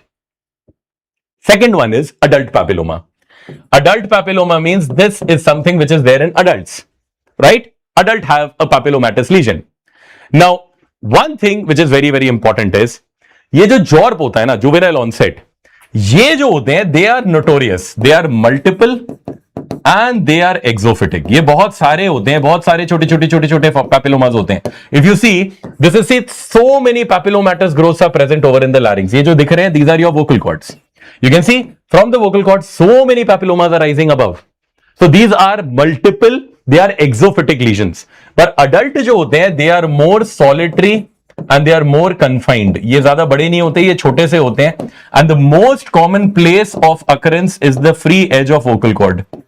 The most common place where they appear is the free edge of vocal cord. देखो ये vocal cord है and vocal cord से निकल रहे हैं. They are coming out from the vocal cord and then they are extending above. So the most common place where they come out is the free edge of the vocal cord. The juvenile ones जो बच्चे का है that is multiple and exophytic, and the adult ones are solitary and confined. Now the problem is what? The problem is ये multiple है तो obviously इनमें recurrence ज्यादा होती है, इनमें recurrence बहुत high होती है. Even if you take them out, their recurrence is very high. But adult ones are solitary, so their recurrence is less. But the issue is that they are very highly having malignant transformation. इनमें malignancy बहुत common है, juvenile में malignancy नहीं मिलती. The route of spread of a juvenile papilloma in a child is vertical transmission. Vertical transmission का मतलब the children will get this particular infection by the mother's birth canal. When the child is coming out of the birth canal, अगर mother के genital wards हैं तो सारे के सारे papilloma उसके अंदर चले जाएंगे and that will feed into a tube, that will become into a papilloma later. पर अगर अडल्ट है, adult में the spread happens because of orogenital sexual contact. This occurs because of orogenital sexual contact. ठीक है, fine. अब मेरे question आता है कि what is the treatment of them? तो आंसर है A, B, C. ये रहा question. How will you treat them? A, B, C. A का मतलब है alpha interferon therapy. Alpha interferon therapy. B is a monoclonal antibody which is called bevacizumab, and C stands for cidofovir. Cidofovir is an antiviral drug. ये question आया है कि what is the most potent antiviral drug which is given in this condition, and the answer is cidofovir. ठीक है, recent antibody add हुई है, monoclonal antibody, and that is bevacizumab. Remember that. ठीक है, ये एक नई antibody add हुई है, so you can remember A, B, C. Alpha interferon therapy, bevacizumab, cidofovir. ठीक है, चलो आगे बढ़ते हैं. अब आ जाओ इनटू कंजेनाइटल लीजन्स और anomalies of larynx. And the most common congenital anomaly of larynx is laryngomalacia. Laryngomalacia. अब इसमें प्रॉब्लम क्या होती है? लैरिंगोमैलेशिया का मतलब होता है, मलेशिया मतलब soft. So the soft cartilages of the larynx वो बहुत फ्लैसिड हो जाती हैं. So cartilages of the larynx are very very soft. So now what is exactly the problem with laryngomalacia? Laryngomalacia में तीन प्रॉब्लम होती हैं. One is question flaccidity of cartilages. Flaccidity of cartilages. Second is short airy epiglottic folds. And the third is excess mucosa over larynx. तो तीन problem है over in laryngomalacia. This is also called as congenital inspiratory stridor. ये भी question है, ये सारे question है जितने मैं लिख रहा हूं, these are all questions from your previous years. So the other name for this condition is congenital inspiratory stridor. Most common condition of larynx is laryngomalacia. अब इसमें तीन प्रॉब्लम आती है. flaccidity of cartilage, मतलब cartilages are very very soft. Second is short airy epiglottic folds, and the third is excess mucosa. अब देखो, when the child will breathe, क्योंकि उसकी cartilage are very soft, so when the child breathes, cartilage are curled. cartilage curl हो गई, तभी उसकी आवाज आई, तभी हुआ inspiratory stridor. So when the cartilage becomes curled, epiglottis retains a shape, and this is called as omega shaped epiglottis. Omega shaped epiglottis is seen in which condition? 10,000 times I have asked this question. तो देखो ये omega बन गया because it is very very flaccid. Second, ये हमारी एरिटिनोइड cartilage है. एरिटिनॉइड और epiglottis को कनेक्ट करते हैं folds and they are called as aryepiglottic folds. If you see carefully, these aryepiglottic folds are very short. ये देखो बहुत शॉर्ट है, they are very short. So obviously because they are very short, they are constricting the larynx, right? And see the third problem in them, ऐसे लग रहा है ना बहुत सारा म्यूकोजा है that is present over the arytenoids. Excess mucosa means what? That suppose if my shirt size is XL and I'm wearing a triple XL shirt and I'm standing in a storm, क्या होगा जब वो तूफान आएगा? all my triple XL shirt will do फट फट फट फट फट फट फट फट. That is what is going to happen. So when extra air comes inside the larynx, this mucosa falls inwards, and that is the reason they get stridor. This is why they are called as congenital inspiratory stridor. Now my question comes: what is going to be the treatment of these babies? The treatment of these babies is always conservative. Always remember that. Conservative means we will tell the mother to do proning. Proning means what?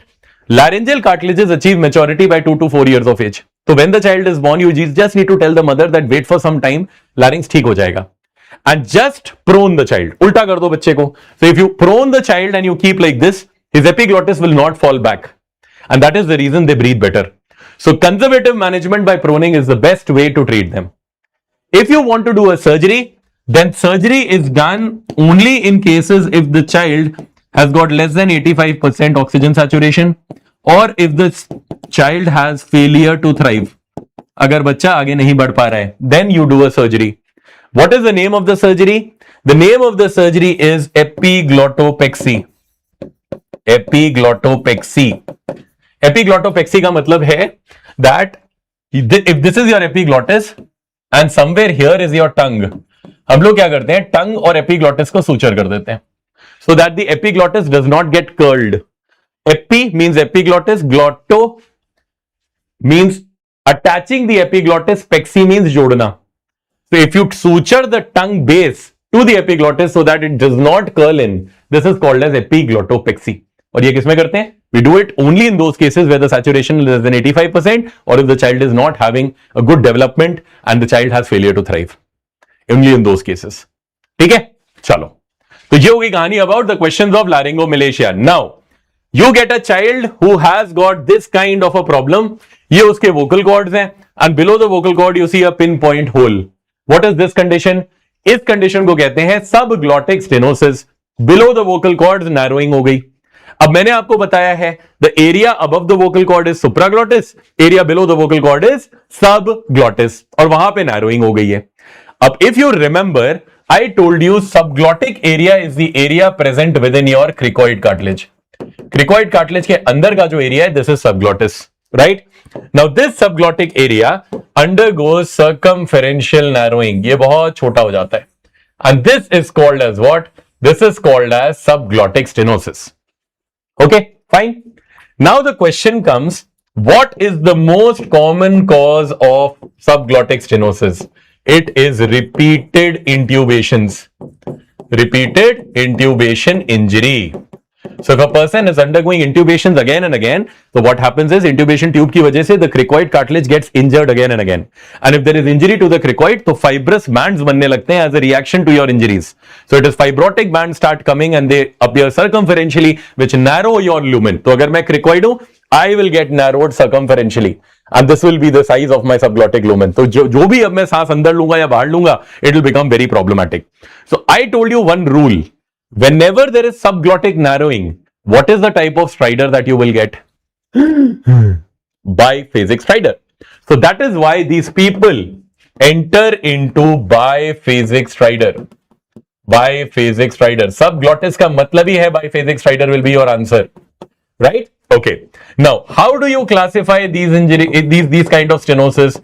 Classification is by Cotton-Mayer classification. Very nice. People are answering. So Cotton-Mayer classification means if it is 0 to 50%, it is grade 1. If it is 51 to 70%, it is grade 2. If it is 71 to 99%, it is grade 3. And if it is no detectable lumen, it is grade 4. कुछ भी नहीं दिख रहा है, then it is called grade 4. Okay, fine. Now, how will you treat this particular subglottic stenosis? In grade 1 and grade 2, we do laser excision with balloon dilation with application of mitomycin C. So if you remember, I told you in choanal atresia we use mitomycin C. This is the second place. तो इसमें हम लोग करते क्या in grade 1 and grade 2 stenosis, we give cruciate incision. Cruciate means we give in a way in which we get 4 things like this. This is called as cruciate. Star-like. This is called as cruciate incision. Now, when we cut this band in a cruciate fashion, it will refibrose. ये वापस आ जाएगा. It will come back again. So what we need to do? We need to apply an ointment around it so that it does not refibrose. And this ointment application is what? This ointment application is mitomycin C, which is an antifibroblastic agent. Correct? Now, after we have done the excision, अब हम क्या करेंगे? Now we'll put a balloon inside. And this balloon will press and dilate all the segments. So this is called as balloon dilation. So we cut, apply mitomycin C and dilate with the balloon. So this is called as dilation and excision. Okay? What is 3 and 4? 3 and 4 means that now the stenosis is higher. अब हम लोग कुछ नहीं कर सकते. We can't dilate and keep dilating and we can't keep cutting.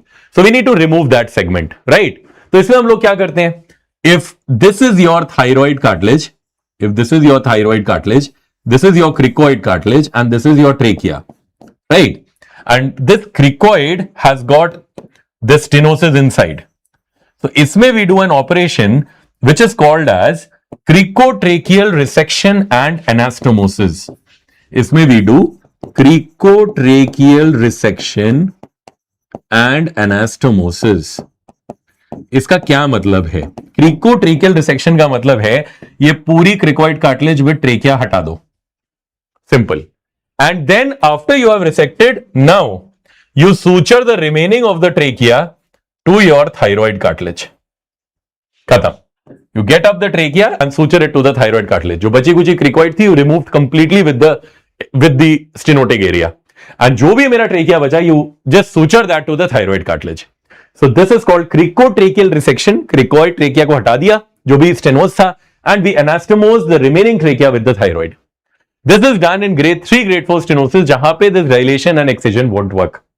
Okay, fine. तो ये हो गई आपकी कहानी about the second important disorder, that is congenital, which is subglottic stenosis. Okay, fine. Now we move on to number 3.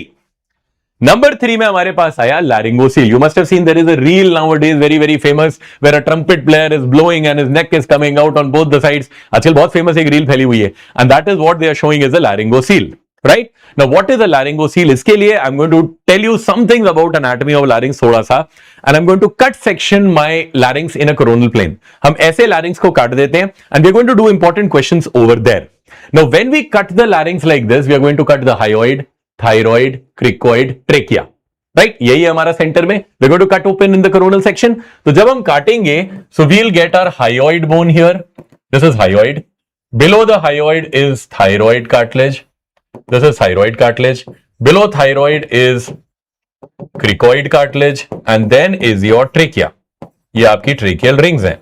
This is cricoid, this is thyroid, this is hyoid, this is trachea. Right? Now, there is a membrane which is present between hyoid and thyroid. इसे क्या कहते हैं? Thyrohyoid membrane. There is a membrane between cricoid and thyroid which is called as cricothyroid membrane. And there is a membrane between cricoid and trachea which is called as cricotracheal membrane. And finally, you have these tracheal rings. Now, if I cut open your larynx in a coronal plane, you have got 3 parts: supraglottis, glottis, subglottis. So now if I see, you will get this kind of a figure. You will get this kind of a figure when you see over your larynx in a coronal view. और इसी में बहुत सारे मैं आपको questions पढ़ा दूंगा. Okay? When you cut your larynx, you have got a fold which is called as false vocal cord ऊपर. This is called false vocal cord. Below is called as true vocal cord. The space present between false vocal cord and true vocal cord, this space is called as laryngeal ventricle. So if I ask you what is ventricle, space present between false vocal cord above and true vocal cord below, This is called as laryngeal ventricle. Okay. Ventricle goes and dilates laterally and superiorly. So if I am the ventricle, I am going up and dilating laterally. This is my ventricle going up, dilating laterally and superiorly. Ventricle dilates laterally and superiorly towards the thyroid cartilage into a blind pouch. And this blind pouch is called as laryngeal saccule. Now, important. Laryngeal saccule contains a lot of mucus glands. इसके अंदर बहुत सारे mucus glands होते हैं. Now, what happens is, because this mucus gland is present, so it is lubricating my vocal cords. If I'm talking to you since almost 5 hours, I'm not getting dried out in the throat. Why? Because my saccule is working. It is giving me mucus. It is giving me lubrication. So I can call this as the oil can of larynx. Yeah, question. What is the oil can of larynx? It is laryngeal saccule. Simple. Okay, fine. Now see what happens. If there is any person who is a trumpet player, or if that patient is a weightlifter, so what is going to happen? There is going to be an increase in air pressure at the vocal cord level. बहुत सारा pressure हो जाएगा at this level, because when you weightlift, when you do a deadlift, you are holding a lot of pressure over here. When you are blowing trumpet, you are holding a lot of pressure in the larynx. So that excess air will enter accidentally into the saccule. And if that excess air enters into the saccule, it will abnormally dilate the saccule and it will present out as a swelling through the thyrohyoid membrane. So what I can say, this is an abnormal dilation of saccule. And this abnormal dilation of saccule has happened because of what? Because of abnormal air that you have got over at the level of the vocal cords. क्योंकि अभी बहुत सारी air यहाँ पे इकट्ठा हो गई है. There's a lot of air that is there. And that has accidentally trapped inside the saccule. And it has come out as a swelling. This swelling is called as laryngocele. So now, what is the most identifying complaint? One, it will be a trumpet player who will have a swelling over the neck. Now, this swelling will increase on Valsalva maneuver. And why is that? Because Valsalva mein you blow your ear out. So when you blow your ear out, you're going to accidentally push that air more inside into the saccule and it will blow more. So when you do Valsalva, this swelling will increase in size. That is point number 1. Now, second thing, when you press this swelling, it will produce a sound because it is having air. So when you push this swelling inside, it will produce a hissing sound. This is called Bryce sign. What is Bryce? See, laryngocele में RYCE होता है, Bryce में RYCE होता है, तो Bryce is seen in what disease? Laryngocele. RYCE से RYCE याद रखो, ठीक है? Now, Bryce sign means that when you press a laryngocele, it produces a hissing sound. Hissing sound when you press a laryngocele. Right? Okay, so this finishes about the important ones. Now, when you do a CT scan, does this diagram appear to be here? ये ऐसे ही लग रहा है ना? Coronal section में ऐसे ही कुछ बनाया हुआ है, right? So, if you see, this is the same diagram what I have drawn over there, and here you have got like this. See, same thing what I have drawn over here. This is what? This is your CT scan. And if you show abnormal dilation of the saccule there, so this CT is suggestive of what? ये laryngocele है. आपसे पूछा जाएगा what will be the management of this patient? So management will be marsupialization. Marsupialization. Okay, fine. So this finishes about what is your third important congenital anomaly, that is laryngocele. Fine. I hope you guys are following, right? Chalo. Now we move on to the next and we come into voice and speech disorders. Now these are all the vocal cord disorders, right? And vocal cord disorders, voice disorders are always related with hoarseness. Voice जब भी आती है hoarse voice हो जाएगी जब vocal cord की कोई problem होती है. Now I have got two situations, right? In the first situation, I have a person who is a chronic voice abuser, and this chronic voice abuser, either he could be a teacher, or he could be a singer, or he could be a politician, or he could be or she could be a mother, anything, right? All of them are what? Chronic voice abusers. Now, when I speak, right, my vocal cords adduct. When I breathe, my vocal cords abduct. अब जब मैं बातें करता हूं, so when adduction happens, the maximum strike of vocal cords happens at the junction of anterior 1/3 and mid 1/3. Maximum strike of vocal cords when I speak happens at the junction of anterior 1/3 and mid 1/3. तो इसे मैं कह सकता हूं this is the maximum striking zone, यहां पे maximum strike हो रही है. So all my vocal nodule हो चाहे वो वोकल पॉलिप हो, they both occur at the junction where there is maximum strike of vocal cords, and that is at the junction of anterior and mid 1/3 of the cord. That is very very important. ठीक है, दोनों वहीं पे होंगे at that junction. Now on one side I have got a chronic voice abuser. That means this guy has been using his voice a lot. I'm speaking a lot to you. So what is, I am a potential candidate to develop what? I am a potential candidate to develop vocal nodule. So whenever I give you a history of a teacher, singer, politician, mother, then that will be a chronic voice abuser. तो वो answer nodule की तरफ जाता है. That is my first point. ठीक है. Now, if you see a nodule, anything which is overused in the body, what will come there? Fibroblast. If you keep scratching here, keep scratching, this wound will develop fibroblastic proliferation. So what happens in vocal nodule? There will be fibroblastic proliferation and you will get two swellings at the junction of anterior 1/3 and mid 1/3 of the cord. Now these swellings will be always less than 3 mm. They will be bilateral. They will be symmetrical. They will be on both the vocal cords at the same junction of anterior 1/3 and mid 1/3, and they will be sessile. Sessile का मतलब क्या होता है? Anything which has got a flat base, that is called as sessile. Less than 3 mm, bilateral, symmetrical, sessile swelling. Teacher, singer, voice abuser, that is vocal nodule. That happens a lot in time. ये इसको बहुत साल लगते हैं आने में. Right? Now, what will be the presenting complaint of this particular person? It will obviously be hoarseness of voice. Patient will have hoarseness of voice. That will be the primary complaint that they will come. Right? And you will see these nodules which are developing here. If I ask you, what will be the treatment? How will you treat these particular individuals? It is always voice rest. Never ever put a blade on vocal nodule. It will scar, and scars have horrible voices.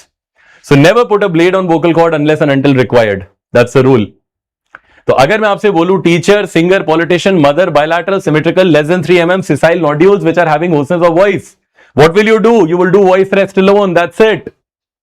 Okay? Come to number 2. This has sudden voice abuse. There's a history of sudden voice abuser. Sudden voice abuser means I am an RCB fan. I went to the stadium. Virat Kohli won. I shouted Virat Kohli, yay, and suddenly after 14 days my voice is gone. What has happened? There is a lesion at the junction of mid 1/3 and anterior 1/3 filled with blood. This lesion is more than 3 mm, exactly opposite. It is reddish in color, it is unilateral, and it is pedunculated.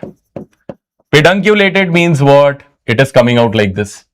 They had a flat base, they were sessile. This is pedunculated. So इसमें क्या बोलेंगे? This is a polyp.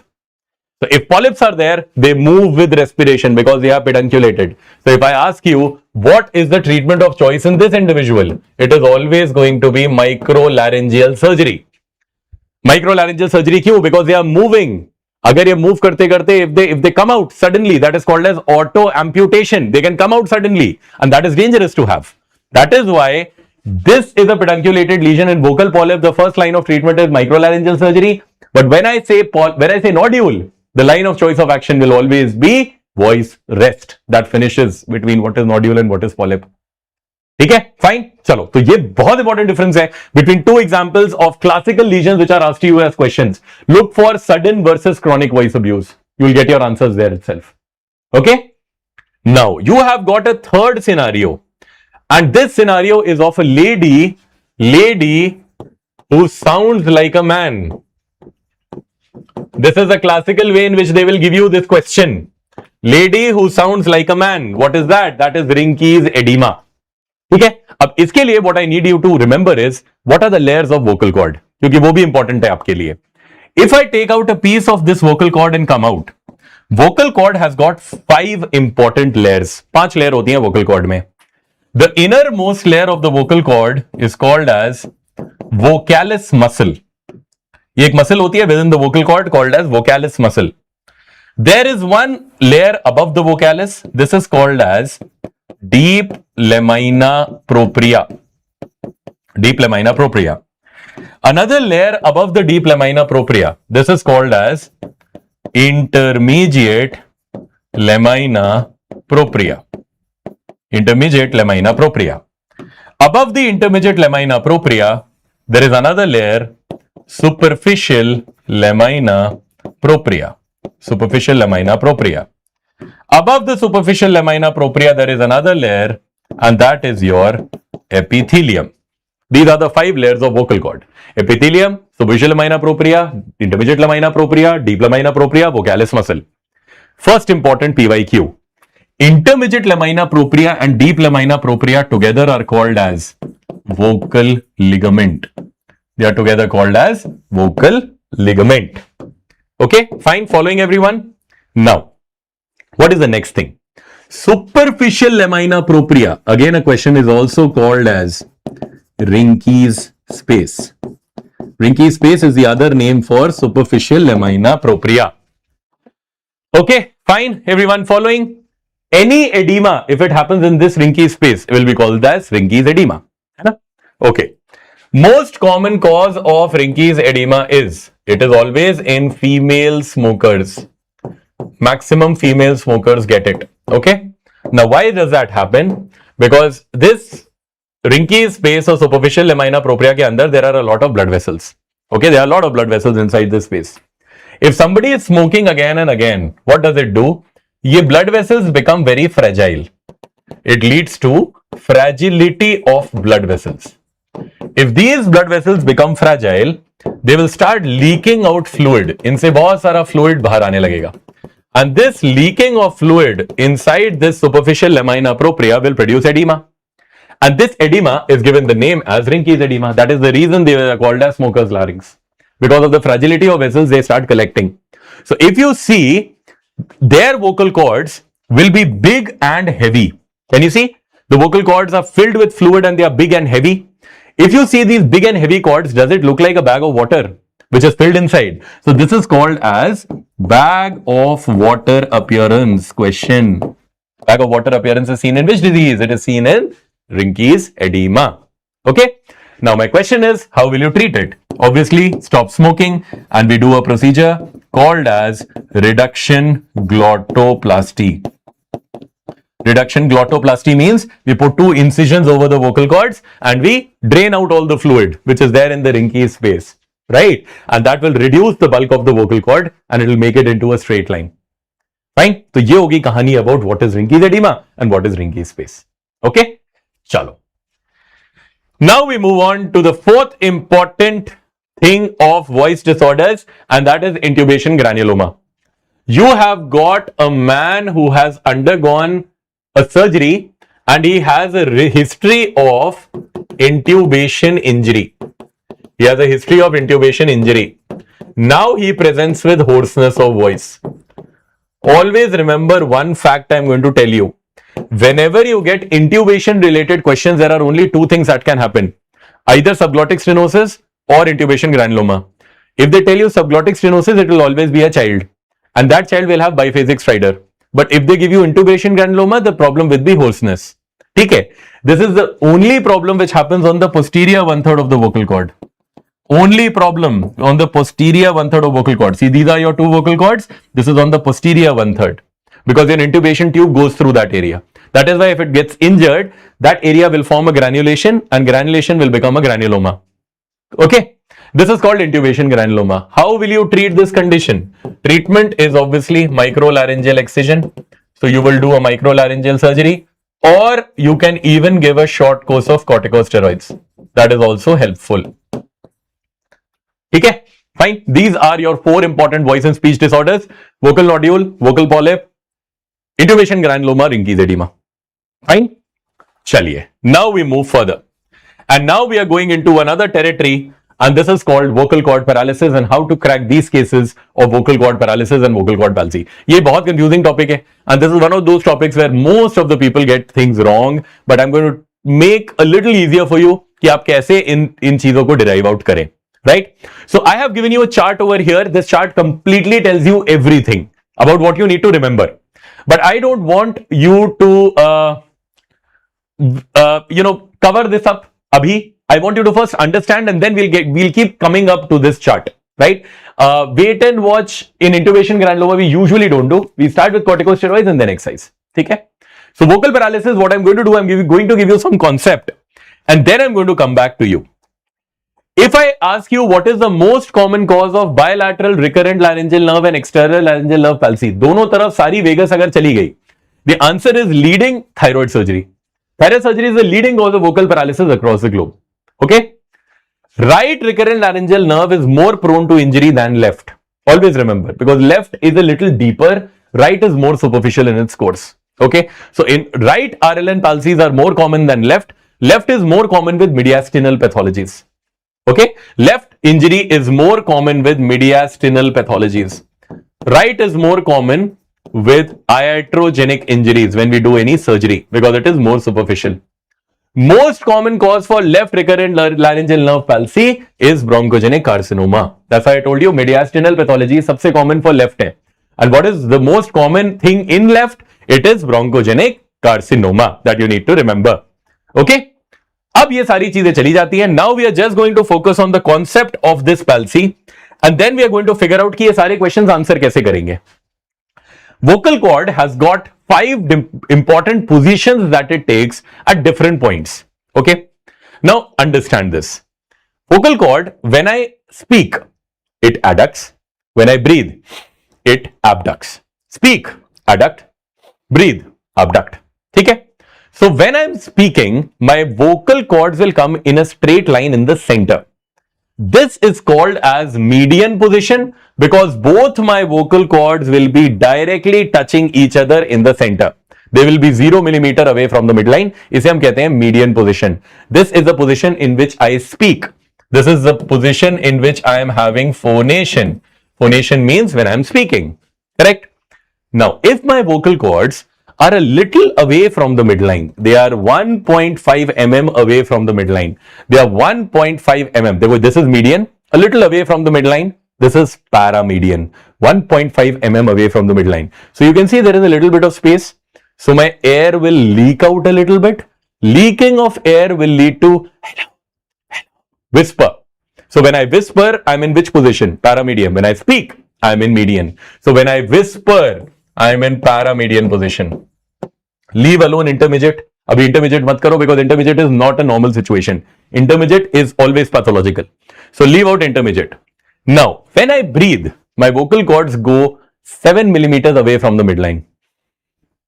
7 millimeters away from the midline. This is called as gentle abduction. If I deep breathe, that means my vocal cords go 9.5 mm away from the midline. That is called as full abduction or total abduction. So when I gently breathe, that is 7 mm. But when I completely breathe, full mm means deep. So if my vocal cords are in the center, 0 mm, median. If they are 1.5 mm, close together, paramedian. If I gently breathe, partial abduction, 7 mm. If I totally breathe, deeply inspire, 9.5 mm away from the midline. Okay, fine. So this becomes one of the things that you should remember. These are the normal positions of your vocal cord which it is attaining. Okay. Up, remembering this logic, I am going to give you 2 rules about vocal palsy and इसी के rules के basis पे the whole vocal palsy chapter gets finished. Now what I'm going to do, I'm going to draw something for you and this is what you need to remember to find out the answers की क्या हुआ है patient को. You have got a parent nerve which is called vagus nerve.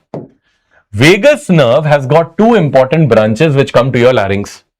One branch is called recurrent laryngeal nerve, one branch is called superior laryngeal nerve. Superior laryngeal nerve is divided into 2, that is external branch and internal branch. Okay? External branch of superior laryngeal nerve supplies cricothyroid muscle. Cricothyroid muscle is a potent tensor plus adductor of your vocal cord. It is also called as Singer's muscle. Always remember, the only muscle of the larynx not supplied by recurrent laryngeal is cricothyroid because it is supplied by external branch of superior laryngeal nerve. So it's like a rubber band. If your rubber band is stretched, I am talking to you. I am talking to you. So my cricothyroid has worked. External branch of superior laryngeal nerve has worked. It has stretched my vocal cord. It has tensed my vocal cord. And obviously now my vocal cord is tense. So obviously my voice is raised. So if in your any question I give you that you can't put up high pitched notes, If you can't put up high pitched notes, what is the nerve injured in that case? Answer is external branch of superior laryngeal. Why? Because you are paralyzing the cricothyroid muscle, which is a tensor and adductor of vocal cord. That is point 1. Internal branch of superior laryngeal nerve is sensory and it provides sensations above the level of vocal cord. Provides sensations above the level of vocal cord. Okay? So this is something that you should remember as far as SLN is concerned. अब आता है next question. What is RLN? Recurrent laryngeal nerve has got two branches, motor and sensory. Motor branch of recurrent laryngeal nerve supplies all muscles of larynx. All muscles of larynx except cricothyroid. Because cricothyroid is supplied by external branch of superior laryngeal nerve. Okay? Now when I say all the muscles of larynx, that means all the abductors and adductor. There is only one abductor of larynx. And the only abductor of larynx is posterior cricoarytenoid muscle. Question. That is why it is also called as safety muscle of larynx. So the only muscle which is an abductor, which will take your vocal cords away so that you can breathe, is posterior cricoarytenoid. So in simple words, if my recurrent laryngeal nerve is injured, my abductor is injured, that means there is no one else to abduct my vocal cords. Correct? That is one point. Okay. Sensory supply is what? Sensory supply, if this internal branch is above the level of vocal cord, recurrent laryngeal nerve, sensory branch supplies below the level of vocal cord. Below the level of vocal cord. Okay, fine. Just hold on to this concept. Okay. Now see the theory. If this is your epiglottis, this is your arytenoid, and you have got your two vocal cords. आपके दो vocal cord हैं. Now, in the first scenario, if you get recurrent laryngeal nerve injury, if I say that your recurrent laryngeal nerve is not working or injured, the only nerve that is functioning is SLN. So in any case, if I say RLN is injured, only RLN, the only nerve that is functional in that person is SLN. And SLN is supplying which muscle? Cricothyroid muscle. Cricothyroid is an adductor and tensor of vocal cord. So if I say that any person has recurrent laryngeal nerve injury, the vocal cord on the paralyzed side will attain a paramedian position. This cord will attain a paramedian position. And why is that? Because of the unopposed action of cricothyroid muscle, which is tensing and adducting this cord. The opposite cord will move as it is. वो बाहर भी जाएगा, वो अंदर भी आएगा, वो बाहर भी जाएगा, वो अंदर भी आएगा. But this cord will always be in a paramedian position. That means if I say right-sided RLN palsy हो गई है, so this cord it will be there in the paramedian position just like this. It will not abduct. Why? Because the only abductor is being paralyzed. RLN चल नहीं रही है. And this cricothyroid will maintain its function to make it tense and adducted. It will remain in this area, and the opposite cord will come and go, come and go. Come and go, come and go. This is what happens in RLN injury. RLN injury may, the only muscle that works is still the functional cricothyroid because it is supplied by SLN. And the paralyzed cord attains a paramedian position or a median position. So the only cord which is functional is the opposite cord, which is coming and going, coming and going. अब simple सी बात है, if my दोनों RLN get injured, opposite side की भी, so my both vocal cords will attain a paramedian position. Will they go out? No. They will just be like this. Why? Because the unopposed action of cricothyroid is on both the cords. वो ऐसे के ऐसे ही रहेंगे. They will not abduct. Why? Because the posterior cricoarytenoid is not functional. Because that is supplied by RLN. Now this whole theory is given the name as Wegener-Grossman hypothesis. And see, this line is the same line that I taught you. इसका मतलब है in RLN paralysis, all the intrinsic muscle of larynx get paralyzed, adductors and abductors together, except for one muscle, which is cricothyroid, which is supplied by external branch of superior laryngeal nerve. Thus, the vocal cord attains the paramedian position, unilateral RLN palsy due to unopposed action of cricothyroid muscle. This is the same thing जो मैंने अभी आपको बताई है. Now you see this on the basis of the first two situations which I have given over in this table. In the first case, there is unilateral RLN palsy. ठीक है? Now always remember in vocal palsy we assess vocal cords by three functions. SAR. तीन चीजें आपको देखनी है paralysis में. S means speech, A for aspiration, C for respiration. तो speech, aspiration, respiration, SAR को हम कैसे देखेंगे? We will ask the patient की speech कैसी है, aspirate कर रहा है कि नहीं, whether he is coughing out when he is eating food, and respiration कैसा है. Spider में तो नहीं है.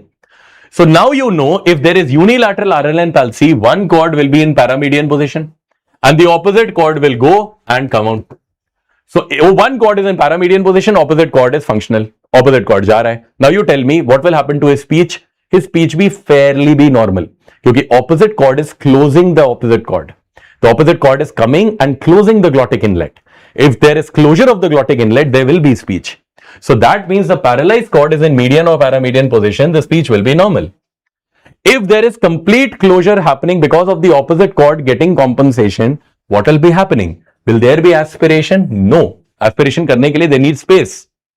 If the opposite cord is moving and coming together, will there be any respiration problem? No, it will be normal. So what will you do? You will wait and watch at least for 6 to 12 months. This is called as conservative treatment. Because the opposite cord is functional, that is at least closing the glottic inlet. Following everyone? Okay. Now comes bilateral RLN palsy. Bilateral RLN means both the vocal cords are now in a paramedian position. Why? Because of the unopposed action of cricothyroid muscle and the abductor is not functional. So now both the vocal cords are like this. If both the vocal cords are like this, what will happen? Will there speech aspiration, respiration? For speech, you need vocal cords to stay together. Yes, you will have speech. So S means normal. But for aspiration, you need space to be there. यहाँ पे aspiration होगा? No, because both the vocal cords are paramedian. So you will have no aspiration. But what is the problem here? The vocal cords are together. Patient is having stridor. Patient is not able to take in the air. So what is going to happen? Patient will end up into stridor. Only palsy where you get stridor is bilateral RLN. The only palsy where you have stridor. Now here in this case, you need to create space. So how will you create space? Number one is you take the vocal cord away from the midline. This is called as lateralization of vocal cord. Or we also call this as type 2 thyroplasty.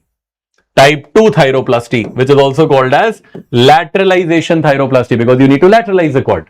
That's called as type 2 thyroplasty. Question is, type 2 thyroplasty will be done when? When type 2 for 2 RLN gone. If 2 RLN are gone, bilateral, तो 2 करेंगे. Lateralization thyroplasty, ऐसे याद रखो. The second is Kashima procedure. Kashima's procedure means that we will cut the posterior 1/3 of the vocal cord.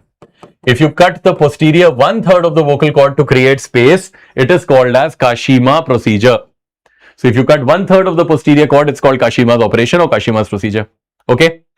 Or if you remove complete एक cord आपने हटा दिया, that's called as cordectomy. If you remove one side of the complete cord, it's called cordectomy. Okay? ये हो गई type 2 की कहानी. अब आ गया नेक्स्ट. नेक्स्ट चीज है, if suppose you have got a patient who has got SLN plus RLN palsy. If you have a patient who has got SLN plus RLN palsy, that means the function of the larynx are completely gone. No nerve is functional. SLN not working, RLN not working. If both the nerves are not working, then that vocal cord will attain cadaveric position. Cadaveric position means that the vocal cord is 3.5 mm away from the midline. That is means that when both the vocal cords are like this, one cord will be 3.5 mm away like this. Opposite cord will move. But see how much difference is there. The glottic inlet is all open. It's not compensating. So now my vocal cord which is paralyzed is 3.5 mm away from the midline. If 3.5 mm away from the midline ho gaya, then that is called as intermediate position, also called as cadaveric position. So now my paralyzed cord is 3.5 mm away. The other vocal cord is coming in the center, going away, coming in the center, going away. It's not closing the glottic inlet at all. So what will happen to the speech aspiration and respiration in this guy? Obviously, if the vocal cord, one vocal cord is away and the other vocal cord is coming in the center, still there is a lot of gap. So patient will enter into SAR aphonia. There is considerable gap. So patient will aspirate. But will there be any problem in respiration? यहाँ पे एक है, the other cord is moving. There will be no problem in respiration because there is enough gap. So what to do in such cases? In such cases, the paralyzed cord needs to be little medialized so that the opposite cord can close completely. So if I want to medialize the paralyzed cord to the center, that is called as medialization thyroplasty, which is also called as type 1 thyroplasty. तो type 1 किसमें करेंगे? Complete SLN plus RLN में, bilateral RLN में क्या करेंगे? Type 2. This is what you need to remember. Okay, finally worst situation, bilateral complete, both chords are in cadaveric position. It's like an open inlet. So obviously patient will have no speech, patient will aspirate. Obviously respiration will not be a problem because the vocal cords are like this, they are open, right? So what to do in such cases? Larynx is completely non-functional, so we cut the larynx and the trachea and we suture that to the esophagus, because whatever the person is eating, it's going into the larynx and trachea. Larynx and trachea are diverted to the esophagus so that all the food can enter into the esophagus finally. This is called as tracheo-esophageal diversion. So if you are asked tracheo-esophageal diversion कब करते हैं? It is done in bilateral complete palsy. Unilateral complete palsy, medialization thyroplasty. Lateralization of thyroplasty is bilateral RLN palsy. Okay, fine. Got it, everyone? So this finishes about what you need to undergo in what are the scenes from vocal paralysis. Chalo. Now we move on to the next favorites, glottic carcinoma. Okay, and when I say glottic carcinoma, they will ask you about the stage of glottic carcinoma and about what is the management strategy in basic glottic carcinoma management, right? So हम लोग वही पढ़ेंगे about glottic carcinoma. We are almost at the end of larynx, and then we'll end up into the final part, that is oral cavity pharynx, which is very, very small. But this is something which is the second last topic of larynx, and we are going to go into what is the staging of glottic carcinoma.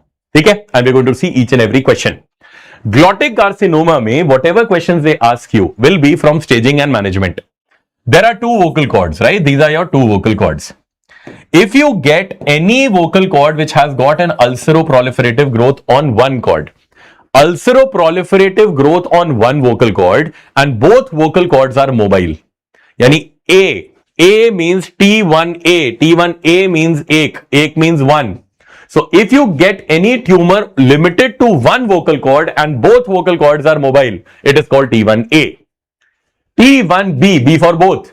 If your tumor involves both the vocal cords and still both the vocal cords are mobile, it is T1B. Remember, whenever it is T1, both vocal cords are still mobile.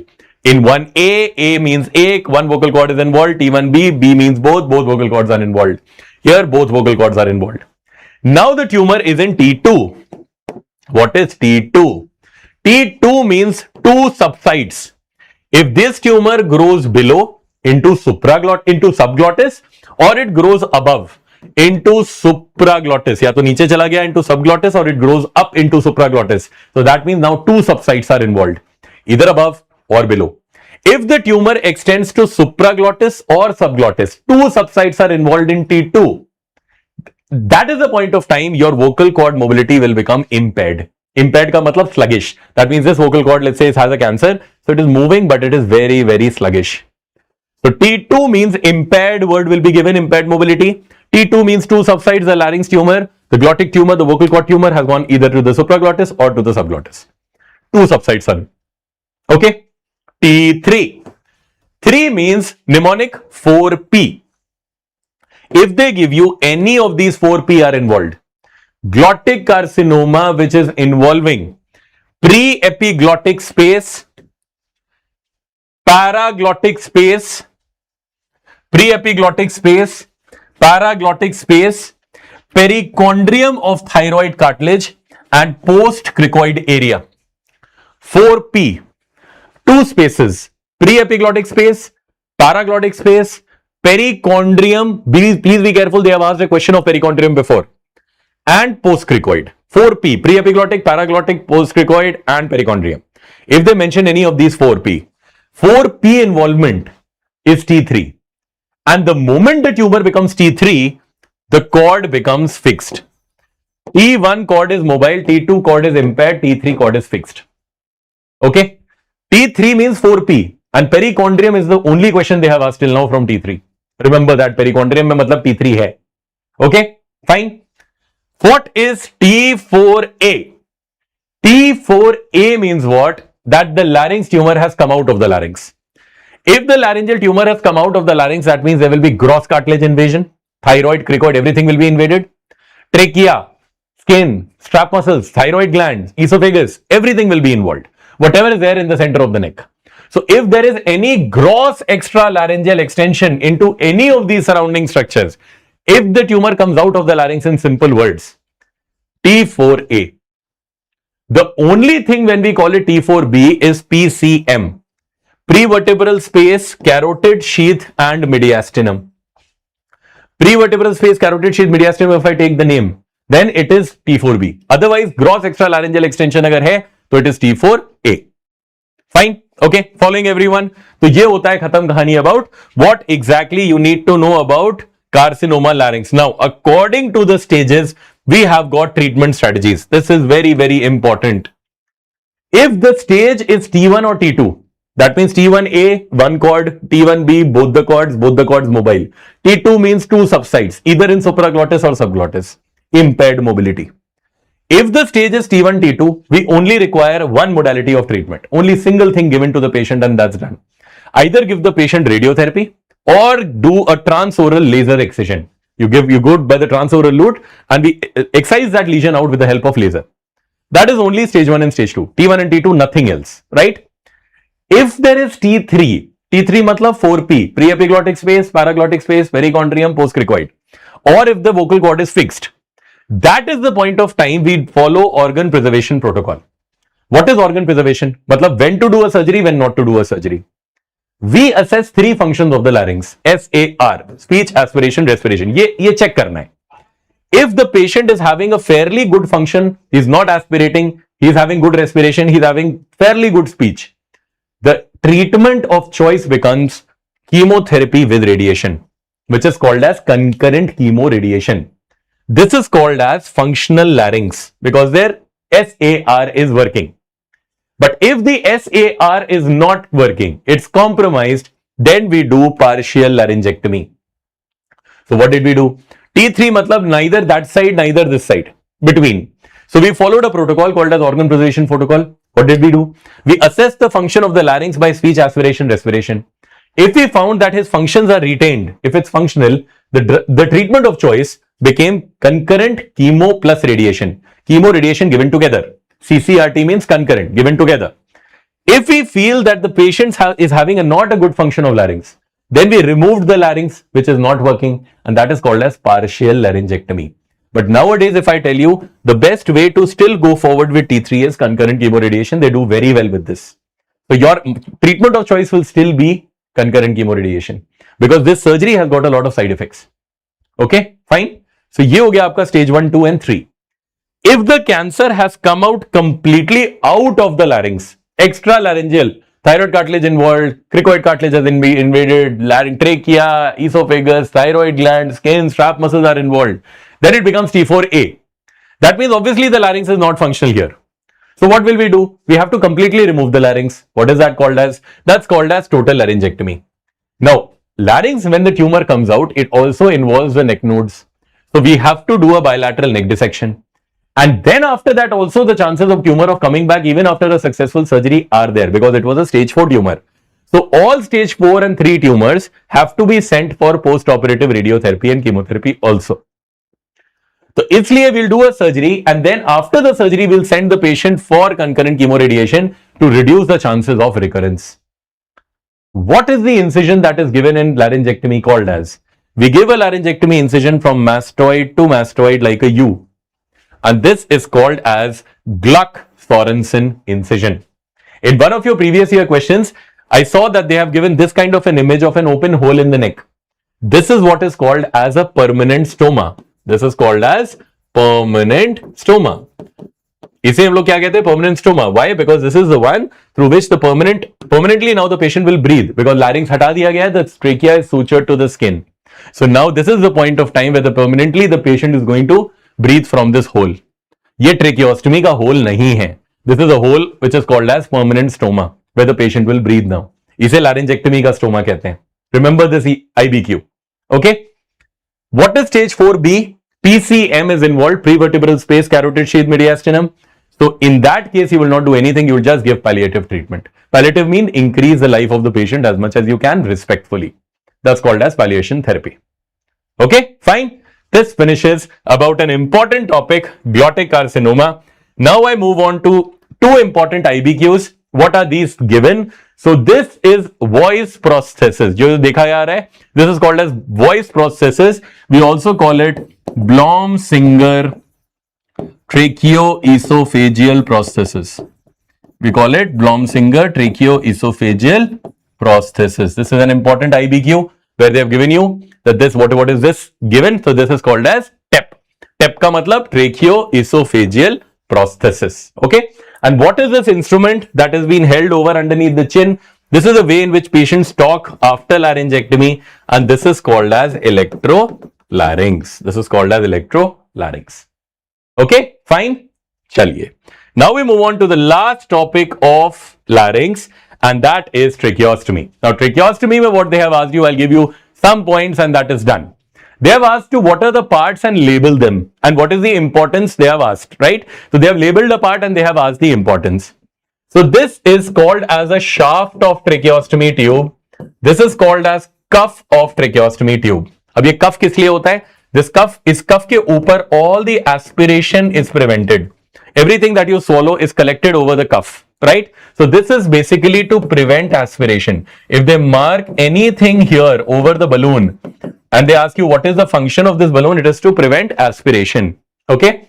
What is this line that they have marked over? This is called as a subglottic suction line. This is called as subglottic suction line. This was a previous year question. उन्होंने ये mark किया था and they had asked what is this line called as? This is called as subglottic suction line. If they mark the blue colored line, see this blue line, the balloon. This balloon is called as pilot balloon. Called a pilot balloon. Now they will ask you what is the use of this pilot balloon? It is to maintain an airtight seal. Maintain an airtight seal. These are questions. This. All are questions. Favorites. Cuff pe kara to prevent pressure, prevent aspiration. Maintain an airtight seal, the pilot balloon, and this line going next is called as subglottic suction line. Okay.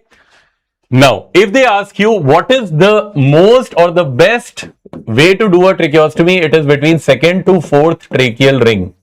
This is the ideal place where we open up the trachea between second to fourth tracheal ring. If they say what is high tracheostomy means it is done at the level of first tracheal ring. What is the most important indication of high tracheostomy? It is total laryngectomy. These सब important questions हैं. Total laryngectomy is the one which is the indication of high tracheostomy. What is the complication of high tracheostomy? It is subglottic stenosis. Subglottic stenosis. Okay. What is the complication of low tracheostomy? Any tracheostomy done at or below the level of fifth tracheal ring is low. Low tracheostomy की सबसे बड़ी complication is pneumothorax. Pneumothorax. Okay, तो ये हो गए आपके levels of tracheostomy के question. Okay, high tracheostomy बहुत बार पूछा गया है.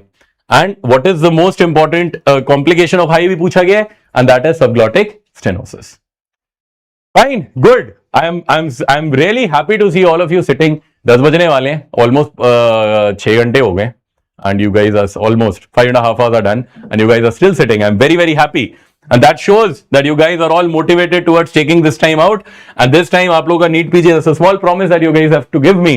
That is one NEET PG आप लोग सबका निकलेगा, and I want you all to see with flying colors in your dream college and in your dream branch, because then your actual life will start. This is the last time you're reading 19.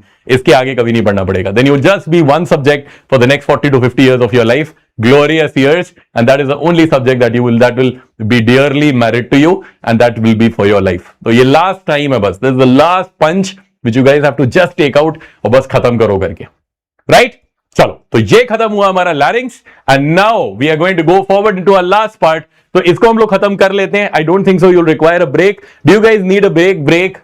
Because this is the last segment, इसमें ज्यादा है नहीं. So do you need a break of 5 minutes or should I start? मैं बस wait कर रहा हूं आपके आंसर का, राइट? तो बस वेट कर रहा हूं कि आप थोड़ा सा चैट बॉक्स स्लो चल रही है, तो क्या करें? स्टार्ट करें कि ब्रेक लेना है 5 मिनट और जल्दी जल्दी खत्म करें?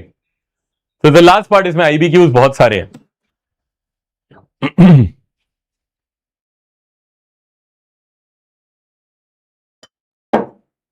चलो स्टार्ट करते हैं. Good. Okay, So last part आ गया oral cavity and pharynx, right? चलो अब इसमें इंपॉर्टेंट क्वेश्चंस क्या आते हैं. सबसे पहला इंपॉर्टेंट क्वेश्चन आया juvenile नेसोफैरेंजियल angiofibroma. Okay, that is called as JNA. Okay, so this is the most common benign and locally invasive tumor of the nasopharynx, right? If you get any question जहां पे उन्होंने ये बोला that there is a young adolescent male and that male has got nasal obstruction with profuse epistaxis. If anywhere they mention that there is a young adolescent male with profuse epistaxis, 18-20 साल का लड़का, nasal obstruction, epistaxis, nothing else other than angiofibroma. Okay, now what is the theory? The theory is it arises from the first branchial arch artery remnant. हमारी first branchial arch artery कौन सी होती है? Maxillary artery, right? So it arises from the remnant of first branchial arch artery, which is also called as maxillary artery. So maxillary artery का जो vascular tissue रह जाता है, it grows into this tumor that is called as angiofibroma. Now, what is the site of origin of angiofibroma? Very important question. Site of origin of angiofibroma is sphenopalatine foramen. There is a foramen between your sphenoid and palatine bone. It is called as sphenopalatine foramen. This is the site of origin of angiofibroma question. ठीक है? अब इससे सबसे important चीजें जो पूछी गई हैं वो क्या हैं, वो मैं आपको अभी बताता हूं. This is the first and the most important question that they have asked. What is one investigation which you will not do in angiofibroma? Is a biopsy. Never do or never biopsy an angiofibroma. Why? Because of the risk of bleeding. Always remember this is called angiofibroma, right? So angiofibroma means what? That इनकी जो blood vessels होती हैं, they lack smooth muscles around them. So they lack a smooth muscle coat around them. And because they lack smooth muscles around them, obviously these vessels do not constrict or contract. And because these vessels do not constrict or contract, the moment you touch them, they will keep bleeding. They will keep bleeding. They will not contract. They will just keep bleeding and bleeding and bleeding and bleeding. And that is the reason you never biopsy this lesion. ये question अभी INI-CET में last आया था. Right? Okay? चलो. Now, what is the investigation of choice? Always remember CECT, contrast enhanced CT. If you want to see bones or bony invasion, always do CT. If you want to see soft tissues, जैसे brain, cranial nerves, always do an MRI. The difference is that अब क्योंकि ये bones से arise हो रहा है, sphenopalatine foramen, bones हैं, that is why CT scan becomes the investigation of choice. Contrast enhanced CT scan. Okay, fine, chalo. So this is about what are the questions that is asked. Now, what are the signs which we see over on contrast enhanced CT? Sub question hai. All of them are questions. The first sign that you see on CT scan is, what is this? This is an axial section. Aapne aise kata, right? So when you cut open like this and you see from the top, you will see that this is your nose, right? Behind the nose, this is your nasopharynx. This is your maxillary sinus. This is your maxillary sinus. But can you see this gray colored thing? This gray thing is nothing but this gray is your tumor which is growing behind the posterior wall of maxilla. अब अगर मैं posterior wall of maxilla हूं तो मेरे पीछे का area क्या है? Behind the posterior wall of maxilla, the area present is called pterygopalatine fossa. That means behind me, what is there? There is pterygopalatine fossa. So if there is tumor here behind in the pterygopalatine fossa, they will push me. They will push me. They will push the posterior wall of maxilla anteriorly. And that is what? This sign, if you get a tumor in this pterygopalatine fossa, this sign is called as Holman-Miller sign, also called as antral sign. ये बहुत बार पूछा है. This is the same CT they keep giving again and again. The Holman-Miller sign is the anterior bowing of the posterior maxillary wall. Posterior wall of maxilla आगे की तरफ झुक गई है, right? That's called as Holman-Miller sign. Second sign, right? So see, this is your temporal fossa. ये हमारी mandible है. Mandible को अगर मैं लैटरली डिस्प्लेस करूंगा, I will enter into infratemporal fossa. Temporal area के नीचे, मैंडिबल के medially. What is this fossa? This is infratemporal fossa. So if the tumour comes inside the infratemporal fossa, it will laterally displace my mandible. So lateral displacement of the mandible seen during infratemporal fossa involvement, this is called as Hondusa sign. Okay. Now, what do you see over here? See this all gray is your tumor and see it is coming and it is displacing this mandible. This is my mandible. It is displacing my mandible laterally. This is called Hondusa sign. Lateral displacement of mandible, Hondusa. Anterior bowing of posterior maxillary wall, Holman-Miller. Those two signs should be very, very important. Okay? Now, what exactly do you do in JNA? Always remember, JNA में वो आपको एक question में देंगे that what will you do? So always pre-operative embolization followed by surgery. Because मैंने आपसे बताया that this is a first branchial arch tumor. Maxillary artery heavily supply करती है. So we take an interventional radiologist with us. We embolize the maxillary artery pre-operatively. उसको बंद कर देते हैं, seal कर देते हैं by an agent, and then we take it out. The best way to surgically manage it is do an endoscopic approach, most commonly done, right? Okay. And the best anti-androgen that we can give in order to shrink the tumor is called as what? That is called as flutamide. Flutamide का मतलब क्या हुआ? That it is the best anti-androgen that can be given. Okay. Now, how do you stage this tumor? The staging of this particular tumor is done by Radkowski staging. Radkowski staging is the staging of this tumor. Okay, fine. अब इसमें क्या important है? इसमें important ये याद करने का है जो मैं आपको बता रहा हूं, बहुत सिंपल तरीका है Radkowski's का. If I say stage 1A, that means the JNA involves nasal cavity plus nasopharynx. क्योंकि ये nasopharynx का ट्यूमर है, so if it is involving the nasopharynx, it is stage 1A. If this increases into sinus, अगर ये sinus में चला गया, same nasal cavity, nasopharynx plus sinus, it becomes 1B. What is 2A? ये question है. 2A means that it has got minimal involvement of pterygopalatine fossa. I told you the fossa behind the maxilla, posterior wall of maxilla is pterygopalatine fossa. Minimal अगर मैंने नाम लिया, it is just knocking at the door. Pterygopalatine fossa में अंदर आ जाऊं, that is 2A. If there is complete involvement of pterygopalatine fossa, that means now it has come into the pterygopalatine fossa, then it is called 2B. If it enters into infratemporal fossa, it becomes 2C. तो जहां मैंने ITF लिया नाम, infratemporal fossa means Hondusa sign दिखने लगा, that is 2C. Complete involvement of pterygopalatine fossa भर गया, that is 2B. Minimal involvement is 2A. Okay? What is 3A and 3B? 3A means minimal intracranial spread, intracranial extension, and if it is complete intracranial extension, it is it's 3B. Now there is another way to stage JNA and the other staging is fish staging, but you don't need to remember this. Radkowski is the most commonly followed one over in surgical staging, तो ये ज्यादा important है. Fish is not used much now. ठीक है, but दोनों करते हैं. Fish भी कभी कभी ऑप्शन में दे देते हैं. Which among the following is the staging method for JNA? Duke staging, Fisch staging, एक और दो नाम, तो answer would be Fisch in that case, क्योंकि कुछ कुछ हैं पुराने questions, but this is the most followed one for JNA. Okay, fine. चलो, now we come to the next one. This is the most common carcinoma of nasopharynx. We call it nasopharyngeal carcinoma. What is the most common histological subtype of nasopharyngeal carcinoma? It is squamous cell type or squamous cell carcinoma. Most common type is squamous cell carcinoma. Okay. Now, what is the site of origin of JNA sphenopalatine foramen?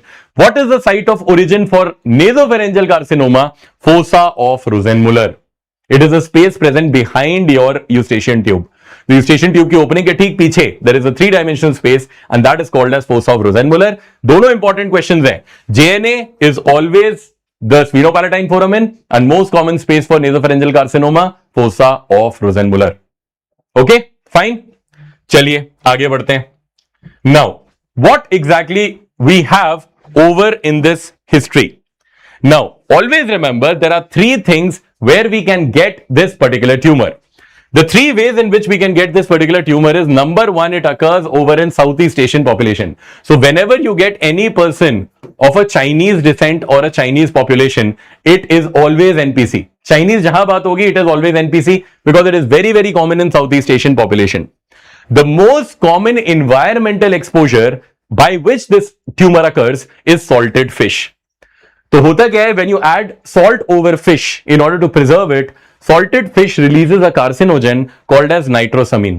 And nitrosamine, when it is consumed directly, it causes carcinoma, right? That's called as environmental factor. Which important virus is associated with this condition? The virus that is associated with this condition is Epstein-Barr virus. We have seen that there are IgA antibodies in those people who have NPC who are positive for, Epstein-Barr virus. So Epstein-Barr virus, आपका last INI-CET question था. Match the following में they had asked this particular question. Just give me.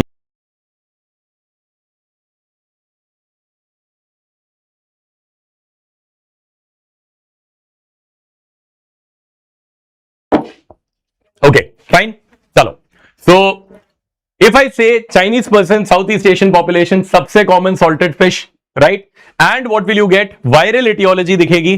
सबसे common virus which is associated is Epstein-Barr virus, जिसकी IgA antibodies have been found in NPC patients. PDFs you guys will get. Don't worry about the PDF. सारे annotated PDF will be provided to you after the session. Okay? Fine? चलो. Now, if I say what are the clinical features, ये सब important question है. The most important clinical feature seen in these patients, 75% of them appear as painless cervical lymphadenopathy. So NPC has got a very silent spread. It spreads to the neck nodes, and the neck nodes become very, very big. Suddenly ये बहुत बड़े हो जाते हैं, right? So the most important feature for spread, जो भी आपके पास classifying character आएगा NPC का, it's a very silent thing. So silent means that the first characteristic feature, the first symptom that these patients will produce will be painless cervical lymph nodes. Okay, now there are two lymph nodes which are seen. One is level 2, means upper jugular nodes, and one is level 5, that means posterior triangle nodes. So upper jugular and posterior triangle nodes, commonly these are the ones which are involved over in these people. What is the most common distant metastatic site? Skeletal, most commonly it is thoracolumbar spine. So spinal mets are the most common ones which are seen over in NPC. Okay. What is Trotter's triad? Very, very important question. Trotter's triad means in NPC you see NPC.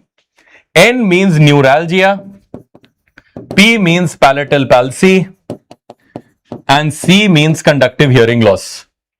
Okay. Conductive hearing loss is because of eustachian tube invasion. Palatal paralysis is because of vagus nerve involvement, and neuralgia is because of fifth cranial nerve involvement. So this whole temporoparietal area hugely pains. That's called because of fifth nerve involvement. 10th nerve palatal paralysis and conductive hearing loss is seen because of eustachian tube invasion. Okay, fine. Chale. So this is about the importance of things. Now, because of this, they will ask you 3 questions. Investigation of choice for this condition. मैंने आपको बताया bone देखना है तो CCT, MRI soft tissues. This is involving cranial nerves, so you want to see soft tissues. So MRI with contrast is investigation of choice. Screening, how will you screen these patients? Always IgA levels against Epstein-Barr virus. So IgA against Epstein-Barr virus is the best follow-up and screening tool. Treatment of choice, 1000 times asked, it is concurrent chemoradiation. Never ever mention surgery is the first line of therapy for nasopharynx, because nasopharynx is very difficult to reconstruct. So best way to do that is concurrent chemoradiation. Most common chemotherapy given is cisplatin based. Cisplatin is the best chemotherapeutic agent given to treat this particular condition. Okay, fine. Chalo, very good. Now we come into deep neck spaces, the last of the biggies. And what are the deep neck space infections? कहीं ना कहीं एक question इसमें से आता ही है. We'll do peritonsillar abscess, Ludwig's angina, retropharyngeal abscess, parapharyngeal abscess, and see all the questions together. ठीक है? पहले आते हैं, what is peritonsillar abscess? This is your tonsil. Largest crypt of the tonsil is called as crypta magna. Crypta magna. Now, lateral to the tonsil is an important layer which is called as tonsil capsule. Lateral to the tonsil capsule is an important muscle which is called as superior constrictor muscle. Superior constrictor is lateral to the capsule. Okay? The space present between the superior constrictor laterally and the capsule medially, this space is called as peritonsillar space. इसे कहते हैं peritonsillar space. any infection or any pus which happens to be in this space infection is called as quinsy. इसे कहते हैं quinsy और peritonsillar space abscess. Okay, so what I've written over here, this is a space between your capsule and superior constrictor muscle, right? Now this is more common in adults. Why? Because adults में this tonsil becomes atrophied, और जब tonsil atrophy हो जाती है, so this tonsil का crypt comes nearer to the capsule. So atrophy होने की वजह से the crypts of the tonsil become nearer to the capsule, and that is the reason spread of infection happens a little earlier in adults compared to children. Most common organism अगर हम पेरिटॉन्सिलर abscess का बोलें तो Streptococcus loves your throat, I already told you.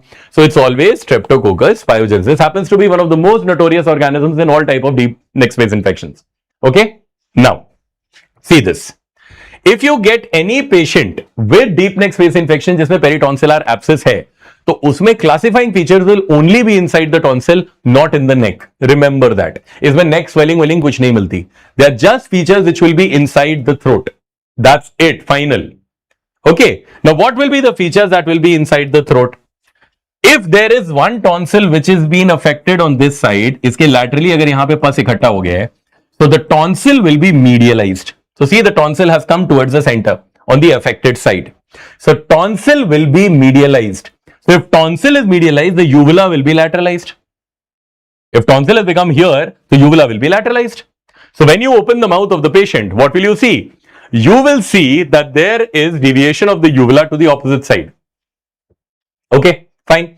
Now, what is the second feature that you will see? You will see that there is frank pus which will come out of the tonsil. Frank pus आएगा बाहर because it is an abscess. So you will see frank pus which will come out of the tonsil. What is the third feature that you will see? The third feature that you will see is that this mouth opening of the patient will be reduced. There will be reduction in mouth opening. अब क्यों ये होगा? Why will that happen? Lateral to your tonsil and next to the mandible is an important muscle called as medial pterygoid. Medial pterygoid closes your mouth, lateral pterygoid opens your mouth. If there is an abscess here lateral to the tonsil, there will be medial pterygoid spasm. And medial pterygoid spasm की वजह से the mouth opening will be very reduced. It will close your mouth. So you will have trismus due to pterygoid spasm. So anywhere, if you get any patient with peritonsillar abscess, you will get three important features. When you open the mouth, there will be less opening.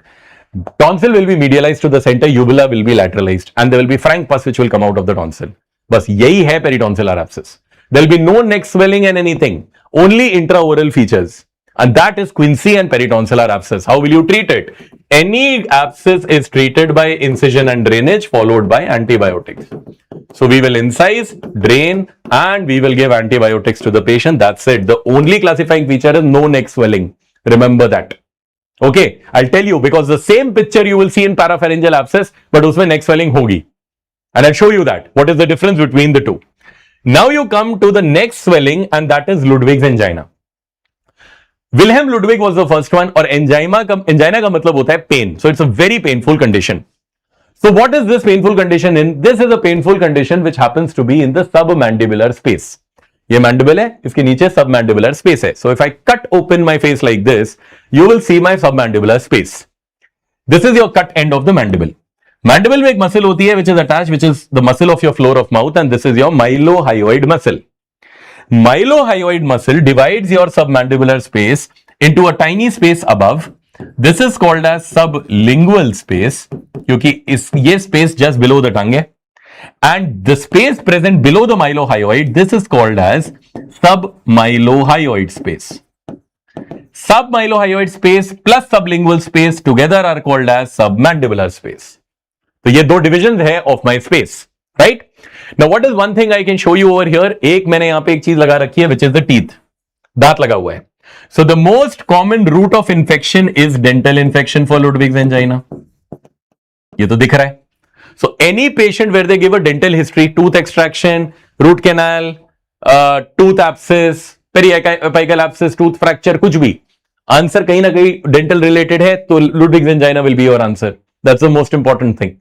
Because any dental infection will spread into these spaces and start multiplying. Okay, fine. That is, please follow that. Now, if they give you any kind of that space infection, जब यहां पे इतना सारा हो जाएगा, so this infection is a type of superficial spreading cellulitis. This is a superficial spreading cellulitis. This is not pus forming. Remember, Ludwig's में pus नहीं होता. It is a cellulitis. Cellulitis means it's the inflammation of the skin and subcutaneous tissue. So if there is skin and subcutaneous tissue which is involved over this side, it will rapidly spread to the other side also. तो होगा क्या? The patient will have a huge swelling over the floor of mouth. Now this swelling is going to be woody hard. It's going to be woody hard. And woody hard को in Greek कहते हैं brawny edema. So this is going to be woody hard. मैं इसको दबा ही नहीं पाऊंगा because there is no pus inside this swelling. It is wood-like, stone hard. Now what will happen? If this swelling is present below, your floor of mouth will become edematous. ये देखो क्योंकि मेरे नीचे mylohyoid है, so my floor of mouth will increase in size. It will become edematous. And if the floor of mouth is becoming edematous, my tongue will fall up. My tongue will be pushed up. So what is the biggest problem in these patients? These patients will end up into stridor. ये आएंगे क्योंकि इनकी tongue pushed है, floor of mouth में edema है, so they will enter into difficulty in breathing. So अब आपका ये question आया था in Ludwig's angina, so they gave a presenting complaint of a tooth abscess which entered with floor of mouth swelling and the patient came to the emergency with falling saturation. Ludwig's angina is made as a diagnosis. What is the next step of management in this patient? Do an emergency incision and drainage. Do an airway management by tracheostomy. Start antibiotics. Give steroids. Answer क्या है? सबसे पहले if the patient is in Ludwig's, first is airway. Airway के बाद antibiotics. Antibiotics भी ठीक नहीं कर पाई, then you do a relief incision and drainage. This is the flow chart. Okay, fine. So this is something. What exactly it is? Okay, so this is very, very, very, very important. Okay, selenophile. Thank you. So सब पढ़ लो. Very nice. Thank you. चलो. So airway के बाद antibiotics, antibiotics के बाद incision and drainage. This is the follow-up chart of any patient of Ludwig's angina. Always remember airway पहले आता है because these patients enter into stridor. ठीक है? Okay, now we come into the two biggies, retropharyngeal, parapharyngeal abscess और इनसे related क्या questions है. तो आपको peritonsillar abscess समझ में आ गया? If there is any patient जिसके टॉन्सिल में medialization है, uvula lateralize हो गया है, frank pus आ रहा है, trismus है, Quincy आंसर है. अगर आपके पास फ्लोर ऑफ माउथ में स्वेलिंग है, डेंटल इन्फेक्शन का हिस्ट्री है, वुडी हार्ड स्वेलिंग है, लुडविग्स आंसर है. लुडविग में एयरवे पहले करेंगे, देन एंटीबायोटिक्स. ठीक है. Now comes retro and para में कैसे आप डिफरेंशिएट करेंगे, what is the biggest answers. Now इसके लिए will draw a diagram. Will first understand कि इनके कैसे क्वेश्चंस आते हैं. Will cut open the neck in this direction. हम एक्सियल सेक्शन में नेक काटेंगे and we are going to see from the top. Will cut the section in the axial plane, we are going to see from the top. So neck ऐसे कटी, posteriorly vertebrae, and you cut open like this. So when you cut your neck and you see from the top, you have got a vertebra. This is your vertebral column, right? Vertebra के ऊपर there are muscles and these muscles are called as prevertebral muscles. These are called prevertebral muscles. Now there is a fascia in front of the prevertebral muscle. This is called prevertebral fascia. The space present between prevertebral muscle and prevertebral fascia, this is called as prevertebral space. Prevertebral space. Okay? Now, in front of the prevertebral fascia, there is another fascia. इसे हम कहते हैं alar fascia. The space present between alar fascia anteriorly and prevertebral fascia posteriorly, this space is called as danger space. Question. Danger space की problem क्या है? It can cause mediastinitis. ये भी question है. That if there is any danger space infection, this is one space which directly opens into your mediastinum. So any space danger अगर involve हो गई, so it can cause direct way of mediastinitis. Okay. अब I have cut open the neck, so you'd see the top portions of your tonsil also. And when you see the top portion of the tonsil like this, there is a fascia which is present behind the tonsil, and this fascia which is present behind the tonsil, this fascia is called as buccopharyngeal fascia. इसे कहते हैं buccopharyngeal fascia. Buccopharyngeal fascia. Now, the space present between the buccopharyngeal fascia anteriorly and the alar fascia posteriorly, this space is called as retropharyngeal space. तो retropharyngeal space किसके बीच में है? Between buccopharyngeal fascia and alar fascia. And if you see, this is my posterior wall of pharynx. If you open the mouth, you are actually looking into this posterior pharyngeal wall. So this is a space present behind the wall of pharynx. So this is retropharyngeal.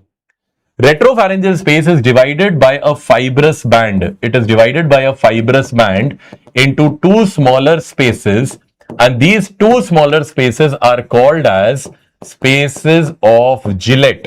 Spaces of Gillette. These spaces of Gillette contain nodes, and these nodes are called as nodes of Rovere. ये भी आया question. Nodes of Rovere are nothing but these are your retropharyngeal lymph nodes. Correct? Okay?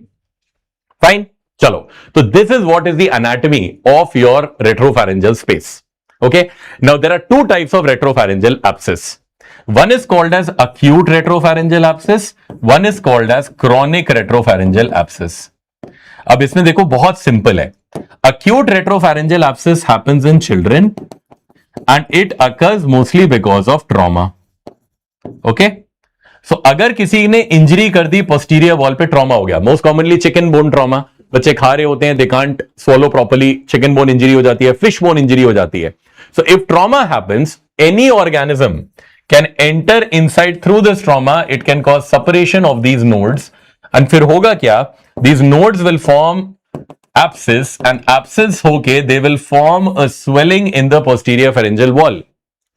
Now this swelling, is it median or is it paramedian? ये side में है कि ये बीच में है? This is the most important point, that in retropharyngeal abscess there is always a paramedian swelling in the posterior pharyngeal wall. Very very important. ठीक है? So trauma, children and paramedian swelling. What is your answer? Acute retropharyngeal abscess. Now comes an important point. अगर मैं chronic बोलता हूं, chronic is always in adults and the most common cause is TB spine या pot spine. Any particular organism like TB can enter into these nodes and it can separate and it can form an abscess. So if it is an adult paramedian bulge over the posterior pharyngeal wall abscess है, that is basically TB.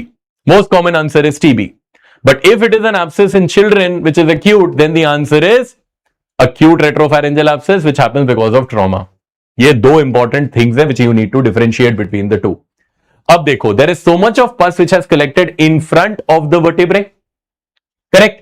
तो ये जितनी भी pus है, this will contract my prevertebral muscles क्योंकि the pus is in front of the vertebra. And if my prevertebral muscles contract, मेरी spine एकदम सीधी हो जाएगी. I will not be able to twist my spine because of spasm of prevertebral muscles which is called as torticollis. तो मेरी spine एकदम सीधी रहेगी because the pus is just in front of the vertebrae. So now if I take this guy's X-ray, what will I see? In the X-ray, I will get a straight spine. This is a question. यही आया है question आपका. And you were told to identify the abscess. So you get a straight spine. Why? Because there is paraspinal muscle spasm. Second, if you see in front of the vertebra, there is collection of pus. Right? So what will you see? In front of the vertebrae, you will have this kind of increase in prevertebral shadow. और ये prevertebral shadow क्यों increased है? It's because there is pus over here. There is pus present over here. So straightening of cervical spine, and you have got prevertebral shadow which has increased in size. Now what is the problem with bacteria? Bacteria create gases, and if you see, gases are always black, so you see gas shadows inside. This is what? Gas shadows, straight spine, prevertebral shadow is increased. What is this? This is the X-ray for retropharyngeal abscess. This is classical retropharyngeal abscess, retropharyngeal space abscess. और ये याद करना है because this is very very important for your exams. ये exact question आता है आपके exams में, ये दिखाया जाता है X-ray, and they ask you to identify what is the disease. Okay, remember that, right? Obviously, for retropharyngeal abscess also, we will do incision and drainage after airway protection. First airway, incision and drainage, antibiotics. Simple. वही चीज जो हर abscess में करते हैं. Okay? अब देखो. Now we have done what is the retropharyngeal abscess. I have already given that anatomy over. ये सब मैंने explain किया हुआ है. It's the same thing what I have done over and explained to you over this diagram. अब अगर मैं pharynx के lateral चला गया, if I go away from the center, then I'll go into parapharyngeal space. Para means around the pharynx on the sides. Center is my pharynx around the sides. That is my parapharyngeal space. तो parapharyngeal space मतलब ये मेरे pharynx के lateral है. Right? Okay? Now, if I keep going lateral to the tonsil, If I keep going lateral to the tonsil, finally I'll enter in my mandible. Center से अगर मैं दूर गया तो मेरे mandible, lateral most limit of my pharynx is my mandible. So lateral most limit of my pharynx is the mandible. ये मेरी mandible है. Okay. What is one muscle which attaches medial to the mandible? One muscle which attaches medial to the mandible is medial pterygoid muscle. And I've already told you medial pterygoid is a closer of your mouth. ये आपके mouth को बंद करता है. Right? Now, this is the space which is called as parapharyngeal space. ये जो space है ना mandible और इस buccopharyngeal fascia के बीच में, this is called as parapharyngeal space. अब ये देखो इसमें क्वेश्चन कैसे आते हैं. Parapharyngeal space is further divided by a bone which is called as styloid process. Styloid divides this whole space into two compartments, one in front, one behind. The space present in front, this is called as pre-styloid compartment. The space present behind, this is called as post-styloid compartment. Post-styloid compartment contains carotid sheath. Carotid sheath का मतलब, carotid sheath contains what all? It contains internal jugular vein, it contains vagus nerve, and it contains carotid artery. So obviously post-styloid is a very, very dangerous compartment because it has got neural structures, neurovascular structures, all the neurovascular structures, correct? Not only it has got 10th cranial nerve, all the other cranial nerves, what are they? 9th nerve, 11th nerve, 12th nerve, sympathetic chain, everything is in this compartment. 9, 10, 11, 12, sympathetic chain, everything is in post-styloid. और pre-styloid में क्या होता है? Pre-styloid में there is one important gland, जो आपके mandible के यहां पे gland कौन सा है? Infraauricular, ये कौन सा gland है? Parotid. So parotid का deep lobe, the deep lobe of parotid is the one which is there in the pre-styloid area. ये question है INI-CET. Which among the following forms an important thing in the pre-styloid compartment, and that is the deep lobe of parotid. Okay, fine. ये है parapharyngeal space. Now think of parapharyngeal space में अगर पस बन गया तो क्या होगा? If there can be two situations in parapharyngeal space abscess. Either it could be a pre-styloid abscess or it could be a post-styloid abscess. If it is a pre-styloid abscess in the parapharyngeal space, तो ये सारा पस जो है वो कहां जाएगा? This will come around in the angle of mandible. Correct? So what are the things that you will see in a pre-styloid abscess? If you just see this figure and tell me. If you just see this figure, there are three problems that are happening अगर पस यहां पे जमा होता है. Number one, this pus is going to contract the medial pterygoid muscle. So the first feature will be trismus. Second, this pus is lateral to the tonsil, so it is going to push the tonsil medially, the same way like peritonsillar abscess does. Peritonsillar abscess, maybe tonsil was medialized, uvula was lateralized, right? Same way, this also will medialize the tonsil and uvula lateral chala jayega. And the third problem, that there will be swelling at the angle of mandible. Swelling at angle of mandible. So now see the difference between peritonsillar versus parapharyngeal. Peritonsillar में भी there is medialization of tonsil. इसमें भी there is medialization of tonsil, but the only difference is what? Swelling at the angle of jaw. Trismus दोनों में है because medial pterygoid undergoes spasm. But if they say that there is a swelling at the angle of the jaw, trismus is present and there is medialization of tonsil, it is a pre-styloid parapharyngeal space abscess. If they remove the angle of the jaw swelling, the answer is peritonsillar abscess. क्योंकि intraoral features of both are the same. This is the difference. That's why I drew this diagram for you, so that you can understand दोनों को. ठीक है? Now, if this abscess goes into post-styloid area, so obviously it will lead to all the cranial nerve paralysis. 9th nerve paralyzed, 10th nerve paralyzed, 11th nerve paralyzed, 12th sympathetic chain. There will be a thrombus inside the internal jugular vein. Carotid artery will rupture. Now, if there is thrombosis of the internal jugular vein because of post-styloid abscess, thrombus inside internal jugular vein is called as Lemierre syndrome. Thrombus inside internal jugular vein is called as Lemierre syndrome. Question. ठीक है?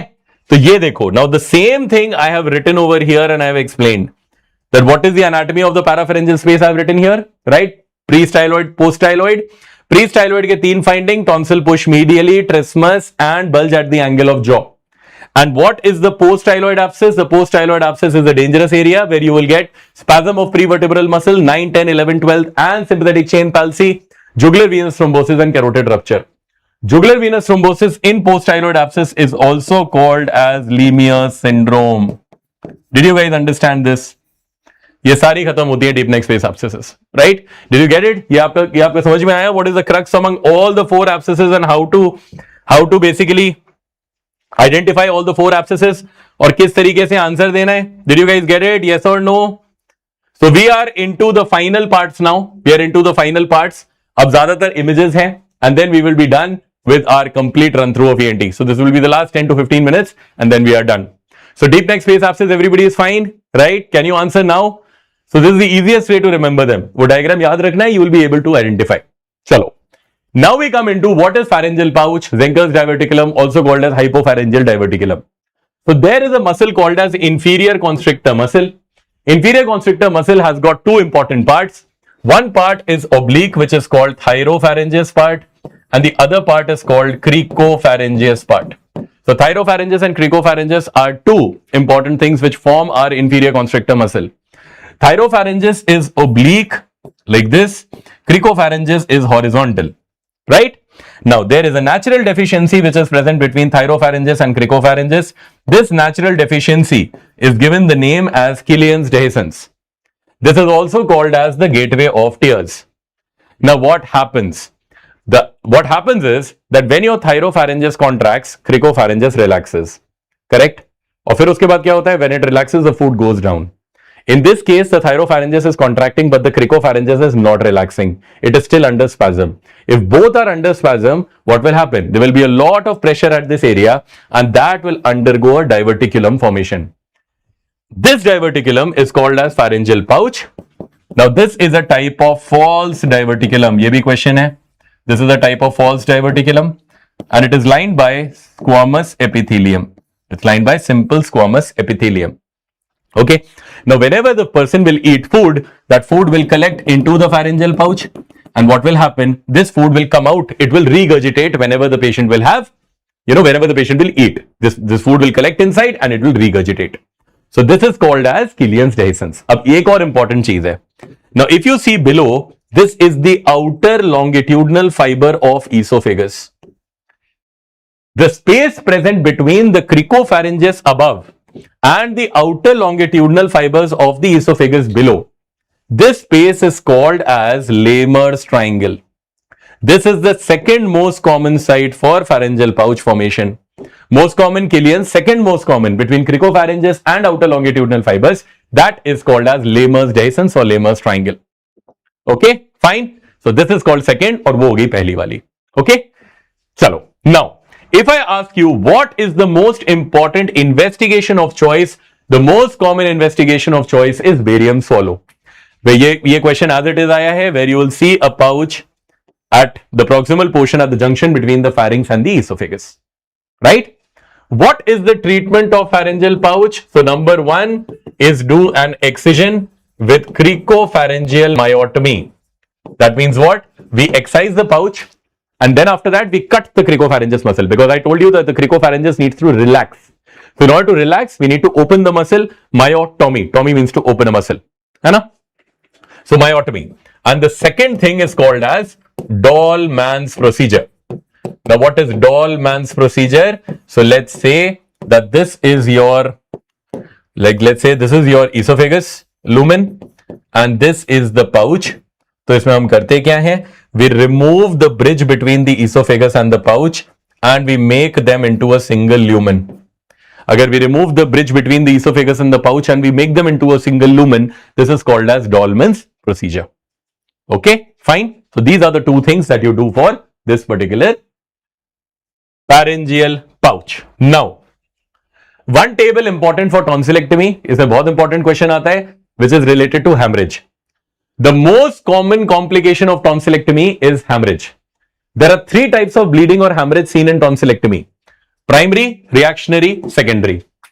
If they tell you that question is that the patient is being operated on or during the operation the surgeon noticed a bleed, what is that bleed of? That is primary hemorrhage. during the surgery is primary hemorrhage. What does the surgeon do? He will basically ligate it. He will do ligation. Most common place to bleed during surgery is paratonsillar vein and tonsillar artery. Paratonsillar vein and tonsillar artery are the most important sites which bleeds during surgery. This is called primary hemorrhage. Reactionary. When the OT is finished, the patient went to the post-operative ward and within 24 hours he developed a bleed. So post-operation within 24 hours, that is called reactionary. What are the reasons for reactionary hemorrhage? Maybe the patient had a clot dislodged. Maybe you had done some ligature slipped. Maybe the patient became hypertensive post-operative, so secondary BP is raised. If any patient has reactionary hemorrhage, how will you treat it? Take the patient back to the OT, re-explore, ligate it again. Re-exploration is the management.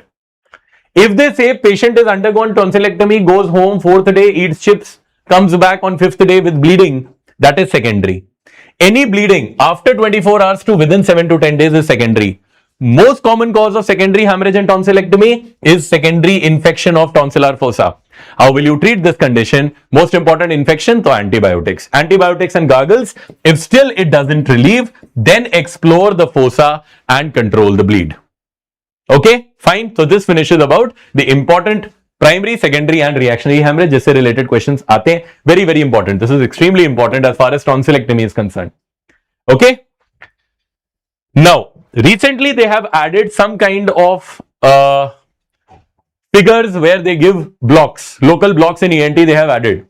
If they show any figure where they are putting an injection into the palate, this is a greater palatine block. Any injection where they are putting over the palate, this is greater palatine nerve block. Okay. If they show you that they are putting an injection in the mouth towards the mandible, towards the side of the mandible, mandible has got one nerve called as inferior alveolar nerve. So if they are poking inside through the mandible, then this is an inferior alveolar nerve block. Okay, fine. If they show you any image which they are putting an injection over the nose, over the dorsum of the nose, this is an anterior ethmoidal nerve block. This is anterior ethmoidal nerve block. Anything over poking on the dorsum of the nose. If they show you any figure where they are putting an injection medial and superior to the medial canthus, this is your medial canthus, just 1 centimeter above the medial canthus, if they are putting an injection somewhere just above the medial canthus, this is a nasociliary nerve block.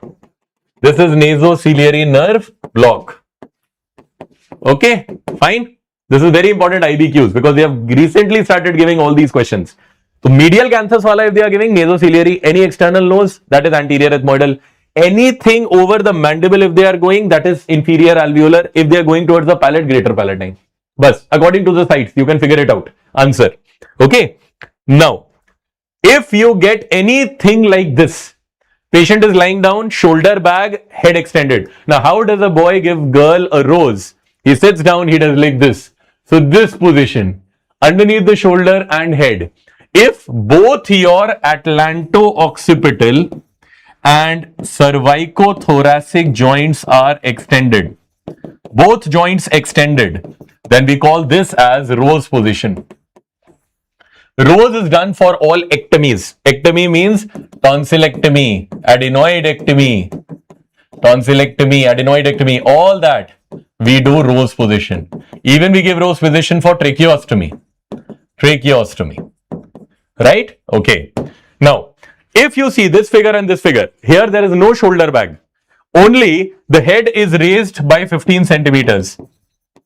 If head is raised by 15 centimeters, then you achieve atlanto-occipital joint extension and cervicothoracic joint flexion. Either in rose, both the joints are extended. But here there is cervicothoracic joint flexion versus atlanto-occipital extension. What is this? This is called as Boyce position. Boyce position is given in all scopy. Scopy means laryngoscopy, bronchoscopy, esophagoscopy. Okay, all the scopies are done in this Boyce position. All the ectomies are done over in Rose position. Okay, fine. Chalo. I think this is the last slide after this. Yeah. So now we have got the last slide of today and then we are done with this hugely marathon. Oh my God, it's already almost 11 and you guys have been fantastic. I still see 55 watching. That means it's a great deal, yeah. It's a great deal.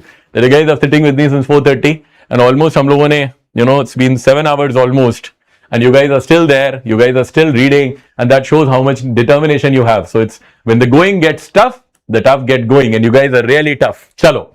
So what are these? Just kind of how do you see? So if you see two tubes, in one tube you have got surface markings. You can't see, it's very, very faint. So if you have surface markings, then this tube is what?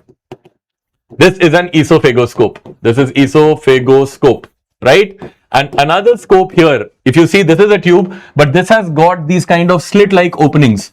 If you see these slit-like openings, this is a bronchoscope.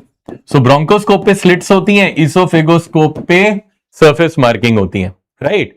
Now, another important question is about esophagoscopy. ठीक है? तो कितने constriction होते हैं esophagus में? Esophagus has got 4 constrictions: C6, T4, T5, T10. 4 constrictions are there in esophagus for foreign body lodgement: C6, T4, T5, T10. What is C6? C6 is because of cricopharyngeus muscle. T4 is because of arch of aorta. T5 is because of left main bronchus. And T10 is because of diaphragmatic hiatus. So C6, T4, T5, T10, cricopharyngeus, arch of aorta, left main bronchus crossing and diaphragmatic hiatus. बहुत important ये question है. AIIMS में उन्होंने question ये पूछा था NICET में that there is a foreign body which is lodged and the surgeon is taking out the foreign body. There is visible pulsation at that point. What is that level? So visible pulsation means arch of aorta. So answer was T4. Right? So this is how they will give you. Now, how many centimeters these structures are away from the upper incisor?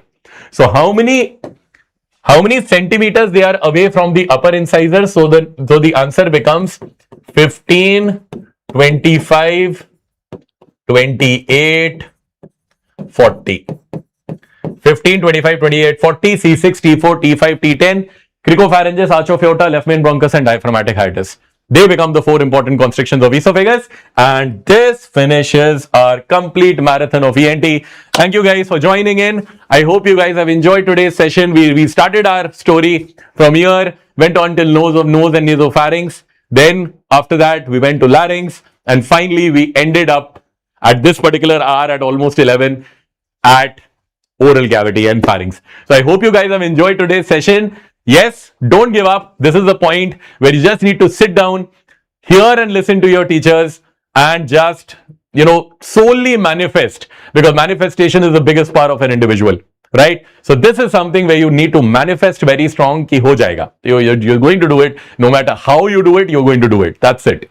So just keep going, just keep doing what you are doing and God will favor you. Nature will gift you very, very soon, right? So have a good night's sleep now. You guys have done for the day. You've been sitting here for 2 important subjects. Yes, I'll get back with the PDF very soon. I'll contact the team. They will provide you with the PDF very, very soon. Okay? Chalo. So thank you guys for joining in. Thank you and God bless you all. Godspeed. Thank you.